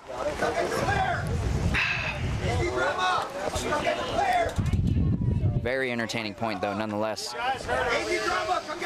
Getting right back into this collision and tension matchup. Uh-oh. So I think that they're saying, Drama, come get your player. I think somebody's exhausted or something's going on over here. Is he all right? I don't know. He went in there, maybe collapsed. They said, hey, come get your player. Uh-oh. Possible injury, maybe fatigue. 10 seconds. Maybe he's just so tired, he's just confused. Maybe slightly concussed, depending on where he got shot. Jesus. All right, collision and tension. Oh, he's limping back over. He's walking under his own power, and he doesn't look... Well, that's good. Yeah, so I think he's okay. Yeah, so collision down by 1. 5-on-5 breakout, Matty. After that 6.5 minute long point here, Jesse. So tension back to doubling up that center, and they actually go pocket this time. The back center, the Dorito side of the back center just sent it all the way to the Dorito corner, and nobody shot him. And there were guns that way. Right? Tension losing their baby Dorito player there in the center.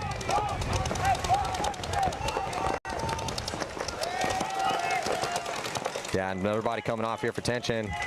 So the pocket play not working out for tension right now, but that's why that setup is so huge on the Dorito side. When you can get the corner and the Dorito wedge going, and they start wrapping on this pocket, it's real tough to live out there. Yeah, it gets real dicey real quick.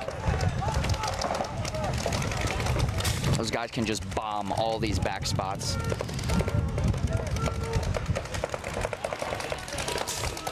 Collision's got the ball, though. They have the snake.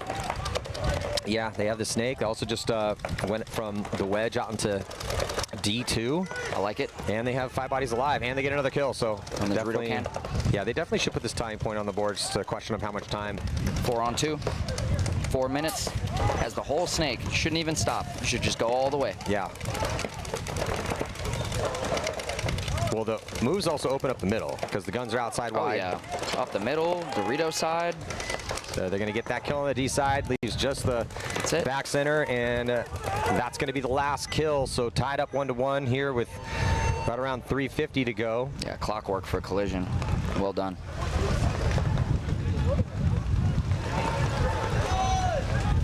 Oh, hitting the buzzer, not getting it to engage. So yeah, I mean, kind of a heavyweight fight here. Tension and Collision, trading these first couple back and forth. I love it.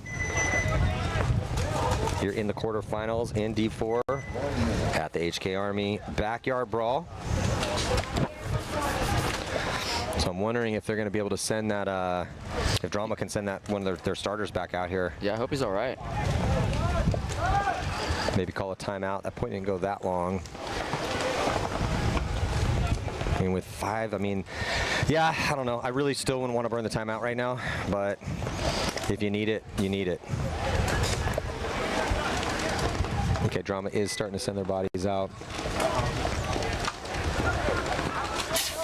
We got three out there, and here comes Defy Factory.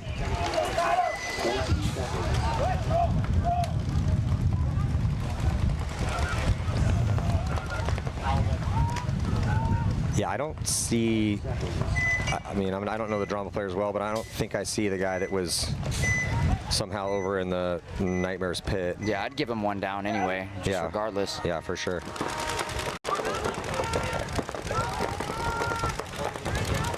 And first to strike here is Drama.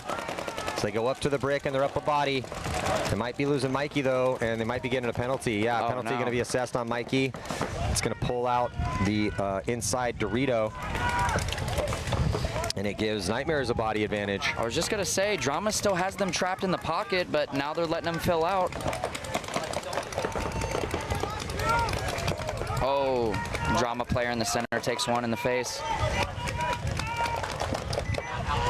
Just leaves these 2 snake side players for Drama. Yeah, I mean, Nightmares has the Dorito side. Yeah, the Nightmares haven't really developed much offense on the D side yet, but as soon as they figure out what the count is, just the way they've been tucked into their spots and shooting those outside lanes, I think they might be off on the count. Oh, they're going to concede it. So Drama is going to concede that 2-on-4. I'm not mad about it. Neither am I. With 4 minutes left, because eventually they figure it out. Yeah. Then it takes them another minute and a half to get down the field. Exactly. And then now you have the exact same situation with 2.5 minutes on the clock instead of, what was it, close to 4? Yeah, I'm cool with that. As the sun comes out. Yeah, the overcast is starting to burn off a little bit, but the breeze is also picking up nicely.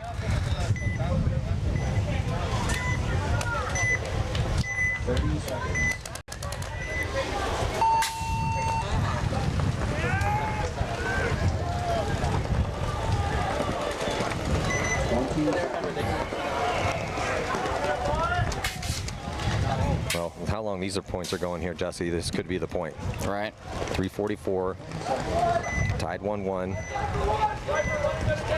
Collision came in as the #1 seed and the favorite, so if Tension can win, they will become the favorite. Tension going to risk it again to the D1, and I think he makes it clean. They also are going to get a secondary into the wedge. Their D1 player is getting checked out. Checks on both sides. I like the setup. Dorito 1 in the wedge. Yeah, Dorito 1 wedge and can for Tension. Still 5-on-5. No longer though, as Collision taking the walk from the back center. 5-on-4 for Tension. Collision popping the top from the wedge. And they're Tension gonna crawl up into inside Snake 2. Oh, 4-on-4.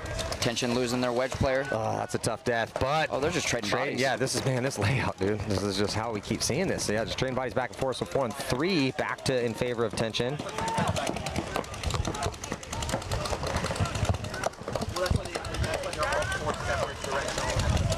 Collision, they've been really good at this throughout the tournament, Jesse, is when they get into situations like this, someone's typically stepping up and winning a gunfight or making a move out and getting a wrap and getting a free kill. Collision's going to attempt it here on the Snake side as they get out first that Snake back spot and can try to wrap around. Yeah, he puts a lot of pressure here on the Snake 1. Collision's going to release from that back center and get into the clover. They also get into the wedge as well, too. Shading towards the D side. He's going to be looking snake side, and that snake 2 cut. There's no one there to make that move right now, though. So he's not going to feel any pressure from that side, and he's going to try to wrap around and think about going up to the brick. So yeah, he releases to the brick. Getting a little bit closer. I mean, he could actually go to their brick right now. Yeah, he's got the interior. I was just about to say. Well, under 2 minutes to play. When time is starting to tick down and you are in a high body situation, these are ones you really want to be able to capitalize on. You have to run these drills too. Run a 43 with a minute and a half, where the 4 have to close on the 3 and they only have a small amount of time to do it. Big bite out wide for Collision, and he gets absolutely torched. Got shot about 2 steps out of that wedge, and then that's going to force a concession. Yeah. So Collision, even with the 2 bodies left alive and in some defensible positions, don't like the look of it, and that's going to spot him a point. So now with Drama down by 1, see if they can play clean. Got penalty in that last one, 4:05 on the clock.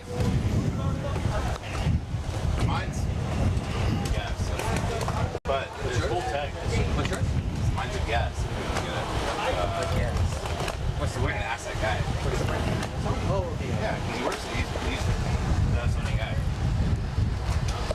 If Drama can find a way to come back and get the victory and then go on to win this tournament, because then that would mean a win for Mikey at the USXBL and then come out here to the Dub C and get a win too? It would honestly be 3 in a row, because he guested with Outlaw Anodizing in Cincinnati, and he won the MVP. Oh wow, that's awesome. He was borderline MVP for us on Gunners at the last one, but I had 4 guys that could have been MVP. Oh yeah, because he was, remember when you asked? Oh yeah. Yeah, and I was like, okay, it's definitely one of these guys. Yeah, I had like 4 or 5 guys that could have been MVP for that event. You just didn't want to give it to Jeremy, huh? Didn't want to give it to Jeremy. Jeremy's got enough MVPs. Yeah, I was like, no, dude. We got to give it to one of these kids, bro. Big fill here for Defy Factory. Corner on the snake side to mirror up the move early from Drama. 5-on-5. Good ground for both squads. And it is essentially mirror up slightly better, though, for the Nightmares as they have the wedge. A good little spread over here. Who'd you end up giving the MVP to on the Gunners? Kelson, the one who won the one-on-one okay. in the finals. What's his last name? Walker. So he, tall, skinny kid. So he plays a very thankless position for us. He's usually on the back line. He reminds me a lot of Dusty Odell. And as he's grown, his IQ on our team especially has gone through the roof, and I have to play him more so in a back roll because he can command the field a little bit, but he doesn't always get the kill count that he wants, you know. But it's been a long time coming. Kelson's been so clutch for us. I thought it was well deserved, especially winning that one-on-one in the finals. It was huge. Yeah, it's big. Tough death here for the Nightmares as they die out of Snake 2. Still have outside Snake 1. But a couple moves from Drama. Yeah, I like it. Yeah, Mikey gets out wide. He gets his teammate into the wedge, and they shoot a body on the D side there, Jesse. Yep, I like it. What I really like with that setup, too, on the Dorito side, is this wedge can actually come underneath and become the 1. Another body coming off. Same body. That was the same body from the D side here for the Nightmares. So Mike needs to be wrapping. Yeah, Nightmares have the wedge, back center, and outside Snake 1. 4 bodies out there for Drama. Snake 3, Clover, the wedge, and D-side tower. Down to 209. Again, Drama, the one chasing the point. Have to be able to capitalize on these high body situations when you need one. Great shot by Drama, Snake player over here on the Dorito side wedge for the Nightmares. Mikey and his Dorito player over here can be going to work. You have that amount of leverage from Dorito corner like that, and they are not wide, you should be marching down the field. Which, as I say it, they start going. Yeah, so nicely executed high body situation to tie this one up 2-2 with a minute and 42 to left. So these longer points wouldn't be surprised to see in overtime. Kind of have to come down to the break. Right. And with tension here, a minute and 31. And Collision facing some adversity here finally. The breakout on this field is everything. Yeah. You can shoot 1 to 2 in the pocket. Oh my God, it's over. Well, that's the thing. Almost every single one of these bunkers is susceptible to an off-the-break shot. Nothing's really safe out there. I love that about this layout, though. There's so many options. Yeah, it was an interesting layout to coach. It seemed pretty fun to play. But also one of those that's a little hectic, just because you're getting a lot of guys just dying randomly. Yeah. So it's paintball, though. Yeah, that's definitely paintball. Makes it exciting. Timeout being called. Yeah, with that sun coming out, it's getting a little bit hotter out here. Who won the last point? Was it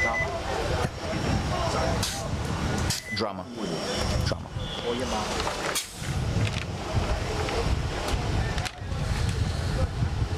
So I'm wondering who called that timeout. Let's see. Looks like Tension already had their... No, Collision already has their bodies. Malachi! Does Tension has 5-2. There are 5 out there for Collision. I only see 4. No, yeah, 5. He's hiding by the... So everyone's trying to find a piece of shade. Not a lot of shade to be had out here. So again, Collision, finally some adversity for them. Do they have enough? Is Tension going to go back to the pocket or utilize some of the wheels to get out wide on the D side early? That is the question.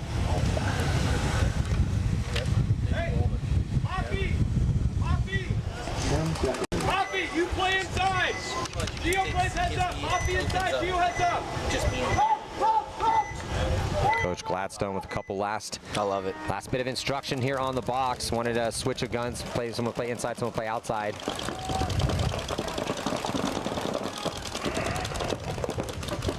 Five on 5. Yeah, no kills off break.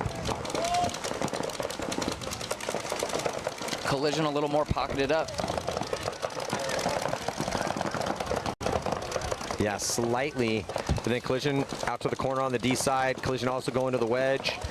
Collision, though, the one chasing the point, so they have about 30 seconds to get near these 40 and 50 yard lines here, Jesse. Ideally, they're all set up on the Dorito side to make a big push over there. Yeah, as you well know, Jesse, ideally when you are pushing into guns, you want to be at or near the 50s right around 20-30 seconds. Yeah. You do not want to be launching from the backfield.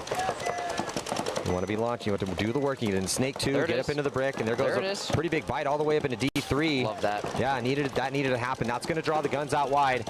So now his 2 can get a little bit closer, because eventually that one's going to need a launch here in about 10-15 seconds. They also get to the brick. Brick needs to get across and get up into their brick. Yes, he can get to their side. So he goes across into the 50-yard line, Aztec, and they're going to triple stack that side and then get a body out wide here, but they're running out of time. They're slightly off the pace here, Jesse. Collision has to release right now. It has to happen right now. So they go up and they get one out of the brick, or out of the wedge, and he didn't even get him. And then they also get chewed up here on the Snake side. It's not going to be enough. Yeah, that's it. And oh, please don't be alive. God, guys, what are we doing out here? 3 bodies alive. Down by 1. I'm going to keep saying this until I stop seeing it. The cardinal sin of paintball is to be alive in your bunker. Yeah. When time expires down by 1, it's inexcusable. You didn't even try. 3 guys. If I coach that team, you guys would be doing push-ups immediately. Oh, that's so frustrating to watch. And that knocks Collision out of the tournament. So Tension emerging as the favorite now. Definitely frustrating because they did have the setup. Maybe just tired. Fatigue? Could be. I mean, you play on Collision. You guys should know the the overall basic principle of paintball. Well, I mean, we can do it again. And the excuse can't be, well, hey, they were on me. So? So? We lose if you don't. We lose 100% of the times when you don't try. At least if you try, it gives us a shot. Give us a chance, at least. Well, then, can you do me a bit in a little bit? Tie ball game, nightmares and drama. Yeah, probably going to see 2 more points. I don't know. These have been going long, though. This could be the deciding point. Body dropping early here for Nightmares. The 5 Factory taking the walk inside. 5 alive for Drama. And they got the 16-year-old sensation, Mikey, over there. He's at the Dorito side can.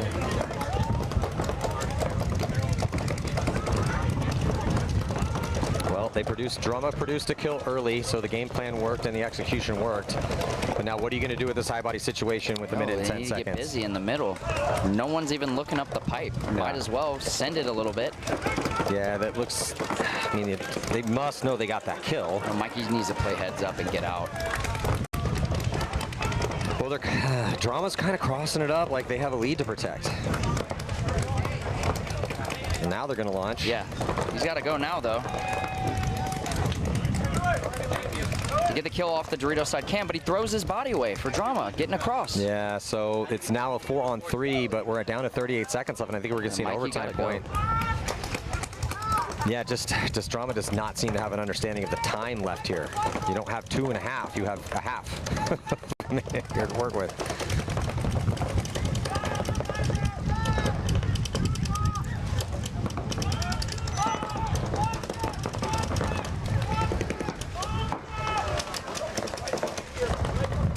It's already too late. Yeah, this is it. Come on. It's barring a major right now, we're going overtime. Yeah. None of these guys are in position to finish this. And that's on Drama. You were up a body this whole time. Shot a body on the break, and then just didn't do anything with it. No movement. Mikey's still in the can. I know. We're still in the back center. Him. We're still in the back center. What are we doing? Poor Mikey just got yelled at in Texas. I didn't get yelled at here. Oh, I know.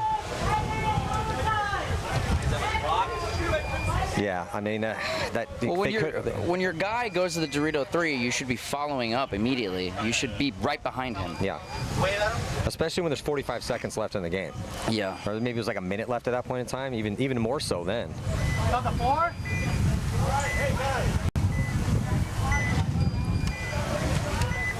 Let's see how they answer. Yeah, so 2-minute break here, 5 minutes. Going to be a 5-on-5 overtime here in the quarterfinals.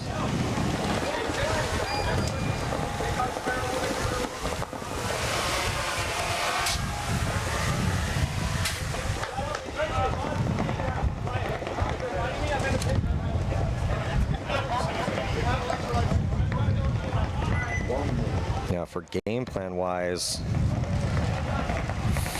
I mean, it's easy to just go back to that pocket, try to shoot those inside kills.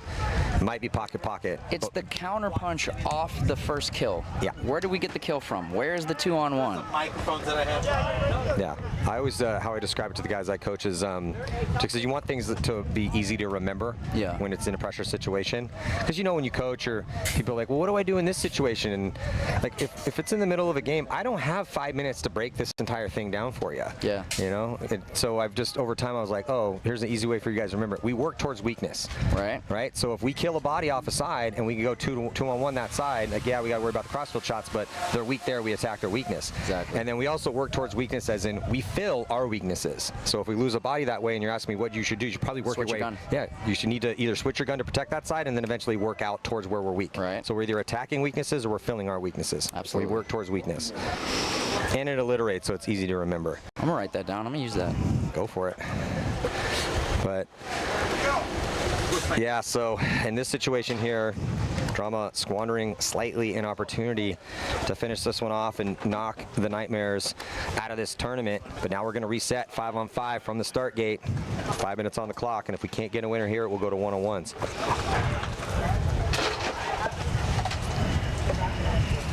Thank you.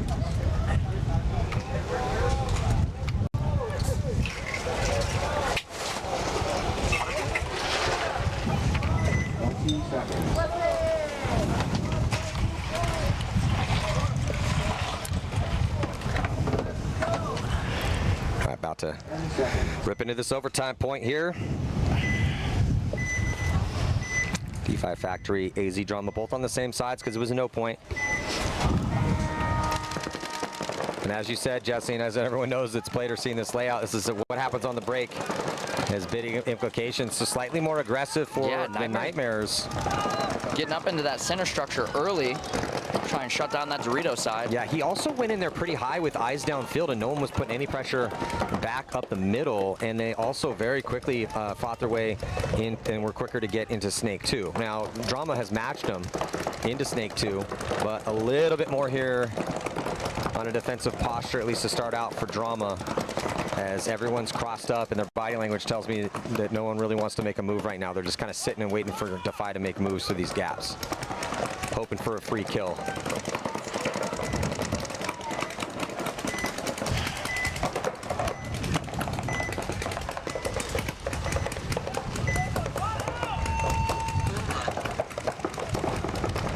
No one's really talking either. You I hear know. that? It's so frustrating. As a coach watching, I'm just going insane. Barely any conversation. Everyone's just kind of locked into their lanes. First body coming off on the snake side for Nightmares. Yeah, tough death out of the Aztec. So 4 on 5 for Drama. It's actually a big hole because nobody switched over and just the snake side's down the tape. Just posted up on the his opposing snake player. They can work their way out for Drama on the snake side, maybe even get out to the corner. That would be ideal, and also, yeah, ideal to get out to the corner for sure, but also let's just get that body out of the back center. Right. Let's get you out of the most susceptible bunker on the field. Though they're not out wide on the D side, so he can live there for a little bit, but I also like to get Mikey out of that tower, or out of the can. And he's pumping bait here on the sidelines. We have 4 guns now towards the snake side. Well, this is the setup he wants if he wants to get out of that can. His wedge player can wrap around and apply some pressure to this back line on Nightmare so that he can fill out.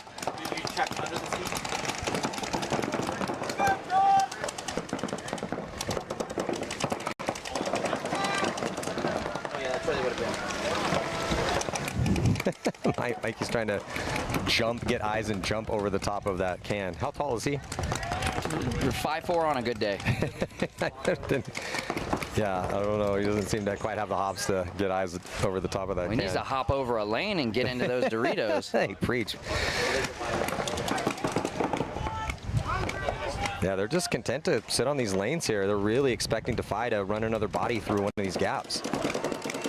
Defy is pretty much doing the same thing. Both these guys are playing the patience game with a little bit of a pillow fight right now. There goes a move outside wide here for Drama. I like it. Called that about 45 seconds ago. Yeah, and then Mikey goes, finally. All right. Now they're positioned well. Well, they have 2 minutes to work with before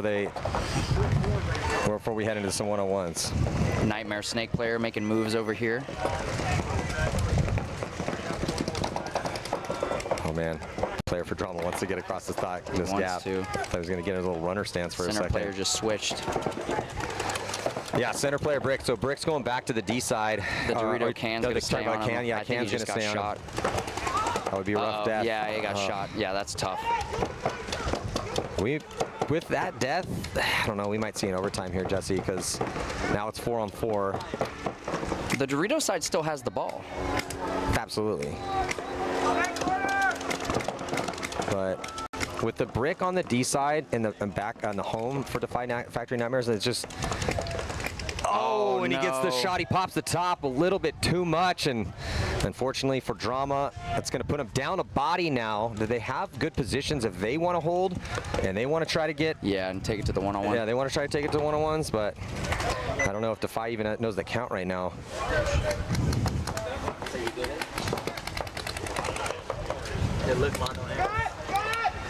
Nail biter.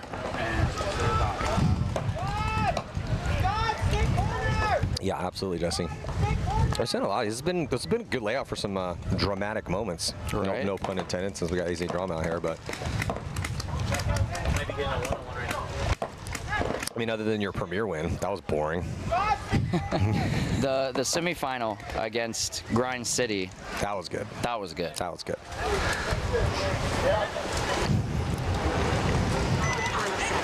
Yeah, we got an over. We're gonna have a one-on-ones here. So then announce who they're gonna send out for one-on-ones. Mikey does get shot. Oh, why did we go inside?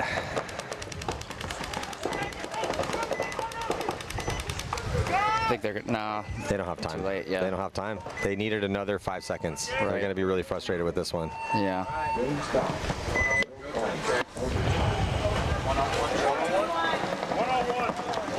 Going to one-on-ones. We've seen a ton of overtimes here at this event, and we haven't seen any one-on-ones. Oh man, Defy Factory's gassed. Whoever that was in the middle just had to go hands on his knees here, take a breath to even get off the field. But again, it is getting to be a bit of a smoke show again on the heat, yeah.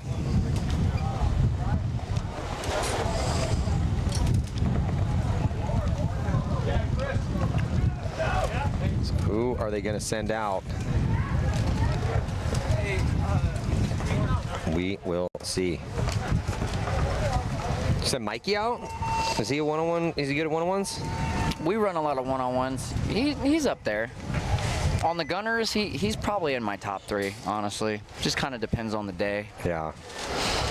But he's guesting with Drama, right? He so is, I mean, do you send that kid out, or do you send one of your core guys? They might send him out. From the scouting report I got from his mom is they were going to follow his lead at this event. We're letting the 16-year-old lead, huh? Right. Okay. All right. They're sending out Mario, who's he has won 2 1v1 charity events in Tucson last. Okay. So Drama is from Tucson? Yes. Okay. Okay. Nice. Nightmares is sending out their guy. They got 25 seconds to figure it out. Who's it gonna be? Wait, I think it is Mikey. Oh, it is Mikey. All right, kid. All right, that's how you get paintball famous, kid. Let's go, number 9. What's his last name again? Leon Guerrero. Leon Guerrero. Ready,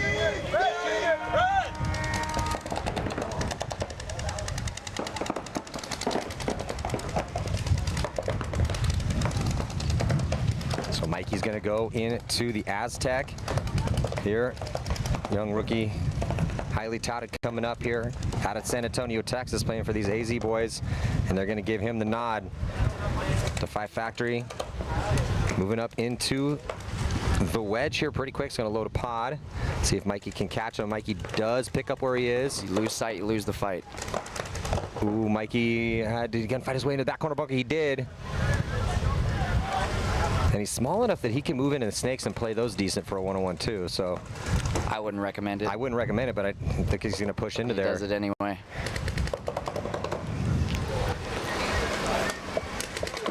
Mikey posted up down low. I think his opponent lost him a little bit though. Now he didn't. Ooh, Mikey head checked back and dodged one.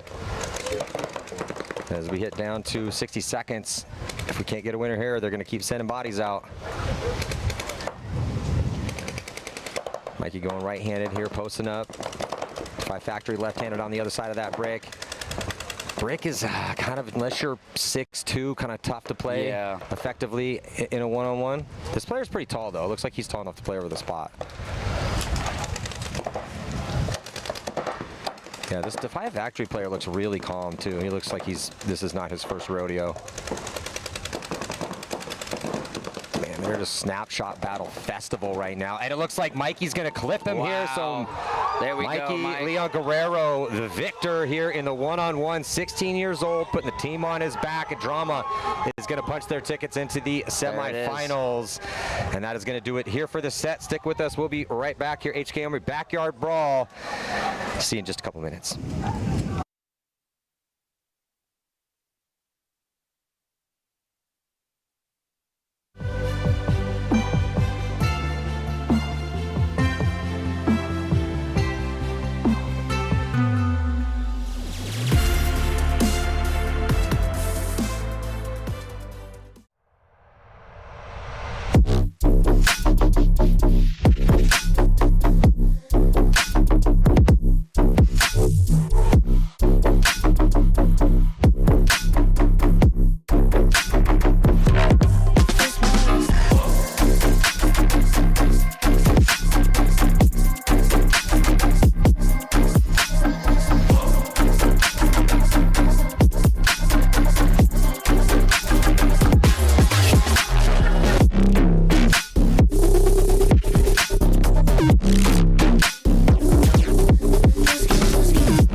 Our team program is designed to be super simple and make your life way easier.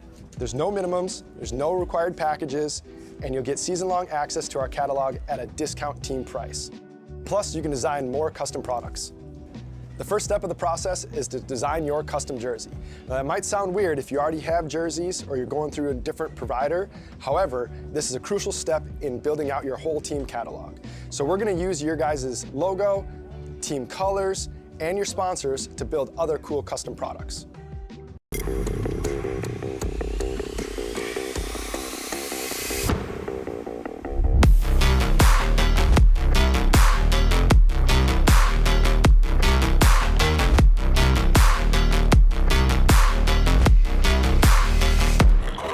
Mike Hinman, he's cool.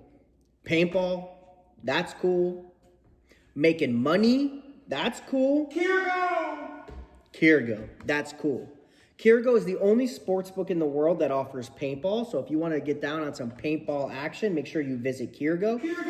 It also has every table game from blackjack to baccarat to slots and more. It also has a full sports book with every sport you can ever think of and probably some that you never heard of. The only sports book in the world that has paintball.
Hey, it's BRNT at CRBN, here at the DRV, an absolute hot rod force feed loader. What separates the DRV from the competition is our LCD display on the back. This has a built-in timer, ideal for classic paintball, but if you're playing anytime paintball at all, the ability to know what's going on without a scoreboard is an advantage. Along with our adjustable torque settings, 1 through 5, allows you to shoot any paint in every condition. If you're shooting super brittle paint, turn it down. If you trust the paint, it's a little bit harder, you can turn it all the way up, shoot 25 balls a second, no problem.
the fucking done! Doing this for the future. Future! Bye-bye. Bye.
Our team program is designed to be super simple and make your life way easier.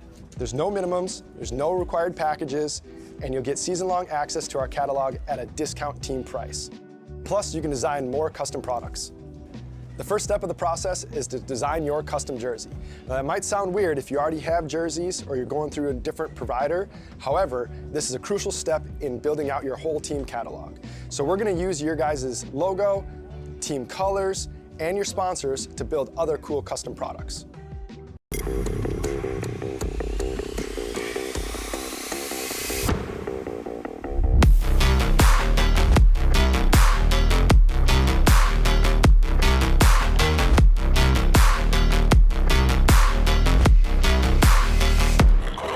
Mike Hinman, he's cool. Paintball, that's cool. Making money, That's cool. Kirgo! Kirgo. That's cool. Kirgo is the only sportsbook in the world that offers paintball. So if you want to get down on some paintball action, make sure you visit Kirgo. Kirgo! It also has every table game from blackjack to baccarat to slots and more. Kirgo! It also has a full sportsbook with every sport you can ever think of and probably some that you never heard of. Kirgo! The only sportsbook in the world that has paintball. Kirgo!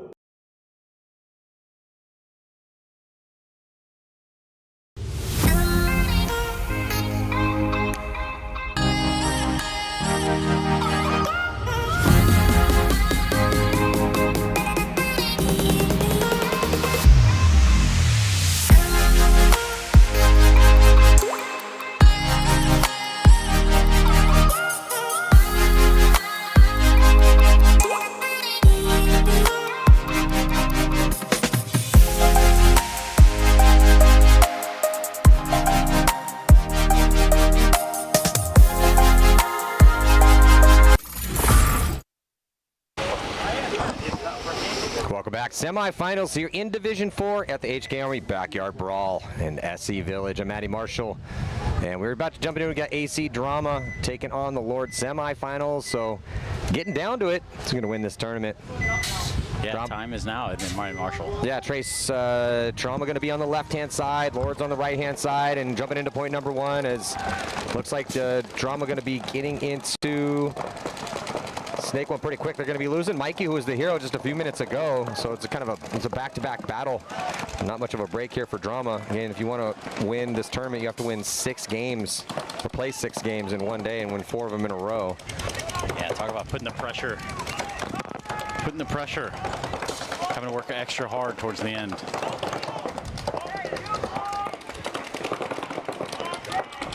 So nice moving out wide on the D side here for the Lords. Again into D1.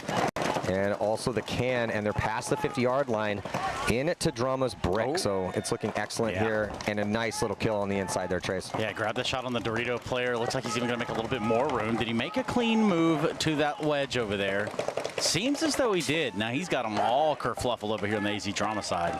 Drops one in the back home. Will that warpath continue?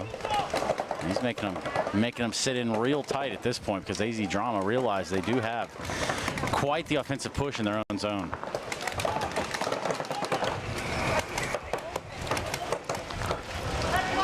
Yeah, so on the other side there of the wedge. And he's going to run through and get that kill. There's still one player in the snake, though. They have no idea this body's in the snake. He's leaning down, and he's heads up over the top. And he's going to turn around. He's going to smoke this player right here. Oh, now they figured it out. Now he's just one-handing him, and then they finally do get the kill on him. And it gets a little crazy out here as, again, it's getting hot, it's getting tired, and he's going to be slow to get up. But they just completely fell asleep on this player in the snake, and then he also kind of missed his opportunity there. Yeah, what an awkward moment for everyone involved. Especially, you know, having the outset of that didn't really go how it could have for you. What was otherwise a redeeming moment. But yeah, you do drop that first point. We move on to tension D4 into the high rollers here at the Backyard Brawl by HK Army rather. How you finding it so far, Matty? How many of these you done? HK Army Backyard Brawls, that is. Just one, because I don't know if we've had. I know HK's sponsored before. I don't remember if we called it the Backyard Brawl, but it's a cool name. I like that. It's a cool little slogan for the event. And it's kind of the backyard, you know, proximity to Los Angeles, I suppose. Yeah. So tension D4 and the high rollers. So we haven't seen the high rollers. They've been on the other field playing in to get to the semifinals. And I don't think we saw them this morning, so at least I didn't. Look at this, though, off the break. Tension going to take that big bite into D3. Does he make it clean? It looks like he does. Yeah, that big bite in the D side's causing quite a tension stir. He's going to thwart a response over here from the side of high rollers. Going to push one to that center 50 brick. Still doubled up on both sides of the field in the back home. Who's going to slip up first, get caught lacking, kicking out their back home player. Tension D4 goes to that Aztec. That little temple down there.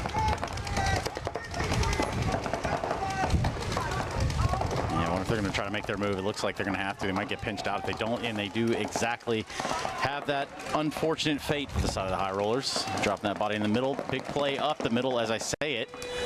Yeah, Tension drops the hammer and gets that last kill. No, still one body left alive as he peeks out from the back center.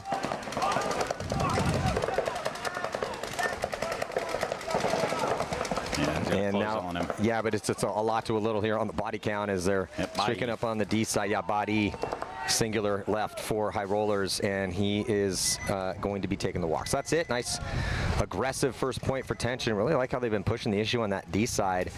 They're going a good mix with Coach Grayson going back and forth between, you know, taking that risk, either D1, a couple times D2. Starts out here in the semifinals all the way to D2, and it draws the guns, and that was a bit of a difference maker out here. So going to reset things here for Lords and Drama. I've heard this field described as a counter punch sort of play style that has to happen. What do you think about that? Yeah, the counter punches have worked out nicely here, because if you get stuck in the pocket and don't shoot bodies and get outside wide, you kind of have to counter punch. But a lot of this is it's a gunfight heavy field, so guys are losing and winning gunfights out here, which have been big difference makers. But you know, and this is, can you get outside before your opponents? Because if you get outside wide on the Snake side, it's huge. It's huge for you. Same with on the D side. But there's three vectors of attack. You know, some fields the middle's a little bit better than others. The middle is pretty decent on this one. So it's just added you know, that other dimension to it. A little late to the box, but they are going to get it cranked up and immediately dropping a body opposite side of the field. Good stuff for what was a pretty hasty breakout from the side of the Lords, up 1-0, about the 10-minute mark to go. Getting a paint check there towards the little Dorito. Thorough check at that, gonna wave him off. He's gonna be clean. Fight ensues. AZ Drama having dropped one off the break, still 4 on the board.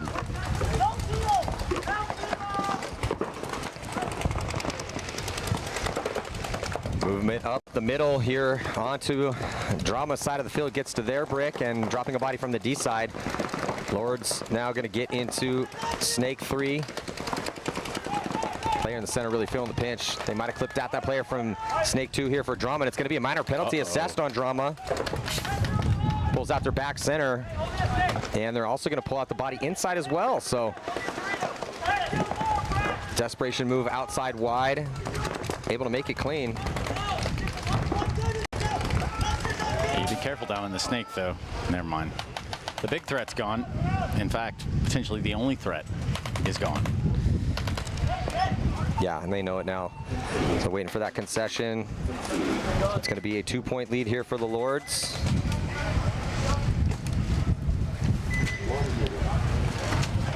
Lords of Chaos.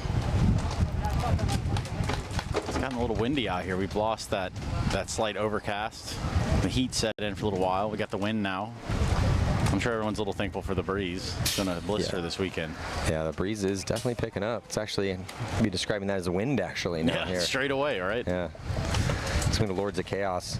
It's an interesting book called The Lords of Chaos about the Norwegian black metal underground. Oh, really? It's one of the most fascinating books I've ever read. Yeah. Should check it out. It's ironic. It's pretty crazy. That was our Urban Terror Quake 3 clan name back in the day, before we had teams. You used to have clans fighting against clans in the internet gaming world. Now, everybody's a team, organization. It's all fancy now and all organized. It's all fancy. Everyone wants to be the next thing, which you can be if you are out here at the HK Army Backyard Brawl. Some of these stars of today, some of them will be the stars of tomorrow. High rollers, Tension D4. 1-0 currently. Tension D4 finding the footing in that first point. Going to go ahead and drop a body off the break. Doubled up in the back home currently. Still holding pretty tight little setup there to start off the break off, at least, Matty. Yeah, call that the pocket here for Tension, as they have doubled up the back home and then inside and multiple guns. 3 guns towards the D side and up the middle. So it's going to be a little bit better for the high rollers. Not any longer, though, as the high rollers lose the body out wide. That back corner. Yep. There we go. A little bit of emotion. You've cost a couple bodies on the side of high rollers, so you've alleviated some of the pressure, albeit pretty well entrenched. Probably going to want to kick some of these players out of these home bunkers in a second. Yep, there we go. More motion from the side of Tension. Response as well from high rollers.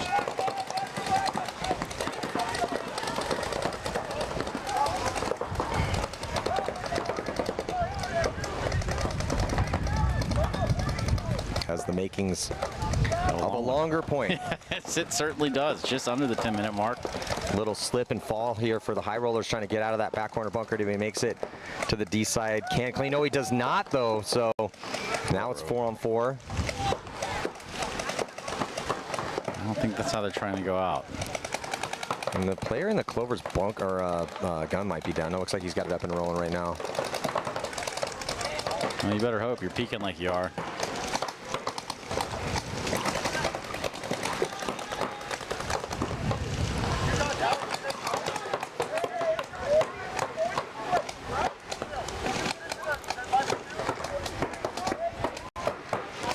You weren't lying though, Mr. Marshall. Set him for the long haul here.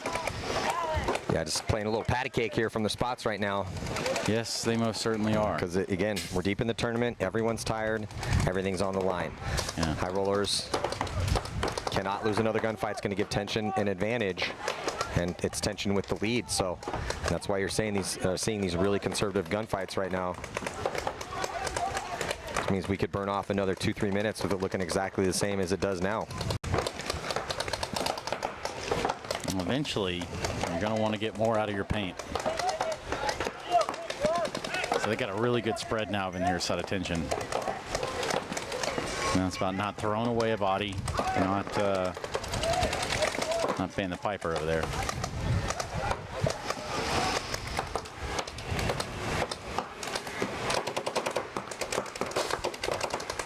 Well, gunfight down the sideline here on the D side, but no deaths produced.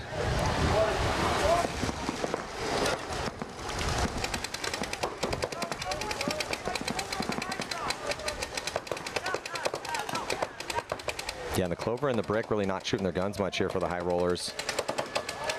Thinking about making a move, not feeling any pressure at the Clover. He's going to wrap around. He thinks he wants to crawl up, and he's going to check off on that lane, try to get to Snake 2. Oh, boy. Yeah, it's a tough death there, Trace. Hate to see it. That's going to give that opportunity. Concession does come out. Yeah, so concession here for the high rollers. And that's going to give tension another one. So 2-0 the score here in both games in this set.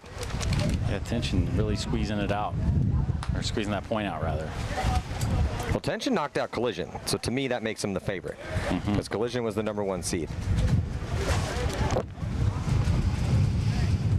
Yeah, for the Lords. Lords' road was they beat Massacre 4-3, took down Dark Horse 5-2 to get here.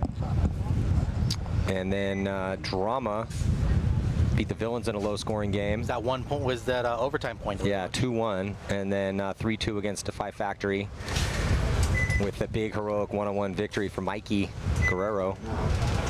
Tension and high rollers. Tension took down Vegas Omen, and then big win against Collision, who was the #1 seed. And then the high rollers, Trash Pandas, beat them by 2, and beat up on Academy by 3. Love that name, Trash Pandas. Yeah, that's a good one. Well, here we go. Can Drama get out of this hole that they're starting to dig themselves into? Down 2. 8:56, so still plenty of time. Yeah, and it's just, we're also getting to the part of the day where it's not just about your strategy, it's not just about your tactics and the freshness in your paint, it's how much you have left in the gas tank, man. And we're heading up on what, is this game 5 for everybody? Yeah. And of course, both these teams just played a back-to-back, right? They just played the last match as well. Yeah.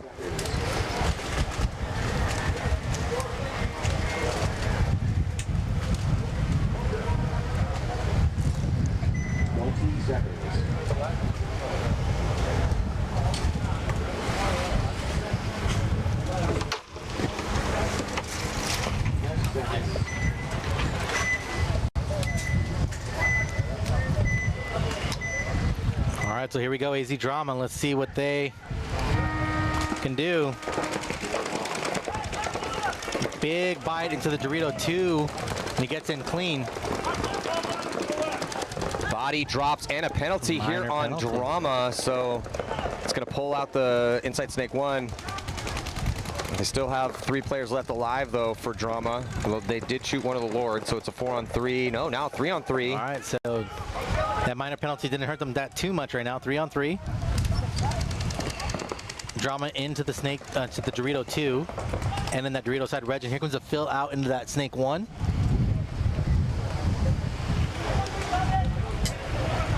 Ref checking this loaded, this play right here in the Starfish, Matty, for Lords. Yeah, and he's clean. Referee is crawling after the player for Drama, getting into the snake to make sure he's alive, and they're going to call him clean. So Garcia makes it in there into snake 3. So good crossfield, better crossfield spread for Drama. They have D3 and snake 3. So they've got the field spread. Farthest body over on the snake side is the Lords in the clover, and the Lords are going to be dropping that other body, so it's 3-on-2 now. So Drama has a chance. Try to pull within 1.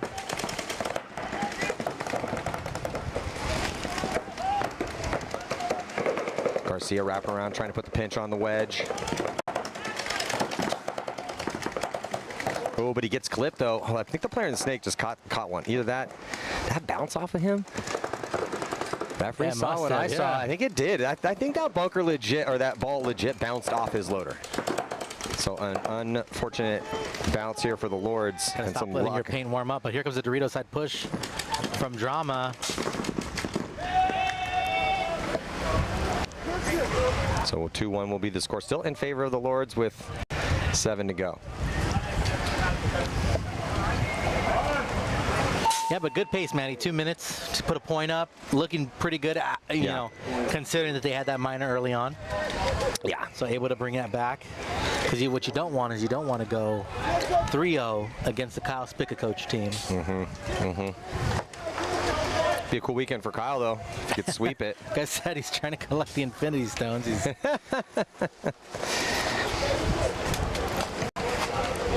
one to rule them all.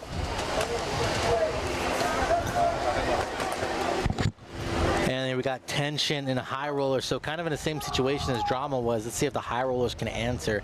Tension, I mean, I think you talked about it. Kind of a perennial favorite. They've been winning for a while. They've been up at the top spots here. If I look at the season rankings for D4, Tension is 4th right now. Lords are 1st with a 9th place and then a 1st place from the last event.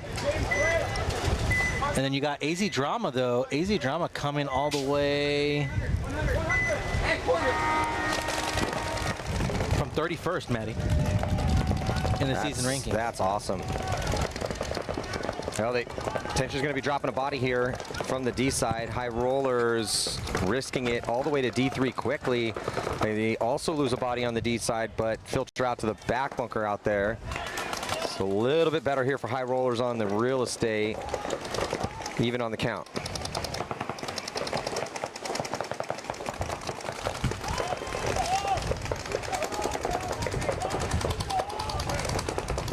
Yeah, Tension doubled up at that home right now. And then here comes a bump out into that Dorito side cannon. He makes it clean.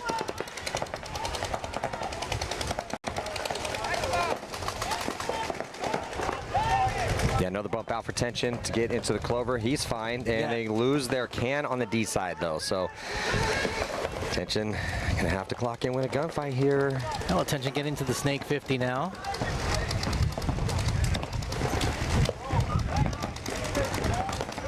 They do. High rollers dying from that back corner bunker D side, but then Tension losing a gunfight and getting shot out of the wedge. And just poor lane control here from the snake player, letting this brick player get inside. He's going to get chopped up. Oh, she can't see right through that lens, Matty. Yeah. That CK paint does leave a mark. And one body left alive for Tension in the... Have we decided yet still? Is it Clover? Is it Starfish? Is it Plus? I'm not calling it the Starfish. It doesn't look anything like a Starfish. So I'm not going to call it that. And we're going to get another jump through. Tension loves to do this. They love to go over the top on those Clovers. Yeah. No, I mean, I kind of like the X or the Plus too. Regardless, I'm just calling it Clover for now. I'm tired. Till the end of this, we'll figure it out later. It's the bunker. Yeah. Yeah, the bunker. The new one. Well, getting on the board here. So 2-1 in both these games. 5:30 in that one and 6:55 in this one.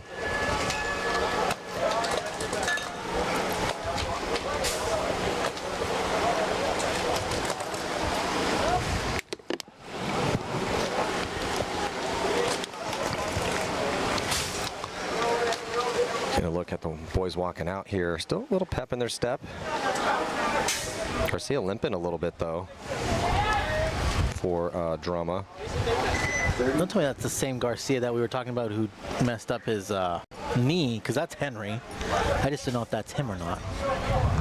But the Garcia that was screaming on the sidelines earlier, the player for Ajama, that's Henry Garcia. That's his actual jersey. So I don't know if he put his jersey back on and went back out there, and that's why he's limping. Yeah, no idea. Maybe he really wants it that bad. I don't know.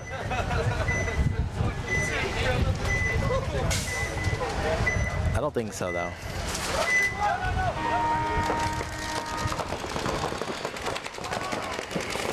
Five v 5 got the start. Yeah, Drama taking that center brick. Lords early into Snake 2, but feeling the pressure here. He's got to be careful with his feet. They release up to the brick and also out into D1 and going to shoot a body. Drama getting shot from that D side can. That's Mikey. Interesting. Playing a little sloppy there.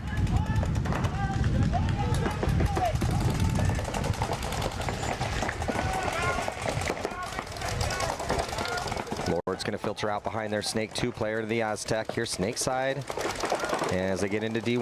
Ooh, and they're going to lose. player. Yeah, that Snake player. He was feeling a ton of pressure. He's going to catch a bunch of extra bonus balls out of there, too. He's kind of grabbing his hip a little bit. Might be cramping up as Drama drops their D side can. Move up the middle, past the 50-yard lines for the Lords. He's going to launch. He's going to catch them sleeping. He gets one. He's going to get two, and he's still alive. Possible 3-pack here for the Lords to retake that 2-point lead. And waiting for the concession from Drama here.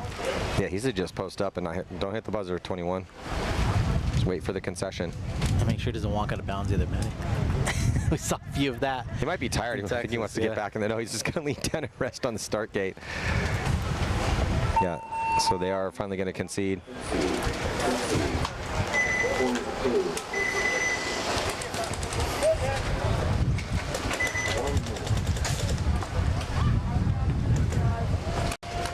So again, these guys are getting tired, Matty. You can tell kind of a little bit of sloppy gunfighting happening. Well, and guys are also starting to get out of their bunkers and grab certain body parts off my hip, my knee, slow to get up, limping. That guy almost dropped his gun. Did you see that? The player ran through the 3-pack? No. I mean, it was beautiful. Everything looked crisp, but after he finished it, kind of had a little fumble with the head, grab his gun real quick. His hands started cramping up, probably.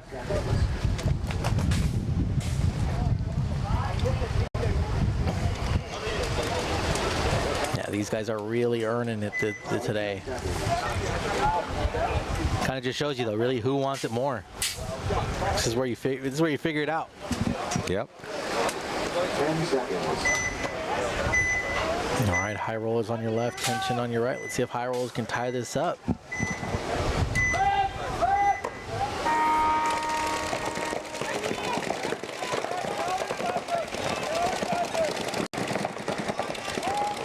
High rollers, 5 bodies alive. Yeah, 5 for tension as well.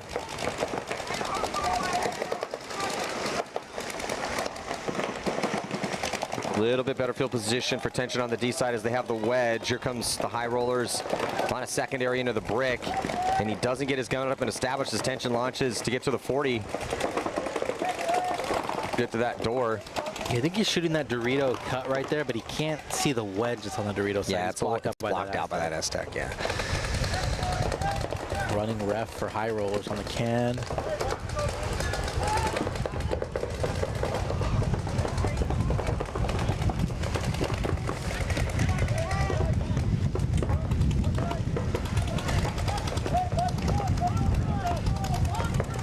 Everyone locked in their gunfights except for the high rollers player at the Clover. He's in a gunfight, but he's popping the top, big bodied up over that spot. There's no real place for him to go, though, unless he wants to leapfrog one of his players, get outside wider. He could go into outside Snake 1, but think he's just trying to get up and get the highest angle he possibly can, but he has to be careful if he spends too much time over the top there. Here comes the push from Tension as they get up, and he gets up to the Aztec, and he gets the kill on the brick. Launches to their brick, looking D-side. There's no one outside wide at all for the High Rollers. The High Rollers, they know he's there, and he's going to launch, and he's going to get that back corner. He definitely could shoot the snake too, but he's not able to shoot not able to get the shot on 7. That was a free kill. He just didn't have his head on a swivel. Yeah, smart move though by the snake player to look inside. But 2 players have come off, so that player goes through and gets 1, but 2 players died behind him, 1 on the snake, and so now down to just 2 here for Tension. So it's a 3-on-2 for the High Rollers. Yeah, looking back at it, that Tension player probably shouldn't have stopped there. Probably should have just went, right? The can really couldn't shoot him, and he gave the can too much time to communicate with his other teammates to look that way on the Dorito side. And here comes High Rollers getting to the snake 50.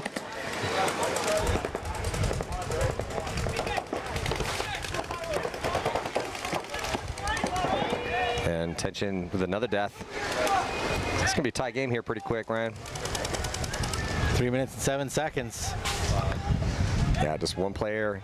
I don't think they know where he is. They don't know he's in D3, D2. They do now. Just got to be very careful here.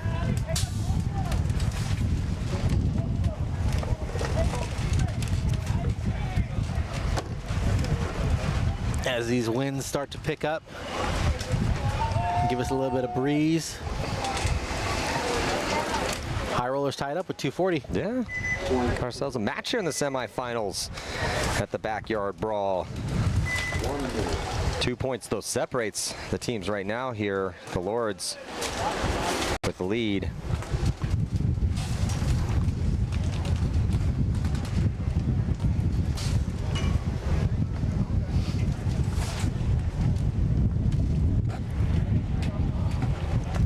Again, so Tension looking for the first win of the series. So are High Rollers.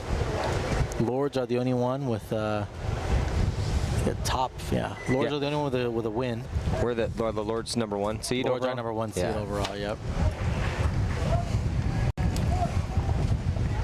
Hooligans took the first event, Defy West Coast Opener, but they ended up 26th the last event, so haven't really done much since then. So series titles in play for all these teams.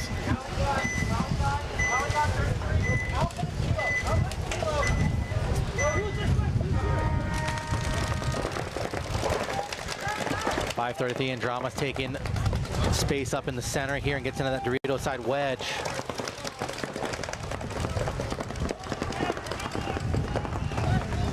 Lords drop a body from the snake side. And Drama with 2 bodies this way. I actually have 4 or 5 guns looking towards this guy. No one's looking towards the D side at all right now. They need to get a gun on the D side here for Drama. And as you say that, there's a fill out into the Dorito for Lords.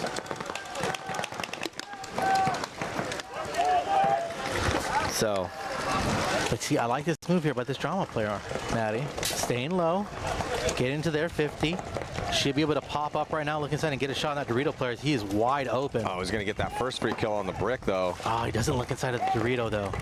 Yeah, if he leans in, he can have the shot on D1. Yeah, I don't think this is his fight to be doing this wrap here. I think if he. Yeah, we gotta check off on D1 right now and do it from the inside.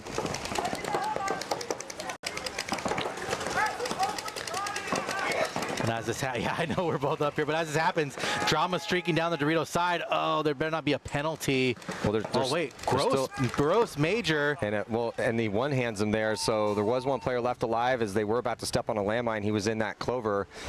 We always caution that when we're closing out points and games, and they didn't. But there would have been a gross major assessed here. Yeah, gross major on the Lords.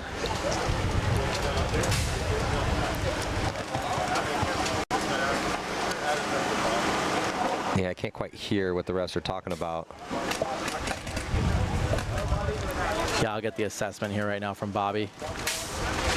But saw that ref run right in after the shot and looking at the pod.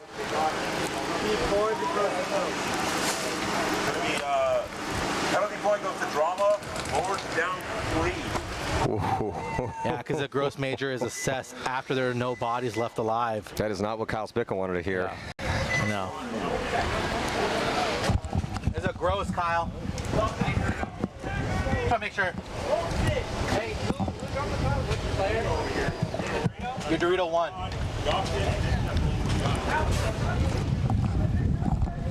Yeah, so Coach Kyle not happy. He's like, give me the jersey number, give me his social security, give me everything on this guy. Well, then you're like, yeah, he was a gross, Kyle, and he's like, yeah, I heard. It's like, yeah, thanks, bud, I know.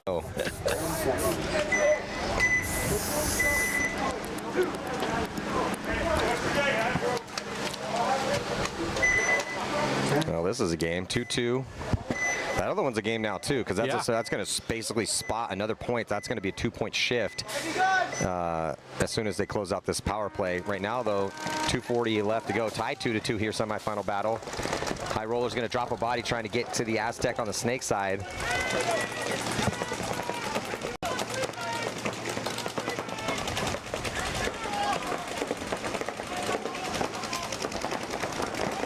That one should be good.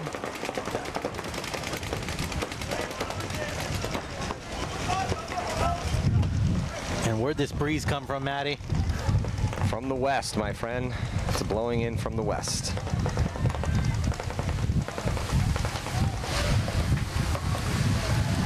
Into the Snake, better position here. Snake side for tension.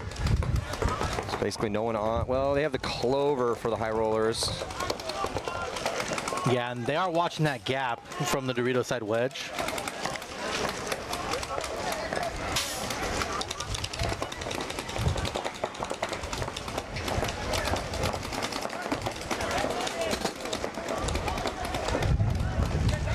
Yeah, pocket for High Rollers, except for the wedge. And wedge is way up off that spot, trying to get that better angle here in the Snake 2. Probably going to see an overtime point with the way this is shaping up.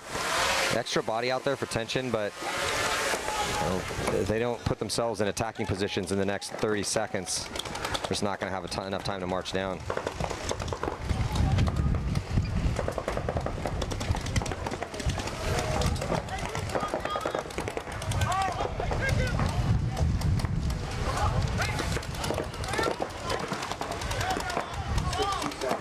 Right now, it's just gun battle city, Matty. Yeah.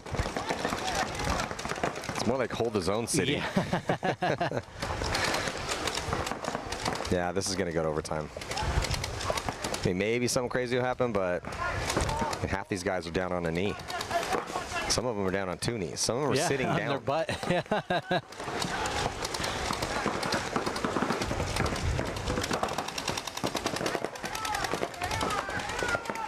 So here comes the move up into the Snake. And then Snake players counter 5 seconds, so it looks like Tension's going to try to go for it here. Yeah, they are. Tension, but with 22 seconds. So they're going to send one through, but it can't just be one unless he shoots everybody. He is going to get that first one. They're going to trade out. No penalty assessed, but no one else is in position to attack off of that move. They're going to give it a last second shot here with 10 seconds to go, but yeah. Yeah, I mean, they just didn't have the guys pushing with them. I think if they did, I think they could have taken the point because they shoot that Dorito side player and then they shoot the home. The home just there, half his body sticking out, Matty, filling a pod. Yeah, I think it's just fatigue. Yeah, it's tough. I mean, with Tension, they just didn't have a lot of time to let that play develop. And again, we're in game 5 for them today. So it's not like they have 15 dudes on that roster.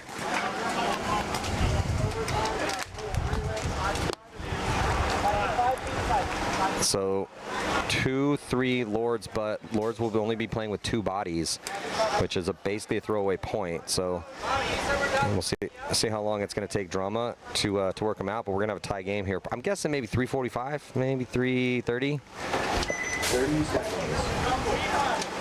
It would be pretty sweet, though, for the Lords to win a 25, a 2-on-5. We just haven't really seen that much. You see the 3 sometimes, but I remember last time I saw this situation where the 2 won.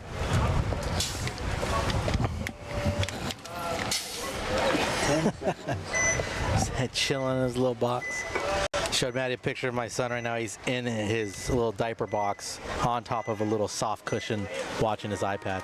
I'm sure my son's probably being attacked by his little baby sister, little 16-month-old terror running around, foam swords, chasing the cat around. Drama up in the center here, Maddie. I think he gets, well, I mean, it's 5-on-2. I forgot. That's why they shot that guy off the break pretty easily. Well, they went to the corners and they both mysteriously made it. How did Drama let them take both corners? You know they're going to go to the corners.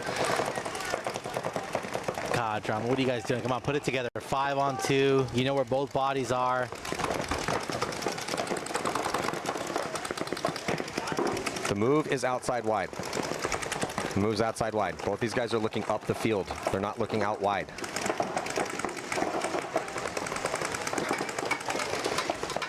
And they're going to shoot that Dorito corner. So just the snake corner left. And then there's just a quick concede there, saving his player some pain.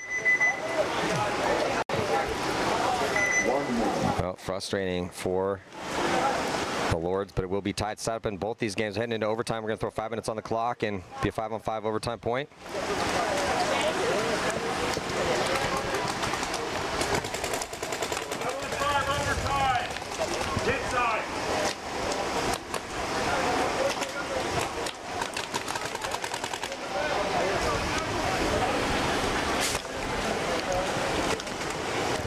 Interesting semifinals, Maddie, just like yesterday.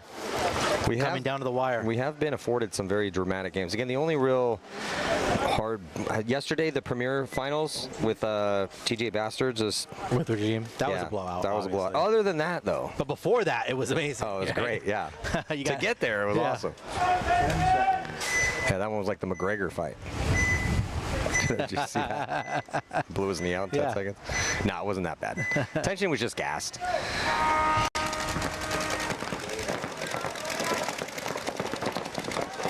All right, 5 alive for both squads, both in the pocket.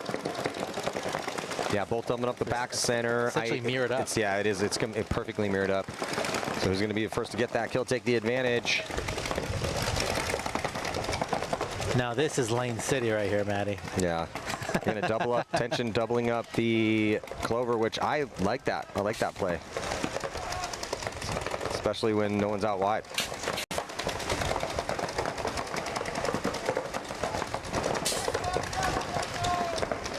They're going to crawl up and get into Snake 2. So Tension the first to go, which doesn't surprise me. They've been playing very aggressive all tournament long. So they're in the wedge, Snake 2.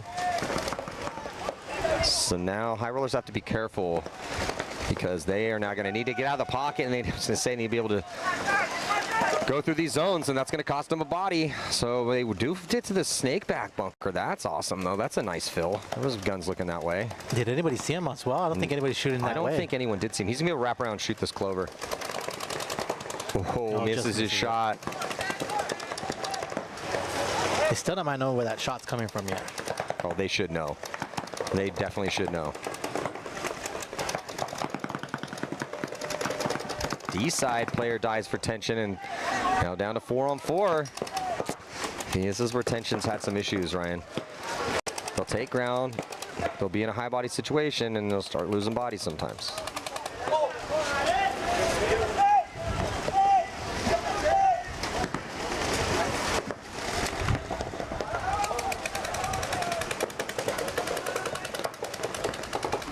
A little bit of stalemate here. Tension, D4 player is trying to get up. Looks like he wants to try to push this gap. I mean, no one's really shooting it, so it's there for him to take. It is. Now the home's looking. Can the home see it from there, Manny? Which spot? Can the home see the gap between the snake here? It's there. It's just not the best. Well, there's better angles to shoot it from. I'd say that Tension losing their home player, so down to 3. Yeah, the best shot on the gap is from the D-side can. The D-side can and the wedge. Yeah, and right now that D-side can for High Rollers is looking Dorito side. Hey, 2 minutes, 30 seconds.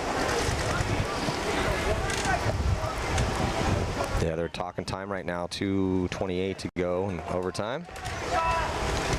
Tension, yeah, able to get out there, Ryan, into D1. Yeah, just trying to stay wide, which is a good thing, right? Maybe want to get out of that wedge. Comes a move from the snake player for High Rollers. A little bit of a creep here. Oh, he's going to light this guy up, Matty. He gets the one, but then trades his body, so good overwatch from the D1. But it does turn it, and they got the kill on D side as well, too. So it's a 2-on-1 now here in favor of High Rollers.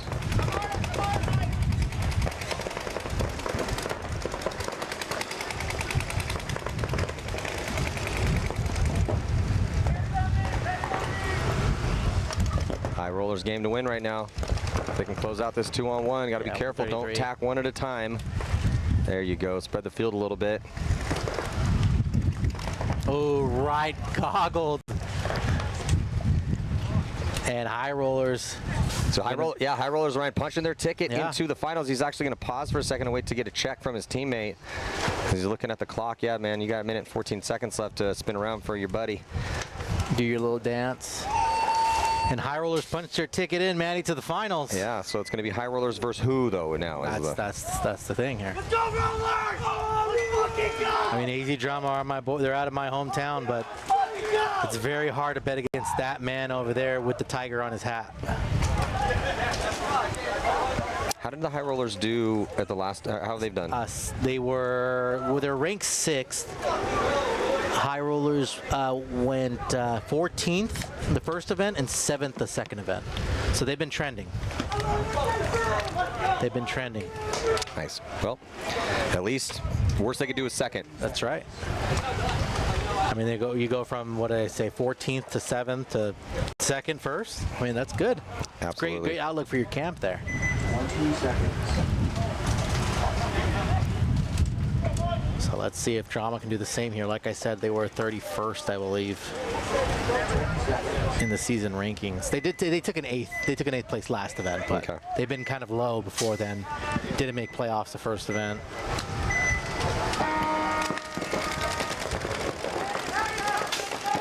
And Drama losing their first player on the Snake side, but taking in that center brick. Comes Lords up the center, having some gun issues, it looks like, or turning his hopper on. Yeah, he was messing with his gun some way. Yeah, running ref, though. Ref's trying to check him out to make sure he's not doing anything to that hopper.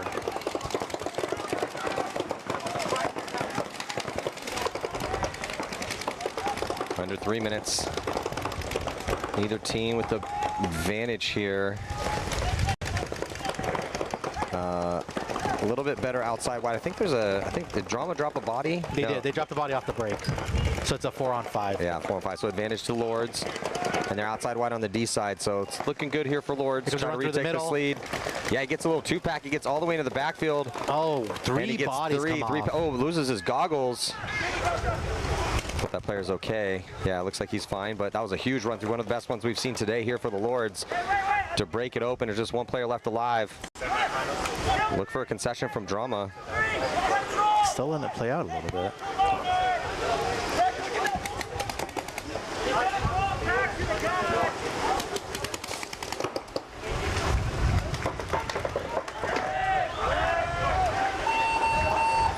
So they are going to pinch out this last player, and then there's the concession. So right around 2, they will be going into X-Ball, so 2 minutes in between points. Still plenty of time, but again, like I said, you're going against that man with the tiger hat. They're also in X-Ball, so those guys are probably exhausted. Yeah, getting a bit gassed. Everyone is. It's a long weekend in the heat, man. It's baking out here. I'm exhausted. I'm sure you are too. My one of the players on Alliance, we were at dinner after the prelims day, so we just played 4 games, and it was incredibly hot on Friday. And he's like, yeah, man, I got into the shower, and he's like, my cleats are kind of thin. He's like, on the bottom of my feet felt like they were cooked, like slightly, like they'd been like literally cooked. So J-Mac from Grind City said that his feet are all blistered up from the heat. How much so? Maybe he needs to get those Infamous Pro DNA cleats, Matty, sponsored by Infamous. There you go. Hit up Travis or Eddie. Yep. We're having a good time. It's still a great time even with the weather. You know what I mean? Luckily we've been blessed with some great games with this layout. It's always so much fun. Oh yeah, love paintball tournaments, man. They're the best.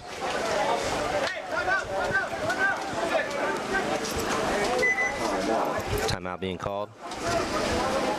And it's going to be by, probably most likely by Drama here, trying to get their players out on the field. I don't see Mikey. I wonder if they've sat Mikey because he's tired. Or unless he hurt himself. But I haven't seen Mikey been out there in the past 2 points, I believe. Yeah, I mean, at this point, he's one of their best guys. They sent him out for the 1-on-1, so he's the youngest dude on the team. Want him out there. Hey, run me a gun, run me a gun! Uh-oh, so the timeout's already been called here. Like Lord's having yeah, they need a gun. Yeah, not sending out Mikey. Mikey's not out there. Again, I wonder if he hurt himself or if he's just taking a rest. I mean, he's probably been playing every single point.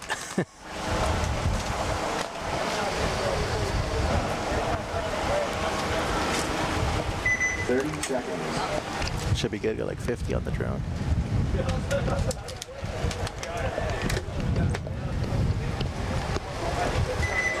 Hey, Brett, you're dumping away. All right, here we go. 151, Maddie. Who's going to punch her ticket into the finals here? If the Lords can get a real solid break, try to stay alive, it should be okay. It's just not a ton of time, but Drama try to work on one of those inside bodies, because see if the Lords try to take a risk. They're going to go to basically Snake 2 off the break. Everyone else in the pocket. Yeah, same with Drama. Gets into the Snake 2 and that Snake side Aztec. Yeah, Drama going to mirror up that move into Snake 2. They're also at the wedge, and the wedge player looks like he wants to get across to try to get into D3. Lords are going to run and gun into the Clover. Brick player now looking on the Snake side. And I hear a ref calling for a body. Yeah, and it's going to be... No, just calling for yeah, there you go. 2 bodies dropping off for Drama now, Maddie, on the back side. 3 bodies have come off for Drama. If they want it, they need to concede this point. Yeah. Concede the point. They're going to let it ride. They're going to let it ride 2 on 5. And hope for a miracle. And one of those is in the back center, so. Yeah, I don't like that. I'd rather give my guys two shots at 30 seconds. At this point, it's a little too late now.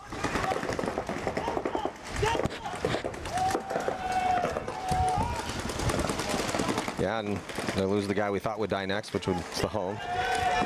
Yeah. And then maybe they don't have a concession because they wasted that timeout. When you get it, you can, I mean, it's a 1-point game. They can concede if they want. That's yeah.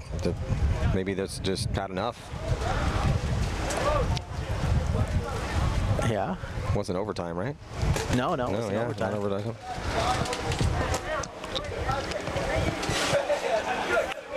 I hear some conversations going on in the pits right now, but. Yeah, they're arguing about something, but no, they're just going to let it run down. Lords don't even need this point.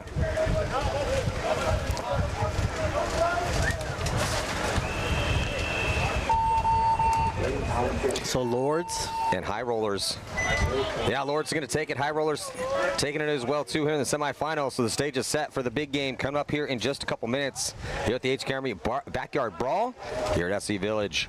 We'll see you guys in just a few moments. The new program is designed to be super simple and make your life way easier. There's no minimums, there's no required packages, and you'll get season-long access to our catalog at a discount team price. Plus, you can design more custom products. The first step of the process is to design your custom jersey. Now, that might sound weird if you already have jerseys or you're going through a different provider. However, this is a crucial step in building out your whole team catalog. So we're going to use your guys' logo, team colors, and your sponsors to build other cool custom products.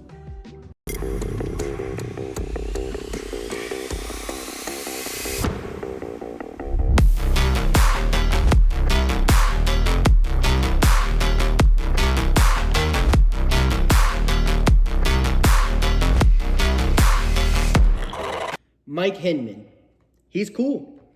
Paintball, that's cool. Making money, that's cool. Kirgo, that's cool. Kirgo is the only sports book in the world that offers paintball. So if you want to get down on some paintball action, make sure you visit Kirgo. It also has every table game from blackjack to baccarat to slots and more. It also has a full sports book with every sport you can ever think of and probably some that you never heard of. The only sports book in the world that has paintball.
Hey, it's BRNT at CRBN, here at the DRV, an absolute hot rod force feed loader. What separates the DRV from the competition is our LCD display on the back. This has a built-in timer, ideal for classic paintball, but if you're playing anytime paintball at all, the ability to know what's going on without a scoreboard is an advantage. Along with our adjustable torque settings, 1 through 5, allows you to shoot any paint in every condition. If you're shooting super brittle paint, turn it down. If you trust the paint, it's a little bit harder, you can turn it all the way up, shoot 25 balls a second, no problem.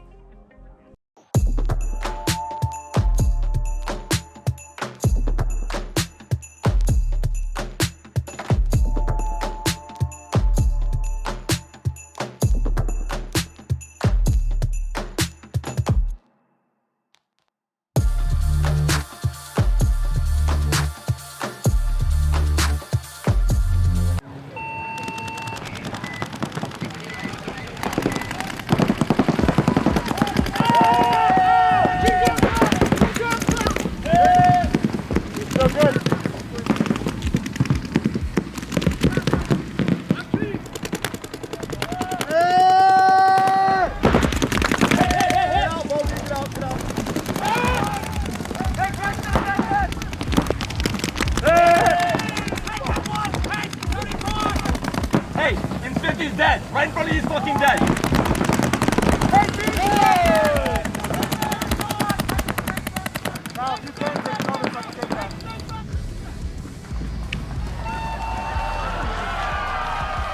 Let's go! No! Fuck yeah! Yeah! Yes, Papa! That's the fucking done! Doing this for the future! Future! Bye-bye! Bye.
Our team program is designed to be super simple and make your life way easier. There's no minimums, there's no required packages, and you'll get season-long access to our catalog at a discount team price. Plus, you can design more custom products. The first step of the process is to design your custom jersey. Now, that might sound weird if you already have jerseys or you're going through a different provider. However, this is a crucial step in building out your whole team catalog. So we're going to use your guys' logo, team colors, and your sponsors to build other cool custom products.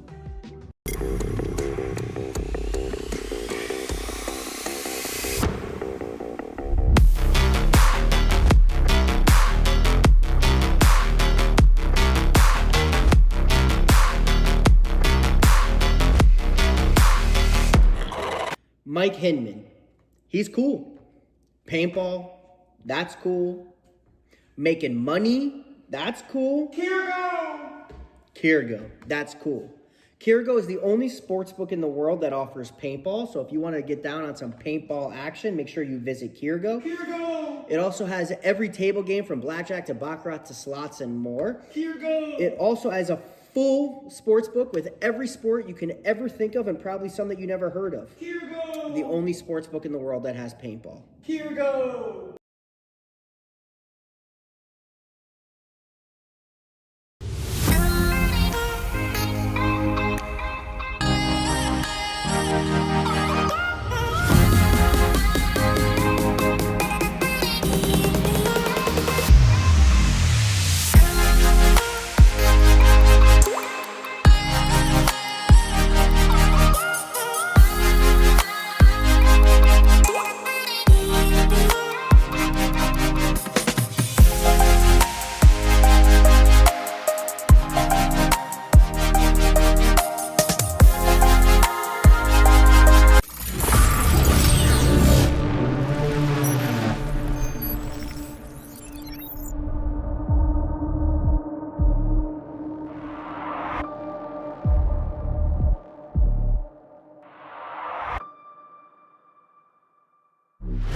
it's BRNT at CRBN, here at the DRV, an absolute hot rod force feed loader.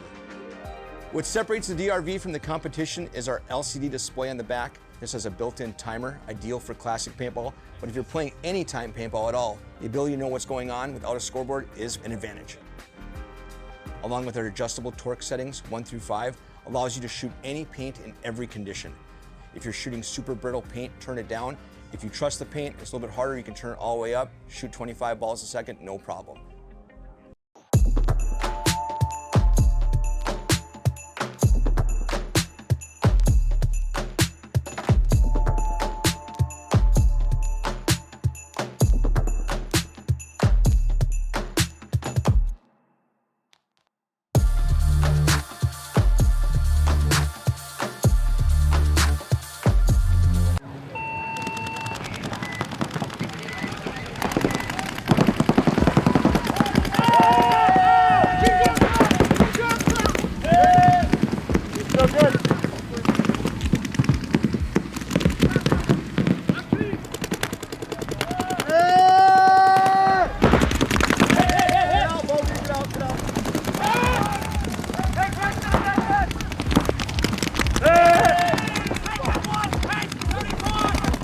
Hey, Infinity dead. Right in front of you is fucking dead.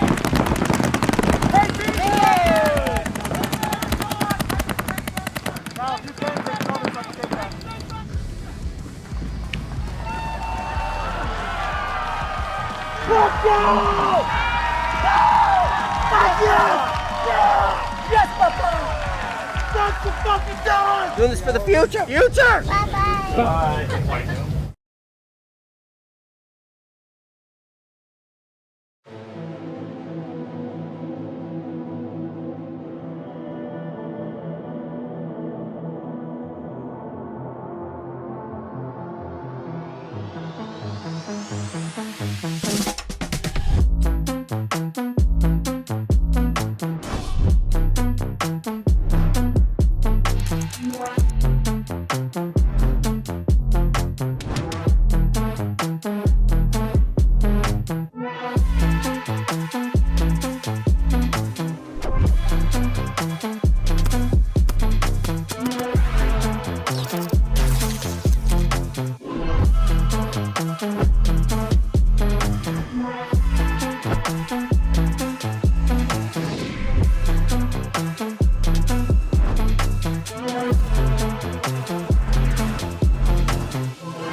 We are back for the most important game of the day. It's the D4 finals. It's going to be Lords taking on High Rollers for first and second, and Tension and AZ Drama for third and fourth. I'm Matty Marshall. We're here at SC Village for the HK Backyard Brawl. Last set of the tournament right now here, Ryan. Let's see who wants it more, Matty, right now. Tension's podium before. AZ Drama has not podiumed in the last, I think, 2 or 3 years. So. Well, everyone's tired. It's getting deep into the tournament. These guys are on game 6 today. Quickly off the break, kind of stumbling a little bit before he got into D2 here for Tension, but another big bite on the play call for Coach Gladstone. And he makes it clean. And every time the Tension gets that body out wide early, it's really been beneficial for him as long as everyone stays alive behind him. Everyone else is in the pocket, though. And Drama going to be getting into Snake 2 and the wedge. Here comes a fill up from Tension. Yeah, and going back and speaking about people being tired, Maddie, so Guerrero for Drama was out last match due to cramps. He was cramping, so trying to get those under control. First body to drop will be for Drama from the Snake side, so it's a 5-on-4 for Tension. Tension's going to get up and wrap around Snake 2. He wants to get across that gap. Got to be careful, though. That gap filled with paint. Because the lethal player he needs to worry about is that D-side can. D-side can is a great drop shot on that zone. The wedge is pretty good there as well, too. So he's multiple bodies all looking here. Attention, Snake player. They're pumping paint in that lane right now. Yeah, that should allow their D2 player to get up, because he has help behind him, D1 and D2, but the pressure's really being put on the Snake zone. Now they switch the guns over, so Drama does put another gun on that D side.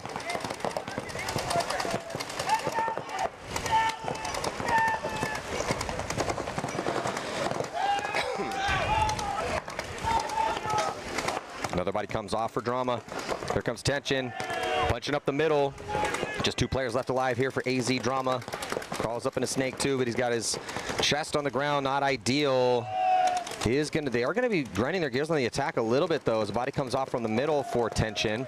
But then Tension gets the drop on the Aztec, and then here comes the Snake. He's going to jump on his feet, and he's going to push forward, goes right into a trade here with the Snake. So things working out nicely for Tension as they take a 1-point lead in this consolation match.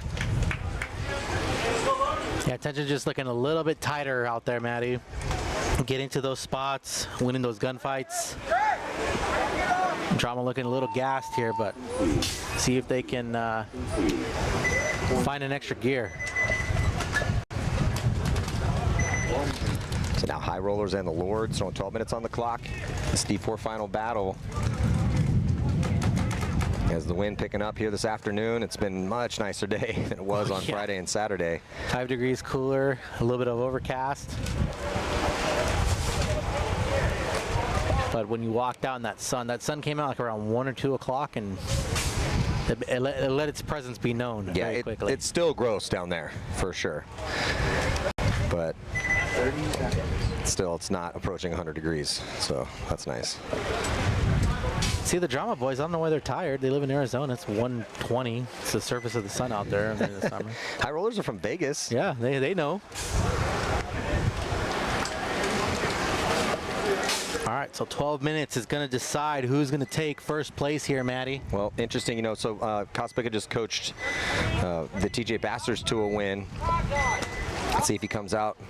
The game plan he's going to go with. So heavy guns up and 1 risk into the Snake for the Lords. High Rollers go outside and wide into outside Snake 1, and he makes it clean. So it's a 5-on-5 as everybody's alive and both teams are up at the brick. First body to drop will be for the Lords from the back center. Tough death, but they might be losing their Aztec as well, too. A few bounces saving the Lords here right now. I think there was a bounce on the Snake player, too. So High Roller guns looking good off the break so far. Yeah, they are going to be losing that Aztec.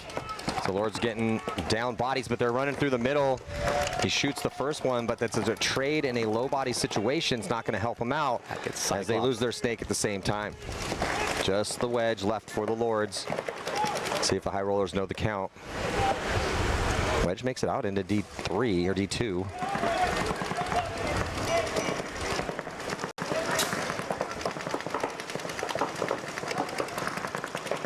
Fighting for his life over there, Maddie, on the Dorito 2. Yeah, he is. Well, it's a 4-on-1 with a retreat back into D1. This player's not tired. Yeah, he's fighting very bravely here in a very impossible situation. Yeah. So they do eventually pick him off, and the High Roller's going to take a slight lead. Interesting, Maddie. Interesting. See what Kyle can dial up here. The next point.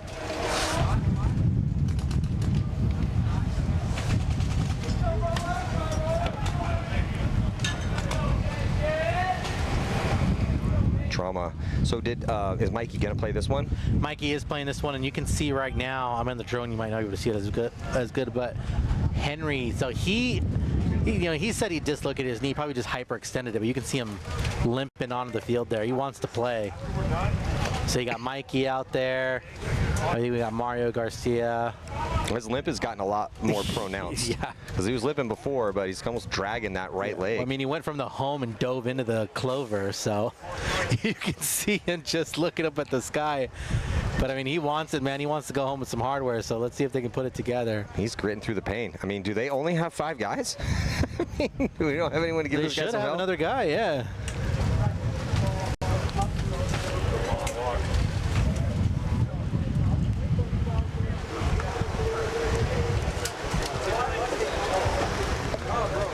Team switching sides now. Tension. Why is the game time running here? Break time is not going and the game time is running.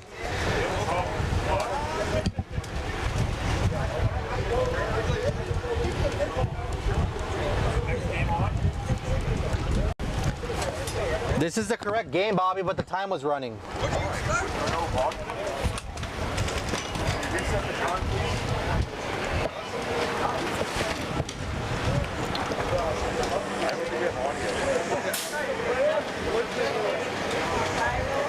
We got to fix this little technical hiccup here.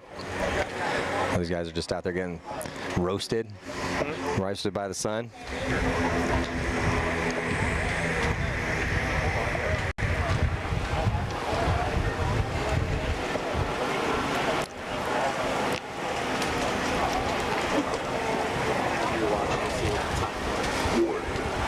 Well, looks like they've stopped the game time. So eventually going to throw, once they get the game time figured out, they'll throw the 10 seconds back on the break time. And yeah, 9:50 is the time. All right, so they're going to roll it. There we go. Just a little technical timeout here if you got it fixed. Listen up. Give me a 10-second manual count. 3, 2, 1, 10 seconds. After that 10 seconds, just go, go, go. All right? 3, 2, 1, 10 seconds. We're going to start like a practice. Dan, do you have your megaphone? Can we borrow that real quick? On the breakout here, Tension trying to go to D1 here. It's a little awkward getting in there. I hope he's okay. But does stay alive. So overall took a weird drop too, Maddie. Tension continues to push the issue early on the D side, and it continues. He continues to get there alive. So Tension being a little bit more active on the offense, starting these points out. And AZ Drama doubling up and losing both Garcia and his teammate out of that back center as Garcia's going to hobble off. Yeah, that wedge player just getting a shot over the top and just taking them both out for Tension. So 3 on 5 now.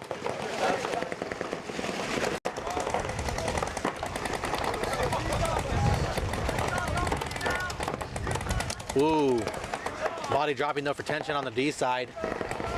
And Drama fills out to the corner, Maddie. Yeah, a little bit of a tough death there for Tension in a big high body situation. They also let Drama fill out wide snake side. Ooh, another death for Tension out of the D side can. So this continues to be Tension's problem. This is the reason they're not playing for first and second, is they will get good ground and then just lose too many bodies. That throws the advantage away. It was a 5-on-3, now it's a 3-on-3. It's a great job by Drama. Drama getting out now. I think that's Mikey. Yeah, Mikey. Dorito corner.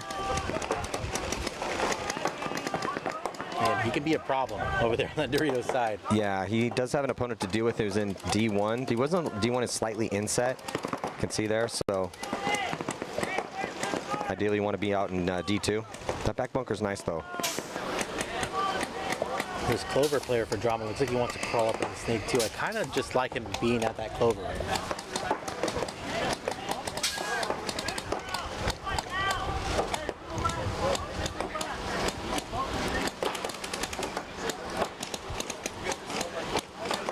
Now, 3-on-3 here. Ryan has the makings of potentially a longer point. No one wanted to make a mistake here. Drama hitting the deck and crawling up into the snake too.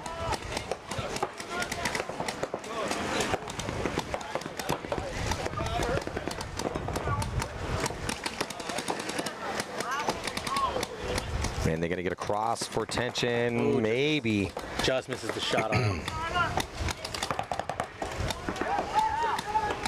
actually don't think he saw him make that gap, Maddie. I think he missed him. Well, he's alive in Snake 3. And the back corner bunker is unaware he's there because the back corner bunker is out of that. He's out playing a little bit too wide here towards this sideline. So if he commits to a wrap here, Tension's going to be able to get that kill. Oh, and he missed his shot. Stewart, well, somebody's wearing Devin Stewart's jersey. Yeah, from Aftermath. That's definitely not Devin Stewart. I don't hear the call out though. So that corner has not said that the snake is there, Maddie. Yeah, just need to get a little bit tighter here on the communication. Love that communication. Stay alive. It's like, hey, you there? Yeah, yeah. Stay alive. Okay.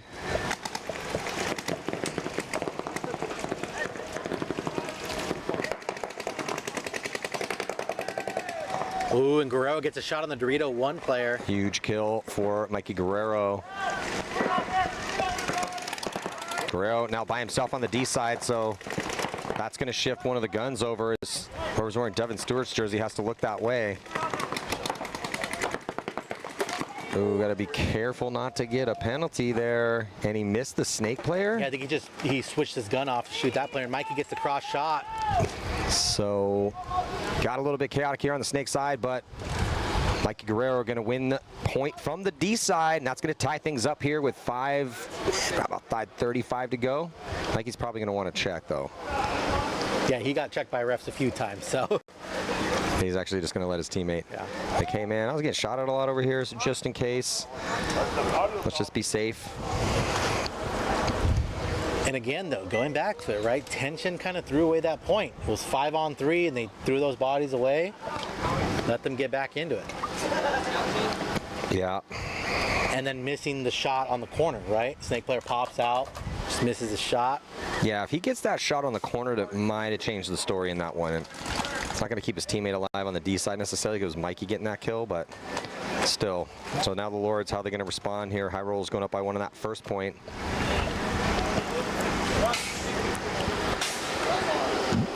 Yeah, these teams are getting down to it on paint too, Ryan. So I'm wondering how much that's going to be an issue out here because if they play 9 points out here, because that first was a 1.5 point.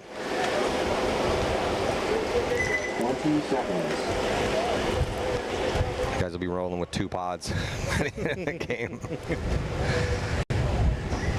Unlike, what was that player, who was it that we were talking about, I think this weekend, right? Wasn't there a player with 10 pods on his back and it was a 12-second point? Yeah. Yeah. Regime, I think, right?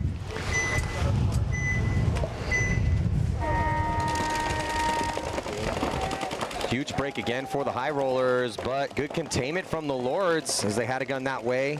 Going to that, it's not conventional to go to the door, that 40-yard line off the break, and it just doesn't work out. So Lords are going to go up a body, 5-on-4. And High Rollers have 2 bodies stuck in the back center, so this is the Lords' chance to try to tie this up. See if they can get some forward progression going, and most importantly, survivability. No, they lose their D-side attacker, and he is very frustrated with himself and shaking his head as he walks off dead. Yeah, Maddie, I mean, his gun was down. He just kind of peeked his body out and just caught one. Nice catch right there. They're going to refill that spot with their second attacker, D-side, but 44, 4-on-4. Better field position, though, for the Lords as they have the snakeback bunker and D1. Whereas High Rollers are still tucked in the pocket. And they need to get out of that doubled up back center bunker. I wonder what that call is. I hear them saying, home is dynamite.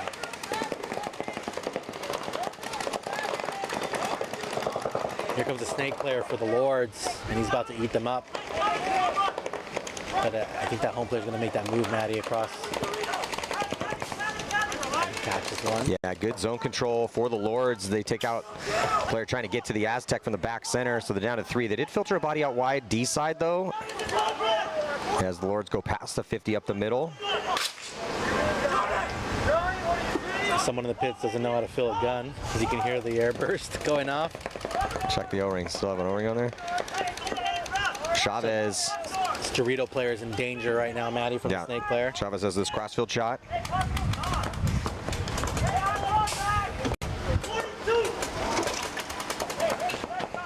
There's an incorrect call. I think they called 42 right now.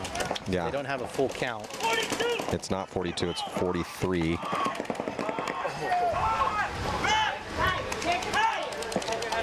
They finally do pinch off. Now it's 42.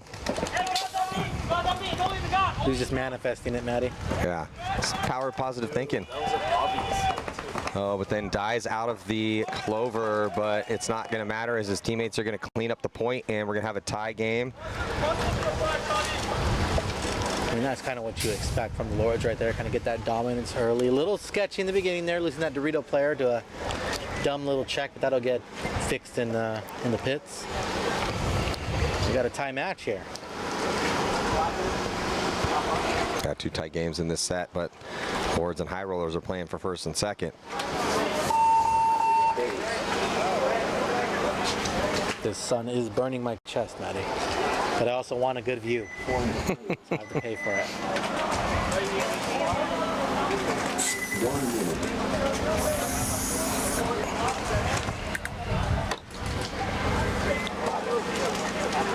A little bit less time in this one, 5:29. Tension going to be on the left, Drama on the right. Garcia still just hobbling out there, man. Shout out to him. He's a tough dude.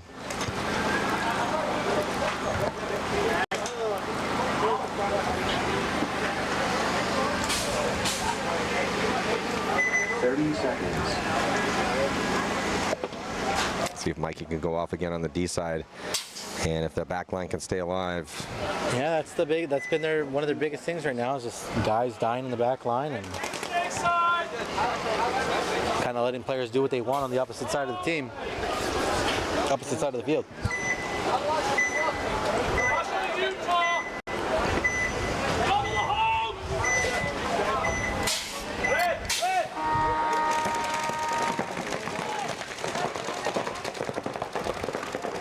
Tension taking some real estate up in the center here, Matty, and looks like the Dorito corner might take a bounce. 5-on-5 for both squads.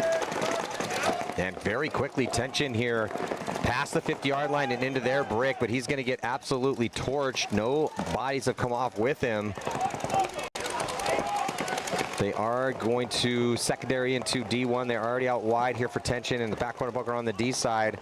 There's a 5-on-4 for Drama here as we reach the 5-minute mark. Drama's going to launch. They're going to get into D2, and also going to get a body out behind him as Mikey gunfights his way out to the corner. Now see if they can get some movement here on the Snake side to get some a little bit wider. Snake side will help as they are already wide on the D side. Try to pinch these players out for Tension. Tension's going to double up the clover. Running referee, though, going to come all the way over and check out the home. Well, that's going on, Matty. Tension loses their clover, one of their clover players, so down to 3.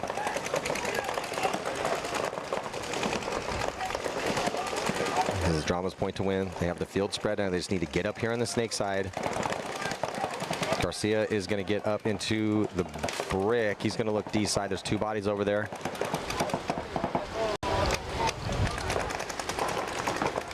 Tension's clover player on an island, all by himself. They are going to get the kill on Tension's clover player. So look for a possible concession here from Tension. They're going to let it roll for a little bit. Big Phil all the way back to the center, not able to make it, and now we're going to get a concession. So a 1-point lead for Drama.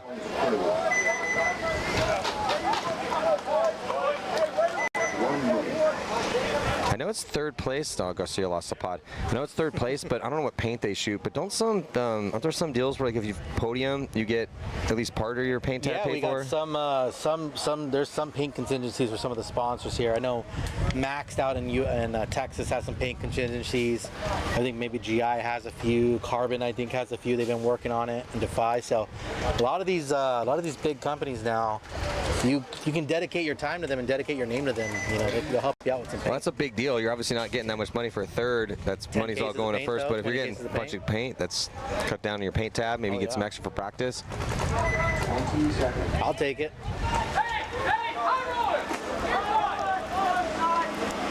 High rollers look like they were going to start on the wrong side of the pit. 10 seconds. A little slow to the box, though, for Lords as well. Yeah, Lords barely get there in time with 1 second to spare here for their Snake side player. Just conserving energy. They lay out to get to the wedge, and they shoot player inside at the small Dorito. So 5-on-4 for Lords. High Rollers did get out though into that snake side Aztec, Maddie. Lords getting into D1 and inside. Try to release. Neither team sitting on a lead, so Lords, and still 7:20 to go here. Lords got to get out of that doubled up home. He's thinking about it. He wants to get out to the D side. High Roller's already out there, so he got out there no problem. Yeah, and if he does make that move right now, that Clover's kind of looking down that lane, so he might get caught. If that Clover drops that lane, he might be able to get in.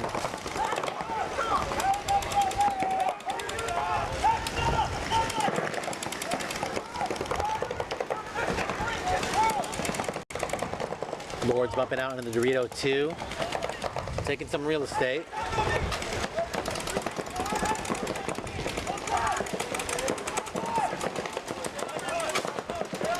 Yeah, good communication here from the Lords. Yeah, not hearing too much from the High Rollers actually, man. Well, the Lords, yeah, I mean, either the Lords are developing on the D side, but they need to try. They're getting trapped on the snake side, so not ideal here. Because they have the one body advantage, they really can't do anything with it yet, though. Because they're just, if there's no one out wide on the snake side, then the High Rollers can play shading towards the side and just don't have to worry about any of those angles. Yeah, no pressure on this High Rollers player. He's kind of popped the top about 2 or 3 times now, Maddie, and there's just been nobody that's looking that way.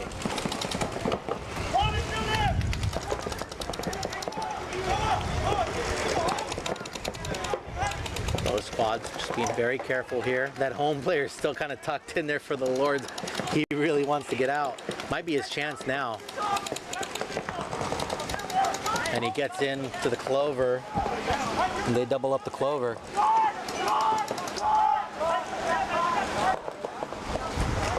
They double up the Clover, but now that is going to allow them to launch at least one body to get up into Snake 2. A bit of a longer point here. So Lords being very careful in their gunfights. Do not squander this opportunity. Do the High Rollers still have that body in the back corner on the snake side? They definitely don't have the Clover anymore. I think they're down to just 2 bodies. They're 2, yeah.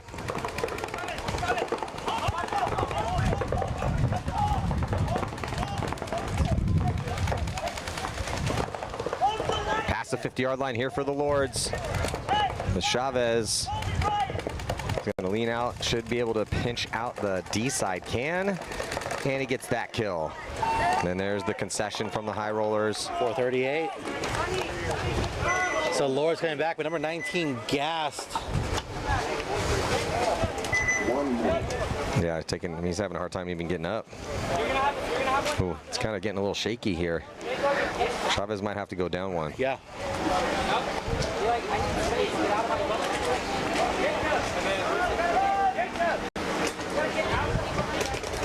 Yeah, you can see him. Yeah, Spica was not happy with the pace that was being played out there. I think he said, you need to get out of that spot. These guys are just burning on the turf, just dying. And Spica's giving him ear beatings over here as they're walking off. He's like, oh, you're tired, I don't care. Come on, That's a good dig coach, deep. right? That's a good coach. Do you want to win or do you want to lay down on the turf? What do you want to do? Mm-hmm. You got to find it in you. We only have a few minutes left here. This is the last game. We're playing for first and second. There is money at stake.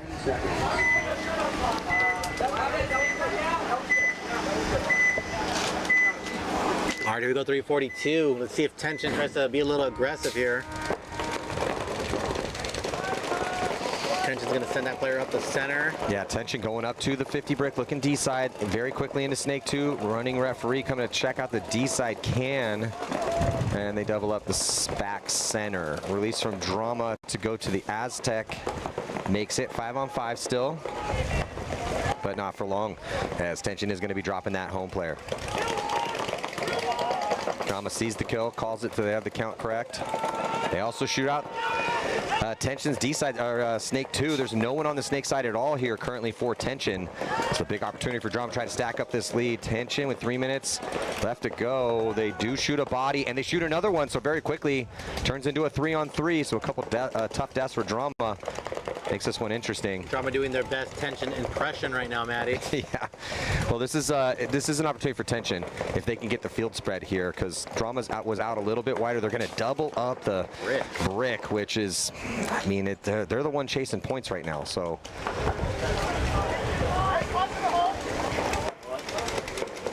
Garcia gets into the Snake. He's going to crawl up into Snake 2, but he needs to be very careful. He could pop up and get this kill, but if he dies in here, he just left a fortress to go to a tiny little bunker. And if he stayed at the Clover and looked towards the D side, he could stop this gap here from D3 or D2 to D3. Garcia is just riding and dying here on this gunfight. Drama is playing like they need a point. Why are we going through that gap? Shot. So 2-on-3 now. Just hate to see an opportunity thrown away, right, Maddie? Well, there's under 2 minutes to play. Drama is up a point, and I just didn't need to make that move across. It's Tension that has to push forward, and they have 2 trapped in the brick. So if he stays in the wedge and looks towards the D side, he's got Overwatch through the middle from the back corner bunker on the D side, and then they have the back corner bunker on the Snake side. That's a really good crossfield spread for them to burn this time. It's just the idea of him trying to be the hero, right? Trying to see if he can make a play for his team, but not situation. 1:20 though. It's still with this double brick. It just kind of puts them in a tough spot because they're gonna have to. They're getting trapped a little bit here. They still have some time to work with. Yeah, he's gonna get out of there. He's gonna try to get out there, but they lose one of those players. Both of them. Oh no, he retreats. Yeah, he just did a little tactical retreat.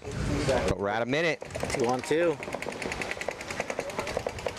Drama.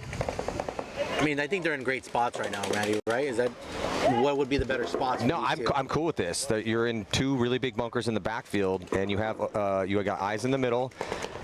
Got to be careful though. The crossfield kill. Did he lose him? Oh, they lost him back there. Oh, the corner. So the corner dies. That allowed the launch, and then they're able to get that kill, and they're going to tie it up here with 33 seconds left to go. And with the way things are going, that pretty much assures an overtime point. And again, talking about it though, right? Like, just did not need to make that Snake move. If Garcia stays at the Clover and looks D side with a player in the back corner bunker on the D side and a back corner bunker on the Snake side with 1:30 left with 2 bodies trapped at the brick, that should be game over, man. All the channels. They got Dan Lee up here. We was talking about channels. Basically, where are we channeling the pressure through? Where are we putting those paintballs? Where do you have to run through? You can call them lanes as well. But again, it's just fatigue, man. It's very hard to think clearly when this is your 6th game of the day and it's 95 degrees out here. Garcia dealing with an injury, so can't really knock him too much, man. He's a soldier out there.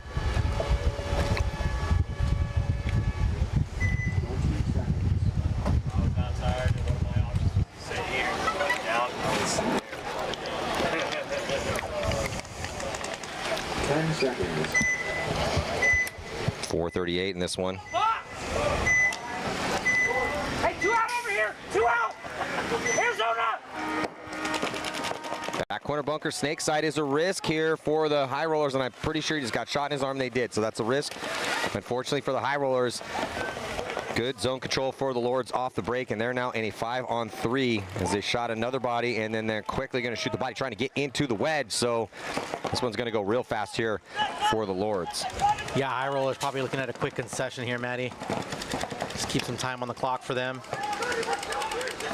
Oh, coach is still holding it on here. Is it a 3-on-2? Is that what I'm saying? At least 4 for the Lords. 5. It's 5-on-2. Yeah, but then he runs through, squanders his body. And people are going to sleep on the Clover. It's just, you got to caution at all times. I would say that's the last one. Yeah, so making it a little interesting. It's still a lot to a little on the body count for the Lords. 4-on-2. And that back center is it's just a really terrible position in this situation. I mean, he's more susceptible. He's most susceptible to that D side because the D side's starting to increase their angles over there. They're just going to run right in the middle. Could just pop the top and dunk on him. He's being very careful not to move it. He's going to straddle the beam. Comes through, gets one and gets two. Nice finish here for the Lords. Number 5. Mambo number 5. No concession though from the high rollers, Matty. Interesting. Interesting. Why are we letting this ride? I think they did say in the chat I read that they're riding with 7 guys. So, and no coach. 7 guys and no coach. They're going to be down by 3. Sorry, down by 2 with however much time they want, because the Lords will be completely content to take this victory. There it is. Okay, so they're going to go to 240. This is giving them a little bit of a break.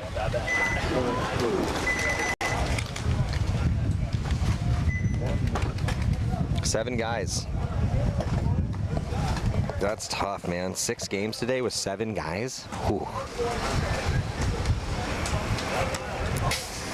That is very difficult.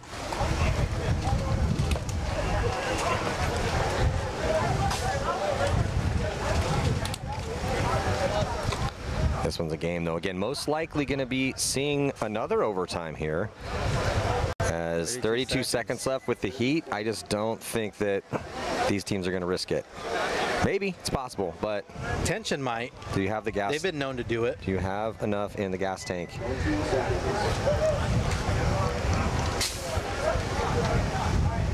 But then there's that risk, right? You do burn your energy, and then... Yeah, you might burn you out for the overtime. Yeah.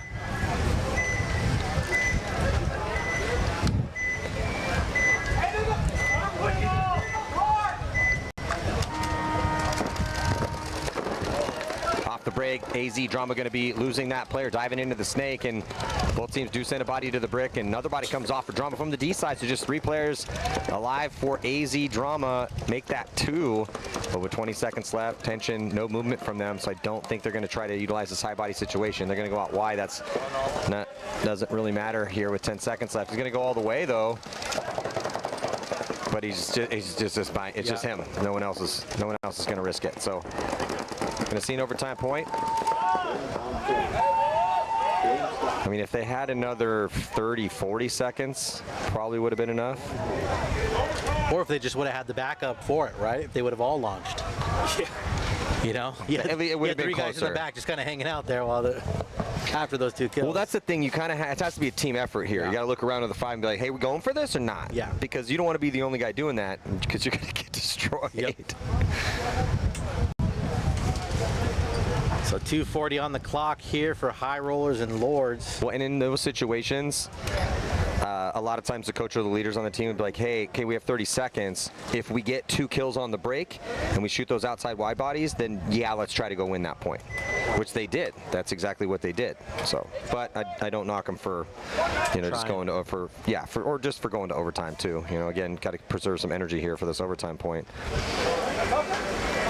Lords, though, with 240, 2 points is a sizable lead because everyone is gassed. Guys are sitting down. I mean, the player over here, and this guy's about to collapse.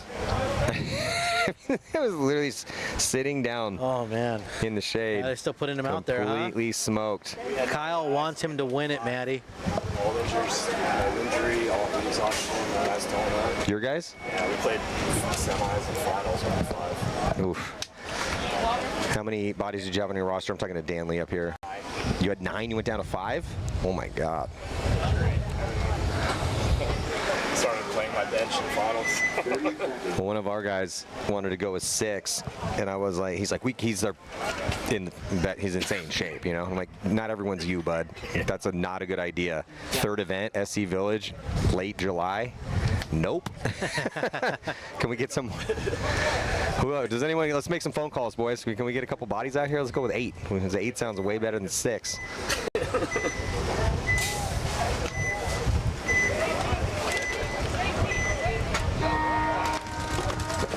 Lord's game to lose, Matty. Let's see if they can control that gap again. Lord's going to make it through the gap. High rollers. No, high rollers able to get that kill on the Lords as he wristed around the Clover early. So they're down to 4, now down to 3 actually. So the bend don't break moment not working out very nicely here for the Lords as the switch is off on the lane at the worst time. That player at the brick was looking that way and then he switches it off on the snake just as the Lords launched, and that's just pure luck right there. It's very unlucky. I mean, great move from the Lords, but just very unlucky for the High Rollers. And that player's still alive for the Lords. He's going to get past the 50-yard. They might have just caught one there. He did. And the Lords also going to lose another one. So they're down to 2. So it's a 3-on-2, 4-on-2, 4-on-1. So this is the quick point that the High Rollers needed, because they should be able to finish this one off with at least, I'd say, about a minute 30, minute 20 left to go. He's going to pop the top. He's going to go right over the top. And 1-point game here with, yeah, right around 120. And your snake player's dying over there, Maddie. Your snake player for Lords is exhausted. He gets shot off the break, has to lay there in the sun. Well, he got shot at the break, so we got a little bit of a rest. Back to overtime. Just had to eat it just for my time. And Garcia is still getting out there for drama. So here we go. Do they not have a bench either? They might not. Their bench might be depleted also. I think they have 7 guys, so.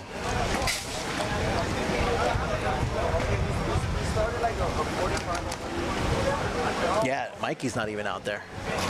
Maybe cramping again. Yeah. Something has to be wrong for Mikey for them not to put him out 2-2 in overtime. Yep. I mean, how do we not get the 16-year-old out here?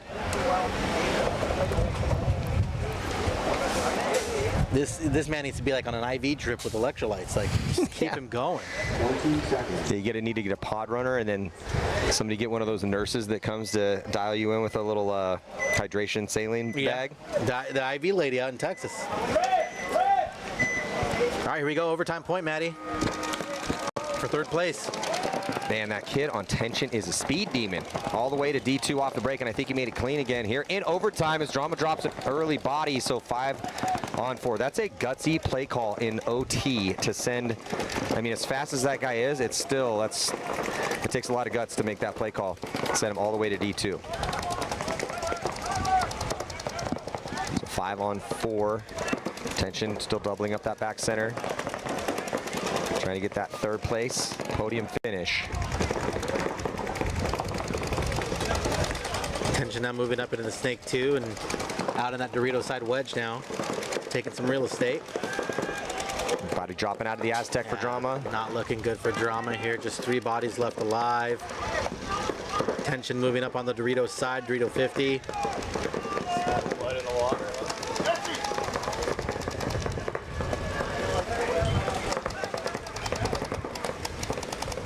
Tension, just a little bit more work to do here. Terrible situation for Drama. Back center, very susceptible right now to a death. And that Dorito gets real small in the middle as well. They're on their side at the 50 with a 2-body advantage and way better on the real estate. No, that is a tough death.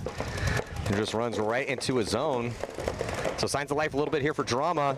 They got another attacker over there for Tension. He's at D3. And then, sure enough, yeah, that next guy to go is going to be the back center. There goes a desperation fill outside wide. They have a player there to contain, and he does get the kill, so down to just the Clover. And they go bunker him out for fun. So our 3rd place podium finish here goes to Tension. Congratulations, Tension. Well, as long as the buzzer hits clean. So we'll see who's going to go and get that done. One more step to be completed. Yeah, ref already saw him do the dance. So thumbs up, point is good, and Tension, 3rd place, official in the books. This one's interesting here. Minute 19, Lords with a 1-point lead, so still advantage to them. High Rollers on the risk. Gonna have to risk it. 119, have to get offensive minded. You could go heavy guns, maybe get a kill, and then it's off to the races. Yeah. don't have much time to mess around here. But again, being coached by Kyle, right? The Lords are probably going to have an answer for this quick rush here. It's just can they execute the plan? Well, the Lords have done well, so they are used to this type of pressure. Sonny, drop some pods. He talked about that. He's saying, Sonny, drop some pods. You have 1 minute and 19 seconds left. You're going out there with 7 pods. You don't need 7 pods. Was he go down to 3? Also, why did you drop your inside pods? Drop the outside pods. Those are the ones that get shot more often. Here we go. Our Lord sent it into the snake. High Rollers with a conservative breakout, Manny. Well, High Rollers on a secondary up into the brick here, but they don't have much time to mess around. They doubled up the back center. They did go to the D-side can and the Aztec, but no real big risks here for the High Rollers. They really went with a heavy gun lineup to try to produce a kill, and they didn't. So there's still 5 players left alive for the Lords.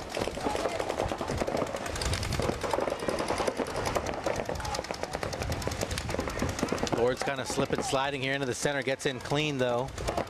Yeah, but it's coming down to this, man. The High Rollers, you have to gunfight yourself into position. You're only down 1.